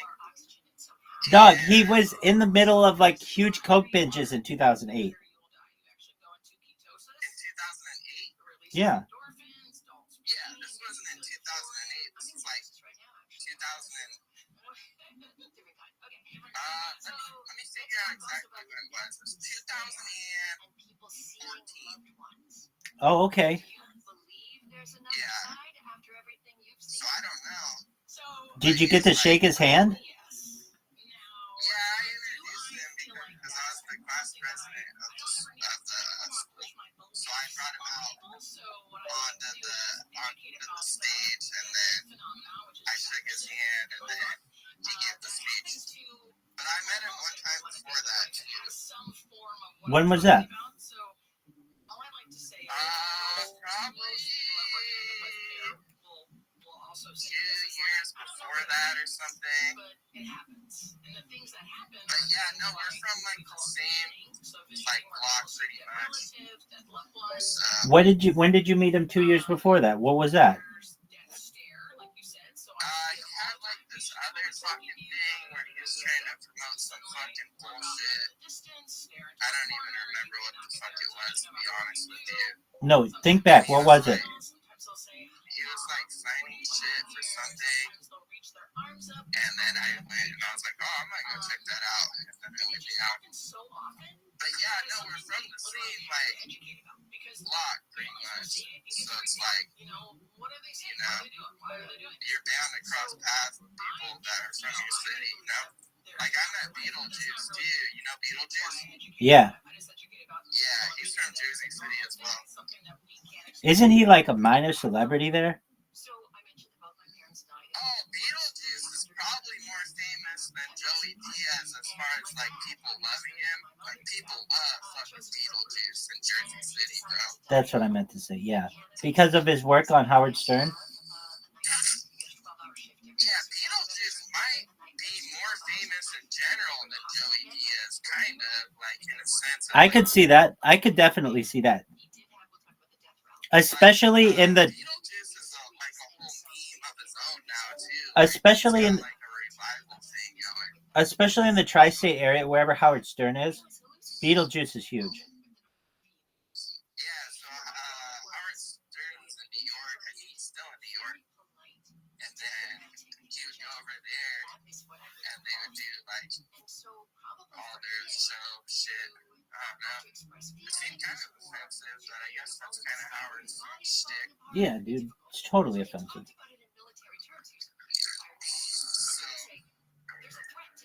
Yeah, and then I met Maury. I went and watched Maury. You got to meet Maury Povich? I met Maury Povich and I met Jerry Springer because they filmed that in Connecticut, which was only like where they filmed that in Stamford, Connecticut, is only like maybe a 45-minute train ride from my house. And then you can get on a list, and then anybody can go and watch the shows be filmed for free, you know what I mean? Yep. So I went and did that. Was it one of those DNA shows? They did a DNA on one of them, and then the Springer was like, it was like just like trannies fighting each other and stuff. Springer was a little bit more dirty than Maury was. Isn't that something? Like once, like they used to have that on television, like, and now those people would be like, no, not just no. I mean to say, like before they would have like transsexual people fighting each other, and now those people would be called brave or something.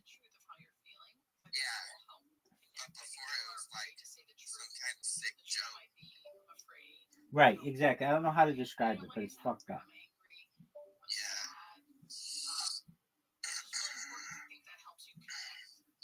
Yeah, it's weird how things change and stuff, you know. And then like South Park, like if they try to invent South Park today, that show get canceled so quick.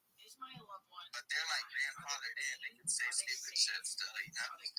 Word dog. Family Guy was canceled. Oh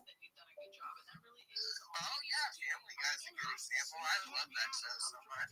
You and I both said that's like our favorite fucking cartoon. That's probably my favorite show. I was gonna just say the same fucking thing. Yeah, out of everything, you know. I love how it's so fucking random. Yeah. It's random, but it's like high quality too at the same time. It's like shit. It's like high quality shit. Yep. Yeah, Family Guy's good. The guy that invented that show is a genius. Seth MacFarlane. Yeah. Yeah, that guy's got a real high IQ, they say. Do you know where he went to school? He's from Boston he's from Massachusetts. I don't know where you go, Harvard. RISD. He's from Rhode Island. Oh, he's from Rhode Island. That's why it's in Pohog. RISD. Oh, okay. Do you know what that is? No, sir. Rhode Island School of Design. Oh, that would make sense. Hey, That's a nice school. do you know anybody who went to NJIT? No,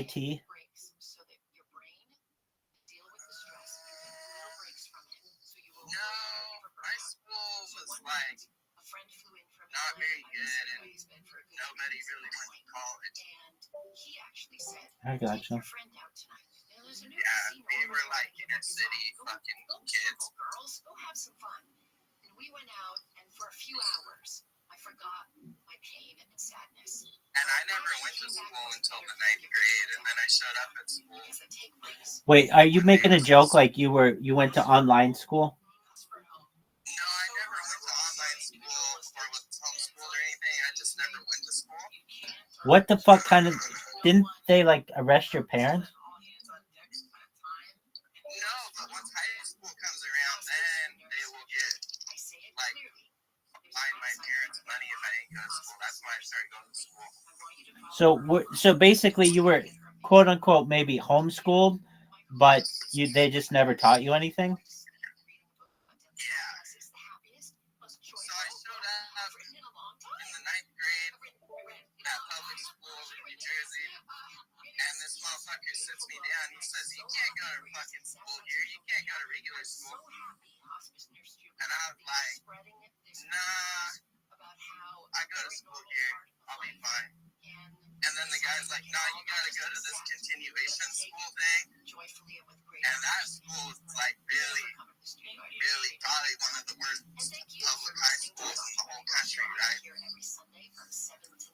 So I was like, all right, then I'm not going to school at all. Fuck you, dude. You mean to say you only went to school for like 4 years of your life? Yeah. And then the next day he called because I didn't show up anywhere. He was like, "Yo, just come to regular school, dude." I was like, all right. Because the guy, he's saying that I was too dumb to go to regular school. And then I went to regular school. And I was valedictorian of that piece of shit, dude. You were valedictorian and class president, right? Yeah. Why didn't you go to like the Ivy League? Well,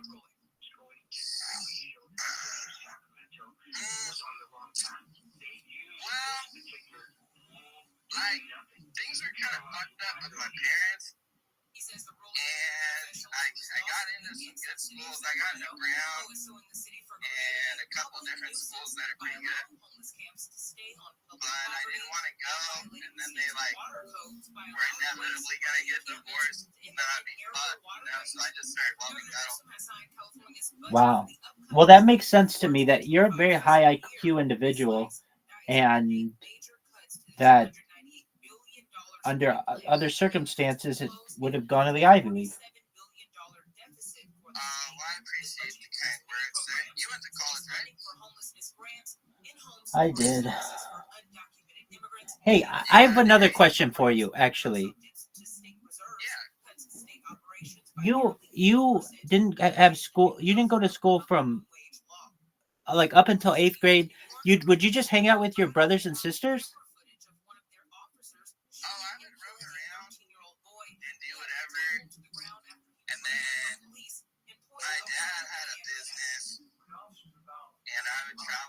working with him, and his business, one of the locations was in Oceanside, near you, kind of. Yeah, I know where that is.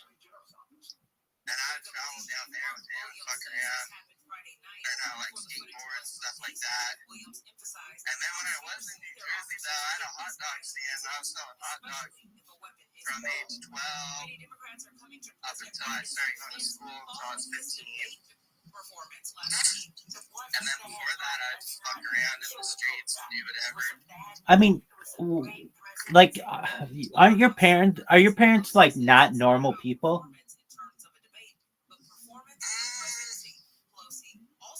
I mean, for that area, yeah, they were not normal people, but they were not like that weird or anything like that. Wait, no, they kind of are. Hold on, let me put it this way. If you have your child not enrolled in school, it's an expectation they should be homeschooled. If your parents aren't homeschooling you, they're weird people. Yeah, I guess so. I mean, Oh. Then on the other hand, too, like, whatever they could have or should have taught me, like, what if it's for nothing anyways, you know what I mean? Were they abusive? No, they're fine. Okay, so I don't mean to say weird in like a negative way, but just they're just not normal. They're just outlier. Yeah, well, like, compared to all the people around us, they were weird. Like, we were the only white people where we lived. So it was, like, weird. Kind of weird. But, like, compare, like, how people live in, like, Cali, they're, like, somewhat normal, to be honest. I could see that, but still, even your average Californian parent, if they don't have their kids enrolled in school, they would homeschool them, but certainly they wouldn't just have that child roaming the streets. Well, let's be honest. When you grew up, it's a little different than it is now. You probably couldn't pull that shit. Yeah, people, now it's different. Probably the laws are even different, you know what I mean? Yeah, I do know what you mean. Basically, like before, you could be like a child on your own, and that would just be known as playing in the street or playing with your friends. But now it's seen as like being unsupervised without an adult or a guardian or something. Oh, yeah. And if you think, too, like, back when I was a kid, you'd see so many people skate, like kids, teenagers and kids, skateboarding, riding bikes, walking around. Now, drive through your town, next time you drive through your town, and take a look and tell me if you see any. You probably won't even see one. They're all playing video games. They're all playing video games. A lot of people's parents now don't let their kids play outside in the street no more. No. Yeah, it's unfortunate. It's almost like if I had kids, I probably wouldn't want them outside, just because if I would know how. I mean, look, I would want them to be outside on bikes and things like that. But I know what I did as a little kid, and I know the police are going to be more strict nowadays than they were when I was a kid. Like when I was a kid, if you did something wrong, we really didn't ever do anything wrong. But like, here's a perfect example. We like to play the game Capture the Flag. Do you remember the game Capture the Flag? So we play Capture the Flag around like the neighborhood and hide the flag around our neighbors' houses and things like that. Okay, well, back then nobody cared, and the neighbors knew that, like, even if they didn't have kids with whom we were playing, it was like an older couple. They weren't going to call the police on you. There's nothing like that. But nowadays it's like, well, there's a liability. If these kids are on my property and one of them gets hurt, I could get sued. So they call the police. Then the police come out. They do a report. It's like, dude, it's a bunch of 11 and 12-year-old kids playing a fucking game that's been played for generations, and now you're breaking it up. So then those kids are like, all right, well, shit. Now what do we do? All right, let's get on our bikes and go do something else. Now they want to go down to the, like, I don't know, 7-Eleven, let's say. Well, when my friends and I, if we went to, on our bikes just to go get something like a whatever, Slurpee or whatever, you could, in the past, perhaps, just go in there with like I don't know, be 11 years old and like have your change and get whatever you want. Nowadays, it's like, oh, you're unsupervised without a parent. You could get in trouble. And then the cops are going to pick you up and they're going to take you to your parents' house and they're going to arrest your parents for being unsupervised. I was thinking. Yeah, there's a lot more liabilities and risks and stuff now for sure. Yeah, just when I said that 7-Eleven, that 7-Eleven example, I can't think off the top of my head of going to a 7-Eleven, but I can remember going to like a candy store or something with a friend, and it's like well, we used to hear, I never had to do this, or I don't know of anyone in my family who had to do this, but I've heard it like on Joey Diaz reference this, where if you, like, let's say it's like the 1970s, you could give your kid the money and they could go buy cigarettes for you, or they could buy alcohol for you, because they knew the, like, they knew the clerk, and the clerk knew that you weren't going to buy beer for yourself. So basically they'd allow you to be that like delivery person, when today there's no way that would ever happen. And this was always an interesting one to me as well. The idea, at least, of a countywide or like citywide curfew.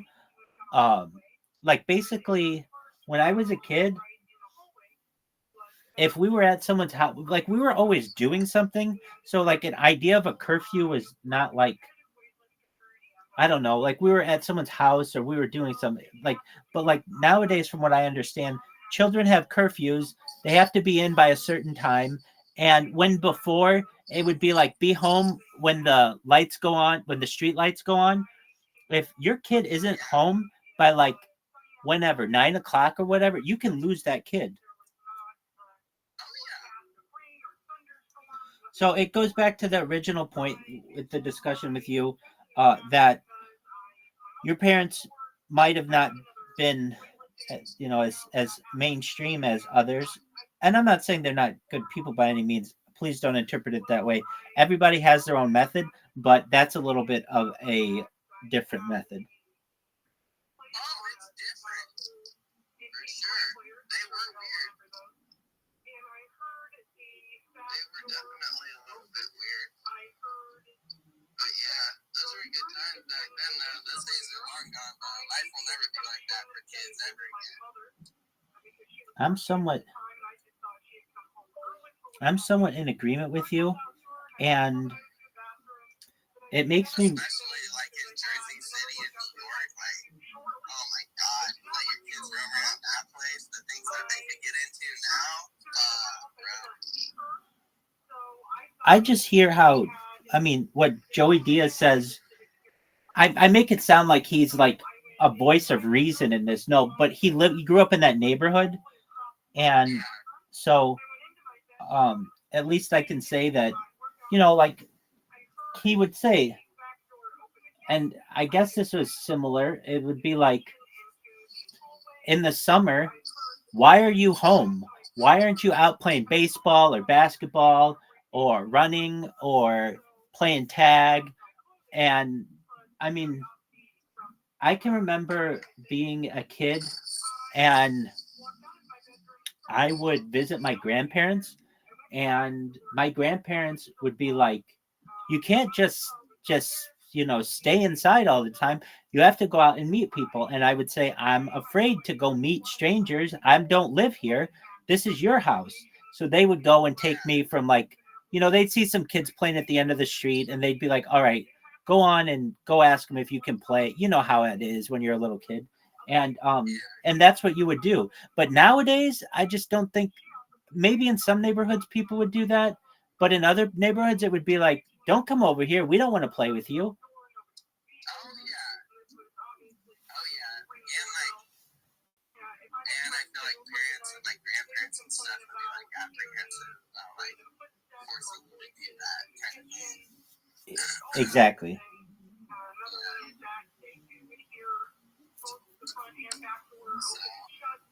Yeah, it's a different world, man. Different fucking world. Last time I was back home, there ain't no kids running around fucking playing baseball in the street or anything like that. No more. Different world. They were elderly anyway, so they weren't throwing crazy parties or anything like that. It was a quiet little Different world. elderly neighborhood. But it's not the only crazy thing that happened in that house. Certainly not. Yeah, it'll be interesting to see how all these, like, they call them iPad kids, like how kids grow up now with their iPads. Like, I wonder if they're gonna have like social problems. Dog, in my opinion, they're gonna be just like your boy toy, Joe. Exactly. Yeah, that's what I'm saying. Like, because they don't have like as good as social skills. Because they have like one-sided relationships with like content creators and shit on whatever they watch, whatever kids watch. I'm gonna that to me is terrifying. Because most kids are growing up like that now. Right. Well, I almost am like, honestly, I'm going to use him as an example because I've never met anyone like him. Someone like Joe who doesn't have that normal kind of upbringing. And I can see how he just used it as an excuse where it would be like, oh, well, you have to understand, I don't have the normal social skills of a regular person because I didn't go to school with people ever. And it's like, okay, is your whole generation who does that kind of shit going to say that?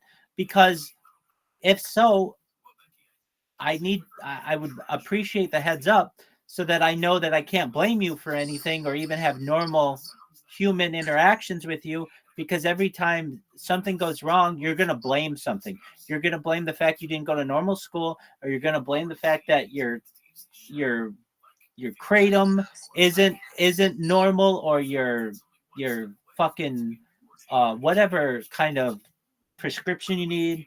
There's always going to be an excuse. It's never going to be like, oh yeah, I fucked up.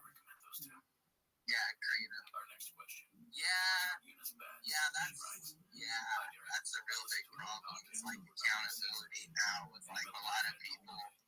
Like, you'd be surprised, but like Joey's not as rare of a person as it seems like. Like, there's a lot of people like that out there. They have an excuse for literally anything and everything under the sun.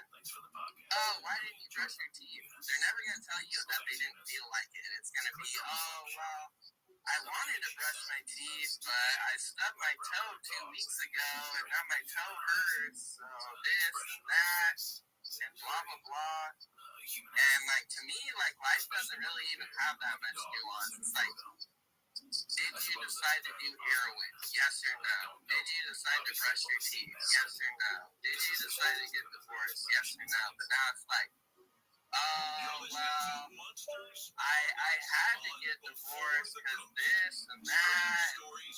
My husband said that I'm fucking ugly, so I had to do it. It's like, just fucking give me a straight fucking answer. Jesus fucking Christ. You know what I mean? To some extent, I fully agree. They have an excuse for literally everything now. But yeah, Joey's a great fucking example. Oh my God. Well, I would have done this, but then there was this, and I would have done that, but then there's that. Oh my God, dude. It gives you a fucking headache. We'll check your drive on the 710 next. iHeartRadio is the exclusive audio home of NBC's coverage of the 2024 Paris Olympics. It's the only way. But yeah, you can't have a real conversation with people like that. It's weird. I'm in agreement with you.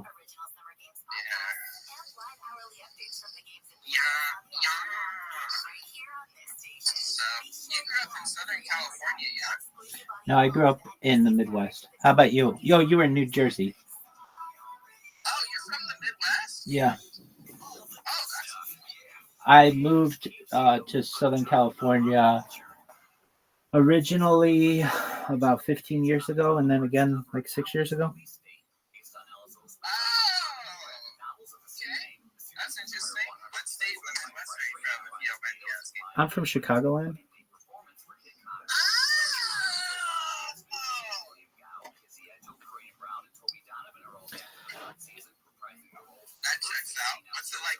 Chicago.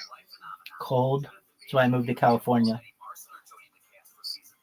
that makes sense. The Midwest is brutal during the winter time, bro. Word dog. And Yeah. then during the summer, it's like humid, fucking nasty as hell, swamp air, like that. Yep. Completely agree. Chicago's nice, but it's not anything in comparison to Los Angeles. So. Yeah, completely different thing, huh? Yeah. Damn, that's crazy that you grew up out there. That's a big ass city. Yeah, it is. I had somebody in here. Somebody was asking about your coin, about Ass Munch being a coin. I forget. I was talking to somebody in here. I don't think it was Caspian Sea, but it could have. But no, it wasn't. It was somebody who knows you pretty well. Oh, maybe it was L. That's who I think it was. And we were saying we were wondering why don't. So Ass Munch is a coin, correct? Yeah, well, the coin's called Bitcoin Ass Munch. That's what I meant to say. Okay. Yeah. Does it have a value? Yeah, it's not worth too much. I think the market cap's like 10 grand or something like that. Not too much. I gotcha. And Yeah.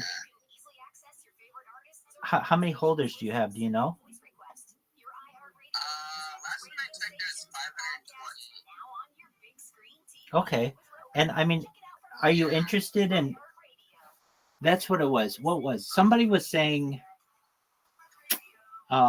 They were asking me about what coins I promote or whatever, in addition to Harry Potter Bomba Sonic 10 Inu, and I said I don't even know at this point. I think there are some of them, and I named them. There's Apollo's and yours, and a couple others. But I said I don't know if they're still active. And Elle was saying that yours is a coin, and that it just is kind of, what do you call it? Slow? Yeah, right now it's not really doing anything. Like the price doesn't go up and down. And then Apollo's thing hasn't launched yet, so you can't buy yourself his yet. That's right. But I do promote that one, particularly on social media. I've got that thing all over a bunch of social media I have. Oh, I know. How can we help your coin? That was a question that we had. Like right now, honestly, like I'm kind of busy like with work and stuff, so I'm not like trying to push it too hard. Whereas a couple months back, I was working hard on it, and it pumped to like 2 million for a little bit, but it came back down to earth, and it's just kind of chilling right now, Is it something that you look to hold on to like for a really long time? Oh yeah. Because at the end of the day, like it doesn't cost me any money just to keep it up, and then eventually I do want to pump it again. But like right now, I just got promoted and stuff, so I've been pretty slammed with that. You just got promoted? Yeah, like a couple months back. And that's how you got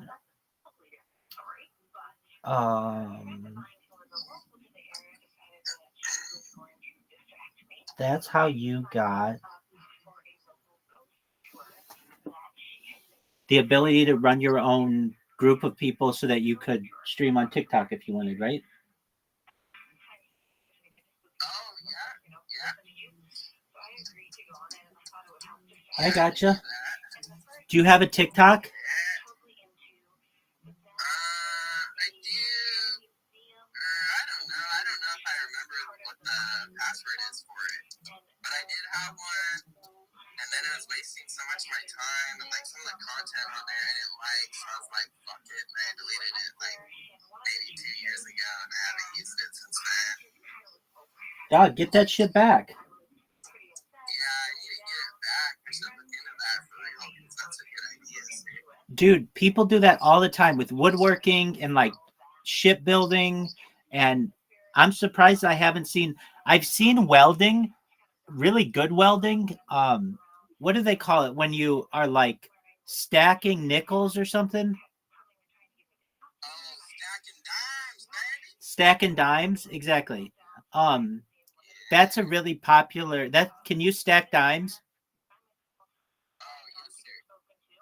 like really well? Dog, that content is literally like what TikTok wants.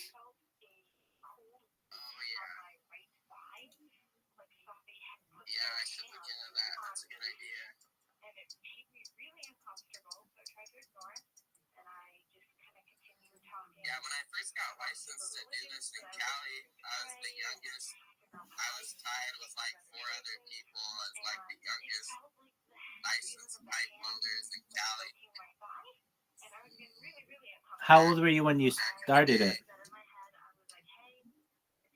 I started doing it 3 days after I turned 18. I gotcha. And then I moved out here when I was almost 19, and then I got licensed like pretty much right when I got here. Very nice. But yeah, they were building a building by my house, and I needed something to do, so I walked down, and I met this one guy, and I was like, yo, you guys need help? And he was like, yeah, but only if you can start right now. And I was like, fuck it, I'll start right now. And then the rest is history. No way, you started right away? Yeah, he said, can you start right this second? Otherwise, I don't want you. And I said, okay. And you still work for that guy? I'm still in contact with that guy, but I haven't really worked with him too much in a while. I gotcha. He works for a different company now. I gotcha. Sometimes though, he'll be in a pinch and he'll still call me up, and I'll go help him out for free, you know. That's nice of you. But I don't. Well, sometimes depends on his attitude. Sometimes I charge him double, and sometimes it's free, you know. Oh yeah, good on you. Hey, I'll be right back. I have to use the restroom. Dude, you really met Joey Diaz twice? That's fucking amazing. Fucking you know what I'm saying? And that's what the Comedy Store is for me on Tuesday nights. I don't have to stick to that fucking pathetic material. I could go up there and talk about the drive, talk about Priuses, and how I hate those motherfuckers doing 40 in the right hand lane. You know, it's just something that you observe today. Yeah. You know, that's it. That's what I like. That's what Tuesdays was for us years ago. But now you go to the Comedy Store on Tuesday and there's 160 people that clapping for you like they know the fuck you are. And you're like, damn it. I wanted to do the joke about the one-legged hooker from 19. You know what I'm saying? Like, the Comedy Store has become a place where I can't do, you know, that 12:45 spot when we first got there. And you had to follow Paul Mooney, Sebastian. And Sebastian, anybody with common sense, you're not going to go up there and, well, something funny happened to me today. After the third joke, you're going to die 12:45. So you know what? Take that set list and rip it up and go up there and work them. Cut the crowd in half, get this side alive. Once you get them going, cut it in half again, get this side alive, and then they meet, and now you got them. Now Jeff's on the piano, Maserati, fuck the young. You're out there fucking yelling, and now you turn nothing. The Comedy Store at 12:45, that's 4 years of that, they're not going to stop you. That's why people, they're not going to stop you, because I've seen adversity. It's been staring at me. They just followed Paul Mooney at 12:45. You were there. Who we had to follow? Eddie, Paul, and Andrew. That was 3 nights a week, dog. And then you had to follow the mediums, Dom Herrera. Dom Herrera was my killer. Every time I look at the lineup and Dom Herrera was there, damn, especially in the main room. And for me, it was him and AJ Jamal. Who was it for you? Who used to shut your lights out before you got on stage? Oh, God. Well, I mean, it's funny. I used to wait tables at the Four Seasons Hotel, and Eddie Griffin used to literally come in, drink at the Four Seasons Hotel, and then he used to go to the Comedy Store, do his hour or whatever, and then bring me up, not knowing I was his waiter.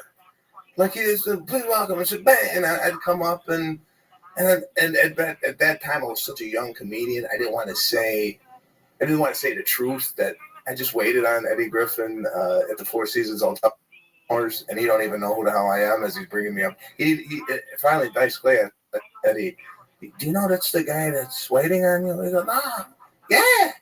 And then we kind of had like a little banter back at the Four Seasons where he used to come in. But yeah, I mean, going there, I didn't even. I would wait. I'd get there at 9 if I wasn't even on the list as a fallout. And I'd sit in the back, and I'd just wait for 5 hours if I had to get that last spot. So it was Dice for me. When I had to follow Dice, it was because, it was more of a similar look and whatnot. I'm like, oh, man, what am I going to do here? He's going up there. He's talking about, pussy, cunt, this and that. And then what am I going to talk about? Ross? Dress for less? It's like, where's the transition here? So it took, but it made me better, How surreal was it that you're going up behind Dice? Do you have any idea, Lee? Do you have any fucking idea, Lee? Yeah. Do you have any idea I didn't talk to the man for the first year? The reason why I'm up on that stage is because Halfway House, when I got out of prison, the Halfway House for New Year's, they locked us down, and I brought everybody brought films. Oh, let's watch this. And I brought Andrew Dice Clay. That beat everything. That was like the full, what was it called? A Full House? Yeah. Like they had like Batman rules and this, and then I was like, Dice Man rules. Put it on. And my head almost blew off. So you didn't talk to him for a year? A year until I got to the store, until an argument arose one night. Between you and him? No, between him and Scott Day. Were you there for Scott Day? Who's Scott Day? Scott Day was the original talent coordinator. And what happened was way before you came in, it was Luca and Marino. I just told the story. We'll tell us, then we'll do the shots and we'll get you out of here. Luca and Marino. Dice came in one night and Luca's on stage lighting a cigarette with the lighter in his jacket saying he's a hitman for the Gambinos. And then fucking I could see Dice in the back on. And then Mike Marino went up. And he saw Mike Marino. And the next day he called Scott Day. Scott Day was hired by, who's the guy in Vegas, the chubby comic that had Louis Anderson. Louis Anderson recommended him. Scott Day was a good guy. Scott Day was a fucking Manaluska dog. He could fucking put him down, dog. He'd give me 5 spots a week. I'd bring him a bottle of tequila. It's at 1 o'clock on a Tuesday. You know how your spots come out for the week on Wednesday. In those days, your spot Wednesday. On Wednesday, I'd call at 2, and it'd be all day. Wednesday, Thursday, Saturday, main room, Saturday, original room. Mickey took care of it. And I would stop and get him a bottle of tequila and bring it over there at 5 o'clock. I mean, a bottle. Guys, not a pint, not a half a pint. A bottle. And I'd bring it to him and say, thank you, Scott. He'd put it in his fucking drawer. And by 10 o'clock, when I'd be at the store, he was out of there. And he'd be walking, guys. None of this shit. Oh, how you doing? What's up, dog? Let's go get a drink. Scott, what'd you do with that bottle? It's gone. Shit. And he was walking. He hated Rogan. Rogan was a book of bully. Really? But one night, Dice called him and said, you're not going fucking home. We're going to take care of this. You got 2 fucking Dice impersonators up there. That's how I became friends with Dice. I was out there, it was 11:30, and he was arguing with Scott Day, telling him that they're gone. Don't make me go over your head. They're gone. You understand? You can't be up there doing Dice. And I stopped and I go, listen, you don't know me, bro. I love you. I do this because of you. They're not doing you. They don't have a voice yet. So they're doing their favorite comic. When they get a voice, this will all be over. Yeah, but you don't know what you're talking about. Okay. And I walked away. I didn't argue him. He called me. He's a man. 3 days later, he goes, I thought about what you said. Thank you. You're right. It's a form of flattery. Yeah. And that's it. We hit it off after that. So that's how I knew he was a good guy. You know, he meant well. You know. Yeah. You went on the road for a while. I went to 2.5 years, 3 years almost. We went and did any of the casinos. We did Vegas, Stardust. He's the, hanging out in the parking lot of the comedy store. He came up to me and goes, what are you doing? Like, what are you doing this weekend? I said, no, I'm working at the Four Seasons. Well, how would you like to work Vegas with me? And I go, yeah, let me get off.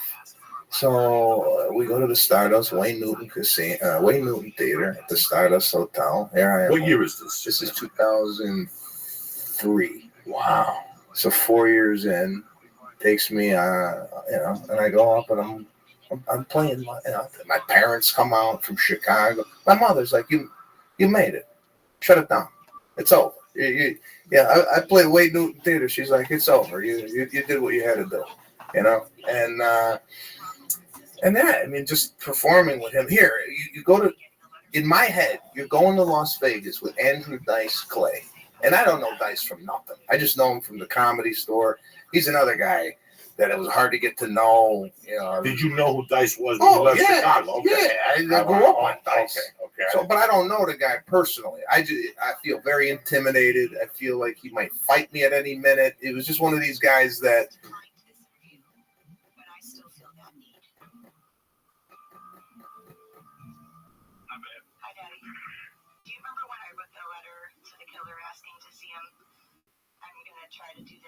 Go to nightclubs. It's gonna be great. So we get to Vegas, and Dice is like, "We're gonna go do some furniture shopping."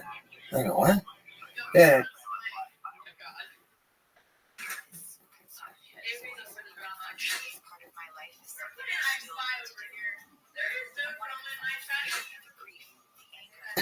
Let's go to a nightclub. We go, "What nightclub?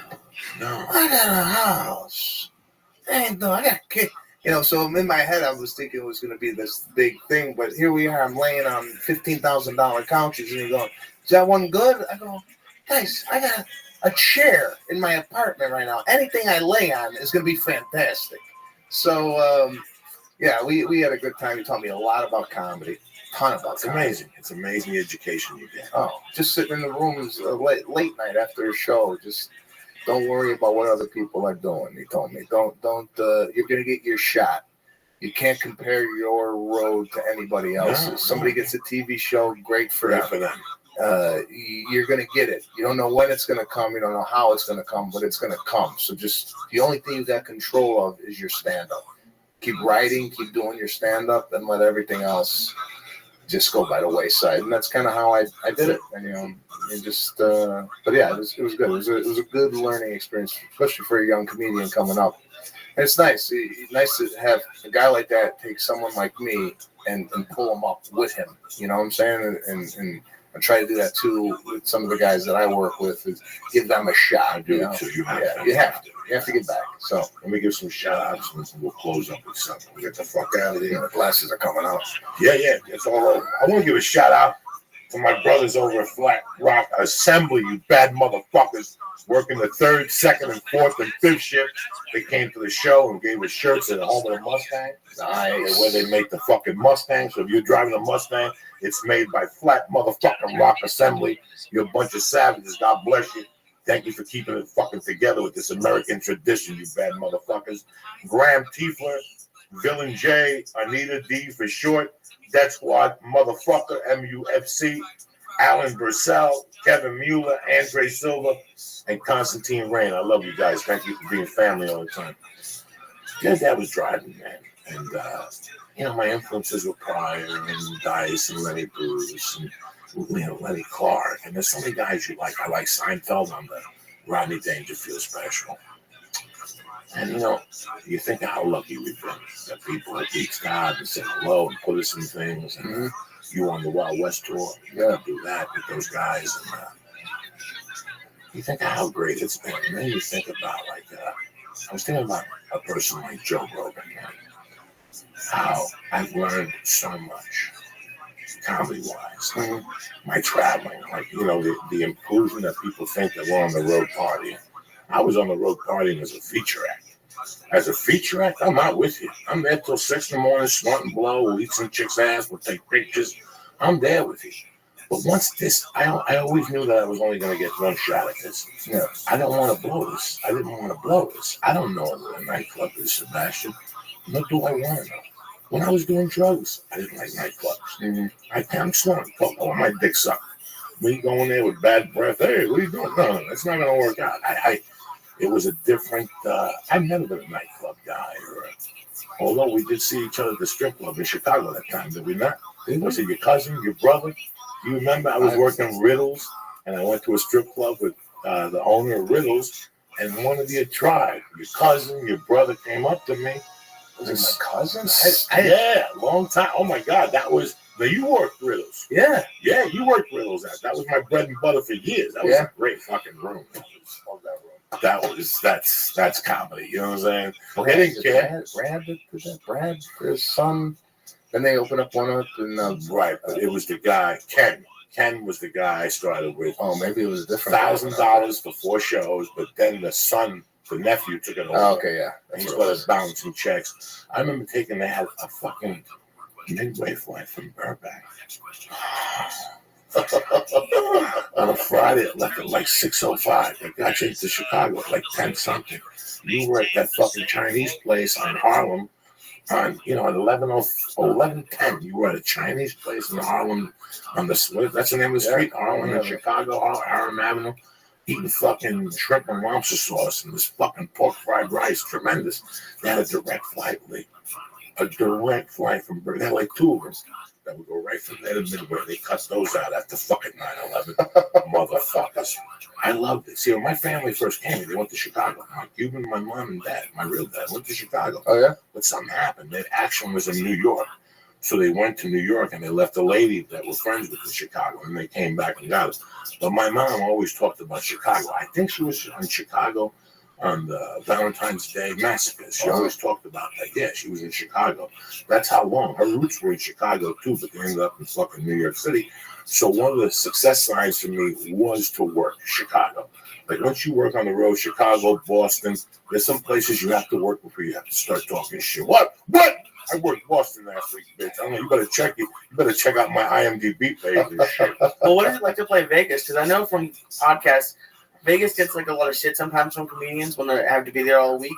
But like, Paula went to Vegas, I think, a few months ago, and they already had billboards up for next week at South Point. Like, that must be pretty.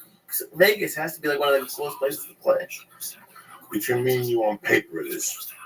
After the first 2 times, you're like I went into Vegas to catch a rising star. So it was a week at the whatever hotel. Yeah. But after 3 days, there's a bunch of kids hitting you with swords. You never planned this in your list of gold sheets. What's that hotel? That Luxor. Yeah. Catch a Rising Star used to be at the Luxor. Used to be fucking Monday through Sunday. 2 shows a fucking night, okay? So by Wednesday, you're already sick to your stomach. You're eating in the employee lounge. You're eating bread that's got teeth marks in it.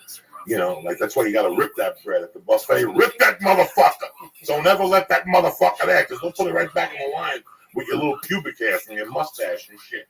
We were eating that stuff. The first time I worked at Ribs, Sharippa was so shitty to me. He was so shitty to me. I worked that Friday, Saturday up in the roof, the dirty show, and they give you a card for the employee lounge. But it was like the worst card you could have. Like they wouldn't even give you all the benefits down there. It was like old fucking food. Vegas, and listen, man, everything, I don't know. I see it differently now. I go on the road to talk to the people from this podcast now and make the connections with social media, and that keeps me alert. If I didn't have that, I couldn't do the road. I couldn't be one of those guys that goes out every week with no end. This has no end. Yeah. This is what you're going to do till you're 58, and you have no insurance. I always wanted for this to be more for me. You know what I'm saying? I didn't want to depend on the road that much. You know, I see the value, but I don't sometimes. I like saying it all the time. Yeah. I got shit to do at the fucking house, you know?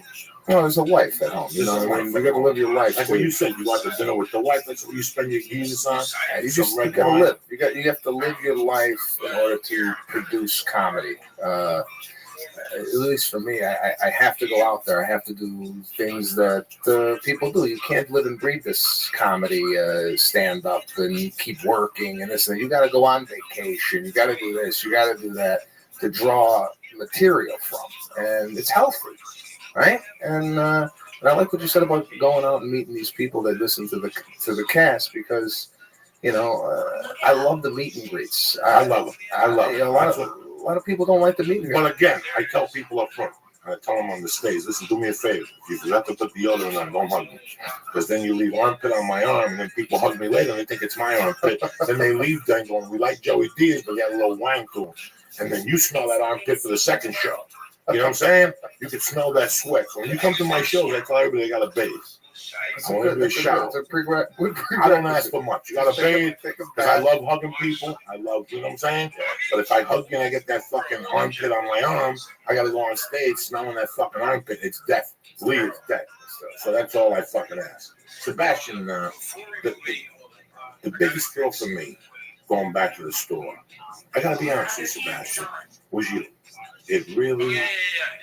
Listen, when you walk into the comedy store, your game rises. People, ha-ha's great. The improv is great. The Laugh Factory is fucking great. They all serve their purpose. Flappers with the Christians. But when you walk into the comedy store, you're walking into Wrigley Field. Okay? To me, and this is in my eyes, this is how I put it now at my age and how long I've been doing comedy. You know how fortunate I am to be 52 and still get spots. I'm there 10:45 tonight. You know how fucking gratitude I feel? Because I know I was there for years, and I'd see 52-year-old Spanky sitting out there every night, and the other guy that would get Coke from Chewy and complain how Rodney got him out of the business. I didn't want to be that guy. I did not want to be that guy. So for me, every time I walk into the comedy store, Sebastian, I know I'm in Wrigley.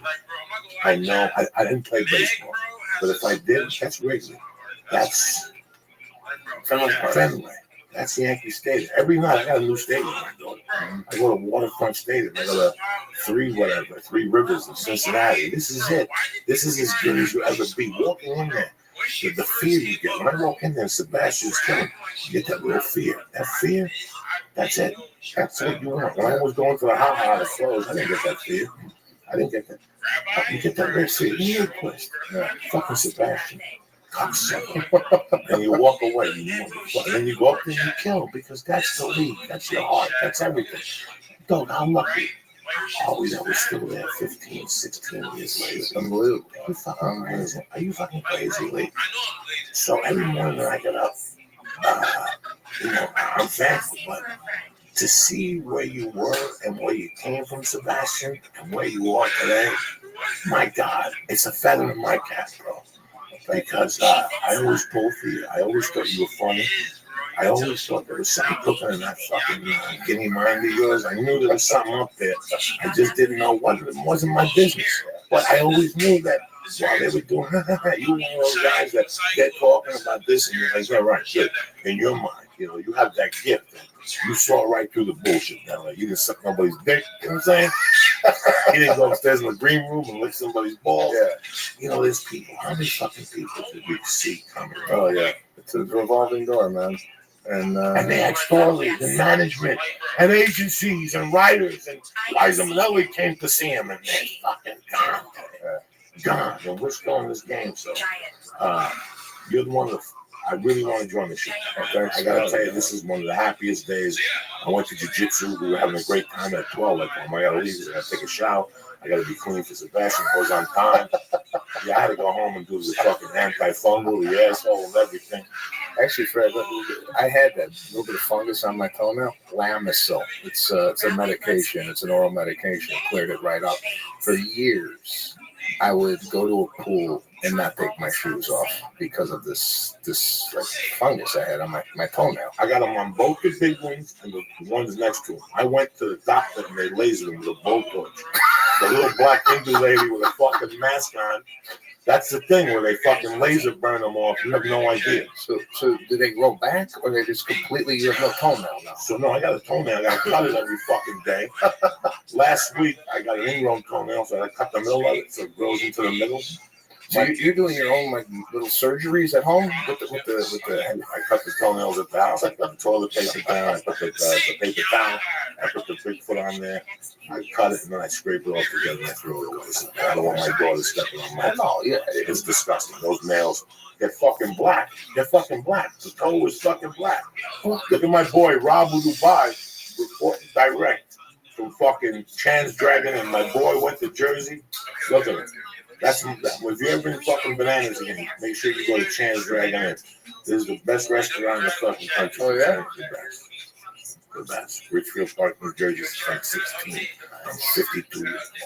Let's see. Just to show you, just to let you know that Uncle Joey ain't no Johnny come lately. My favorite pictures of your child and Johnny's food.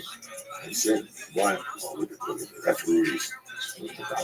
Oh, Scott's dirty. I used to walk up there when I was 17, and they'd serve me that with Heineken on tap for 60 cents. Sebastian Maniscalco. You know how much this is here? How much? $28 in LA. You to get a plate of calamari. And this is with the spicy. They have the sweet, medium, or the hot sauce. And you could put the sweet and the medium together.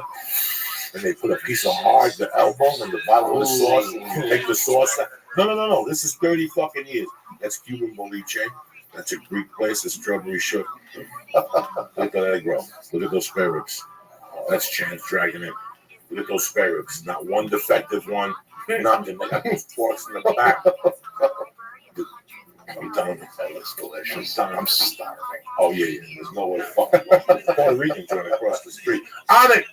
For optimal optimization of your body and your fucking mind. You understand me? Why are you bullshitting yourself? You're trying to get in shape. You're trying to be the best you could fucking be.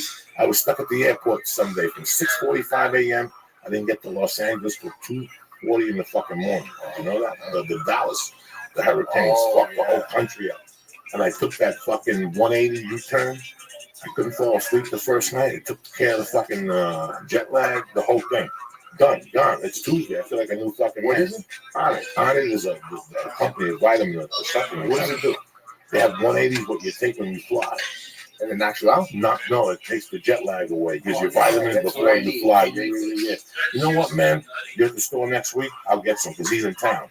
It comes in little boxes and you just rip it and put it in your water. Bam!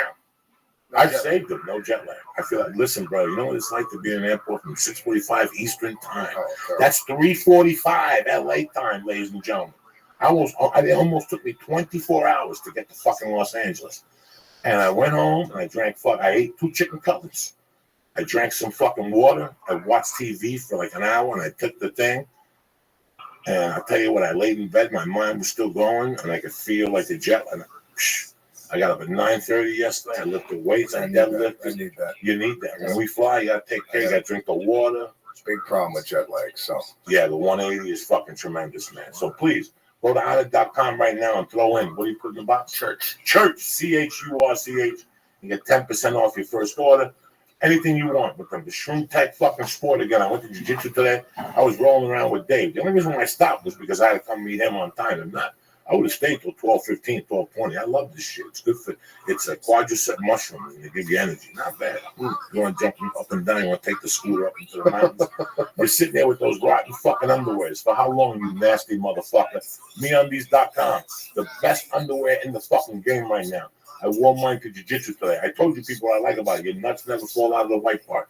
You know when you wear those tighty whities, your nut always pops out. I don't like that shit. I got that one nut exposed. I don't need that aggravation in my life. With the tighty white, with the MeUndies, it controls them, and they're cotton. It alleviates the sweat. It pulls the sweat from your body, Sebastian, so your nuts stay magnificent. Perfect.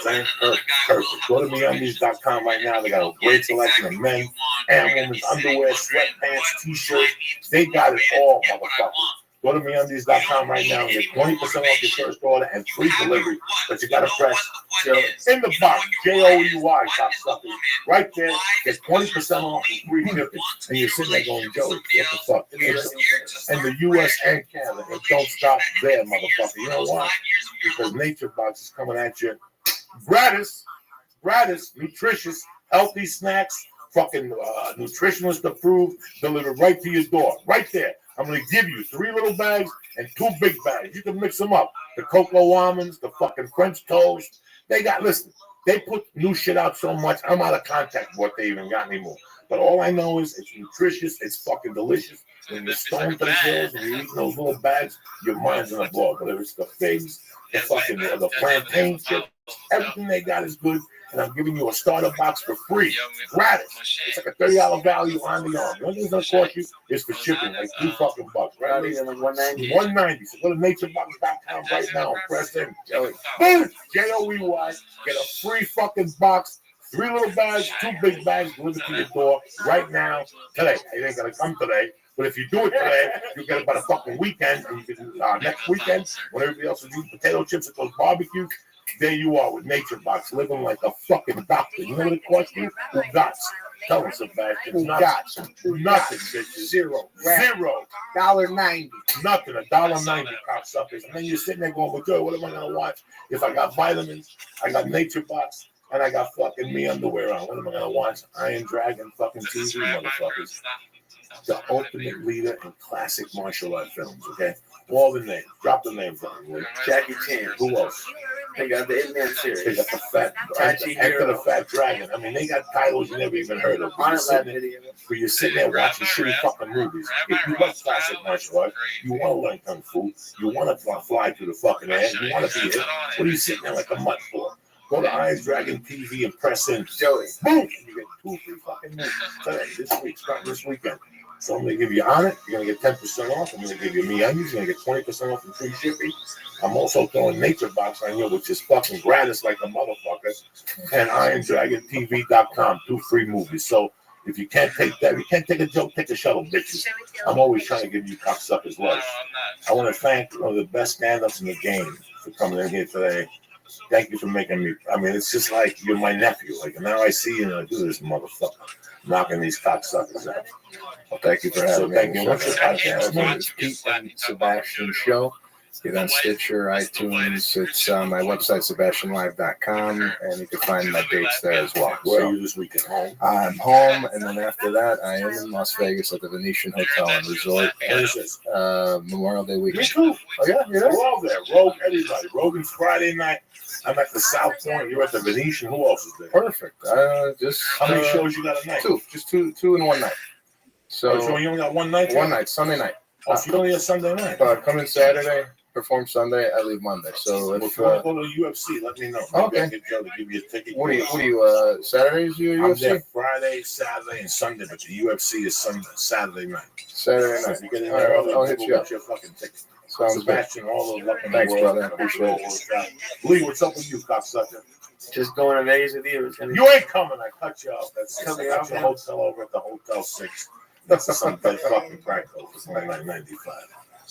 Good, you're coming. I'm very happy. And what do you got this weekend? Anything?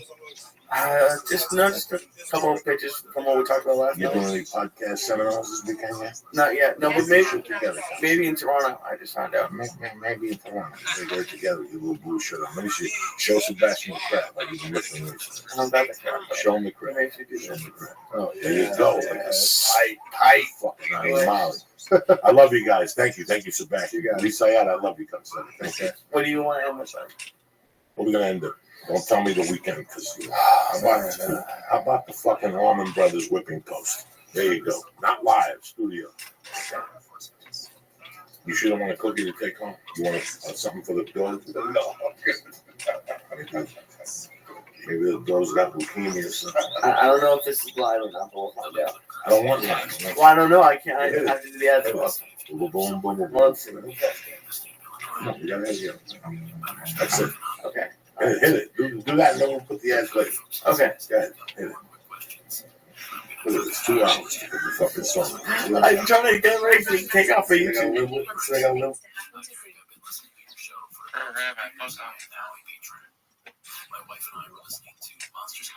The songs are ready. How high are you? Yeah, they still got Peep Show. Dan Spam's channel. I'm free. It's free TTS.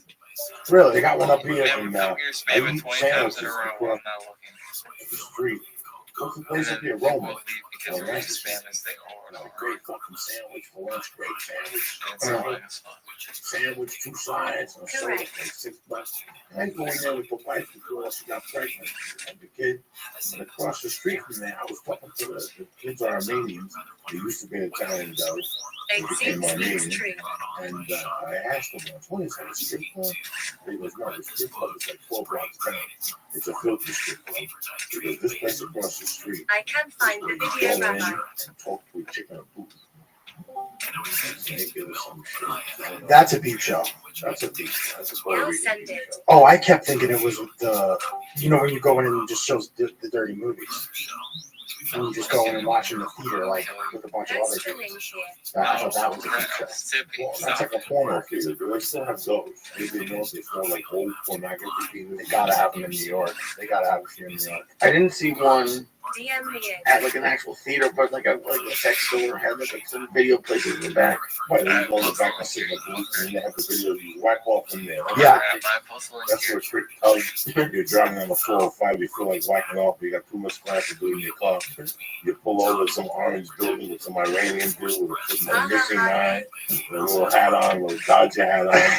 You go in there, you get a couple tokens, you go in the back room, and they usually put them in there, you sit down, and it smells like fucking death.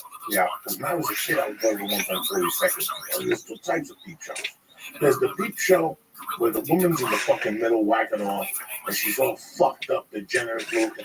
Like, this is, they're going there at the end of this shit. So we would play hooky in Jersey. I don't want to log Right, 6th, 7th grade. We get over like maybe 10:30. By 10:30, we catch the chicks that did speed the night before. It wasn't meth. Like they did bad duties. They got fucked like 10,000 times, but then they go in there for like $6 an hour. And you know, they gotta work their gank off. They don't have to suck a dick, but they just go in there. Rose crushing this tower. Easy. Some people go to the mountains and the mountains throw them the fuck off. Now, Seattle, Buffalo, New York has a weird effect on people. It's up there high. It's very cloudy.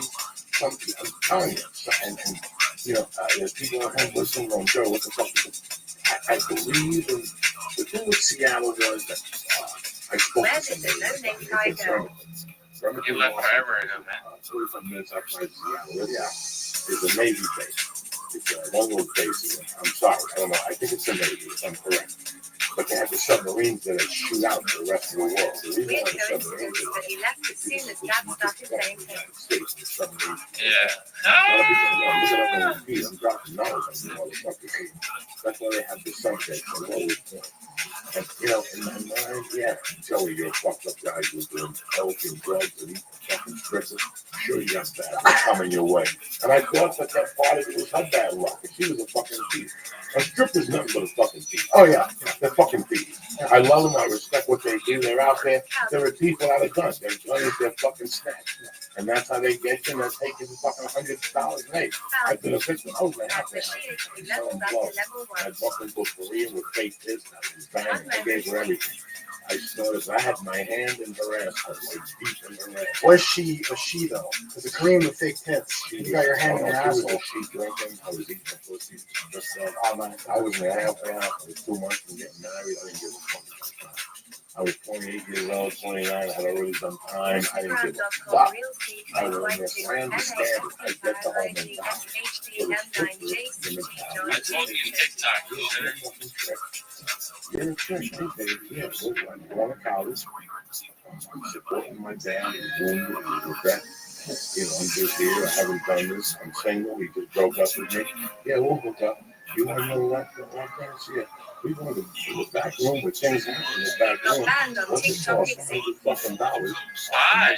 You're down $1.20 and all you got was your dick rub with a fucking jeans. You could have done that yourself with a fake hand and save money. All you would have paid for is shipping and handling, right or wrong. Through the jeans. It's it's a wild life. I put on the back farmer was running that fucking free. But who knew? Who knew what was going on? You know? You had some bad luck up there. Now you were drafted by the Seahawks. Yeah, I was drafted. And you went up there. Everything was beautiful. The sun only shines in the summertime. Fucking October comes. It's raining. It's fucked. What were you thinking? I wasn't really thinking about the weather initially because it didn't wear on me yet. I was so into like I'm playing ball and I'm partying on my free time. You know what I mean? Sometimes I'm doing ball and playing ball. I gotta go out here. I gotta go. Time to go out this whole thing. But I got into running with them. Why, bro? That has to be a reason. And I'm at a bar. There's a bar called the Munch Bar. Right? It's like that was where the football players were going at this time in Bellevue. And I walk outside, and I'm pissed drunk, literally. And I go into like a little side little alleyway. It's in this it's Bellevue, so it's rich town, right? It's like this really nice little mall strip area, and the bar is in there. And I'm taking a piss out on the side, and one of these mall cop guys sees me, right? And he grabs me, and he's like, "You're banned. You're never allowed to come back here." And I'm like, "Oh, okay, sure." And he writes me like a legitimate, like a ban, like a writ, old ass 1970s, and he signs it and gives it to me, and I just threw it away, same thing. And I come back because that's where everybody went, right? So next time I come back with one of my buddies, and this dude's like, he's got 4 inches on me, 3 inches on me, and another 30 pounds, huge dude. And we're outside of one of the mall places, and they had already seen me. The security guards had seen me in the mall and then called the cops and ratted me out. So I'm outside one of these places, I'm smoking a J with this guy, and the cop rolls right up on us. Pull the car right there, and we're like, oh, fuck. So we throw it. and we just start running, right? And we're just trucking it. And I'm wearing like moccasins and like whatever. And he's a huge dude. And honestly, I feel like we're running like a 4.340, like just flying because I feel like they're gonna tase me. You know, they have the new tasers with the they can shoot you from far away, and like all the cops are carrying these tasers. So I'm like really feeling like I'm gonna get tased. So my back's tight. I'm like running as fast as I can. We ripped through this apartment that he still had a key to. They used to live in. So we think we're good. We're gonna beat him here, right? Because the main door takes the key. Cop catches the door, and he's still running after us in the hallway. Then we did like the old split up at the end of the hallway where I went out the back exit door, he went up the stairs, right? And then we just go. And I'm hiding in the bushes. The cops are driving by. I've lost them now. The cops are driving by. I can hear all this shit. And I call an Uber actually, and have them meet me in the corner. I run into the Uber, jump in, and get out of it, right? So I evaded them again. And I just kept going back there because I thought it was a joke. I thought it was actually kind of fun. It was like, fuck them, whatever. You catch me. Like, who cares? They're not fast. So, Called a getaway call for Uber. For Uber, yeah. Yeah. Like Uber Black or anything? It was Uber Black, yeah. And the guy loved it. The guy like was all about it. I jumped into the back and he could tell there was like this sense of urgency. And I was talking, I'm like, look, man, I'm not gonna lie to you, we gotta get the hell out of here right now. Shut Uber down. Dude. and he loved it. He loved it. He's like, I got you, don't worry, I got you. I'm like, thanks, man, I appreciate that. And so the third time they finally got me. And it was like I felt like fucking John Gotti because I'm sitting at this restaurant, I'm eating dinner, and I got my buddies with me, and I think a couple girls with my girlfriend, and I see this cop out of the corner of my eye walk in, and I'm like, oh, and I instantly, reactionally, look out the back door to see if I can run there, right? Another cop right there, and so I was surrounded, clearly. And the worst is they get me, they bring me outside. It's like a busy fucking night. Everyone's there watching. I got the cuffs, nothing to the whole thing. They do my rights, do you understand? They bring the paddy wagon because I'm too big for the car. So they brought a paddy wagon and loaded me into the paddy wagon. And every time I get arrested now, the few times I have, I'm always in a paddy wagon because I'm too fucking big for the cop car. So they gotta wait and they gotta call this giant, short bus for prisoners. And I gotta go right on that thing to jail. That was the experience. Now you get out the next day. Who's on the phone with you first? I gotta call Pete. I get out, yeah, and I call Pete and I call Tom Cable immediately because I'm like, I'm gonna beat them.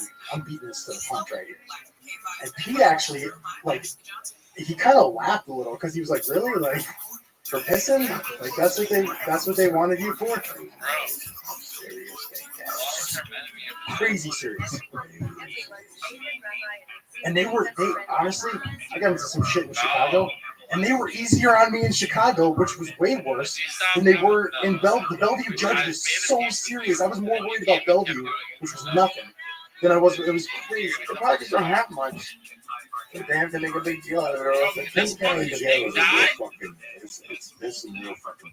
Crazy. Yeah, weather makes you react in a weird way. So everything's fucking weird.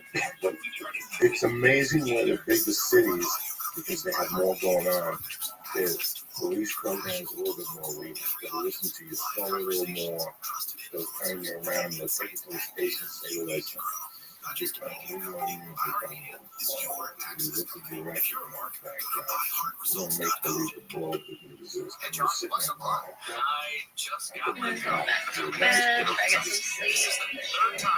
like, all right, cheesy, please get some sleep. Get some sleep. Sleep is good. Sleep is your friend. Thanks for hanging out for a little bit.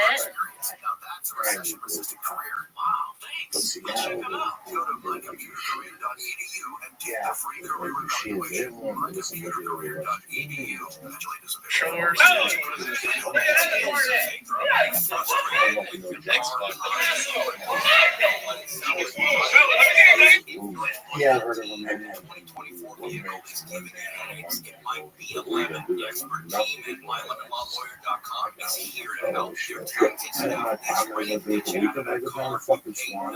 There's some people down, 11 in the morning, people are drinking, yeah.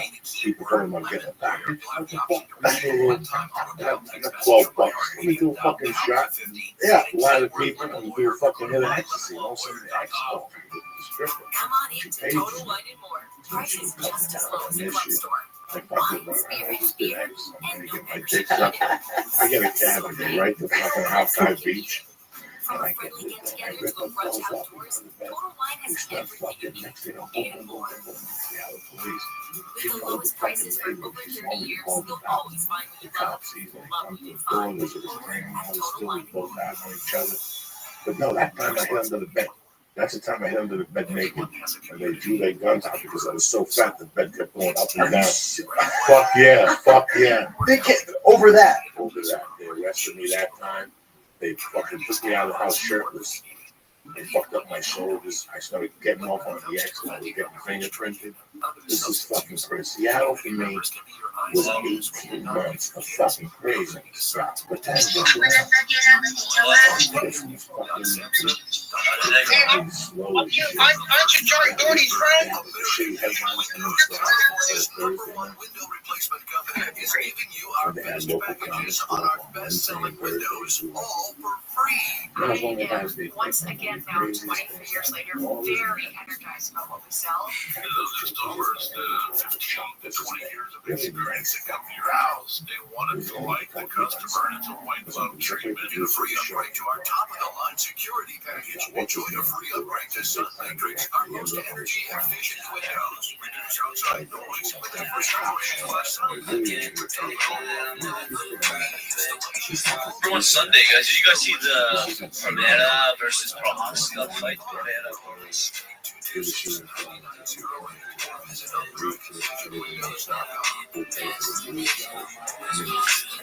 Rabbi loves you. Thank you, Rabbi. I love you too, bro. Hopefully everything's good with you, my brother.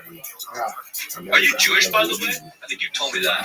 Rabbi saw it. Saw what, bro? You saw my dildo in my ass? Ah, it's there right now. It's pride, dude. It's pride. Guys, if we get $1 trillion, I'm giving it all to Rabbi Rothschild. I'm going to make him a trillionaire. At this point, many of you should just listen to Amane's discography or vibe with it, whatever I put on it is. Okay. So it sounds like I like somebody for once. Amane's discography. That's his name. Is his like his former name is Amane discography. Shit, man. Dang,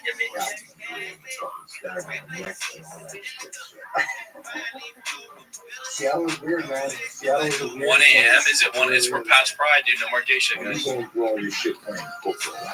I can't believe my entire people is like East Coast and all born Aquarius and Pisces. Did we figure out if Arabian is a Pisces or Aquarius, by the way? TJ, what are you? What's your Scorpio sign? What's your star sign? You know what it is? I watch this girl fuck herself all day, and my will is so good. Haven't busted yet. I'm good shit, DJ. That's actually fucking shit. Dude, have you guys been on those all-day edge sessions before, like an 8-10-hour edge session? You're a Virgo, okay. That's Zach's a male Virgo too. I specify male because female Virgos are like so submissive, fucking low. Dude, male Virgos are such a fucking con to me. At least just with you and Zach.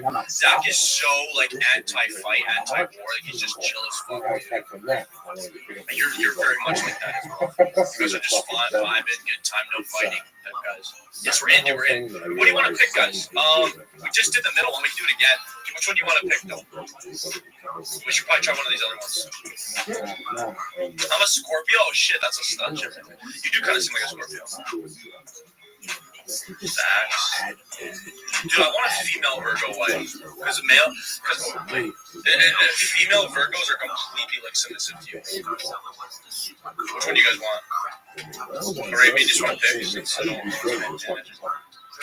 What I know is Zach, I agree, he's just a lot fucking bigger than me. Yeah, Zach's 6'8", 300 pounds.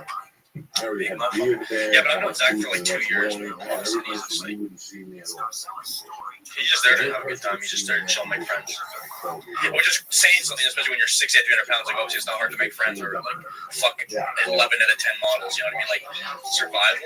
You gotta get cleaned up. You know what I mean? Like it's like when you're 6'8", you get whatever you want. So it's like the fact that he still wants to just have a good time. People is like 10x? What? 2x? What? I don't. That's a thing. Always have coke inside of these. You go right to Colombia and come back. Okay. Wait, 1x's are terrible. Even though it's illegal. People in the States are bringing. We need one more, right? And they're chewing them. And they're chewing them up in the hills of fucking Hollywood. They pay like Three spins, get one more, dude. Come on. They're not fucking species. You know what I just heard about, and it was like close to making me really laugh. Was fucking pink coke. Have you heard of this shit? Pink cocaine. Apparently, pink cocaine is like the biggest thing right now. It's like the purest shit. Right, that's how it started out. I want to get it. It was all pink. I've never even seen pink cocaine. I'm writing this chapter. It's fucking life. Sometimes when you write something, it's too much and then you write. What I did was It fucked out. Oh, good. Showed up again. It's officially fucked out. people in this country don't want to believe this. Everybody says no, marijuana. Dude, is this shit bugging? What the fuck is fucking going on? I got this party started because I smoked a joint with my parents. I just ate two, so I'm not even more slumped now. I'm feeling like an old dog with full belly. I want to go on a walk. I want to I don't want to go on a walk. I want to lay down. You know, you see those videos where people wake up their dogs too early to go for a walk at 4 a.m. and the dog's like looking at them like, who do you think you are? I'm not getting up. What is that shit? I always think of what the old LSD is. I would mess with them. The dog's looking at the owner like, no fucking chance am I getting out of this bed. Don't you hate when dogs have an attitude? It's like, bro, you exist to serve me, bro. You're my best friend. No, I'm not your best friend. Like when you see dogs that are like they're in charge of their own soul, bro. Some people. I fucking tripped my ass off. My dog's the same way. She has such I great. love it so Dude, I miss my grandma's dog, Shammy. I had done that shit for about a year. I experimented. Me and my friends on Friday nights would take it and walk around. And we would drink 3 beers. I was maybe 13. We'd drink 3 beers and pay back between 3 of us. And then we tripped for like fucking 10 hours and we went home and watched I had like the back behind me, the McDonald's All-Star All-American team on my wall, Michael Collins, and they started like Julius Erving, Duncan. And he didn't move, he didn't stop and go hard. Okay, and this guy, It's just the thing. I bet he's really wishing he would have taken that $10 million for a kid, because at this point they would have just had to let him keep the money, I think.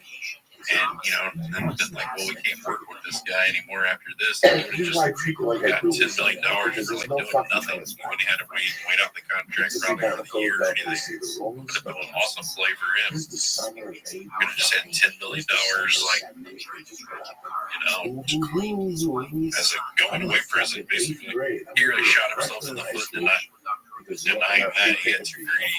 He's like, it's not enough money, $10 million. He didn't have enough foresight to think that Louis going to get canceled next week or whatever.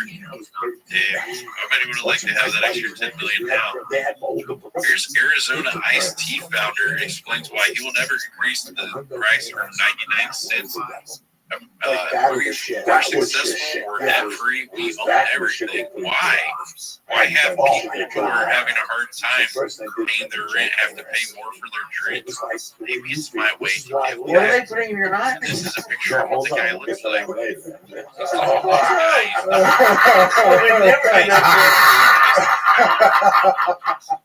I would rather get I would rather do heroin than I don't like that. Why have people who are having a hard time paying their rent and have to pay a little more for our drink? Yeah, man. They want to supply fructose corn syrup, iced tea, just like Grandma used to make. They're gonna get it. Come down here and get a good deal on it. Maybe it's my little way to get back. It's my little way to get back. You can still get my drink on a Speedway for $1. What's up with her charm necklace thing? I think it's gaudy as hell, right? I'll never raise that 99 cent price. I don't know about that, but you know. We're athletes with Dominic Wilkins as a counselor. And here I am with these long haired fucking rock in Jersey, fucking dropping window pane acid. And they take me into that fucking outside thing, wherever in Philadelphia. I don't want a good name because I forget the name of these auditoriums and people fucking chastise me on Twitter. It was where the fucking Eagles play. And we went in there, and the fucking stuff, and he came out with like an American flag on us. And I'm tripping my balls off, thinking this guy's not even fucking American. He's fucking English. I don't give a fuck. Take that, and he was just great. It was something, and after that, we went to his moat. Philadelphia in those days had like a, I think that was fucking crazy. Like, what could be in that water? Like, there was a street, and then on the street, you have those little islands in the middle of the street. Streets are going this way, streets are going that way. Yeah, and you had that thing in the middle. Something jumped up, like it was fucking a river. That thing had rice and wheat chicken. It's a lot worse than but that acid trip was in my mind. It was 20 hours. 20 hours of light change, and you missing, and thinking nothing's come out of my dick, and then you can walk out. And that was, those were the best tripping years. You're a kid. You're a fucking kid. And you just think of it. Also, I would call you and say, Joey,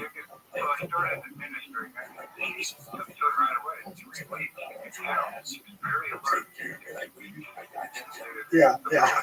And we go to a party where only you and I knew we were tripping. And you go talk to girls, and I go talk to you. But this is why I love this. Because everything take 15 minutes out of there. I turn around, and you turn around, and we make eye contact with us. And you go right back. That's the whole, that's why when you make that connection, that's why you can't wait to do it again. That's rare now. That's rare these days because I always tripped like alone a lot of times, and I'd be the guy going out like alone, like I'm tripping, and it doesn't ground you at all. Like that's a great grounding tool because you can look at the guy and be like, "We got this. We're together." When you're alone tripping, you're like, "Oh my god, maybe this." You listen to people's shit, and you're like, I'm not "Oh, saying it. I'm not hearing it correctly. maybe I'm wrong. This is not good. This is getting overwhelming. This is too much." I got really mushrooms in Seattle. I'm from the East Coast, Right. Growing up on the East Coast, we weren't introduced to mushrooms. We didn't have sativa weed from California. I grew up with brown weed from Jamaica. Yeah. And then we didn't have a lot of things. I got introduced to mushrooms in Colorado, 4th of July, 1983. John Denver was fucking playing at the Children's Foundation. I got some mushrooms and went to a bridge, and I loved the feeling, but I didn't like the diarrhea. Yeah. I didn't like to go into the back of my ass like weird. There's a toilet paper stuck in my ass. I didn't get that a lot. Maybe it's the first time thing. Yeah. Well, that was more of a Your diarrhea when you do mushrooms? Some people react to this kind of stuff. Now, like I said, that thing, you're inside the fucking toilet, the shit you think of how many trees that that toilet paper. I swear to God, that's what I was thinking about. I'll never forget that. That's why I didn't like it. How strong were the things you gave me a few months ago, like the soaked ones from Indianapolis? Yeah, because I never like hallucinated. No, It felt like light weed. Okay. They didn't give you enough to hallucinate. So small amounts of it are awesome. It's even better than weed. Yeah. I think large amounts are awesome. I think the only way to really, that's the Terrence McKenna, like do a large amount of this shit and really get ripped out of your body. His thing was 5 grams. And I did it once. I did 5 grams right before rehab. I was like, I'm going to rehab. This shit sucks. I was in my house in Seattle. I was going to come down to Malibu. And my girlfriend left for the day, and no one was in the house. And I was like, all right, I got all these. I had like 8 grams of mushrooms. So I'm like listening to Terrence McKenna, and he's like, you got to do the recommended dose. It's like 5 grams, and then it'll change your universe. I'm like, fuck it, all right. So I do like 5, maybe leave it on 6, and I, you eat it, and then you're kind of just playing the waiting game, but you try not to think about it, right? And he's like, this is so intense. You need to be ready. And you need to start singing songs and shit and get your mind like in the right place. So I'm alone singing songs in my smoke room, right? And it's like been I don't know how long. That's the name of your book. That's right. Yeah, I sing alone singing songs in my smoke room.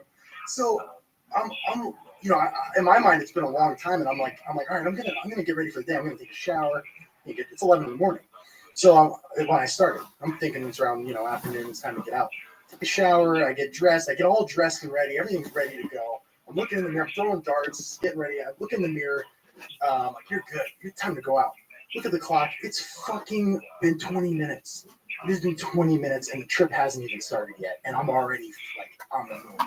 And after that, it was one of the like scary and the most thrilling experiences of my life. I mean, absolutely horrifying to the point where like maybe I'll never be the same again. But then at the same time, like the excitement of like maybe I'll never fucking be the same again. It's there's a different mindset to tripping and doing that type of stuff. Mhm. You're an offensive line. I don't know any fucking like you either need a Christian offensive line or they're out of their fucking mind. You need a Christian or they're out of their mind, and that's how they have to be in their job. I don't know their job, but they're blocking fucking careers all day. They're blocking men that are, that they made it to the NFL. They all do 2 fucking 40s. Strong as shit, It was something I could never imagine as a professional level. And you started at a young age. Yeah, about 8 years old. And you were All-American. All-American college, yeah, the whole thing. Yeah, 3rd round drafted, and How was Wisconsin? 4 years? Oh my God, 5 years. 5 years. Redshirted. Greatest time of my life. That's where I learned to drink.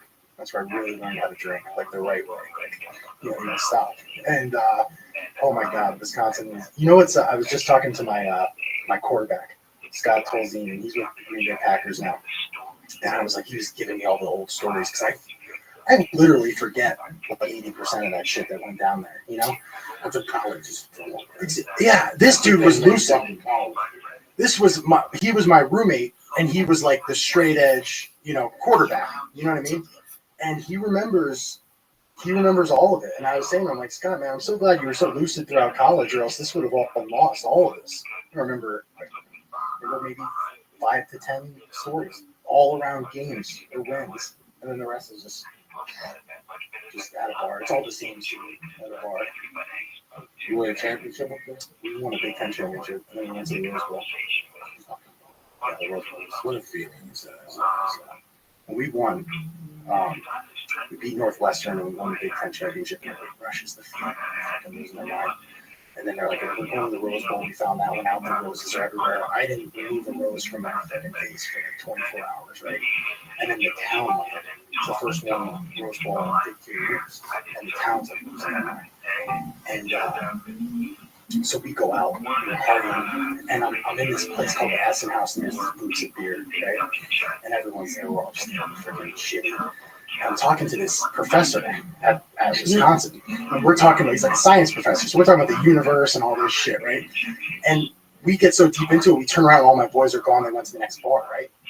So the professor, I'm like, hey, professor, do you want to come to the next bar with us? We'll continue the conversation about the universe. He's like, of course. And so I got a freshman with me, and we all go out. And the bouncer, I know the bouncer's like, Mom, he's like, that guy's totally fucked up, right?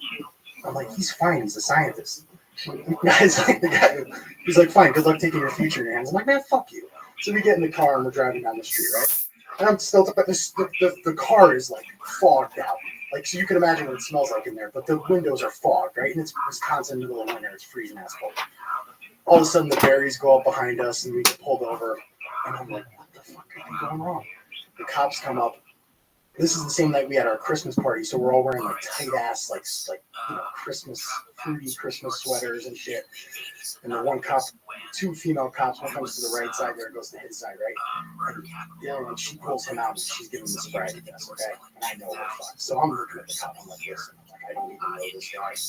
So we're good, right? I didn't know the rules. She's like, yeah, I'm not driving. You're fine. Like, oh, thank God. Because I was planning to run, right? I was telling the we were going to run, the usual. Fucking scientist gets back in the car 3 minutes later, right? Looks at me in the eyes. I swear to Christ, he was cross-eyed. And he goes, I passed the eye exam. And they let us go. And they fucking let us go all the way down the rest of the one-way road into the next bar.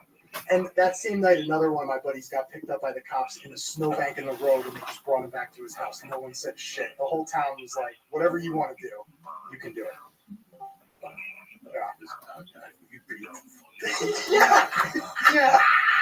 Yeah. So now it's your senior year. Yeah.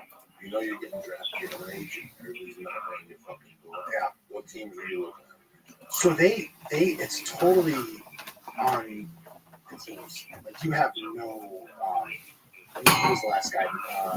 Eli Manning was the last guy to say, "Oh fuck this, I'm going to the Giants," right? But since then, no one says shit like the team picks you based on your draft position, your value. That's it.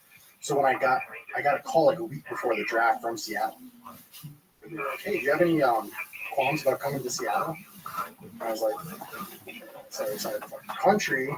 Yeah, no, that sounds good." And then, sure enough, they drafted me. They didn't ask me shit at the combine. They didn't even interview me.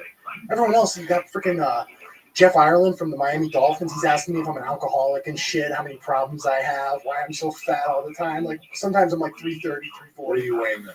290. You look great. Thank you. You were 340 when you were. Oh yeah. You gotta be. Yeah. Fucking pay your fucking running around and tackle motherfuckers. That's what I said. And I said, and I drink a good amount. And I eat a lot of fried food when I'm drinking. You're in college. That's what I said. You're a 22-year-old football player who's been fucking hitting it up 9 to 10 months a year because in the summers you still lift weights. To be an All-American, that doesn't mean you sit there and scratch your balls and muscles won't just fucking grow on you. You gotta do shit. I remember just playing high school ball and the shit we did in the summers. I can't move my arms today because of behind the neck presses and front of the neck presses. I'm done. And I was just a fucking peon. I can't imagine a guy that's an All-American. You gotta bang it out. So, 22 years in college, your team is on the board. Everybody's sucking your dick, right? You're in college football. Listen, I watch 8 minutes of fucking pro football a year anymore. I just don't have the time. And then I watch 10 minutes of college ball. You know, when you're a kid and you're Cuban and you come to this country and you see college football on Sundays, Oklahoma against Alabama, and you put it on, they come out with a fucking horse. First thing these kids say is, "I love to play college football." Fuck the pros. Fuck the pros. To win a national championship and then to have a regular career, I could see it happen. I could see that those guys that do those 30 for 30s when the when the North Carolina team got together and talked like that, that's friendship. That's something that lasts. You never forget that, you know? I'm happy. I still remember the kids on my Betty basketball team. You know, I mean, we had a play in the 8th grade called Your Mother. That was the emergency play. Because when you're taking the ball out, just saying your mother just shocks everybody, especially from the East Coast. But your mother, everybody was scrambled. Me and these kids, you know, we were like fucking 0-9 in basketball. In the 8th grade, we all practiced while we got together in the summer. We ran plays. There was this guy in the neighborhood that played pro ball. We got him to come up and show us plays. And he showed us this fucking easy basketball thing. Because it always worked. But you got a shot come out of the gate. You got to come up with something like your mother. He's like, "That's perfect. It'll work." We had this kid on the team. He was Dominican, but it was the East Coast. We didn't get him in Africa. He was Louis the Nigger. He was Dominican. We just called him Louis the Nigger. It was Louis the Nigger, me, Chucky McGreen, David Ruiz, and somebody else was on that fucking team. Dominic Zimmerman. Dominic Special or whatever. We had, you know, you build this bond, even at that level, even at that little kid level. I'm sure you played Pee-wees. There's still, you know, my neighborhood, North Bergen, which is a big football school. The coach, God rest his soul, they accused him of he won the states of going out, recruiting people in high school, which everybody was doing at the time. They just wanted them and Don Bosco, right? Those are the two big ones. Don Bosco Tech. And in basketball, the Hurleys have been doing it for 30 fucking years. When I was in the 8th grade, they talked to me. They talked to me. I went to superstar basketball camp. And they were like, "You should meet the Jersey City." I was just like that. What the fuck with Jersey City? So now you're in Seattle, fresh year. What's going on? You starting? Oh shit. Yeah, I was starting. Yeah, I started the first 8 games, then blew my knee out the 9th. Yeah, blew it like good. Like just cracked in half, like fucked up. Like did it so good that you know you're on the ground. You're like, all right, that'll be a year. That's just a year right there, you know.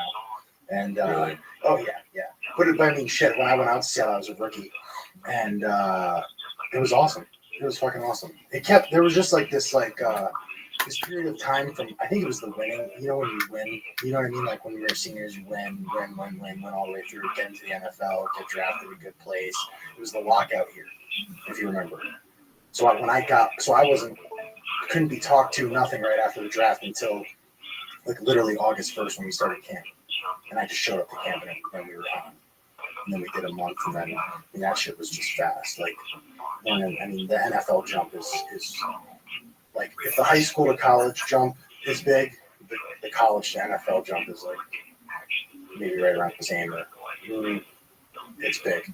It's a big jump. First 2 weeks of practice. After you've made the squad. Yeah. So I remember talking to my dad. I remember we had a day that it was like right before we put on, they ease you into pads, right? So like you have 3 days up of nothing, and then you have 2 days of like half pads, and then you go full, right? So like the third day of like no pads, like I was out there. I remember calling my dad after practice. I'm like, man, I think this shit's not, I'm doing good. This is easy, right? And like, cause my speed was good and everything like that. Fucking pads come on, just like a whole new level. You know what I mean? A whole new experience. And then you get that. It's a mind fuck because you always start thinking, can I do this shit? So then literally the next day we go and pads. I'm just fucking up. I mean, you're a rookie, you get your ass kicked, right? And then I'm doing that like, oh my God, I don't know if I am. And then you kind of even out, you adjust to the speed, you play some preseason games, you ball out a little, and then it's on. And then every week is just like, the second you hit Tuesday, even Sunday after the game, some guys are going, but like the second you hit Tuesday, work your ass off. You got Tuesday, Wednesday, Thursday's like a lighter day, Friday's a walkthrough, Saturday's an hour, and then you're in at night, and then Sunday's the game. So it's really fast. And then when you're smoking dope like every single day, because I found out I didn't do any smoking when I was in college. It was like highly influential testing, like you can't fuck with that. When I found out in the pros that it's like a once a year bullshit, well, I was right back on the train. So I was doing I like went right back to like, oh yeah, go home, study your playbook. And you're in Seattle, in that rain, I grow some good fucking reefer up there, Jack. The whole thing, and it was just, I was right about, we knew it was getting legal, like we were getting close, because the year after, maybe 2 years after, they completely legalized it. It sounds like you have like a lot of free time. So is that, not that you're not working hard, you probably get in there really early in the morning, but then you're probably out of there by what, 4 or 5? Yeah. And then just have nothing to do? All night, yeah. And I mean, shit, I'm a guy that goes to sleep at like 2, 1, no matter what. So you have 5 to 1, and then you're good. And then when you're on the road, you can't do anything. Like, you just can't. You're stuck in the hotel room. That's, a lot of guys actually go out a lot on the road. A lot of guys will get in, like if you get in on a Friday, guys will go out Friday night, and some guys are crazy enough to go out Saturday night. Yeah. There was a dude who got sent back from the Super Bowl. Yeah. Yeah, that happens. Oh my God, that happens. I couldn't understand it because when we traveled, we went to the hotel. Like I'd still sneak my shit on and I'd secure like the night before or whatever, and then Friday. But I would never go out. Saturday night. No, hell no. I wouldn't even go out Friday night. I wouldn't drink. Like I knew drinking was like the no movie, a steak. Yeah, you eat a nice. I'd rent a movie at the hotel room and eat a nice dinner and the whole thing. But like team provided all that shit. But guys were going out to drink Friday, Saturday night. And like I would hear about that shit like, oh my God, how are you drinking the night before a game or 2 nights before a game? Or like some dudes, it's just amazing what dudes can, Well, listen, Showtime is Showtime. Showtime is Showtime. Whatever the fuck you did the night before all ends right there. That's why I made it to that fucking level. Exactly. Or Joe Namath will go out and get sloshed the night before. That's the word on the street, slosh. That's how the people who gamble in those days. They go out on Saturday nights and they'd see how late he'd stay out. They'd follow him and then they'd start making calls. Bug, I'm at a fucking diner with Joe Namath. He's still snorting blow. Bet against him right fucking now, He hasn't stopped. He's snorting blow under the table. Look, Roberto Duran just walked in. It was crazy. So that's how that thing, and there's some guys, it's funny. I used to work for a sports magazine. Nights on Friday night, I would go home because he cut you a deal. He said, look, you go home for like 4. And if you stay till 9, I'll put a show on. And people will call and guys get those leads. I'll give you $150K. $150 going to for an equal. And dirty events deliver the equal right to the fucking office. Dirty events? I wouldn't do a bump till I got in there at 9. I'd go home and get slide. I wouldn't do that last one. We had to be at 7 to sell college football on Saturdays. I wouldn't be in until 7. I would do the last night at 20, 7. Oh, I'd be so choked up. I'd go in there and just put tissue paper on my nose. Call people, what's going on? Grab your credit card. You know, those days I'd go in there, whack. I would do better than the other day because I was unconscious. In the zone, man, I was literally unconscious. So I was working the pitch correctly. I was working with all my automatic, you know, and then go back and forth. I don't know if it's the same. I didn't even have that. I think it is. I really do. I never, I guess maybe because of offensive line or whatever, or how I felt, I never risked drinking too close to a game. But when I was in college and in the NFL during the week, I drank all week. And so I'd come into practice just, you know, like just clear vodka sweat, you know? And you would get into the zone where you'd be like, all right, you know, everything's all fucked up. I'm fucked up, but I just got to be right here right now. And you think like in that like incremental little, oh, I got to do this right now. And honestly, it puts you in the zone and you're good. And maybe that's what it's like with a lot of guys, just, you know? So you play there for a season, 8 games, you get hurt.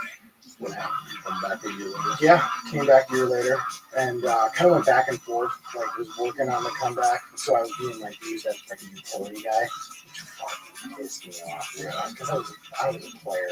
And they had a guy, good friend of mine, J.R. Sweezy. They converted him from D-line, so they were giving him a lot of chances early on, and I was being like really steady the whole way with a fucked up knee. So we finished that year, and the next year I was getting so pissed off about like getting jerked around. I went into Pete's room, his office, and I asked him for a trade. I was like, I think you should just trade. I was like, because I'm not gonna like, you know, you say that this is all about competition, but I think that's bullshit. And you guys are playing favorites, and I think you should just get me out of here because I'm not gonna be like the best retriever. You know what I mean? And he was basically like, that's not the reality of things. And then I kept him there for 30 minutes. Like I wouldn't, like I'm not gonna be like, you're the boss. I'll just, take it in the ass and then be happy with it. So I could tell that really pissed him off, right? So he waited though for like the best time to trade me, which is fucking 2 weeks into camp my third year. 2 weeks into camp and he traded me to the Cleveland Browns. The shittiest team ever, right? And the fucked up thing was I would still be fine if it was the Cleveland Browns because they sucked. I would have walked right in and started and been good. But they were fucking around because they didn't want to pay me my regular contract. So then they went in and they tried to say there was something wrong with my knee. So I'm in the Browns thing. They put me right when I get in. They fly me there. First of all, they're like, you're getting traded. That night, they tried to fly me out. I was like, fuck you guys, I'll fly out in the morning. Okay, I'm not leaving tonight. I gotta pack. I gotta do shit. I have to smoke 10 pounds. All my weed's here. I gotta figure out how I'm gonna get it there. I gotta call someone in Cleveland. Fuck you. So I get out there and they bring me right to the hospital in MRI. Right to the hospital. Don't even go to the team. I go right to the hospital. I get MRI.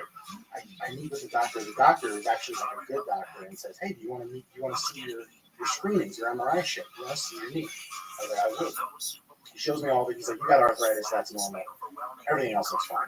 You did a good surgery. You're repaired up. Everything good, right? Perfect. Go back to the Browns training camp.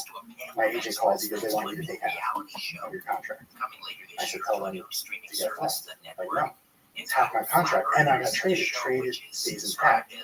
So they didn't like that. They bring me up like 2 hours later. They bring me up to the head coach, and he's like, "We're gonna pass. We're gonna fail you on the physical because of your knee." So it's a clever way to avoid the trade, right? And I was like, "Well, you can't do that because I saw my MRIs, and you're fucking lying." So then he just walks out of the room. He just walks right out of the room, and he grabs. I don't know where he went. Right? What's his name? Jamie? Chudnovsky, the one right after him, I think, right? And so he goes and gets like the athletics trainer, the guy that takes angles, and they bring me down to like the president, the GM, like all the big, the big guys, and we're sitting in the conference room. And he leaves and he's going to get like another medical guy, and I'm talking to the GM or whatever, and I'm like, yo, man, I don't know what you guys are doing here. I get your offense, I watched some film, like I would love to play for you. I want to play. I can play tomorrow. Like let's just stop. The money's the money. I know you got it. Don't fucking me, And they were like, hey, you're making a. Honestly, we don't know what's going on because last night we said that's a great addition to the team when we got this trade. The other guy comes in and they try to keep up with the medical thing, and I really get pissed off. And this medical guy, the ankle taper is like, he's trying to explain what's wrong with my knee, right? So I let him do his spiel. And then I go, okay, this guy takes fucking ankles. The doctor showed me the MRIs. You guys are fucking lying. It's all about money, and we all know that. And that's fucking stupid because you're not in a position to do this kind of shit over $300,000 and a guard that's you're getting for nothing. Honestly, I'm not. I was on a third-round contract, and the new agreement, it's nothing. And they let me walk right out there, and they traded me to Denver. And that was it. But after, I was like, fuck all of you. Fuck the Browns. I wish you the worst. You're never going to win. The end. And then Seattle picked me up and brought me into Denver. The GM from Seattle did me a solid and got me into Denver. And then I'm with fucking Peyton Manning every day, and I'm high as shit in practice because I'm like, so I'm hating life right now because I'm not going to play. I'm not going to start. And Denver's when it's getting legalized.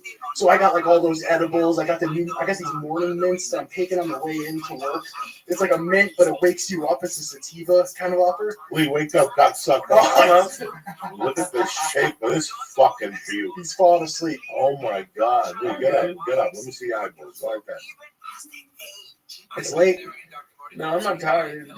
We got fucked up about an hour before we started. You know, I'm rarely the sober guy in the room, man. I'm rarely the sober guy in the room. So did I am all right. Nice. Now you started at Denver. No, I'd never chance it. If you don't have an offensive line for Peyton Manning by the third week of preseason, you're a fucking idiot. You know what I mean? And they had two great guards. They had an okay center, and the tackles were both really solid. So they were lined up. And Peyton's, you know, the offense is it's complicated, and it makes it more complicated for offensive linemen. So like, where my mindset was, because I was so worn out, I'm just like, man, fuck this whole system, fuck all of it. You know what I mean? And that was it. I'm like, I'm going to show up to work, I'm going to clock in my hours, and I'm going to go home and smoke this Colorado shit, and that's all I'm going to do. And that eventually hit like a point of like, fuck even that. You know what I mean? And then it was like, that was it. And that's when I eventually just packed it in and left. And I couldn't do it. I couldn't do it. Yeah, tired. I couldn't do. I went back home to Seattle in the Vikings, and I just couldn't do shit. Went back to Seattle. Had a whole week, bye week, right? With my girlfriend, fucking, you know, hanging out, whatever. Took a ton of mushrooms, okay? About 4 days before, right? Like, I had to go back. I'm just I'm like doing the whole, like, put life in perspective, put your whole world in perspective. And I was like, no, it doesn't work. It doesn't fucking work for me. Come down, got a day or three to, like, be real normal. Get normal for a day or two. Still feel the same way, even though I fucked my head up that it was on a mushroom trip that I pretty much said I'm going to quit the NFL, right? And God forbid I tell any. Could you imagine telling some of these ESPN motherfuckers that? Like, yeah, I dropped some mushrooms. That's what I should have said, though. That's what I should have said right off the bat, because they couldn't get their heads past. You're walking away from $1 million, and it became all about that shit. I mean, it became all about like $1 million, and then I had to do this whole like, oh, you know. But the reality was, like, I really wasn't happy with what I was doing. And I was like at a point where, you know, where you're just like, fuck it. And I feel like everyone's gotten to that point. You know what I mean? At some point, you get to that point. Once you see something for what it is, and you just go, what's the point of doing this shit? Exactly. Lee, hit it. Cocksucker. A little Tony Bennett on a Monday here, just to break up the show a little bit. You're on fucking fire. You're great, man. I love it. It's easy. And this is before DNA. This is before, you know, cell phone cameras were ubiquitous, even before like closed circuit security cameras were ubiquitous. So how was he cracking these cases, and how did he manage to get so many people to confess? You know, I was just listening to some interviews I did with his colleagues, and it almost somehow seems like magic. You know, it would be... Real quick, we'll move this right along. Always waiting for Dust, my main man Renee Encarnacion, Tim Woody, Noah, North Shore Scott, Jason Seegans, Naughty Nate, Nasty Nate, whatever your fucking name is, Mr. Gonzo, Kurt Michael, Constantine Rain, and my main man Juan Vargas. I love you, cocksuckers. Stay black. We're here talking to my main man John Martin. You retire, you get to Seattle. How do you end up in LA? Oh my God. Well, the first time I ended up in LA was for rehab. Because I went to Malibu Passages, which was weird as shit because when I was on my little bender, I kept seeing commercials For that Passages. dude. Yes. I was an addict for 10 years. Who gives a fuck? You're a pussy. Thank you. You gotta go another 10, 15 years before you can open up a rehab. I could open up a rehab. You gotta work yourself to that fucking position. We hit the air conditioner. We're sweating up the storm. Really? I'm freezing. I am. Did you see me? Yeah, me too. Yeah. Get together. You slip this fucking steam bath. I'm freezing. So you go to rehab, you get your life together. Yeah, so basically, so when I finish, I'm like, I mean, when I left, I was being so blunt and honest as possible. I'm like, look, I'm just not happy. I don't like this shit. I can't do it, right? And there was no like plan B. There was no like, oh, I'll go into this. I had no clue what I was gonna do. So I was like, oh, I like radio stuff. I like this. Maybe I'll just go that way. So Thank you, brother. Yeah, thank you. I'm good. No, we might need a water. Yeah, let me get a water, please. I'm good. I'll be peeing till 8 in the fucking morning. How can you be freezing cold? It's hot days right now. It's cold days right now. Like, look at me saying, Will finds you. Look at the physique. Savage.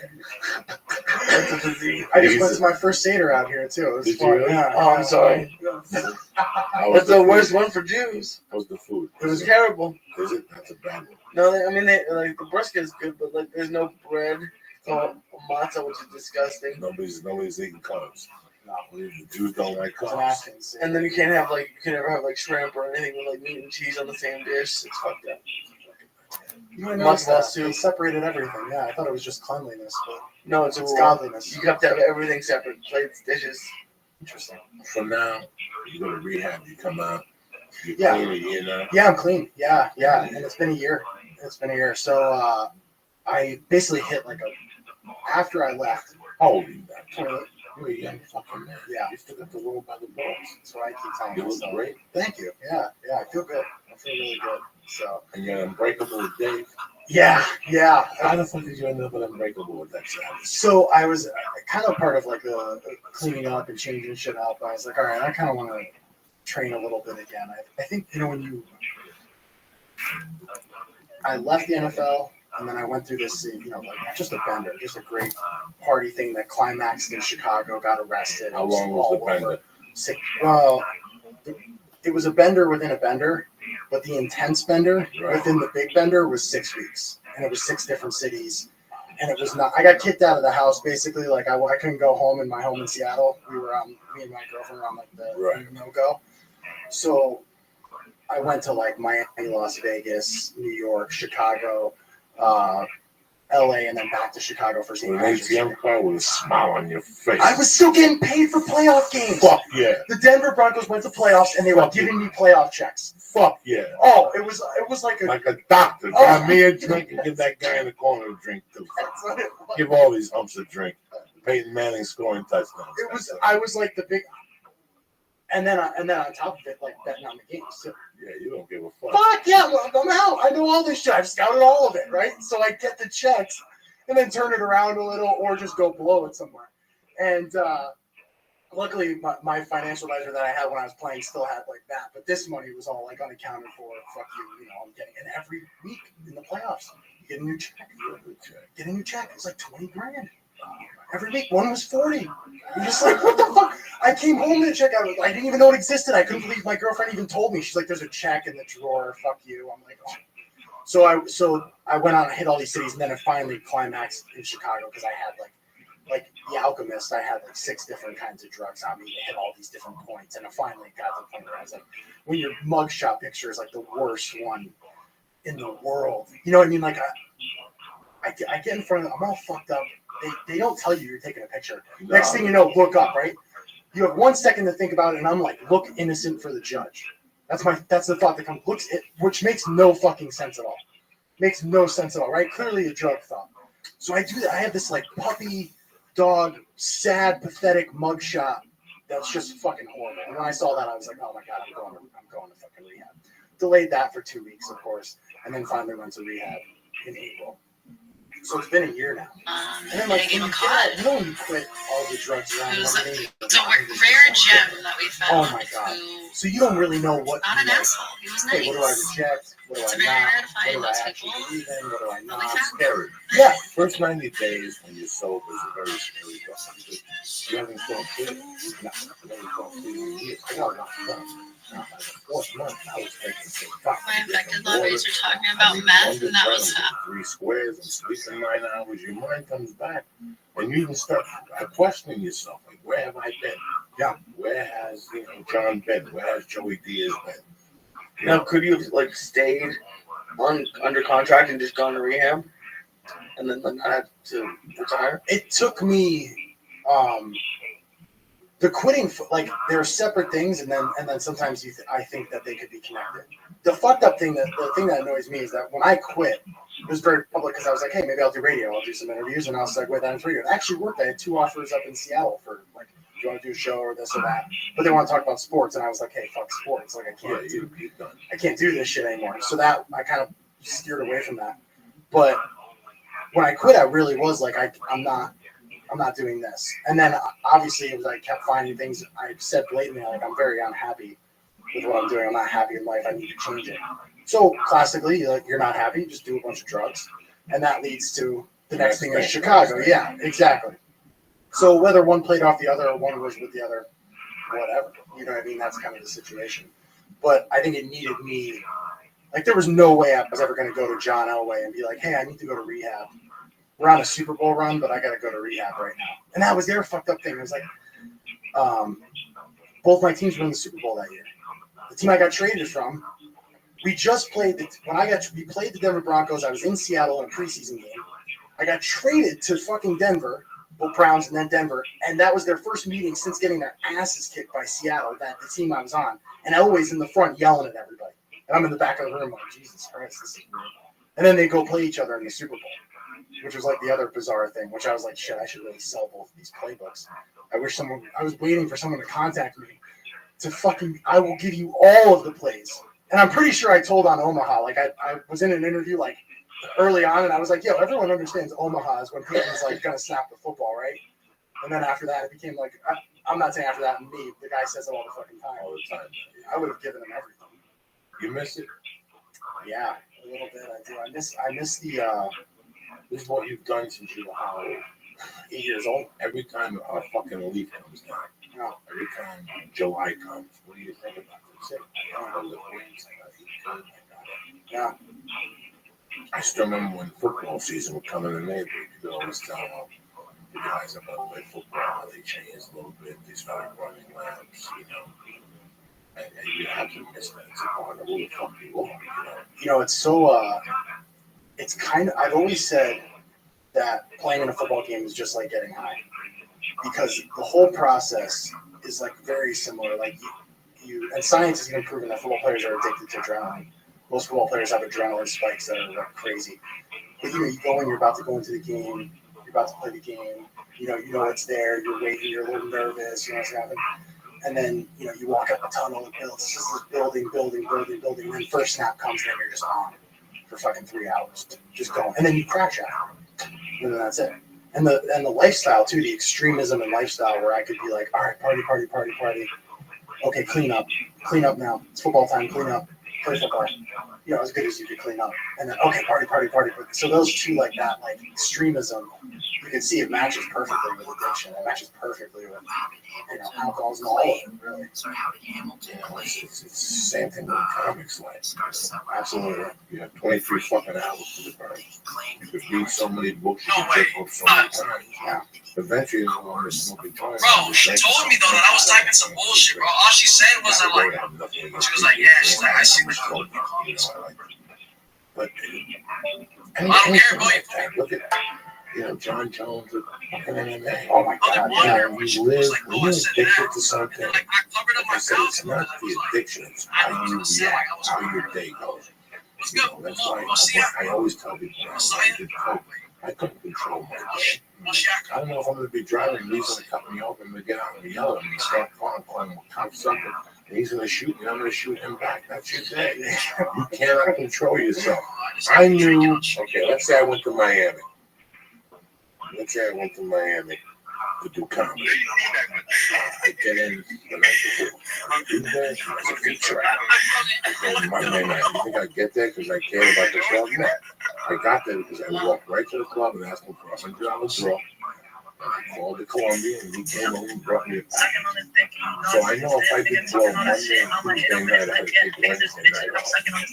I knew this as an amateur. Because I wanted to do this for the weekend. I wanted to take Wednesday and Thursday.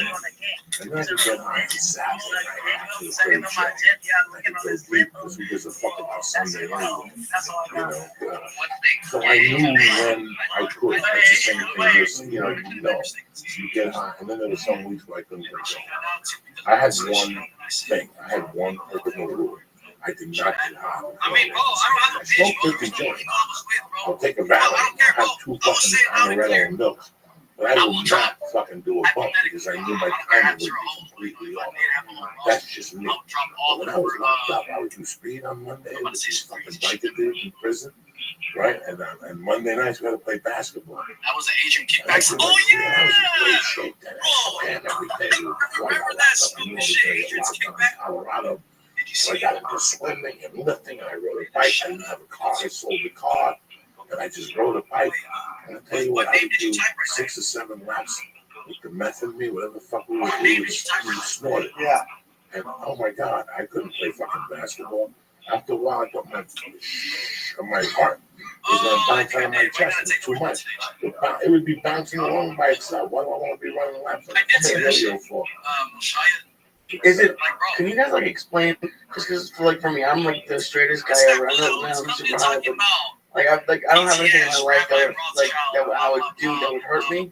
So like for someone like me on the outside who, let's say you're a headlining comedian or you're in the NFL, like why? Like it seems like it should have been an easier decision to like just not do it, but it just seems like it's not even a decision. Just explain. You gotta turn that animal off. It's very tough. It's very tough. There's some guys you play with that didn't say 2 words correct. Yeah. They went home afterwards, they fucked their wives. Yeah. They went hunting. Don't even link the clip. Don't link the clip. It's not that important. That's what offensive I've seen it already. And there's the other half of the offensive line. I've seen it already, bro. Where they can't turn that fucking block. So they go home and they're still seeing themselves shuffling their feet. They count and shuffle. They start counting fucking shuffles and shit. You know, and that's with everything. Anything. Listen, man, it's tough having a 9 to 5. It's tough driving the 405 and thinking about your kids. Can you imagine playing in front of how many people on the weekends? 80 to 100. Hey, somebody always at your door now. It's about money, though. You got 2 weeks to get your life together. It's about money. It's not about high school no more. The folks don't give a fuck who's here to see you. You don't perform, somebody else will come in and do the fucking job for you. You get hurt, you gotta sweat it out a little bit. You gotta go back. And there's 3 guys now that know you're hurt. And they're doing push-ups and they're eating spinach. And they're fucking doing their thing. It's pressure, man. It's pressure. And sometimes money is too much pressure for people. I love doing stand-up. You know what I hate it? I want to get paid. Really? I hate it. I fucking hate the whole thing. I don't want it to be a chore. Yeah. I want to be sitting here with you right now. You know what, bro? What are you going to do after this? We'll get some wings. It's a stage. I'm going to crack some jokes. And that's how I make a living. They give me a guaranteed $25 or something. I'd be happy. But when I got to fight with people, I can't play football. In the back of my fucking mind, you went to college, you got your dick sucked, you got a fucking degree, okay? You got drafted, and you went, and they gave you a playbook, and you played football. No, they give you 200 pages of fucking things to read, and team conduct, and NFL rules, and shit that you can and you can't do, and you start looking at this going, I thought this is football, this is modern communism. For a fucking paycheck, they want me to give, and okay, I understand the code of ethics, and I understand a lot of things, but in today's world, it's completely different. Well, didn't Goodell like really tighten down everything? Like when Goodell came in, it made everything awful. It's a corporation now. Yeah. They're making billions of fucking dollars. But guess what? He has a bad game. If you want to pay me for a shout out, bro, I will shout you out on Instagram, TikTok, That's what I have to do. Because I either am a fan of Seattle or Denver or Cleveland. I have the right. So how many times when I call him on Twitter before he comes home one day You know, he had stress, his job, he hurt his knee. Before he goes, hey, fuck you, please, you fuck. I guess what? 2,000 people see that. And they show that to the Seattle people. Different color ad. Now the internet adds more. You know, I used to go on a set of a movie. And John, now you go on a set of a movie, and you're signing 10 waivers telling you, don't take a picture and put it on social media. Don't do this. Don't do that. So shoot the movie and you're becoming something else. Okay, yeah, you like the money and the whole thing. So it's becoming something else. And that's what I didn't like about football. Like, I don't understand about it. That's what I learned when I did the longest yard. Yeah. Yeah, Bosworth is the fucking essential NFL, you know, and he wasn't a drug guy enough. He just had issues in the English level, and he didn't like it, and he went head to head with it. And, you know, some people go, you know what, I'll take this amount of communism, I'll support my family, now my fucking mouth shut. But then you get guys like you that are great guys. But you know what, motherfucker? After the game, I want to go out and fucking cuddle up a little bit. You know what? Years ago, I had a great friend. He's in bond right now. Today, he's in a big bond right now. He's in some jail time. And for a while, I thought he was a real badass. Nice kid. I grew up with him. I love him like a brother. He was bound something. I'm fucking coached up out of my kids. I'm 60 yards away from this body. Big platform. Like, man, I look at my friend at home. I can make this happen. I miss this kid. It's a really good. I want this. You know, who's Joe's going? He's a kid, buddy. My Joe's going. I can always forgive him. And for 2 years, he ratted on me about the kid. He got ratted on me. He broke my balls. Every time I see it, he's like, you have no class. Like, he got so insulted from the beat. Till this day, I can see my pistol on your door and your mother's leg when they tap. But I'm being in a parking lot, 60 yards from the door. I don't, you know, Seattle was one of those places where they took everything very literally, the police department. To the T. Even if you told the cop, like, I'll be seeing you again, brother, he'll go, you threatening me? No. You confident. Yeah, I know your partner goes in my comment. I don't know. You might have, let me go discuss this. Some people just take fucking shit literally. That's true. That's fucked up. That could be like, there's so much discretion.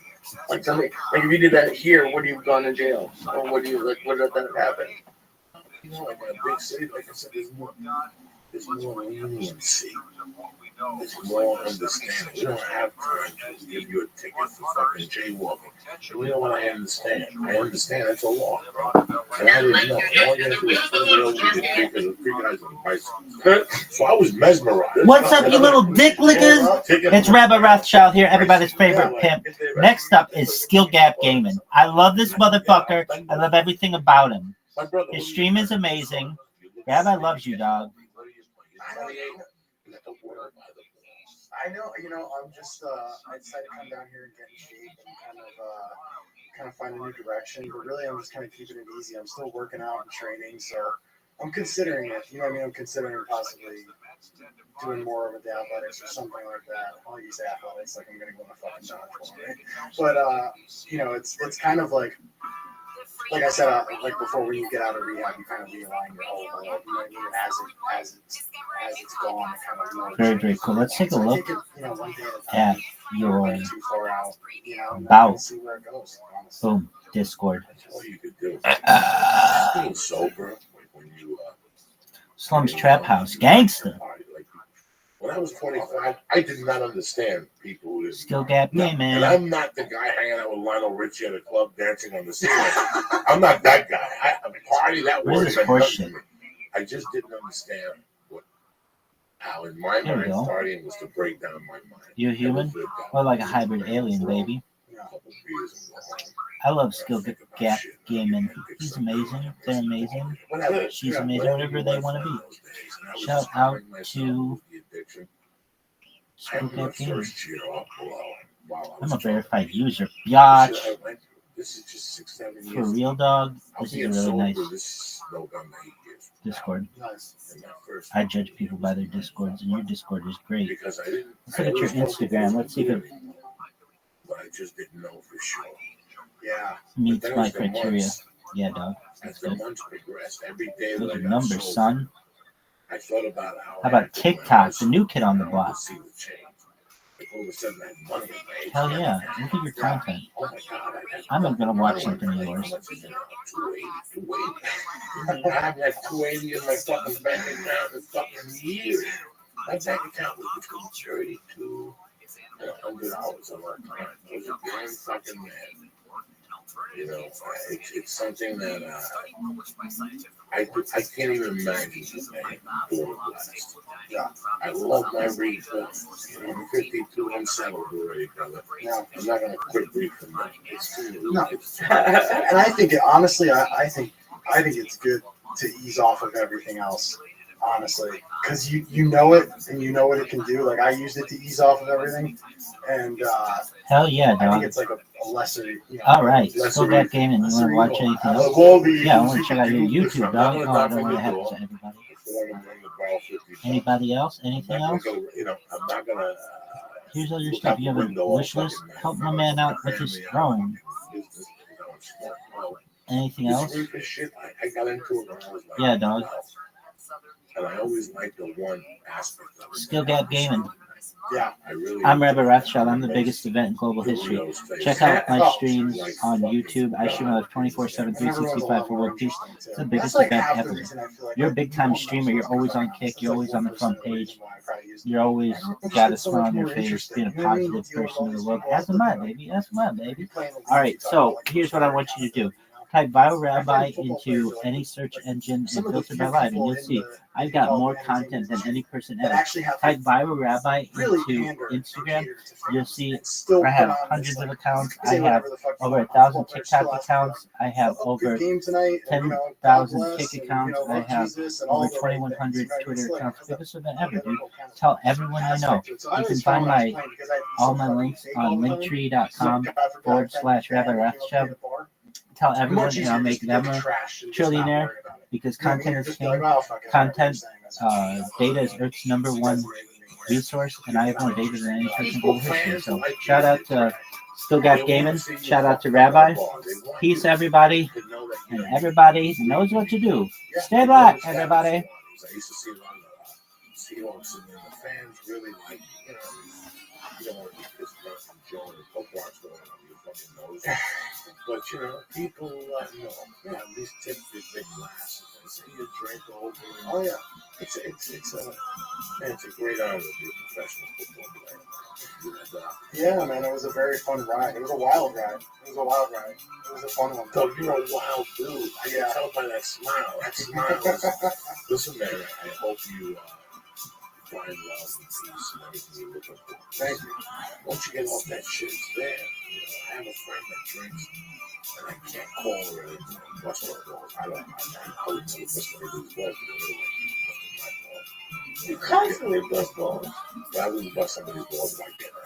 I know there's a problem. I'm not going to change their life. I don't.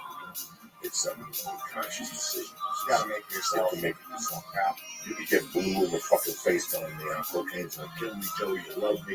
Stop for your kids. They're going to put you in jail. All you got to do is drive me to get a fucking package. That's all you're doing by talking to me about that shit. Making me fucking so true. But it's one morning you wake up and you know what, I hurt my dad. I hurt my mom. I hurt myself. More important, I hurt myself. Bro. Yeah. And you know what? You're right. Fuck football. Fuck everything else. Right now, it's about taking care of you. Whatever the fuck you ran, just still a young man. You got the world by the balls. Thank you for coming. Hey, thank you so much for having me. Fucking savage. Give a shout out to your dad. I gotta give a shout out to Dave Moffitt. He's a huge fan of yours, man. He's been telling me about you for 2 years. They live in Connecticut. Yeah. Him and my mom, and I called him up just on the way over here, and he didn't know. Like I texted him and I said, hey, I'm going on Diaz's show, but I don't think he got across. Right. And so I'm telling him on the way over here, and he's like, are you fucking? He's like, what are the chances? I tell you this. That's a small world. Yeah, for 2 years now you're on the show. I've been listening. You're the only one. Podcast. You're the only one he likes. I'm telling you. I'll give him a shout out. Send him my love and stuff. I will. And you're down there with Dave and Unbreakable, which is great. Oh yeah, that's an amazing job. Did you yet? No, just stretching. Oh my God. He just stretches his shit out. he looks, his hands are like, they look like they could go through a wall just straight, you know? Like, he looks like, I wouldn't want to jiu-jitsu him. I feel like he'd fuck you up, you know? He's a strong guy. He knows what he's doing. He's a little old. He's got that old man strength. Yeah. Uh-oh, it's the rabbi guy. Oh, yeah. He really, really knows. Fuck, Rabbit is back. Hell yeah, he's back, baby. Oh, I got lots of fucking accounts. And I don't know how far I can sit ups. They're his sit ups. The other ones he taught me for jiu-jitsu, like, get it, sit up, my legs up, go back. That's all Dave shit. Dave's got 1,000 things. Oh, yeah. I went to jiu-jitsu today, and I did one of the tricks he taught me. With me, I'm grabbing the streets of the leg, so you can't get your leg caught. And the guy goes, who'd you learn that from? The show? And I go, better yet, one of his brown belts. Yeah. And he's like, that's easy. What's up, you little dick niggas? Thank you again. Hey, thank you, Joe. Shout out. Appreciate it. Next up, skill gap game. Let's give a shout out to my main motherfuckers over there at Onnit. Alpha Brain bitches. Complete Earth going nootropic. You understand me? You're fucked up. You can't get your heads cleared. Alpha Brain is the way to go. 30-day money back guarantee. We don't even want the product back. Who does that shit? You know you're a drug dealer and I didn't like your fucking heroin. And I get my money back and they give me your money back. Fuck no, you did it, cocksucker. Honest don't care. When somebody does that, that means they care about you. And it means they care that they want to do business with you today. If you don't like that product, 30 days money back guarantee. And that's the Alpha Brain, their flagship motherfucking product. Go to Onnit right now. Take a look at all their great products. Go to the box and press in church. Boom! 10% off like a motherfucker. Just like that. Also, they have the stay on the program where they'll mail the stuff right to your house and most of you can't lose. Whether it's Extreme Tech Sports, Extreme Tech the Moon, the Immune, the New Mood, the new T formula, the testosterone enhancer, whatever the fuck it is, the headquarters protein, the acai vanilla, or the chocolate, you're not going to lose. Go to Onnit.com right now. My main people over there at IronDragonTV.com. As you notice, I'm a little fucked up. Like that's what happens when you read a couple of Green Hornets and the last piece of the Jewish Star. That Anarchy Edibles flavors fucking thing. This thing was huge at one time. Look at the size of this fucking Jewish Star of death. Look at this fucking thing. Ain't nothing left, cocksuckers. What happened? I was doing it so you can see it. Oh, sorry about that. You put the fucking world in there. Anyway, go to Iron Dragon TV for classic martial art films. These films are the best martial art films. You always want to get into fucking. There's no UFC. There's nobody bitch slapping one of them. Nobody. What are you gonna do? You're gonna sit there and watch fucking Dancing with the Stars? Fuck no! Go to IronDragonTV.com right now to watch classic martial arts films from the Yip Man series to the Kung Lee series. To who else? I'm just naming Chinese motherfuckers right now. I don't know whether they exist or not. But their movies are at IronDragonTV.com right now. You understand? You get 2 free movies when you say the name Joey, Joey, that's how we roll. 2 free movies, Iron Dragon TV, Roku, technology, 4K, they're a leader. Dave Foley putting shit together over there. But don't listen to me. Go to IronDragonTV.com right now. Take a look at that great fucking classic. You got 2 of them coming on me. Go to the box and press in, Joey. Boom. And the 2 free films. Hitty 6, they ain't fucking around this month. 1,200 guaranteed bucks. It's May 17th. You know when I brought this motherfucker up here? At the beginning of March. 1,200 fucking bucks. He's giving you 5 of these things for $50 or $10 a piece. Whether it's a cigar, whether it's a Hitty 6, whether it's 24 milligrams, the 0 start right now. This is what I would do if I was you fucking done this. It's summertime. You didn't quit in January, right? Here's your chance for $50 fucking dollars. For $50 fucking dollars, you momos, you'll never smoke again. You're gonna get yourself the 24 milligrams, the 16 milligrams, the 8 milligrams, the 0, and you're gonna get yourself a cigar. So you look like a doctor this weekend, Memorial Day. You get a little party with your little red shorts on. You want to look like you're doing something like an interesting. Look at him. He ain't smoking a cigar. He's smoking a Hitty 6 fucking cigar. 1,200 guaranteed bucks. They last longer. They taste better than the fucking Hindu B6 that they sell you at 7-Eleven. Go to Hitty 6 right now and get your fucking. What do they get? You go to Joey's church, President Joey's church, and you get 5 for 50. 5 for 50, and if not, you get 20% off. Right? That's all I know. Also, listen, Joey, I don't want to be healthy. I don't want to watch kung fu movies. I don't want to smoke no fucking electronic cigarettes. All right, what do you got for me? You know what I got for you? If you're a wax smoker, Or oil. Or what? Or oil. Let's say you like rubbing oil on your feet and smoking fucking wax out of a fucking vapor pen. Nailed in Life is here for you, cocksuckers. Go to nailedinlife.com and look at the beautiful supply. No, for one vapor pen they have 20% off. It's $50. You get it for $40 and it's guaranteed. You have a problem with your pen, the coil breaks, it's not getting charged. You can call Dave, and within 24 hours he's got the piece for you. Sometimes it's not the price; it's all about the customer service. I don't care about how many 8 balls you do the night before. I care about how you suck my dick the next day. At the end of the day, that's all we're worried about. Go to Onyx.com, IronDragonTV.com. Well, Nailed It Life person Joey Diaz. Hitty6.com and NailedItLife.com. They're great companies. They provide a great service. Thank you very much for supporting us. Again, John Moffat, bad motherfucker. You know, you can talk to him on Twitter on where? Moffat74. If you want to help him, whatever you do, let's say you're into staying clean, you want to hike around, Moffat's always there on fucking Twitter. You know, Facebook. Yeah, I don't really do the Facebook. Just really Twitter. Yeah, Twitter. And if you smoke dope and do drugs, stay away from Moffat. Don't make me find out you're on Twitter showing your little raggedy things. If you're clean and sober and you want to show him your pussy, he's available. Listen, no vegan pussy. Smells like fucking 10 dead Iranians on vegan pussy. The pH is off. The pussy's all whacked up. No vegan pussy in this fucking house, all right? I love you, cocksucker. Stay black. One more time, my main man, John Monson. One more time, my main man, Lisa Ayat. Bitches, Las Vegas this weekend. Wash that pussy. Uncle Joey's coming to town. If you're a vegan, eat a steak, bitch. Balance off that little monkey square.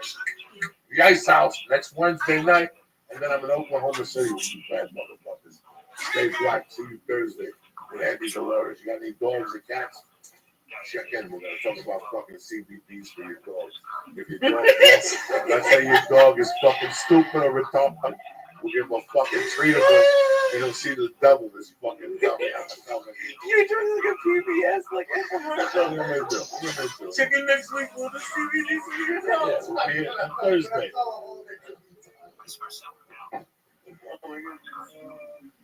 That was my bathing suit from high school. I got a ticket to Boston. I can't believe it, man. They wanted so much fucking money. And I also got an email for that. I was bullied on TSA. I'll have to check in there more. Oh, shit. Yeah, I guess they erased my police record, bitches. Where's my dog? No, I don't fucking know. They just emailed me. That's crazy, though. It's 8 years, though. Like, did you ever think about it like 10 years ago? What's that? Like, you'd be 8 years sober? That's crazy. I didn't know it was 84. Wrap it up. We'll get it out. Oh, we're done? Okay. Yeah.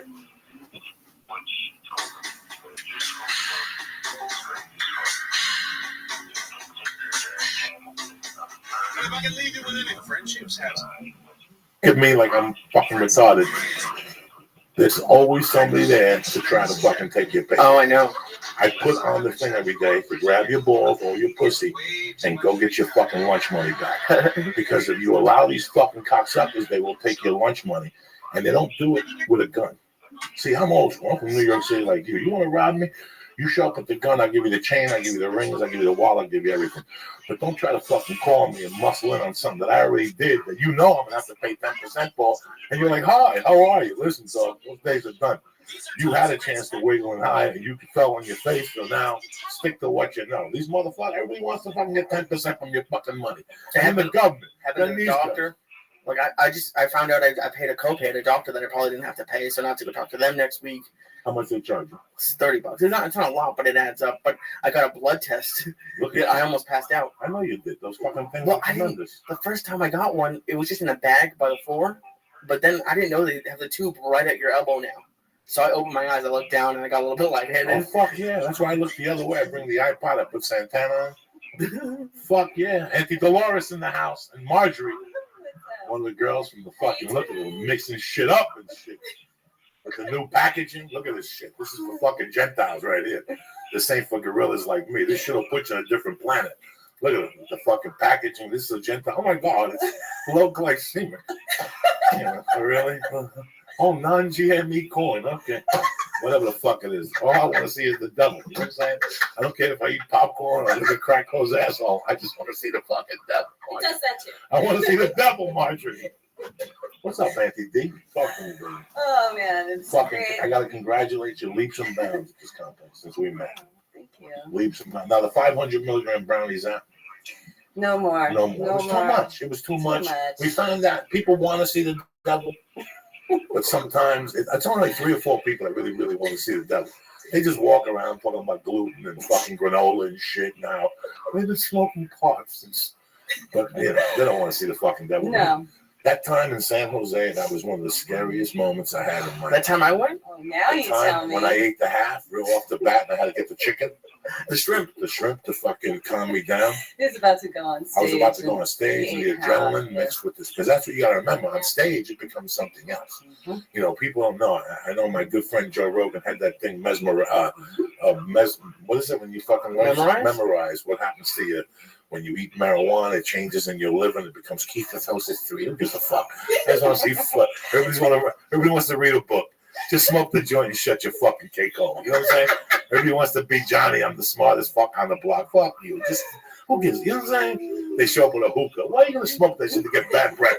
Put some fucking weed in that thing and stop it. Stomach. We went and smoked hookahs last night. Really?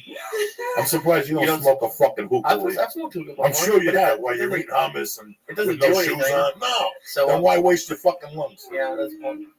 What's happening, Auntie? Go. Oh man, I just I'm loving all the innovation in this industry. You know what I mean? It's great. We're pretty fortunate. Very. The industry's grown leaps and bounds, and you're still here. Still standing. That's the most. See, when I first got my license, I noticed people were showing up and disappearing. Yeah. Showing up first, the edibles are really strong. They kill you, and then after they realize they're not making money, they put more fucking cookie batter in and less reefer, and then you're like, what the fuck is this? Well, sometimes you just get used to the product. And, you know, the store, sometimes you drop a Rice Krispie off and the thing gets fucking hard. So I bring it home, but I realize you got to put it in the microwave oven. I don't know that shit. You put one of those THC motherfucking Rice Krispies in a microwave oven. You let those fucking cancer cells cook up and shit and then mix up with the THC. Forget nice and warm THC. When you smoke THC, it's warm. It is? When you smoke it, it sense. burns, right? So we're eating this THC that's fucking cold. We got to put these cookies in the oven.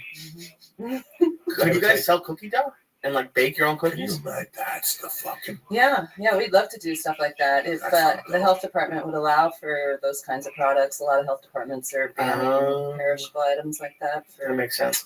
Unknown reasons. I gave a Southwest Airlines stewardess 2 of your pretzels one time. She didn't know I had them on the thing, and she's like, "These pretzels look so yummy." And I'm selling them. I'm like, "They're non-gluten, non-glycemic. Knock yourself out." It was one of those flights from Burbank to San Jose. So I didn't see her at the end of the flight. It was quick. I just ran off the fucking plane somewhere. She's like, I didn't smoke pot. She's at a hearing right now going, I'm telling you, I never smoked pot in my fucking life. Some chubby dude gave me a pretzel. Oh, man. You fuck that dirty bitch. But it's don't touch my fucking food next time. It's weird that you just said that. It's very similar to podcasts when you think about it. Like the industries, how a lot of people come in and they come in really big with all these big ideas and stuff, but then in 6 months, I don't know how long it takes them, but they disappear. Yeah. So it must be interesting. And how long have you guys been doing it? A while, at least 3 years, 2 years, 7 years. 7 years. 2008. We got our start in San Francisco. 2008. You know who the first person who ate edibles was? A kid by the name of Felipe Esparza was the first person that was bragging about the peanuts. 2 years before I had them, he kept saying, "Did you get the peanuts full? Did you get the peanuts full?" And that's what happened. He got them up in the Bay Area. Yeah. And we kept looking. And then they showed up somewhere. They showed up at Cushman. Okay. And he called me. This is 2009, 2010 around there. He called me. He goes, "They're there. Go to Cushman." And that's when I started fucking with Auntie Dolores. Yeah. This is, I think, this is the 4th item we added to our menu. So this goes way back to 2010, probably So 2009. what item is that? Chili lime peanuts. Oh, that's right. Yeah, Those are they're the so ones. good. They're so Now, let me good. ask you something. We got the new packaging, which just is amazing. It really, there's a lot of people that don't trust. They just don't trust. They just don't trust unless they go see a webpage. And then I wouldn't. In today's fucking, listen, in today's market, if you don't have a webpage, then why are we talking? Yeah. You got to have something. Show me something. A foot. Even if you put your foot and say, I'm fucked up, I'm working on it. I'm good. At least you got something. At least you went to GoDaddy and put the figures together. You know what I'm saying? But don't fucking give me a product and I go looking and there's nothing to read about. You know, that's the selling point. You know, listen, like I said, I'm a gorilla. I used to buy angel dust on 118th Street and snort it. What do you think? That comes with a fucking stamp from the FDA? This is good. All we cared about it, what the thing was, Jonestown 2020, you know, killing black people 101, whatever the fuck it was. That's what it was. That was a good brand. That was a good brand. Killing black people. No, what was the name of that brand? Black Man Killer. That's what it was called. When I was like 16, there was this THC crystal. That ain't right, man. They used to, what the story on the street was that you take buds and leaves and you put them in water, and what boils, the THC that comes to the side, you scrape that and then you put it through a process and we would snort it. That's what they told you on the street. But it was really gorilla biscuits, aka angel dust, aka fucking animal tranquilizers. You were fucked up for 12 hours. And you know that terrain. I tell a story about I used to work numbers on 118th Street. I went when they were like, no numbers today, it's raining. And I ended up smoking fucking angel dust with a pregnant chick. I didn't know she was pregnant. She had a winter jacket on. And I went to get weed. In those days, they had the weed and they had the trays for $3. You get like, what's a tray? It's like a joint. But it wasn't really a real joint. It was a joint of powder to sprinkle on your fucking joint. Wait, you get an FDA? You think they had a website? Probably not. No, they had no fucking website. It's coming soon. So people, yeah, real fucking soon. He's probably doing it right now in prison. So it's this is great. This is great because and you have a great product. I mean, 8 fucking years. How many 7. people? 7. Going on 8. Yeah, going on 8. People have come and gone. Yeah, it's not an easy industry to operate in, by no means. You have to be nimble and adaptive. It's changed so much already, and I mean even in the last year, it's changed immensely. So it's but it's never a dull moment. We're gonna find somebody who's dying from OxyContin abuse in Florida, and just make them eat a bunch of these and give them like $100 to listen to die. Yeah. Somebody dies and has these next to them, like with a note and shit, and that's when we blow up. That's when the company fucking goes public. A lot of people are weaning off their meds with cannabis, Yes, and a lot of elderly folks as well. Yes, because they're seeing the light. I saw it with that anxiety medication. One day I just said, let me try a cookie. I'm like, wait a second, something feels weird. You know, I'm sick and tired of smoking. I've been going to jiu-jitsu for 2 years. I still can't last. I'm breathing fucking heavy. So I've been thinking lately of maybe cutting back on the smoking. Well, you quit for a few months. Yeah. Huh? You vape, right? I'll vape from time to time. These motherfucking vape. Juju This joint. is just tremendous. This is the fucking. That's now, my what's the name of favorite. this? It's called a Juju joint. A It's Juju joint. it's a disposable. It's awesome. How many puffs? 150. That's got the 1/4 gram. There's going to be a 1/2 gram model coming out soon, so I'm excited. And they do a CBD pen as well. Now break the CBDs down for me. Let's break this shit down while we're at it, so people at home, because I don't fully understand it. Okay. My friend James, we tried to break it down to him. I don't know what the fuck I'm saying. Break it down. So you're familiar with THC, Yes, I obviously. am. So that's one compound in cannabis, and there's a whole bunch of them. One of them is CBD, and it's cannabidiol. So it's also pronounced cannabidiol, depending on who you talk to. But it's just got a long list of health benefits, and most of them are substantial, but some of them are really profound, actually. So, And this ain't the stuff you smoke to get high. Break it down for the people. There's a lot of Americans that think that we're just out here, we're hippies. In my fucking world, I smoke because I'm insecure, and I've been smoking since New York City, and I love it. I love smoking and reading a book. I love smoking, listening to music. But for some people, the other end of the spectrum is the medical benefits.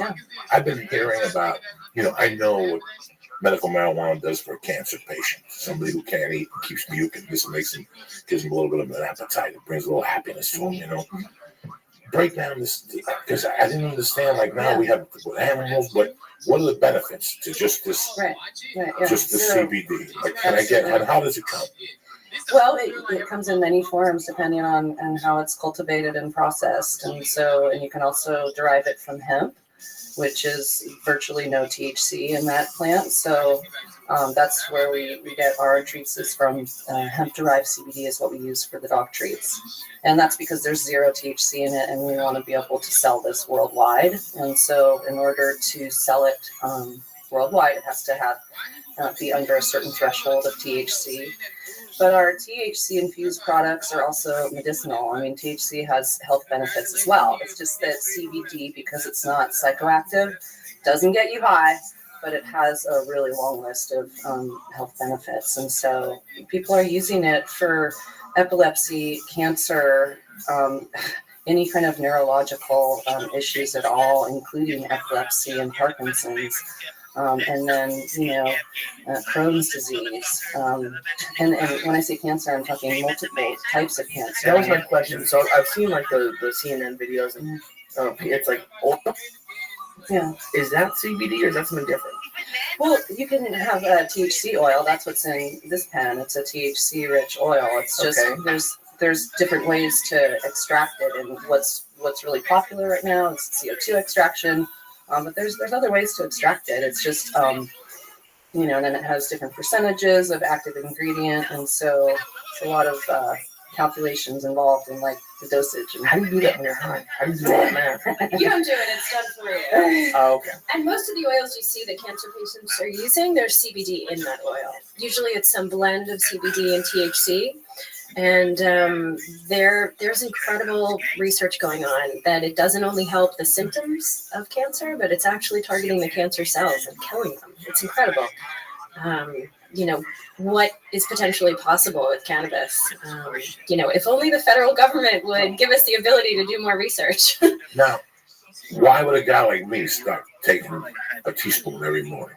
Would that be beneficial? Like some people take flax oil. Yeah. Preventative medicine, totally. And if you, for anxiety, it's great. You said you were on the meds, kick the meds. And, well, I kicked the meds. Yeah. Fucking hate. Yeah, it was garbage. I went on that after 2 weeks. I knew that wasn't for me. It was just too creepy, the feeling I got. And that's why I focused more on the medical CBD marijuana. and all the cannabinoids, 100% non-toxic, 100% safe, non-addictive. So comes from nature. Okay, I mean it's a big secret. It's like the secrets, cat's out the bag here. And unfortunately, science is way ahead of politics on this issue, and politics needs to catch up with science because there's a huge disparity there, and that's why it's still a Schedule I narcotic. Are there any side effects besides eating too much? Actually, CBD is not as much of a stimulant, an appetite stimulant. And then there's other cannabinoids that are actually appetite suppressants, like THCV. Yeah. So if you're looking for a flower that gets you high, but it doesn't get you hungry, go for THCV rich. Okay. Which is like Jack the Ripper or... We've just basically only Barron. had conversations about THC up until now, which is why I think it's confusing to people, because that's all we've really talked about. But the reality is there's just all these other compounds in the cannabis. So they're essentially the same type of compound as THC. They just have different effects. So CBD is one of them. CBN is another. THCV is another.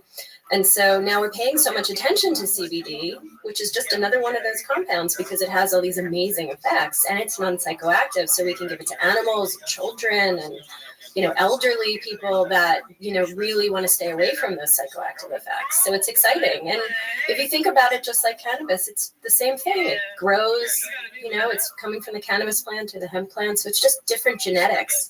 Basically, the plants are bred to have less THC, more CBD. So when the flowers are harvested, the buds, just like you would think of buds that you would smoke, same thing, just has more CBD, less THC. You can smoke it, you can extract it, you can make edibles out of it and get it tested and, It'll give you the effect. Yeah, like if you want it, for instance, I've got some of these juju joints, they have a CBD pen as well. And I mean, if I don't want to get high, but I feel like, for instance, I might feel like toking on a cigarette. And I don't want to be smoking cigarettes, but I could toke on a CBD pen. It's not going to get me high. It's going to give me health benefits as I'm using it. And it makes me not smoke a cigarette. That's 4 good goddamn reasons to toke on CBD. Now, here's the problem that you have with all these things. A guy gets cancer in Ohio. Uh-huh. He's I don't know, conservative, and he goes to treatments, blah, blah, blah, and all of a sudden it reaches stage 4. And now, here's what these motherfuckers are doing. They're reaching for this as the final thing. And it's like a little too late.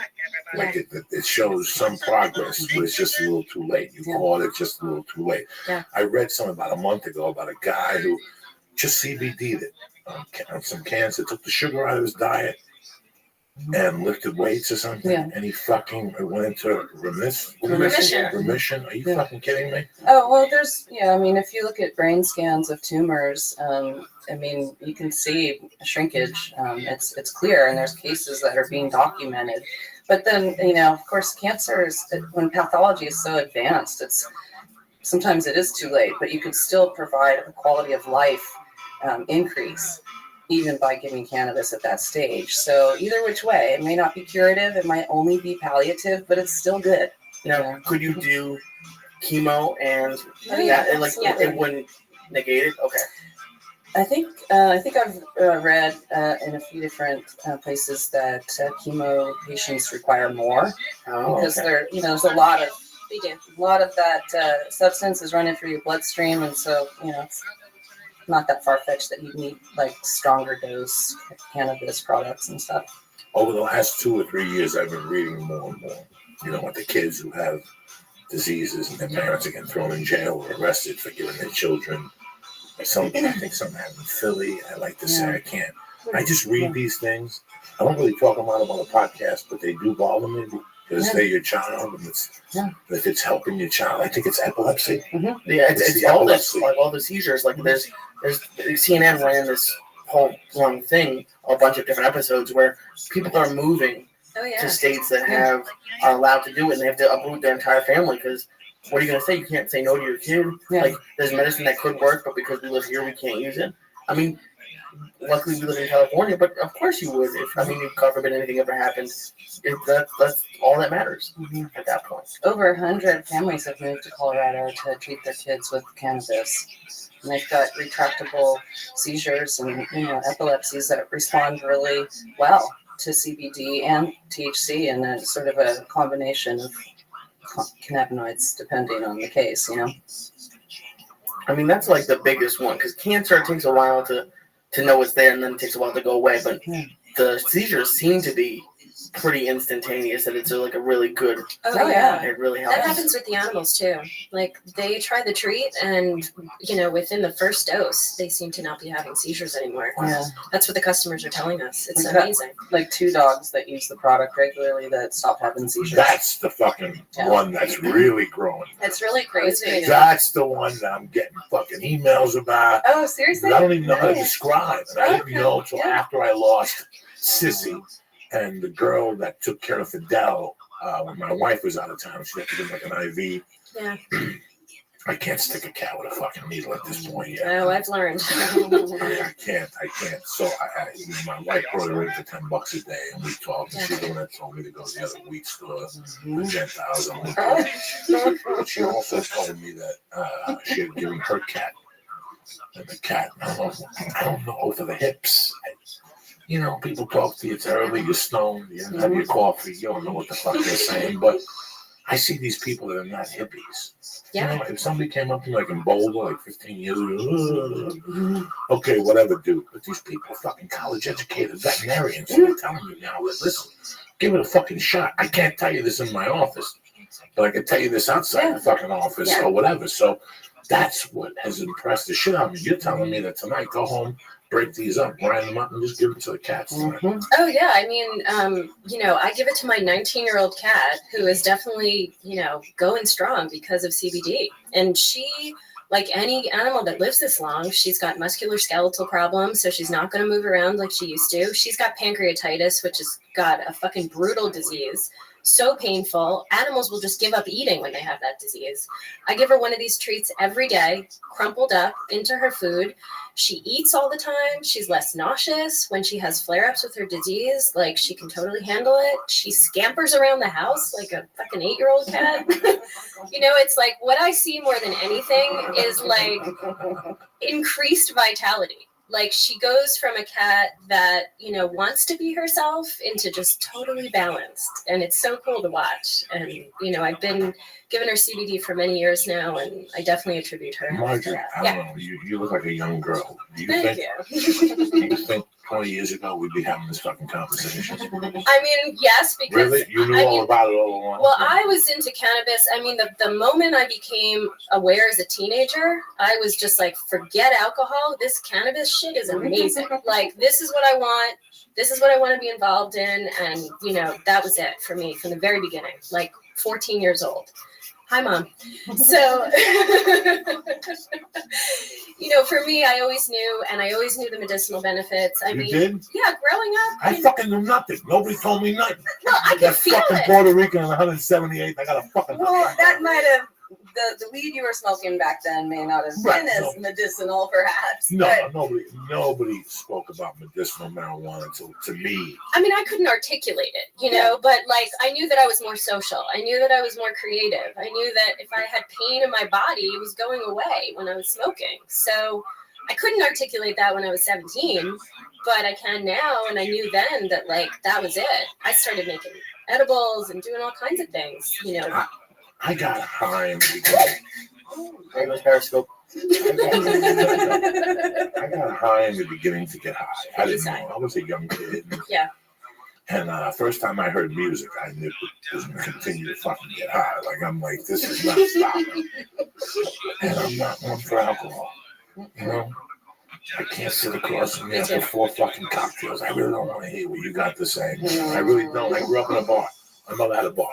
So the effects of alcohol on me were done when I was 10. I knew that shit of people grabbing you by the neck and telling you they love you. I don't like that shit at all. I don't like fucking cheers. Fuck you with all that dumb shit. I always hated it. So marijuana was always my thing. I knew that I was an only child. I had gone through losing my mom. Something happened, and this took me away. For me, Ari lives in New York, and I could tell, you know, did the phone break? No. I live in California, and I'm a New York City boy at heart. And I'm not one of those guys that fucking LA sucks because of the bagels. I really don't give a fuck. You know, the pizza sucks. I really don't give a fuck. You don't need the gluten.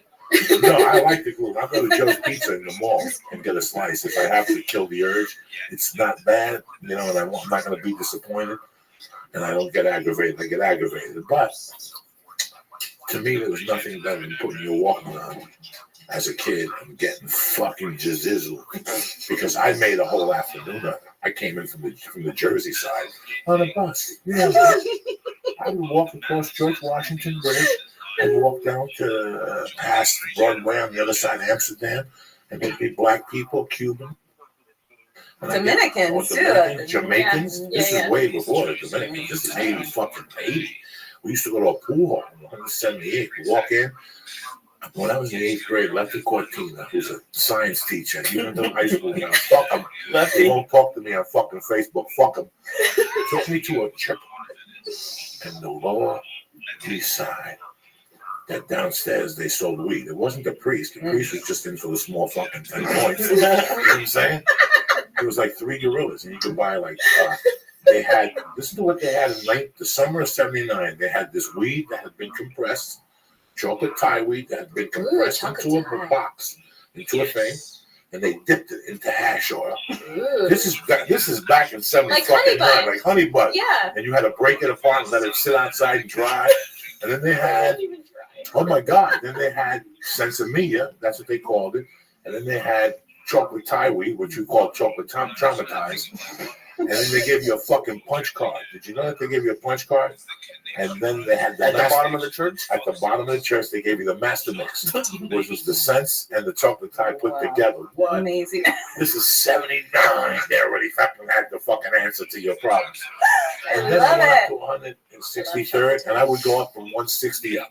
That's where I would get the different spots because Jamaicans were up there, you know. So I always loved marijuana. But when I took my fucking traveling act with the Lawrence to Colorado, I don't remember. I went to Colorado in '83, Jack, where people would come with Humboldt weed, then, and the baggie looked like it was cocaine because the two bags on the bottom, it was crystallized on the baggie. And then you go, what the fuck is it? And they go, it's weed. And I remember buying this for 40 an eighth or something. It used to be 40 a quarter, something ridiculous. You're like, what the fuck, $40? Because for 20, you got like 3 joints, and then you're going to chocolate traumatized.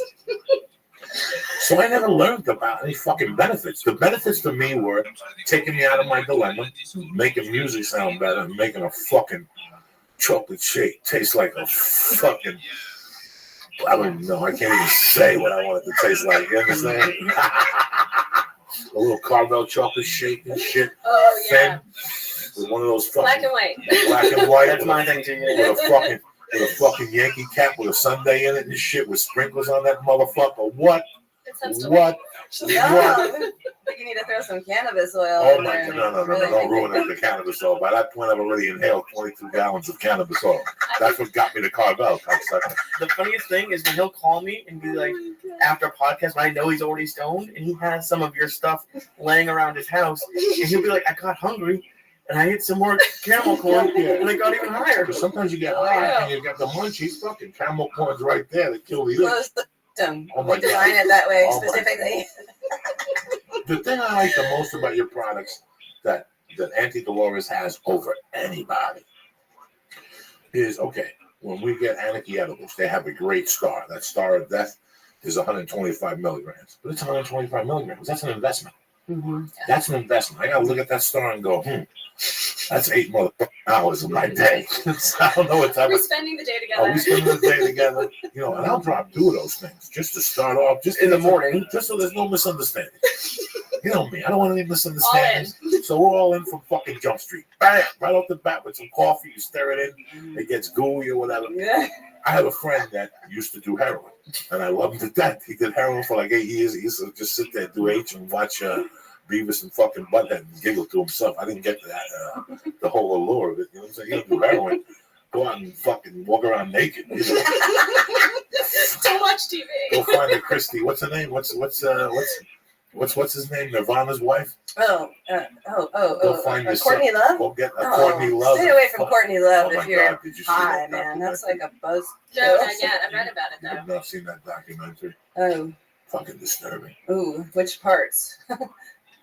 Towards the end when they're getting high and you see that they're high with the baby and how fucking high they were, but he was on top of the world, so it really didn't matter. But my friend, the heroin junkie, had a great perspective to it because she says in the documentary she never cheated on him. So as I was watching this, my buddy, because we're still goombas, he just went to heroin now like 20 years. We were talking and he goes, don't listen to that fucking twat. You know Jersey people. He's like, don't listen to that twat. He goes, anybody knows that the filthiest junkies are women junkies. She wasn't in love with him. She was in love with his heroin. And she goes, she did cheat on him. She goes, nobody remembers that after he died, she put on the album with Billy Corbin. She put some album out and Billy Corbin wrote the songs for her. You know, she's a dirty fucking whore. I mean, he knows her from the heroin. You know, I saw her in Seattle. And Josh Wolf had a bar, a Lobo Loco, and she did a birthday party there. And she had a dude that would just shoot her to wake her up and shoot her to put her right back in Limboville. Oh my God. It was classic. It was fucking A classic. heroin assistant. Like a heroin assistant? Yes. How fucking cool would that be? Just to look at something. How about a cannabis assistant? Get that needle rolling. That's a job that I would love to open for somebody. Some people do it. Like a rapper, I forget, tweeted that he wanted like a joint roller for like $50,000 a year just to keep rolling joints. Just keep rolling. I'm Don't say surprised two that job fucking hasn't words. popped up yet. With benefits, can you imagine a 50 a year with benefits, a 401k? What do you do for? I just roll joints.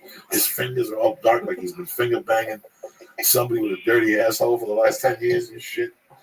Paula just saw Courtney Love open for Lana Del Rey the other week. And what happened? She said she wasn't good. No, she's not good. Who's not good? Courtney Love. She's done. That was Courtney good. Love opened up for Lana Del Rey at the Hollywood Bowl. Interesting. Wow, that's a interesting. I mean, I see it that way. It should be that way, but it's just Courtney Love's been You around. know, one of my 50-year-old friends is dating a 20-year-old called me and asked me if I had connections for the Hollywood Bowl. I yelled at him for 10 minutes. And you should be ashamed of yourself. You're with a 20-year-old going to see a Lana Del Rey standing there like an old fucking pervert with a pocket full of Viagra. You know what I'm saying? What the fuck is wrong with these old fucking guys, dog? What the fuck? You know, you're married, but if you weren't married, you wouldn't go after like a 22-year-old? Are you fucking kidding me? Are you fucking kidding me? Not because of me, for her. That's disappointing. You're not gonna get none from me. I come in a minute. I got ugly nuts. I'm 52. You know. I think why would you do that to a girl to show her balls at that like 22-year-old mark to show like disgusting men's balls? You're not gonna recover from that. She'll never recover. You're doing from them a favor. You're doing a No, service. a Then. woman doesn't need it. The other day, some girl at the weed store was like, I would love to go to Vegas. I go, listen, I'm not saying nothing out of line. You don't want to go to Vegas with some fucking old guy. Right? You got a 21-year-old pussy. You say it for 21-year-old men. You don't give that shit to some old fucking disgusting pervert. You give it to a young fucking man. I'm a pervert, but I can't cover the spread. You see what I'm saying? I have a 21-year-old daughter, okay? Right. Let me change the subject So here. There's some 50-year-olds hit on her? Actually, it did happen once when she was with me, and I almost lost it. Yeah, this guy was coming off the bus, and he went and did the little double take, and I was like, and then he kind of walked up towards us. He was getting ready to talk to her, and I was like, dude, this is my kid. What are you doing? Yeah, those It was motherfuckers. very disturbing. He need 100 milligrams of this shit. But that's what George was saying. That the reason why he really likes your. Whenever I'm going home, he always goes, "Bring me pretzels," because he says I don't want to be fucked up because I want to control my eye. Those pretzels. Look at this, guys. You can just pop this motherfucker, open this up on the bus. You just sitting there minding your fucking business. You know you gotta go to your fucking girlfriend's house. You gotta deal with a fucking mother. They probably made mashed potatoes. They fucked up the mashed potatoes. You can't understand why. They're nice people. Why do they make prison mashed potatoes? You ever have that situation? You go to somebody's house and you know they're out of a fucking box and you just look at them like, really? Mashed potatoes. I love them. My ex-boyfriend's mother, for 4 years, I had to withstand those prison mashed potatoes. Out of a box. And there's some prison mashed potatoes that ain't bad. Like if you get the box to dope it up. How long does it take to make mashed potatoes? Like cream, 2 seconds. I know, so why in a box? No. To make good mashed potatoes, listen, there's fucking Ugat's mashed potatoes. Then there's good fucking mashed potatoes. All right, these fucking Gentiles garlic mashed potatoes, they put garlic sauce. That ain't garlic mashed fucking potatoes. Let me tell you what garlic fucking mashed potatoes are. You get some red potatoes. You chop those motherfuckers up small. You boil those motherfuckers to the end, and then with the peel on them. With the fucking peel on them. That's what old school motherfuckers do. You throw the whammy in it. You cream the garlic. You don't put it in chunks like a fucking animal. You slice that shit thing. What do you call that when you fucking crush it in? When you mix it with that fucking mashed potato, you put some milk, some fucking mayonnaise, and you salt and pepper. That's the whole patois. A lot of fucking Gentiles don't know. It's the butter with a taste of fucking mayonnaise. See, I learned that from an old Jew, I learned. That's right. He couldn't cook, but he was 400 pounds. Who do you talk to about mashed potatoes? A skinny motherfucker with the head or a 400-pound Jew fucking. Is that the recommended dosage? Absolutely. Just dipping the. One giant pour. Oh man, how frustrating is it for you guys? Because you said, like in the 80s or 70s, you were going and buying it in New York. How slowly it moves. Just how slowly it moves, even to get to the point where you are. And you probably have all these aspirations for where you want to take your business, but it's just constantly pulling you back. Like that must be why a lot of people quit, to be honest. Honestly, most of the people that are no longer in the game, most of them either were raided and forced to shut down, or they quit. You know, and I understand. I mean, it's really hard.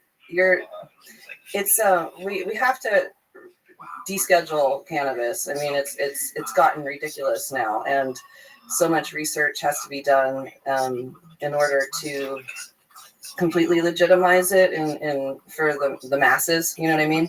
Because all of us here are open-minded enough to see the benefits, but there's still a lot of people that are very much influenced by the stigma. I think most of them, like my mom, thinks it's the same as heroin. Yeah. Maybe she doesn't, but that's what she tells me.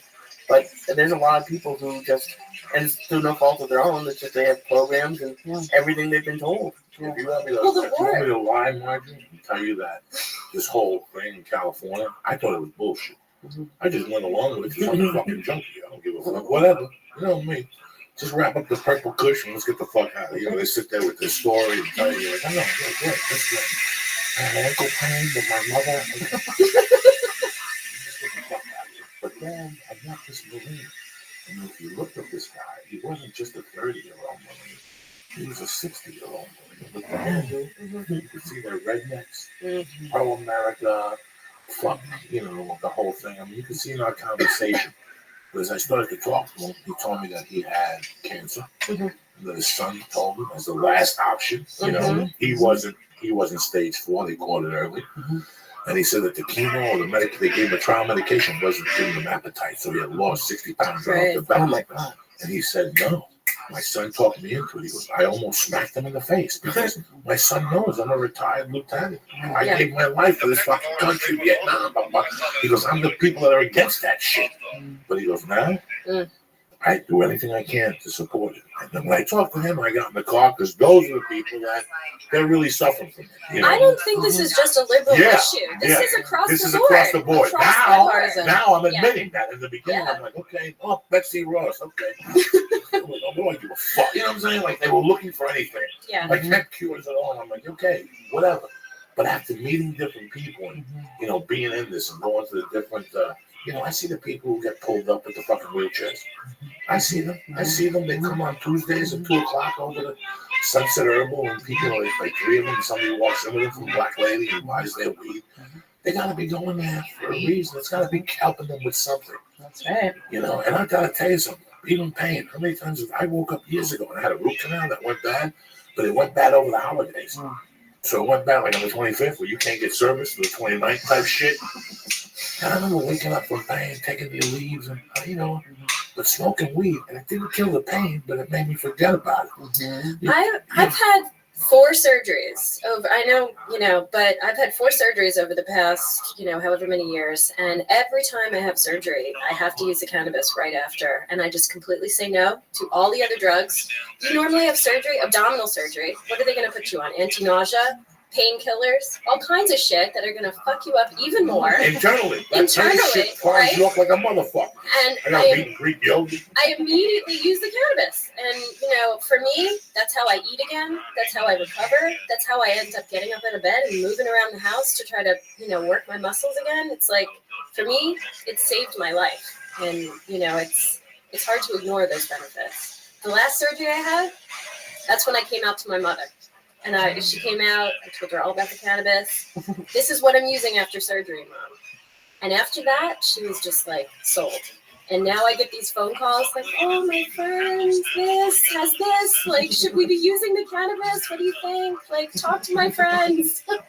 It's amazing. I think perspective is changing just because, like, we're awesome people using cannabis. It's like by example, You know who believes in cannabis? The first guy that talked to me about cannabis. And I almost fainted. James Coleman. I was shooting honest. I love James Coleman. The Magnificent Seven. Fucking Hard Times. Fuck it. She's Speed. The Hard Times. You know what James Coleman is? All right. You know what it is?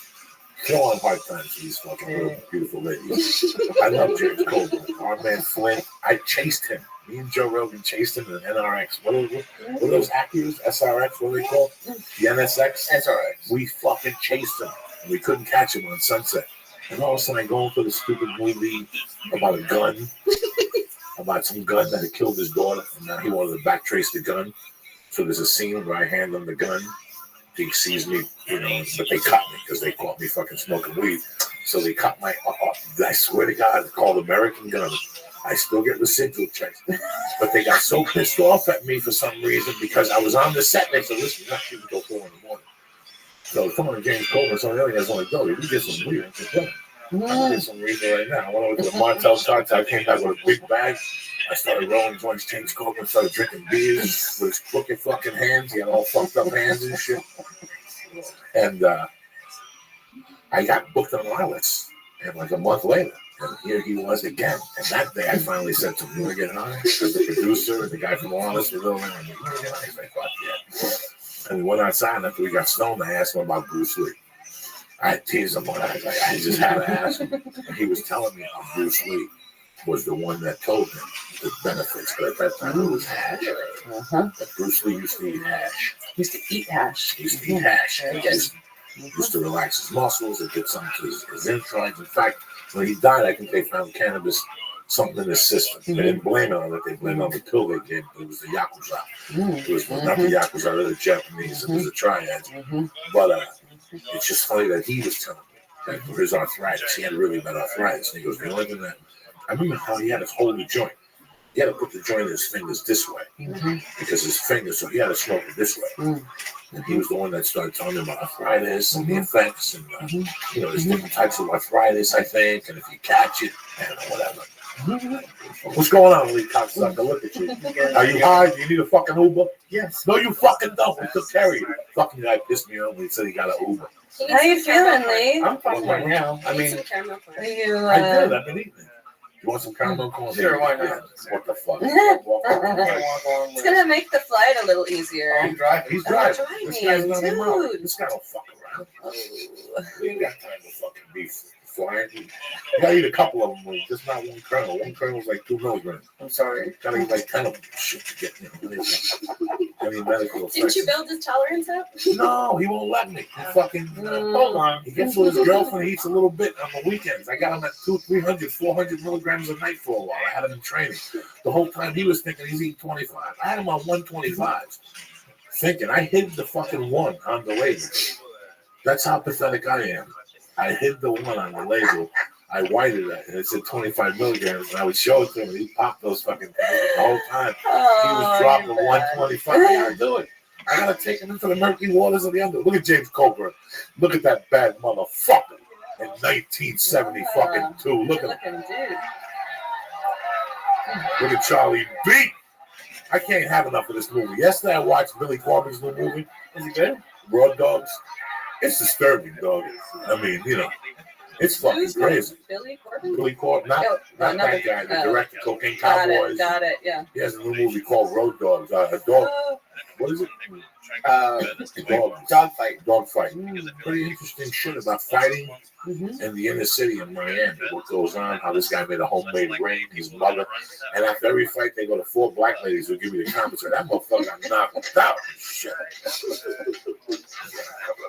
And this guy's fucking brilliant. Look at him eating oysters in 1970 like a doctor. Nobody's eating oysters. They're scared they might get a heart on. Look at him. Look at Charles Bronson throwing fucking heat. Anyway, fuck that noise. Let's get back to Anthony Dodo.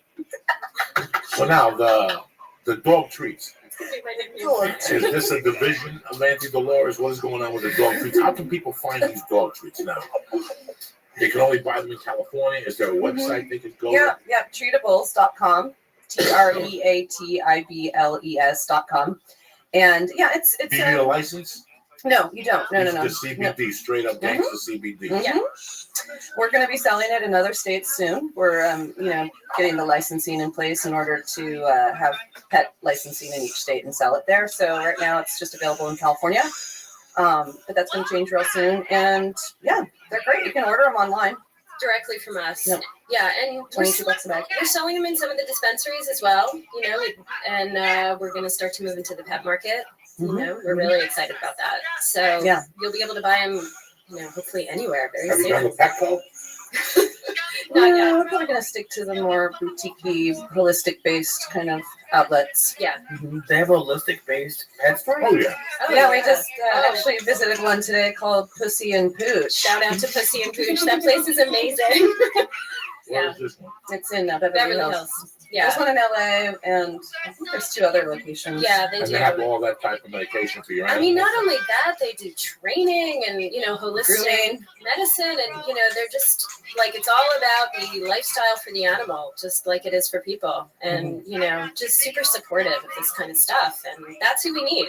It's amazing how rich people take care of their dogs and how poor black people take care of their dogs. You know what I'm saying? A couple Spanish people don't give a fuck. What holistic medication? Give him a fucking pork chop and kick him in the stomach. He'll be fine. Until they get sick because they've been given a crap diet, and then they have to pay medical bills, that are much higher in the end because their dog has developed a disease that they may have avoided with the right diet and cannabinoids. Yeah, it's like that's why we say preventative medicine. I mean, you're actually saving. There are people right now in Ohio and in Jacksonville, Florida going, these 2 motherfuckers are just crazy. Oh no, giving them animals fucking I from Mother Nature. I fucking feel you. It's amazing how people are still living in 1980. That has destroyed me, like this Governor Christie, this fat fucking communist motherfucker. Because they don't really. Because I think that yes, there is a side of the medical marijuana industry That's a guy like me that's buying it to get high because he's been getting high and now I have a cover. I'm not going to sit here and lie to you people. You know, now as I get old, I guarantee I'm going to be using it for my eyes. I can feel my right eye fucking up. You know? Your right eye's slipping? Yeah, my right eye's fucking slipping. The doctor even told me, he goes, next time you come in here, your eyes are slipping. We got to talk about something. I can't see in the night and shit. It's a fucking nightmare. Well, you know what? It's fucked up. Margaret, you said at the beginning that you chose this over alcohol. And yeah, weed has a ton of great things about it. But what if it's just to sit down and giggle at a movie? Oh, yeah. Like, why? Like, even if that was all it did, great. Like, why? Like, I much rather do this than drink. And I wouldn't necessarily eat the 300 milligrams I eat here. But it's a lot, like, why can't it at least be a choice? Even if, like, it's kind of sad that you have to go the medical route because that's the quickest way.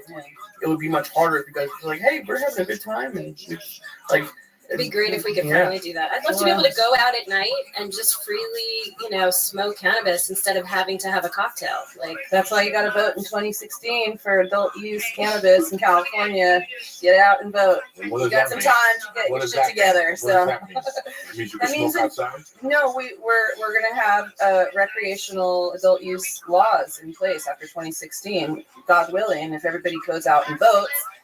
Which we know they will because they want to be able to smoke weed, freely. Well, maybe not freely. It doesn't mean you can smoke anywhere, but at least you can walk into a shop and purchase it with the proper ID, and you don't need to go see a doctor first. Can you imagine if there were bars? Like, just like a weed bar, you can go and it would have like funny movies. They could have like funny movies, and you could all sit down like comfortable chairs, and they have waiters and waitresses bringing you food. Think about how happy. There'd be no fighting. Everyone would just be so happy and hanging out. This is what. Listen, I don't know how to change a flat. I just don't know. I don't know how to raise a child. I don't know a lot of things. You wake up one morning and you say to yourself, what do I really fucking know? What do I really know? If I really had to make a living without the podcast, there's only one thing I know, and that's drugs. I grew up in it. It's a shame. It's a shame. It's a shame. But it's the way life is. I'm telling you, I bought Angel Dust when I was 14. Okay, I'm telling you, I put a joint in formaldehyde and was selling them for 20 a piece. I'm telling you, I used to go to Pennsylvania on the weekends when I was 16 and buy Black Beauties by the hundreds and buy acid, different types, blotter and window pane and sell it for $3 and make a living when I was a kid because I had no parents.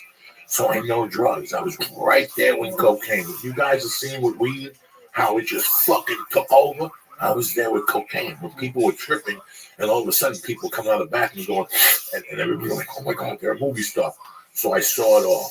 Weed is the only thing that I've done that hasn't become something else. Mm-hmm.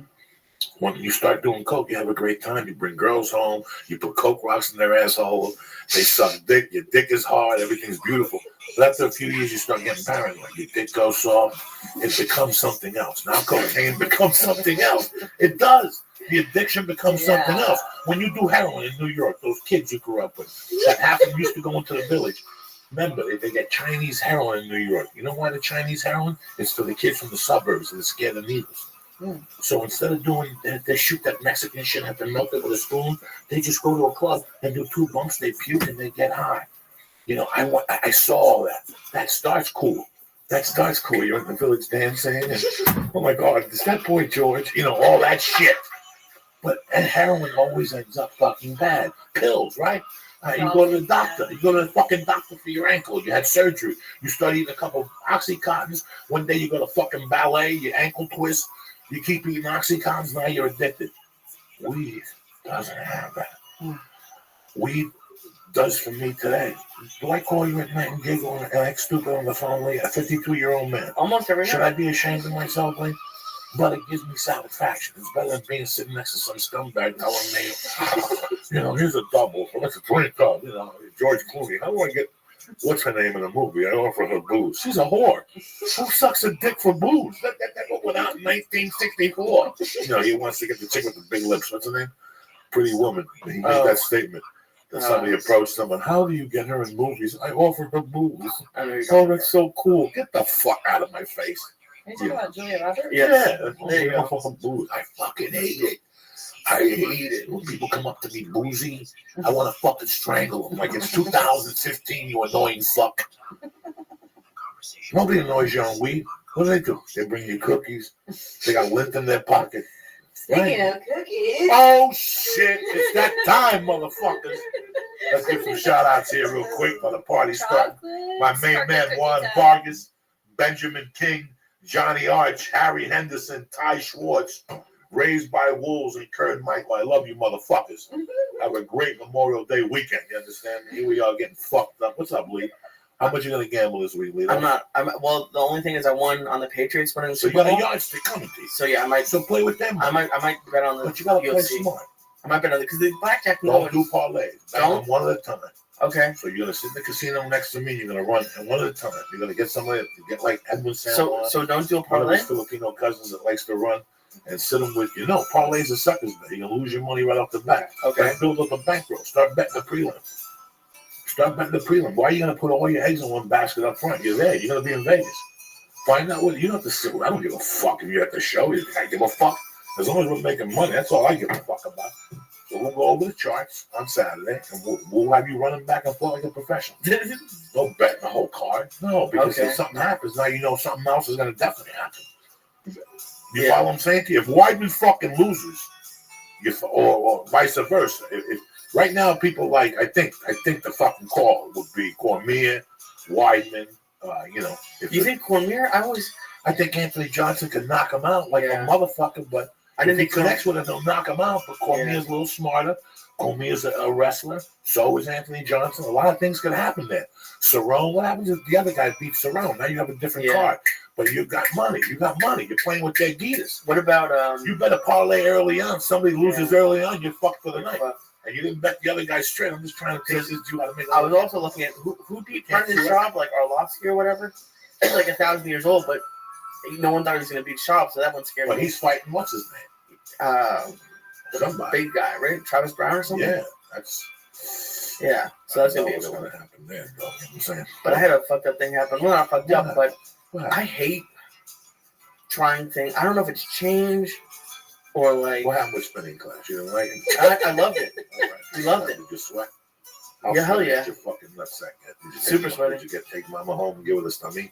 After a shower. After the shower, that's a waste. You gotta give her a stab before the shower, and everything's fermenting. You understand? Salamander, Dolores, and that monkey's on fire after spinning. I'm trying to teach this Jew things, but he don't. Spinning monkeys on fire. Fuck wow. I don't know, man. I don't know where we're going with this. That little ballerina suit you women spin with makes the monkey nice and moisturized. And wow. You take that motherfucker to the next level. You don't have to. It's like moisturizing the steak, then dip it in the water before you put it on the frying pan. You know what I'm saying? You don't like that sweaty muffle? I do, but she wants to take a shower. Who gives a fuck? You tie her up. You don't have rope? What'd you do with the rope I gave you that time? It's out back. It's out back. Look at him. I love tormenting. Look at his face. He knows. Anybody can eat a clean pussy. It's when I got some wine to it. I know, but you like that was fun. You two are so cute. Oh my god. I'm like that guy in Goodfellas. I gotta toughen him up. Every day I gotta toughen him up. He can take it. He likes it. He loves it. He's Jewish. He's used to this shit. He loves this shit. You know? Jews gotta be like a Walenda. They gotta be walking on a tight wire. If not, their lives ain't good. They're not good. What do you think, Dolores? What's the next product? Drop something on me. What's coming up? What do you think we should make? A special Lisa Ann Jewish star. Something that glows in the dark. That just makes you fucking pass out. You can find it on the floor. Lee is fucked up right now. Like he's getting hit in different directions. He's questioning his manhood. Look at him. I'm looking at him, and I've never seen him like this. These edibles hit you different. They hit you when you don't attack your senses like that, like gorillas, like we usually do. This takes you to a different level. It's like a slow finger. Look at him. Look at him. Did you just see him transform? It's like midnight for the Wolfman. He just fucking transformed. How many milligrams are there? Who gives a fuck? We go by sound. We just eat fucking milligrams. What do you got to worry about? Who gives a fuck? I want to know how much I ate. You got nothing to know about. Maybe listen. I guarantee you, Anthony Dolores, it's like the Quaalude people. When we were in the 70s, when you ate a Quaalude, sometimes you ate a Quaalude, it was a dud. But then you ate the other one, you got fucked up because they put that mix Maybe the oven was this way, and all this shit went to the front. You know? Every single one in the package is the same. But wait, how much did you eat of the chocolate chip? I had half the chocolate chip. I had 3 caramel corns, and I think that might be it. You're at about 30 milligrams Oh, right now. you're gonna be fine. Okay. That's 3 doses. I saw the link. I don't know if I got it on camera because there's a lot of people here, but I just tell I'm listening to him. I would love to get it on camera. If you want to see more of this, come out to the South Point in Las Vegas for 3 days. Now we got Auntie Dolores. He's bringing like an entire suitcase. Oh my God, I got so much. Do you have an Auntie Dolores suitcase? Oh my God, I got everything. He had to ship that one. It's already shipped in Vegas. Sup, Bart Snickers? It's everybody's favorite creeper, allegedly. The big dog, Rabbi Rothschild. Up next on the big board, we have Web Screw. Oh, yeah. With the oh, in the suitcase. Something's wrong. Yeah. Offline. Let's reload it. Harley. You're right. That's a Fox. really smart plan. Damn, girl. I mean, I put my recommendation in, but the underwear is a good idea. But if you put your recommendation in, you're claiming liability. You don't know nothing. Yeah, well, part of me is being an activist about it. Please, Man, don't be I an activist. We'll say enjoy fucking ways. your company. We're looking to get stoned. You want to put your Oh, you're man. claiming responsibility. I'm giving shit. You put a Hey, fucking dirty cutie. panty up there, but a fat one. Or get like You have a some wish fat chick list? and rub your Oh, I fucking- should Do they borrow. include Okay. a rabbi? Big chick like me, like a chick that looks like me. You Don't borrow even her, know. because guys don't want to look at that. Well, I'm going to New York next week. Could I borrow a pair? Imaginably. Don't smell it. Instagram. It'll take you to a different dimension, but that's how you do it. You don't fucking put the You letter. gotta distract the dogs. I with put something. You're from Germany. I put the edibles around the security. Whether I go to Chicago, whether I go to fucking LA, or especially in LAX, I put the cookie right in the security. You're amazing. I just take the label off. That's Anything the else you part want to of see? the edibles. Oh, It's got no yeah. I fucking want label. to know all about But you. so what? You take these peanuts, I you want put to know them in your a bag, hopes and your dreams. and you put them in your I've never right looked there at in the anybody's plate. wish No, list. these are gluten Is it free. gonna be Fucking weird? hippies. I don't know what they. Oh, this has THC. Those fucking morons of THC. I've never been to this one. One time we were stopped on the highway Do you coming back want from Long Beach by like a bikini row of cops hose? that must have been doing something. Triangle. And I had video of him right Legos. behind it taking a hit out of the pipe. And Yeah, girl. I deleted I wanna it because I get you got all this paranoid that stuff. they were going to come and I'm search gonna my buy phone. you all this shit. This is what When I'm I dealing with. Because you would eat go so viral, much I'm gonna that- buy you Oh every my God, fucking it thing you never want, girl. You have 24 gifts? Someone asked if like a Or quarter of a 24 Chiba Chew was pages of enough. gifts. Never. A quarter. There's no I'm gonna quarters. buy all this shit for you.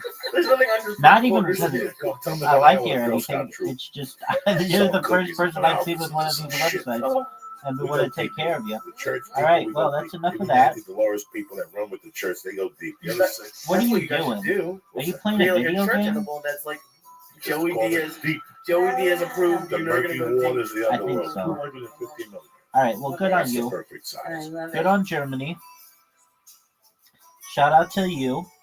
Shout out to Germany. All right, we're gonna close this. Yeah. This is your Why? fucking problems. Let's Why just not? let you I start think it's a good fucking. plan. So, How about a Cuban shout out flag? to you. Ooh. You're That's too much amazing. ink. I want everybody Save to you money know on the- save on the your that money you can cost. find Save your Expensive. money, yeah. Good But I for thought you. you wanted it to glow in the dark. Harley That's Fox for you. on I'm Jewish Jewish. at Harley Not me. I'm Fox. just a fucking Cuban dude. You know what I'm saying? HARLEYFOXX. Mixed with water, something that can float. Something They like like Jimmy cereal. Fox. All right, cereal? everybody. Like Peace Peace floating out milk? from Rabbi. that. Shout out to Edible Harley cereal. Fox. Shout out to Rabbi. Shout out to everybody out there. Actually, Stay We're black, gonna cut that- everyone. We're gonna cut these that are out of the kind of podcast. like those Okay. cookie crisp. That's money, though. We have an employee that eats the edibles. They eats the treatables for breakfast. Oh, I got a bag Break in some up case. like I got them cereal. in my fucking in the compressor. In case there's an earthquake, I got one of these too. What do you think you're dealing with? I ate dog bones before when I was fucked up when I was a kid. One night I just ate those dog bones at a party one night just to be an asshole. Yummy. Wait, what's the matter? I'm just writing down the time. What time? Yeah, no, because I want you to make. I understand. That's a beautiful idea, man. That really is serious. Look at, Cereal? hey, listen, Cereal. man, isn't Starbucks putting weed in K cups, 10 milligrams in a K cup? Is that correct? Did I read that correct? Is it Yeah. Starbucks or is it a different company? What does that tell you? That tells you that a corporation is actually challenging somebody to put K. Now they're only going to sell them in Denver. Is that what you fucking think? Listen, I travel all over the country. If you don't think people from Austin, Texas, drive to Colorado the way we did when we were kids. Let's go to Chinatown and get fireworks. They go into their neighborhood and they tell their friends, listen, I'll give you a cheap and chew for $25. They're really 21. They mark them up and they take rides on Saturday and they drive up to fucking Colorado and they pick up boxes of edibles. Boxes. Oh my God. When I travel, people give me anti-Dolores places and places that they should know be anti-Dolores places. What you talk about, Willis? I swear to God, because people buy your stuff. People have offered me the brownie on the road.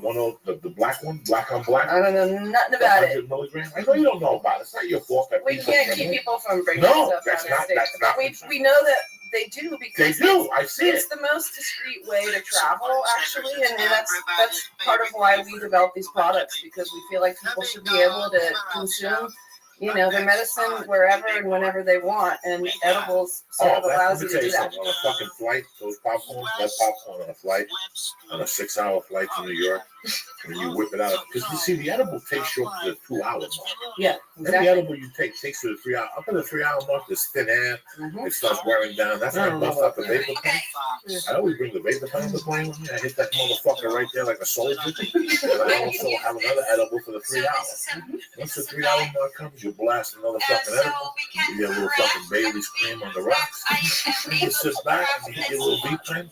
I hit the little fucking nicotine pen to keep me balanced on the flight. You know me, though. I don't fuck around on a flight. If I'm paying fucking $700 to fly to Boston, I'm scratching my nutsack when the fuck I want it. 700. The plane industry has gone fucking kaput. The cheapest plane I can get to Boston was $580 in August. 7 fucking hundred these plane tickets are going for. Or you gotta fly on Frontier. You know how much fucking Denver? You know how much they wanted to Denver on Southwest from Burbank? They wanted $450, guys. That's how much I was gonna pay for this weekend in Vegas. Yeah. Right now, to fly to Vegas, I looked it up for my wife this morning. It's $500 for her and the baby. It's $5 for her and $5. And there's still flights available for Monday morning. I couldn't believe it. Oh yeah, it's expensive. I know, but it's people are taking trips now to Colorado and places. It's like when people used to go on whiskey tours. It's tourism. They're going now, so tourism. of course they're gonna bring it back. They offered me a business to go to Colorado and pick people up and drive them to weed stores and talk about the history and shit. Come on, I got time for that shit driving around. I'll get stoned and get the fuck out of the car. Somebody gets in with no fucking. You're doing 90 blaring. Oh yeah, fuck you. I ain't got time to I'm a scenic director. That's TMZ. That's where fucking what's his name got shot. Listen. Get in the back seat. We're going for the magical mystery tour. When I drop you off, I want you to look at me and go, dog, I don't have to do leg squats today. I don't have to do leg squats. I've been pushing against this fucking thing, praying for my life. I brought him back from San Diego in an hour and 35 minutes. That's my boy. How long did we take, Lee, from San Diego at night? It sounds like an hour and 35 How minutes. fast did we do? What was the least mileage we did an hour? Maybe 75 right before the thing, but then we went up to 85, 90. Took it 90 all the way. I don't fuck around when I drive. We take a brownie and we go for broke, Jack. Yeah, being that high doing that wasn't the best. For you, for me, it was tremendous. I was just floating on the fucking vibe. Anti-Dolores, there's 3 edible chains I mess with, and you're one of them. I think they're fucking tremendous. I think that, because you can't eat the same thing every day, because then your body gets used to it. Yeah. So you got to mix it around. So the chocolate things are my all-time fucking favorite that you have now. Those little 10 milligrams, that's hard to believe. But we OD'd on them. We OD'd on them, and then I took a picture of them, and that's how he caught it. Remember, I took a picture of the bag, because the chocolate bonbons first came on a bag. Oh, when you misread the We misread. I didn't know. You said 300 milligrams. I thought there was like 1,000 of those things in there. I was tipping them over, eating 10 at a time and shit, giving him like 18 of them. The next day, he's like, fuck, no wonder I was so high. They were 10 motherfucking milligrams. You don't fucking remember nothing. Now, are you in Colorado yet? No. No, not yet. You're happy just in California. That's all Well, you we're going to can be in handle. Washington soon, and then Nevada after that. Now, when does Nevada go into full effect? It's in full effect. People are building out their facilities now. People got getting licenses. Yeah. So there's a California license working in Nevada? Vegas is going to be pretty awesome because everybody's drinking, but they want to do something else, and people are going to be able to smoke weed in casinos. or at least vape. You know, it's No. Actually, I don't know if they're going to allow that, but suffice to say, there's medical cannabis in Las Vegas, soon to have recreational. So the law passed already. Yeah. So now what That's the kind happiest I've ever seen. is it just like That's us? pretty awesome luck. Is it like California? There's going to be weed stores, or no? It's going to be a little control. Oh yeah, No. absolutely. Yeah. I know, you look excited. Medical. And then I think rec is supposed to be on 2016. Yeah, they're supposed to go recreational in 2016. Can you imagine like these young kids that go to the farms and get fucked up just on weed, and how many blunts will be at those places? Yeah. The clouds of smoke. It's coming. I'm too old. I would never. The do it. I don't buffet. know if they're going to allow. Oh Can you my imagine god. what they would do to the buffet? I'd like to see the numbers, like food sales now Oh. and food sales after. The waitress came up to me. Room Where the fuck service? was I last? Where was I last week before Michigan? Michigan? Where was I last week? I was somewhere. No, I was in Oakland. I was in Michigan. The waitress told me Saturday night. She goes, between last night and tonight, our food sales are just tremendous. We've never sold as many appetizers. I was Fuck counting yeah, what's better than chicken wings when you're still chicken wings and you're fucking stoned. What do you think, Lisa? What are your plans for Vegas? Mama's not coming with you? You're not going to bring her? No, How come? because I mean, we're not. I don't know. I'm working. Like I have the We're working. You don't do nothing with me. I'm nice. You hang out. You smoke some dope and you go to your room. Don't worry. Huh? No. I'm bringing the recording stuff. No, it's fine. You don't want to bring her. She don't want to go to Vegas. She wants to go to Vegas and be in the room with you all weekend. No, it's okay. I mean, Mexico. Tell Anthony Dolores your menu for Vegas. Tell him what the first Exactly, I was just going to Wait ask. till you hear this shit. All He right. already has a plan. He's trying to bullshit me and tell me. The Stromboli place. That's really good. If you watch Diners and Drive-Ins and Dives High, like I do, on like the first season, he had the Stromboli place in Vegas. It's fucking amazing. Oh, wow. So I'm gonna go there. We're going to be there in July. You should write down the name for us. Like the 3 kegs or 4 kegs or something like that. Now, when you guys go in July, is it a business trip? Mhm. And what are you guys going to do there? You were telling me when you came in tonight, you're working a lot of elderly facilities. Is that okay to say? Oh yeah, we filmed that infomercial a few days ago for this elderly community. It's going to air in their television sets in their rooms and all over. They're the ones that are really responding. I think like Ari's mom, Ari was telling me the story. They're the ones that are really going, you know what? I never smoked pot. People look like they're smiling. I'm just sitting here next to my fucking husband. All he does is complain. Let's throw some shotguns in his face and take this motherfucker to the next level on our silver years. Was that the script? Was that pretty word for That sounds word? very similar to what I wrote. Yeah. Are you sitting there fucking worried about the corns on your foot or the fucking things on your eyeballs that you can't see? It's over. Come down to the first floor. Uncle Joey's medical marijuana store is down there giving out yum-yums for all you old fucks. Come on down, mention Woodstock. If you were there, if you were close to it, I don't give a fuck. Come on down, mention George Washington, whatever. You get a free fucking doozy. I'll be down there for the next 10 minutes. That's the ad you play for. That's the ad you play for old people. They're waiting for fucking something. I'm lucky. Listen, the last 2 years, I've read articles that I never thought I would read in my life, in this lifetime. Yeah. I thought that maybe 100 years. I can't believe how fast it's been moving. Mm-hmm. Once they sparked it and it's moving. Am I going to lie to you? Am I going to sit here and tell you I ever read High Times as a kid? I never really did. Like I said, I was always just a New York City drug kid, but this was always my drug of choice. It was a gateway drug for me. I love it. I'm happy at fucking gateway and everything. You know how boring my life, you know how uptight I was when I was fucking 11, 12? I would not listen to rock music when I was a kid because I thought those people were dirty and satanic. What? Who taught you that? Catholic school, just people. I didn't like people with long hair. They fucking scared me. Hmm. Yeah, it was fucking crazy. Like, when I grew up in New York, the people, they didn't have, if you had long hair, they called you dirty hair. They called you dirty hair, especially in Jersey, dirty hair, because then you cut your fucking hair. Like, so I didn't really grow up in that. The people I grew up with were people that were jocks that got high. And I was like, okay. But then they started getting crazy and crazy and crazy. They weren't like regular jocks at regular schools. The jocks I grew up with, bug people. We did fucking THC crystal. We did everything, Usual jocks are like, oh no, I'm worried about my diet. Fuck you. These guys were eating fucking steroids and doing blow. I never did a steroid. I wanted to, but I didn't have the balls. I can't shoot myself with a needle. But this is what it's become. And, every time I go to Jersey and I have a conversation, it's like the third conversation because they think You have like, not you. You're from New York City, so they're more wide open. But there's always the one people they consider California like out there. Oh, New Like Yorkers think that too. You people out there, fucking crazy. You hippies. You're walking around out there at the beach all day. Bitch, we're in traffic, motherfucker. Okay? That's why we need to get fucking Giselle out here. Because who could take that 405 traffic without being high? That's the fucking clinking. If you're sitting on the 405 and somebody's selling joints, that's the next money maker. Like they do in New York with the fucking donuts. Just walking down the street. No, he just walks in between Or cars. like the papers in the like morning. the fucking papers in the morning.